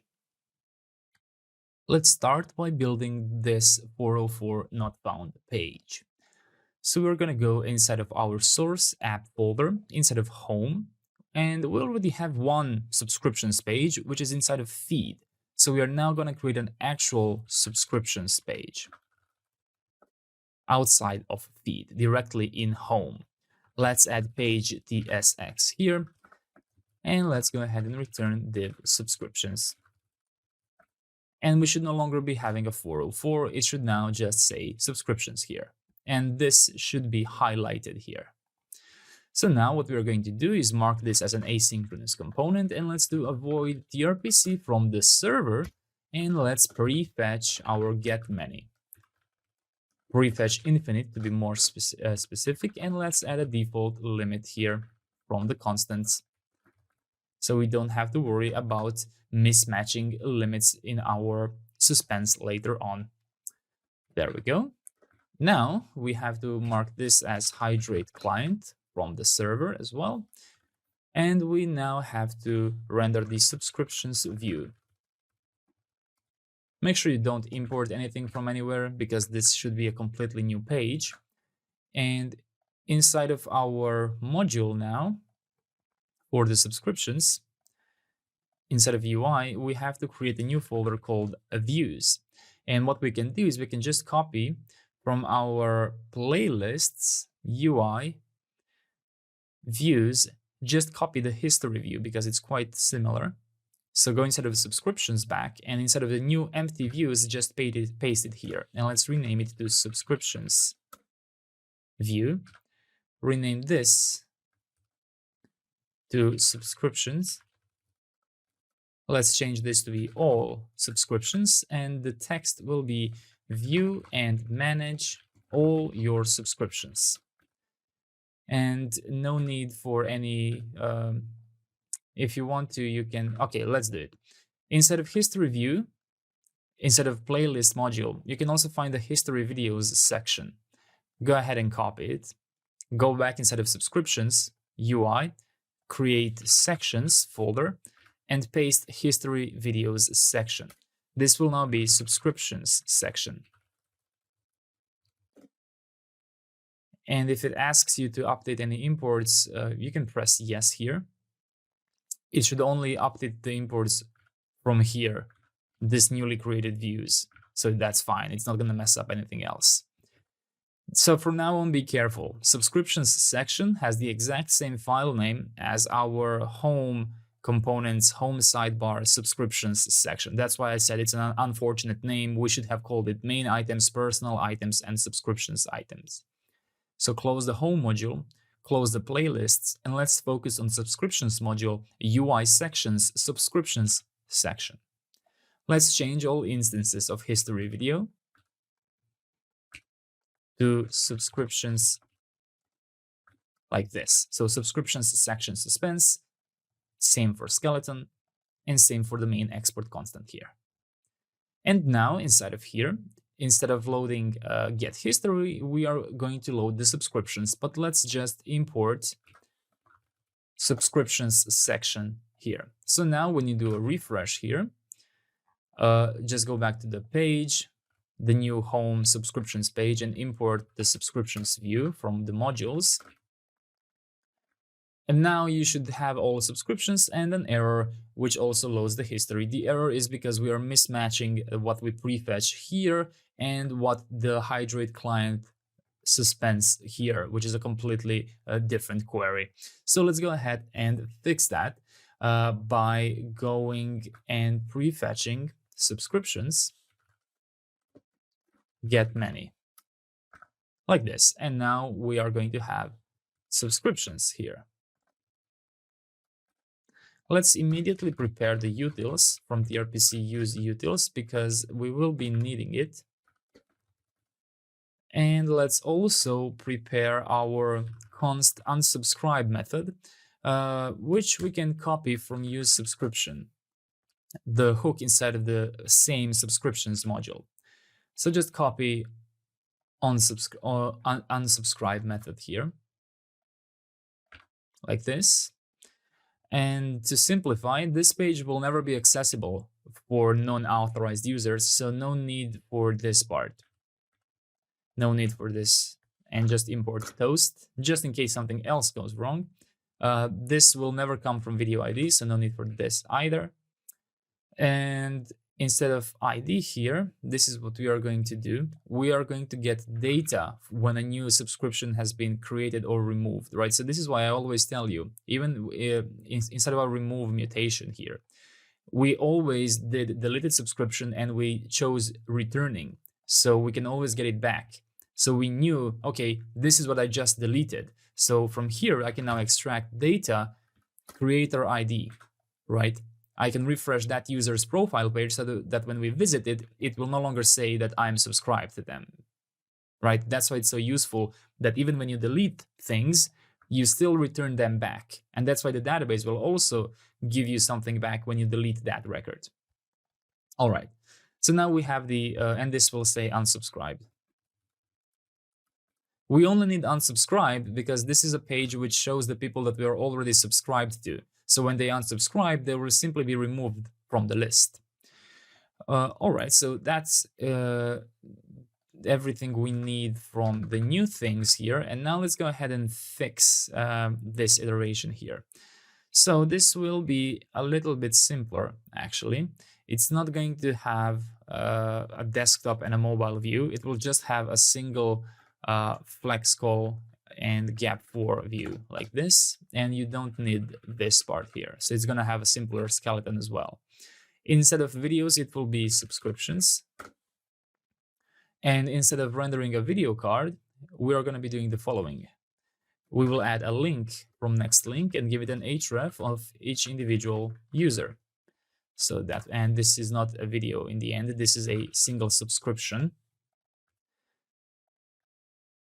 So subscription user ID. And inside of here, let's also give this a key of subscription creator ID. Creator should never repeat. And inside of here, we can just render JSON stringify subscription like this. So now when you refresh, you should see the JSON of the Antonio user. And let me just see what's going on here. Subscriptions, users. There we go. That was the issue. So now you should be able to click here and it should just redirect you to that user's page. Great. So now obviously what we have to do is we have to build this subscription item component, which will in a nice way render this. So let's start with adding a name to be subscription username, image URL, subscription image URL. My apologies, user image URL. After that, subscriber count, subscription user subscriber count. And on unsubscribe, we'll just call unsubscribe mutate and passing the user ID to be subscription user ID or creator ID, I believe. Both should work just fine because they are the same thing. And it will be disabled if unsubscribe is pending. So now let's go ahead and build the subscription item. So we're going to go inside of components and build subscription-item.tsx like this. And let's start with building the interface subscription item props, which has the name. Instead of avatar URL, it's going to be image URL because that's what we are using here. So image URL. And now let's export const subscription item here. Let's go ahead and return a div. And let's assign these props right here. We can destructure the name, the image URL, subscriber count, on, unsubscribe, and disabled. Let's start by giving this div a class name of flex item start and gap of 4. And render user avatar from components user avatar here. Inside of here, we're going to give it a size of large, image URL of image URL, and name of name. You can go inside of the subscriptions section and you can now import the subscription item. You can remove the video grid card. We are not going to need it. And you can remove video row card here as well. And let me move link here. And let me just separate these for now. So we are still using these just for the skeleton, but we will change it later. So now you should start seeing some user information here. There we go. So the user avatar here matches this one. Perfect. Let's continue developing inside of our new subscription item component. So besides the user avatar, we will have a div with a class name flex1. Inside, another div, let me just indent this one, with a class name of flex items center and justify between. And let's add a div which will have two elements inside, one beneath another, One will render the name of the user, and it's going to have a class name of text small, and then below that a normal paragraph rendering the subscriber count, and give it a class name of text extra small and text muted foreground, and give this the number of subscribers. So now you should see the name of that user, and you should see the number of subscribers. And now what we're going to do is, outside of this div, render the subscription button from subscription from /subscription button, and passing the size of small. On click will take an event, prevent default, and call on unsubscribe. Disable it if the entire component is marked as disabled, and the default to is subscribed. So usually our /subscription button, which is located inside of modulo subscriptions UI component subscription button, has always been used alongside a hook use subscription, right? So we had the proper is pending on click here, and then we would use that, and the dynamic, are we subscribed or not? But we don't have to really do that here, because this will definitely load the subscribed user. We only need the on unsubscribe method here. Great, so I think that is it. I think that is the component here, and you should be able to unsubscribe from here, and there we go, the user goes away. So if you go ahead and find the user, let me just try and find their profile. Since the video has been removed, I just used the back button to find them again. And there we go, we have the subscriptions list here. So one thing that I want to show you is, usually when I wanted to format the count, right, I use the ENTL thing, ENTL, every time I needed like a number format notation compact. But I see that here in my source code, I use tolocale string, which might do the same thing that I wanted. I mean, it's not really visible because the number here is 1. But if it was like 1523, can I even do that? How do I test this?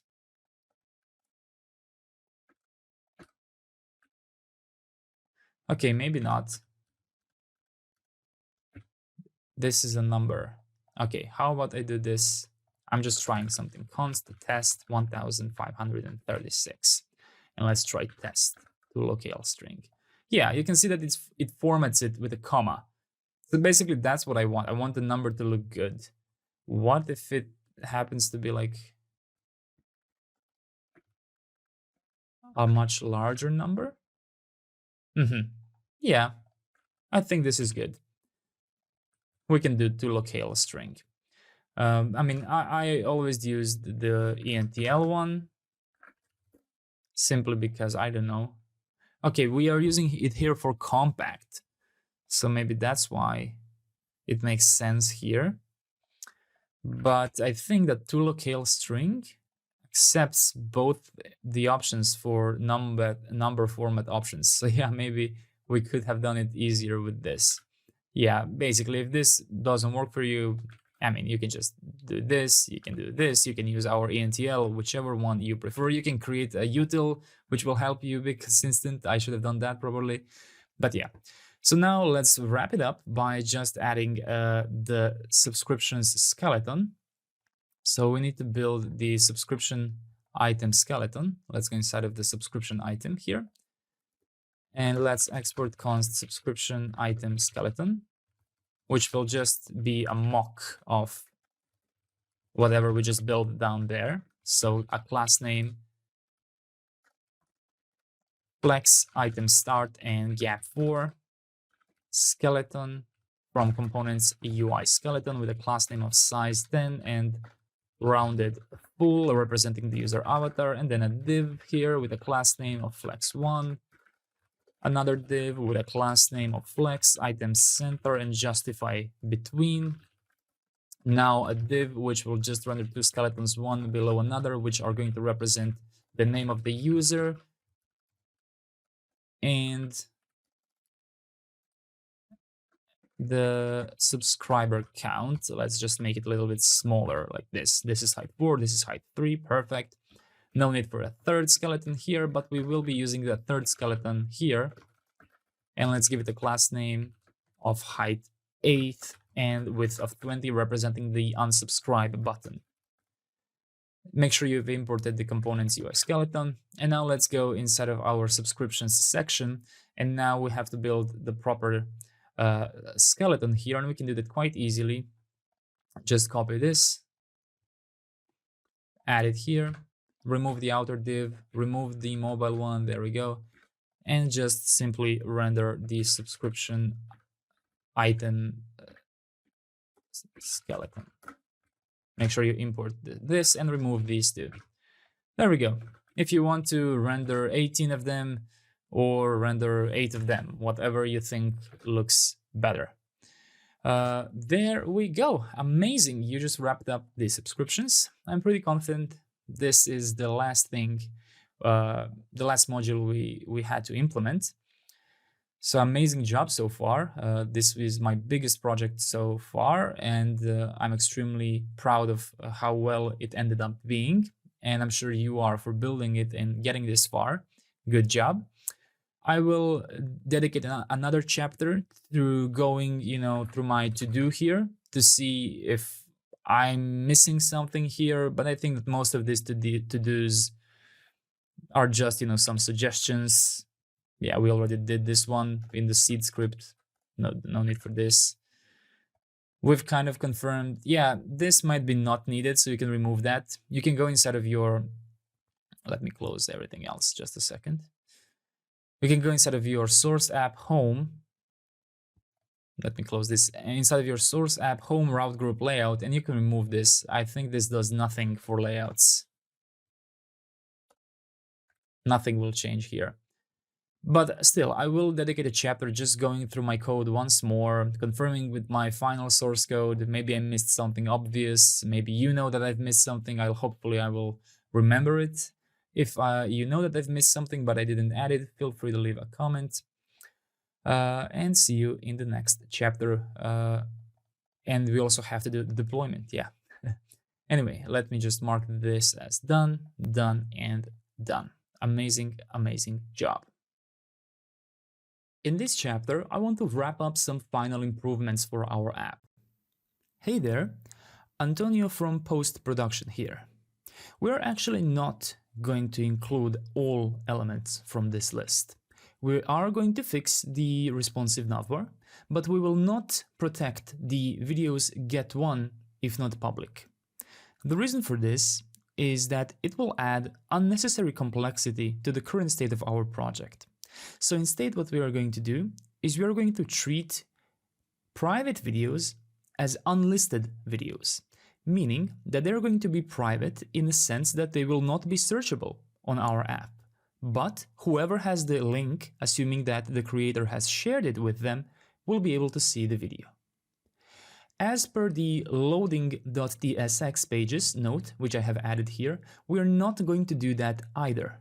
That is because this will ironically slow down our app, even though when I was recording this, I was convinced that it's actually going to be faster. This turns out to not be true in deployment. For that reason, I will leave small parts of me attempting to do some of these things, simply so you are aware that in the past, in my first iteration of this video, I actually did have loading pages. But I will then later on instruct you to delete all of them. For that reason, to reduce the complexity, I'm telling you to not do them at all.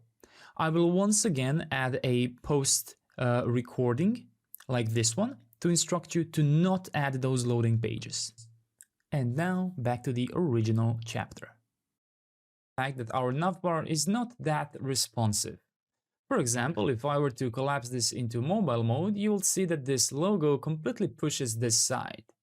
So let's go ahead and quickly fix that by going inside of Home Navbar, inside of Modules, Home UI Components, Home-Navbar Index. And for the link, simply give it a class name of hidden MD block.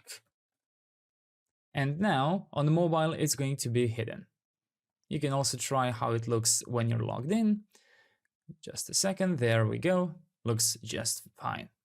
Now we also have the studio here, which doesn't exactly cause any problems, but let's be consistent by going inside of Studio navbar, which you can find inside of Studio, UI Components Studio navbar, and do the same thing here. Give it a class name, hidden, and the block. There we go. So now it should only appear on desktop, and same thing should happen here. Let's talk about group by. So this was one discussion topic that I had. I wasn't sure why I put group by here initially, but then later on I didn't need it. And I discovered why. And I just want to talk to you about it, right? So you have a clear mind as well. The thing is, when you use aggregated attributes inside of your select, which are counts, right? Something that isn't a linear example. You have to group by all other fields in your select, which are not aggregate methods, right? So, for example, here's what you can find inside of DrizzleORM when you go to aggregate helpers. Remember, aggregation functions are often used with group by clause of their select statement. So if you're selecting using aggregating functions and other columns in one query, make sure to use the group by clause. For example, here they're using value count, but if they also added user ID and then value, they would have to group by user ID. But we are not using this count method. So because of that, we don't need the group by. So this count method is a special util, which is a wrapper around the count, and it's a very flexible operator which can be used as is or as a subquery. So with this example, if I understood correctly, we don't need group by, and I mean we obviously don't need it because otherwise you get a bunch of errors. For example, if I search for group by, there is one place where we are using it instead of the replies in the comments. For example, let's find a video. And let me try and add I have a comment here, great, one reply. I have to be logged in, so let me just do that first.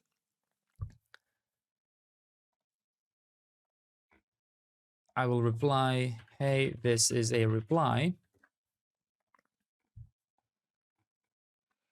Like this. And now it says one replies here, right? So if I were to go inside of my comment server procedures and remove the group by method, no errors in lint here, but we do get an error here. And that is because comments parent ID must appear in the group by clause because we are mixing it with an aggregate method right here. So we need to add this. And now let's talk about this, adding loading.tsx to pages. This is not required, you know, you're already finished with the project, but Next.js definitely prefers having loading.js, specifically because you can show an instant loading state. Now, we technically do this. If you scroll down, we use suspense, right? We use manual suspense boundaries for our own UI components. So that works fine, right? But this is what worries me. In a few of our components, like video ID, the dynamic ones, right? You can see that we await something. And even though this is instant, like less than a millisecond, this technically could be sped up if we could immediately show the loading, because what will happen if you don't use loading pages, your user will click on your link and the redirect will appear frozen. So what I suggest we do is just learn how to create one loading.tsx, and then you can go ahead and decide whether you want to add that everywhere else. So it should actually be quite simple. You can go inside of video ID and add loading.tsx. Hey there, Antonio from post-production again. I wanted to include the previous clip, so you have an idea of what I keep referring to when I say a loading file. It's loading.tsx that I'm referring to. We are not going to use this file. More so, in fact, in the next chapter, I would simply instruct you to delete all of them. but I have decided to edit this in post-production because adding the loading files, it's a 20-minute process. So I just said, okay, I'm not gonna waste your time. I'm just gonna tell you ahead of time, we are not going to need them. Adding them wouldn't exactly do anything dangerous, but we can make our app much faster by not using them, and instead by adding the prefetch prop to our link components from next/link. So let's go ahead and do that instead. What I'm going to play next is a clip from my optimization chapter, which I have decided to simply join in this video. And the second thing you're going to do is you're going to search using Command-Shift-F or Control-Shift-F, and you're going to search for link. And make sure you click this so it only includes the capitalized link, which is our link component. And then you're going to click on this little arrow and you're going to replace link and simply add prefetch here. So make sure that you add space here. So this is how all the changes should look like. Make sure that this prefetch doesn't accidentally connect with your href, which is not exactly possible if you have a space here. If you want to, you can add an extra space just to be safe. So all of them should have prefetch, and click this, and this should replace all of them. So there is another bug which I have noticed, which I think we can fix before deployment. Let's go ahead and clean up our entire project. So what I did is I go into videos and I selected all of my videos and I deleted all of them. So I have no comments. I only have playlists and some subscriptions, as well as some users, but nothing regarding video, playlists, or comment relations, right? So just go ahead and go into a random video, upload a new one, and create a main comment, and leave a comment. And now add a reply. And let's call this a reply. If I go ahead and attempt to delete this, I'm going to get an error. So let's go ahead and fix that. Initially, what I did is I went into my comments router, my comments procedure, right here, and I thought I had to delete all the replies first. But then I remembered, in my schema file, in source database schema, if I find my comments table, I have the foreign key for the parent ID. But what I forgot to do was add onDelete cascade here. Let's go ahead and add that and try again. I'm gonna shut down my studio and do Bunnex drizzle kit push. Now that we have applied the changes, I'm gonna start the studio again and I'm gonna refresh my app here. And let's try deleting the comment now. So just to confirm, I still have a reply, and inside of my Drizzle Studio here, I should have two comments, one main comment and a reply. And if I go ahead and attempt to delete the main comment, there we go, the comment has now been deleted. And if our foreign key works as it should also delete the reply. We can try this again, main comment again. And let's add a reply here. And let's add an independent comment. And let's add another reply here, independent reply, for example. So right now in my comments, I should have 4 of them. There we go. I'm gonna try and delete the entire main comment. This should leave with an independent comment and an independent reply. And let's see if deleting the reply itself works. There we go. And now we just have an independent comment. I think this is a very small fix, and I wanted to include it before deployment. In this chapter, and hopefully our final chapter, we're going to deploy our app. In order to do that, we first have to fix all potential build errors. And we can easily find out all the build errors inside of our project using a command. So let's shut down our app and let's do run build. And now we will most certainly get some errors here, and we're going to fix them one by one. So make sure you do run build or npm run build, whichever one, and wait a second for the first error to appear. There we go. So let's go ahead and look at, I'm not sure if you have the same thing. Maybe for you something else was loaded, but for me, it's gonna be use toast first. So I'm gonna go inside of use toast from hooks here, and I will find the error here. Now here's the thing, I'm 90% sure that I don't use toast anywhere. Let me try. Use toast, use toast. We simply don't use toast at all. That is because inside of our layout, the toaster which we add comes from Sonar and not from toaster. So even this use toast, which is used in this toaster here is a different component. Ours is in Sonar. So here's what we can do instead. You can just remove use toast, or you can, let's see, quick fix, disable for this line. Now let's go ahead and run again and see what the next error will be. All right, let's see what happened. Error occurred pre-rendering the page subscriptions. Error encountered, and okay, let's see. Use search params should be wrapped in a suspense boundary at page subscriptions. Okay, so here's the thing. We use search params, and we use it instead of search input. Now, in this chapter, I remember telling you that maybe we're gonna have to add suspense around this, but I thought that we wouldn't because of the export dynamic force dynamic, but looks like we still do. So let's do this instead. Export const search input like this, and change this to search input suspense. And now what we're gonna do here is we're gonna return suspense from React and give this a fallback, of a skeleton component from components UI skeleton with a class name height 10 and full width. And inside, render the search input suspense. There we go. Let's try now.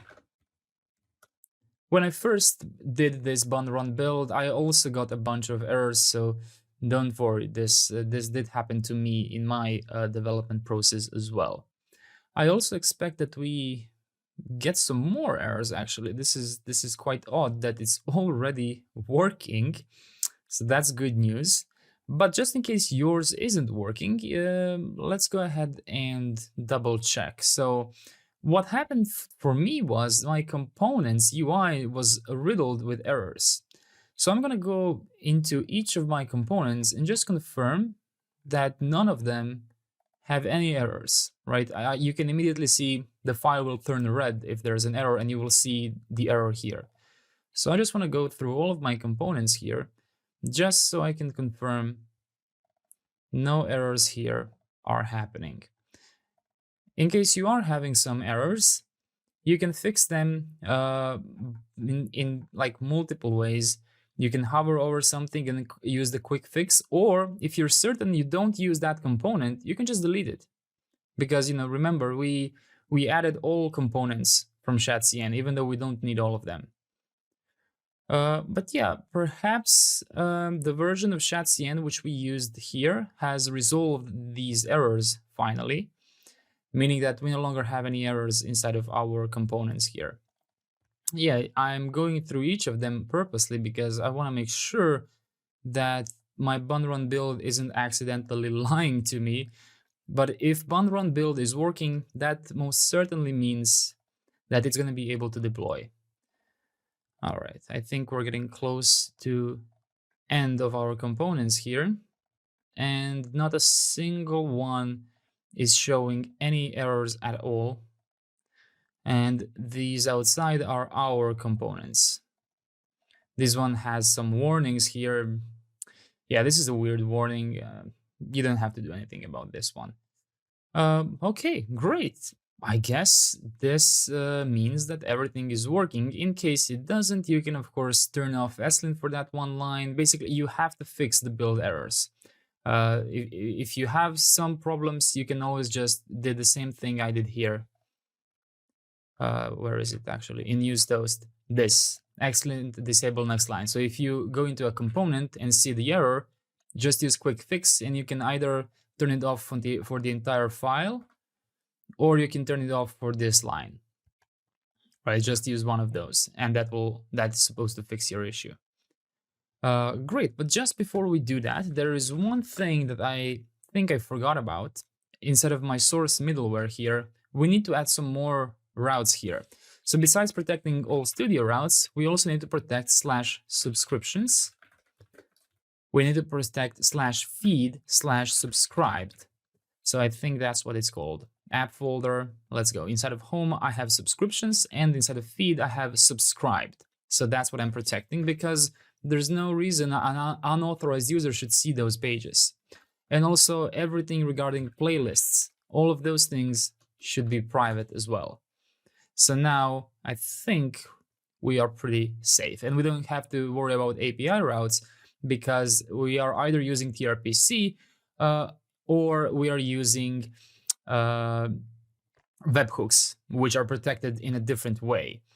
And in the upload thing, what's important here is that we use auth in the middleware here. So that's protected here. So in case you played around with this and you decided that you want to protect your entire app, and then you decided to add public routes, that's not something we did, but some of you might experiment a little.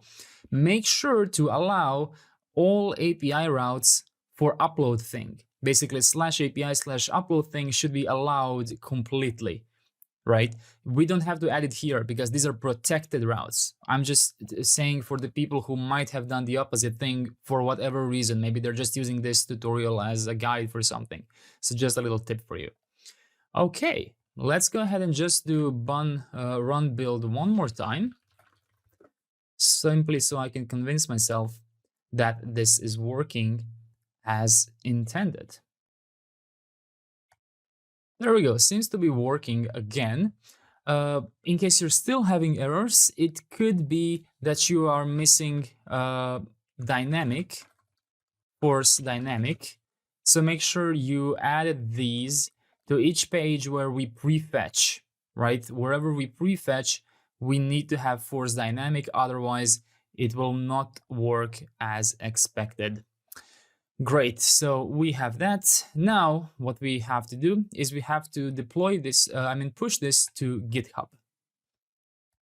So go ahead and prepare a new repository. I'm going to go ahead and call this new tube, like this. I'm going to go ahead and set this as private, and I will not add any of these things here. And let's create a repository. Now you have two options. You can either create a new repository, or you can push an existing repository. Since our already exists, let's copy the second part. And now you have to do git add and then git commit. The way I do my commits is by following the chapters. So this is chapter 38. So I type 38 deployment. Like this. You can, of course, write whatever you want. It's just important to save your changes. You can see how I have a commit for each of our chapters here. And now let's go ahead and paste these 3 lines which we have copied from here. And once you push this, you should see your app right here. When you refresh this page, there we go. This is your app. Now we have to go to vercel.com. Go ahead and click Add New Project and select your latest project, YouTube. There we go. And now here's what we have to do. We have to go inside of our environment variables here, and we have to copy all of them from our .environment.local. There's a lot of them here. Make sure you copy all of them, and you don't have to paste them one by one. Simply focus on the field and click paste, and it's going to populate all of it here. And then go ahead and click deploy. You can see that we're going to have to change this. The next public app URL will have to be changed after deployment. That's simply because we don't know the domain yet. So this is why I recommended that we do run build privately here first locally, so we don't have to wait for errors to happen here and then fix them. But it's still possible that we get some errors here. It could happen. But I'm gonna pause my video now and unpause when it's finished or errored. And there we go. Just as I expected, since our build worked locally, it also works here. Perfect. So what I recommend you do is click continue to dashboard here. And then inside of here, you will see your actual domain from Vercel. So use this one. Don't use these long domains. Those are domains for a specific deployment. You want to use this one. Right now, I think a lot of things will not really work here properly. So what you have to do is you have to copy the domain here. And then you have to go inside of Vercel, go inside of settings, environment variables here. So make sure you're inside of that project. And then we have to modify our next public app URL. It's no longer localhost, so make sure you change this. And make sure you remove the last slash. So it's just supposed to be like this. And click save. And then there we go. You can see now you have a message, updated environment variables, click redeploy. And you can just select production here and it will select you your last one and you can hit redeploy. In case this pop-up did not happen for you, here's what you can do. Just click on deployments, you would select your last one and you would click redeploy. That's the same thing. So now I'm just gonna pause and wait for this one to finish.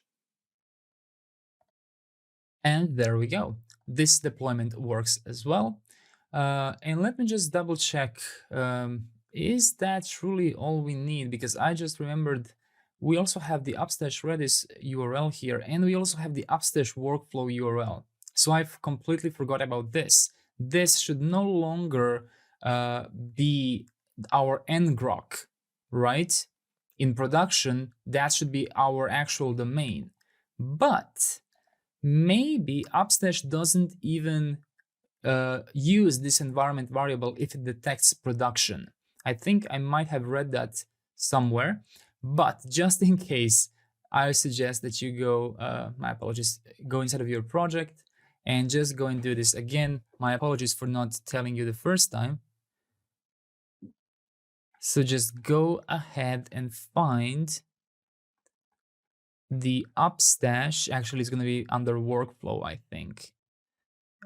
Upstash workflow URL. There we go. You should no longer be using the ngrok ones. So click save right here and redeploy again. But we're not done yet because we still have some webhooks we have to fix. We have to fix the webhooks for Clerk and we have to fix the webhooks for Mux. Let's start with Mux. Go inside of settings, webhooks, and make sure that you choose your Next.js development. If you want to, you can also, create a completely new project called YouTube production, right? But for simplicity's sake, I'm just gonna have the exact same thing simply because I don't want to add a whole new ID. But yes, in true production, you would create a complete new environment, which you would call YouTube production. But then you would have to change all of your access tokens, all of those things, right? For simplicity's sake, I'm only going to do the webhook now so you can have the app working. So go inside of YouTube development and create a new webhook. This time it's going to go right here. And let me just confirm. I hate how I can't see where this is going. I think it's /API videos webhook. Let me confirm here. /API videos webhook. It goes right here. So I'm going to click create webhook here. And now I have the new one here. And don't close this yet. Go inside of Clerk, go inside of configure, go inside of webhooks here. And you have to do the same thing for this one. So I'm going to add an endpoint here, /API users webhook. Let me just confirm users webhook. There we go. And I'm going to go ahead and select everything for user. I think that's the only events we are looking for here. Let me double check. Let's just see user created, user deleted, user updated. That's it. And let's click create. So now we have two new signing secrets we have to add. So let's go ahead and start copying this one from clerk webhook. And you have to go back inside of Vercel, and we're gonna have to do one more deployment here. So go inside of environment variables for the YouTube project, and let's find the clerk. Is it clerk secret key? It's clerk signing secret, this one. So you're gonna have to change it now and simply paste the new one inside. Don't redeploy yet, because we also need to show the new signing secret for Mux. So copy this one and then find Mux webhook secret and change this one as well and click save. And now redeploy one more time, and hopefully this will be our last redeployment here. I'm gonna pause the screen and tell you when it's done. There we go. Now I'm just gonna go ahead and try out some basic things in our project. Make sure you use the proper URL here, and let's go ahead and try some things. Let me click on a video, and you can see how instantly it starts to load them, right? Amazing.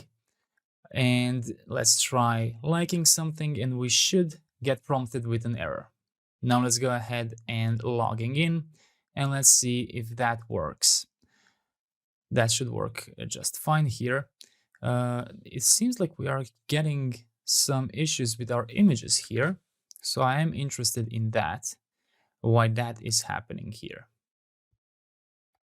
All right, I resolved my thumbnails issue and my overall issue with the images. The problem was in where I deployed, basically. I had to change my team. I deployed in my account where I have like thousands of little projects, and I've used up all the free tier. So that's why the image optimization stopped working. That was the issue. So for you, you probably did not encounter it at all. Great, and you can see that there are some issues like this. This happens because Mux probably deleted the video, but we didn't change the webhook in time, and now it's stuck like this in this semi state. But eventually Mux will try to fire the webhook again, so then it's going to delete the video, or you can just manually go ahead here and delete the video from here. I also suggest that you try and fire a background job and then go in Upstash and just check that it now fires into your new domain right here. One thing I also did is I went inside of my upload thing, and inside of my settings, my apologies, inside of my project settings, I've added the app URL here because I thought the issue with my thumbnails was with the upload thing, but it was not. It was something else. Excellent. Amazing, amazing job. Keep in mind that on your local host, you're going to have different webhooks, so just keep track of that. Thank you so much for following this tutorial. And if maybe I will release some more chapters for this course, and you will be able to see them on codewithantonio.com. Thank you so much for watching, and let's go ahead and do this one more thing. We fixed, we deployed, we fixed, we redeployed, and we tested. Amazing, amazing job. Thank you so much for watching, and see you in the next tutorial.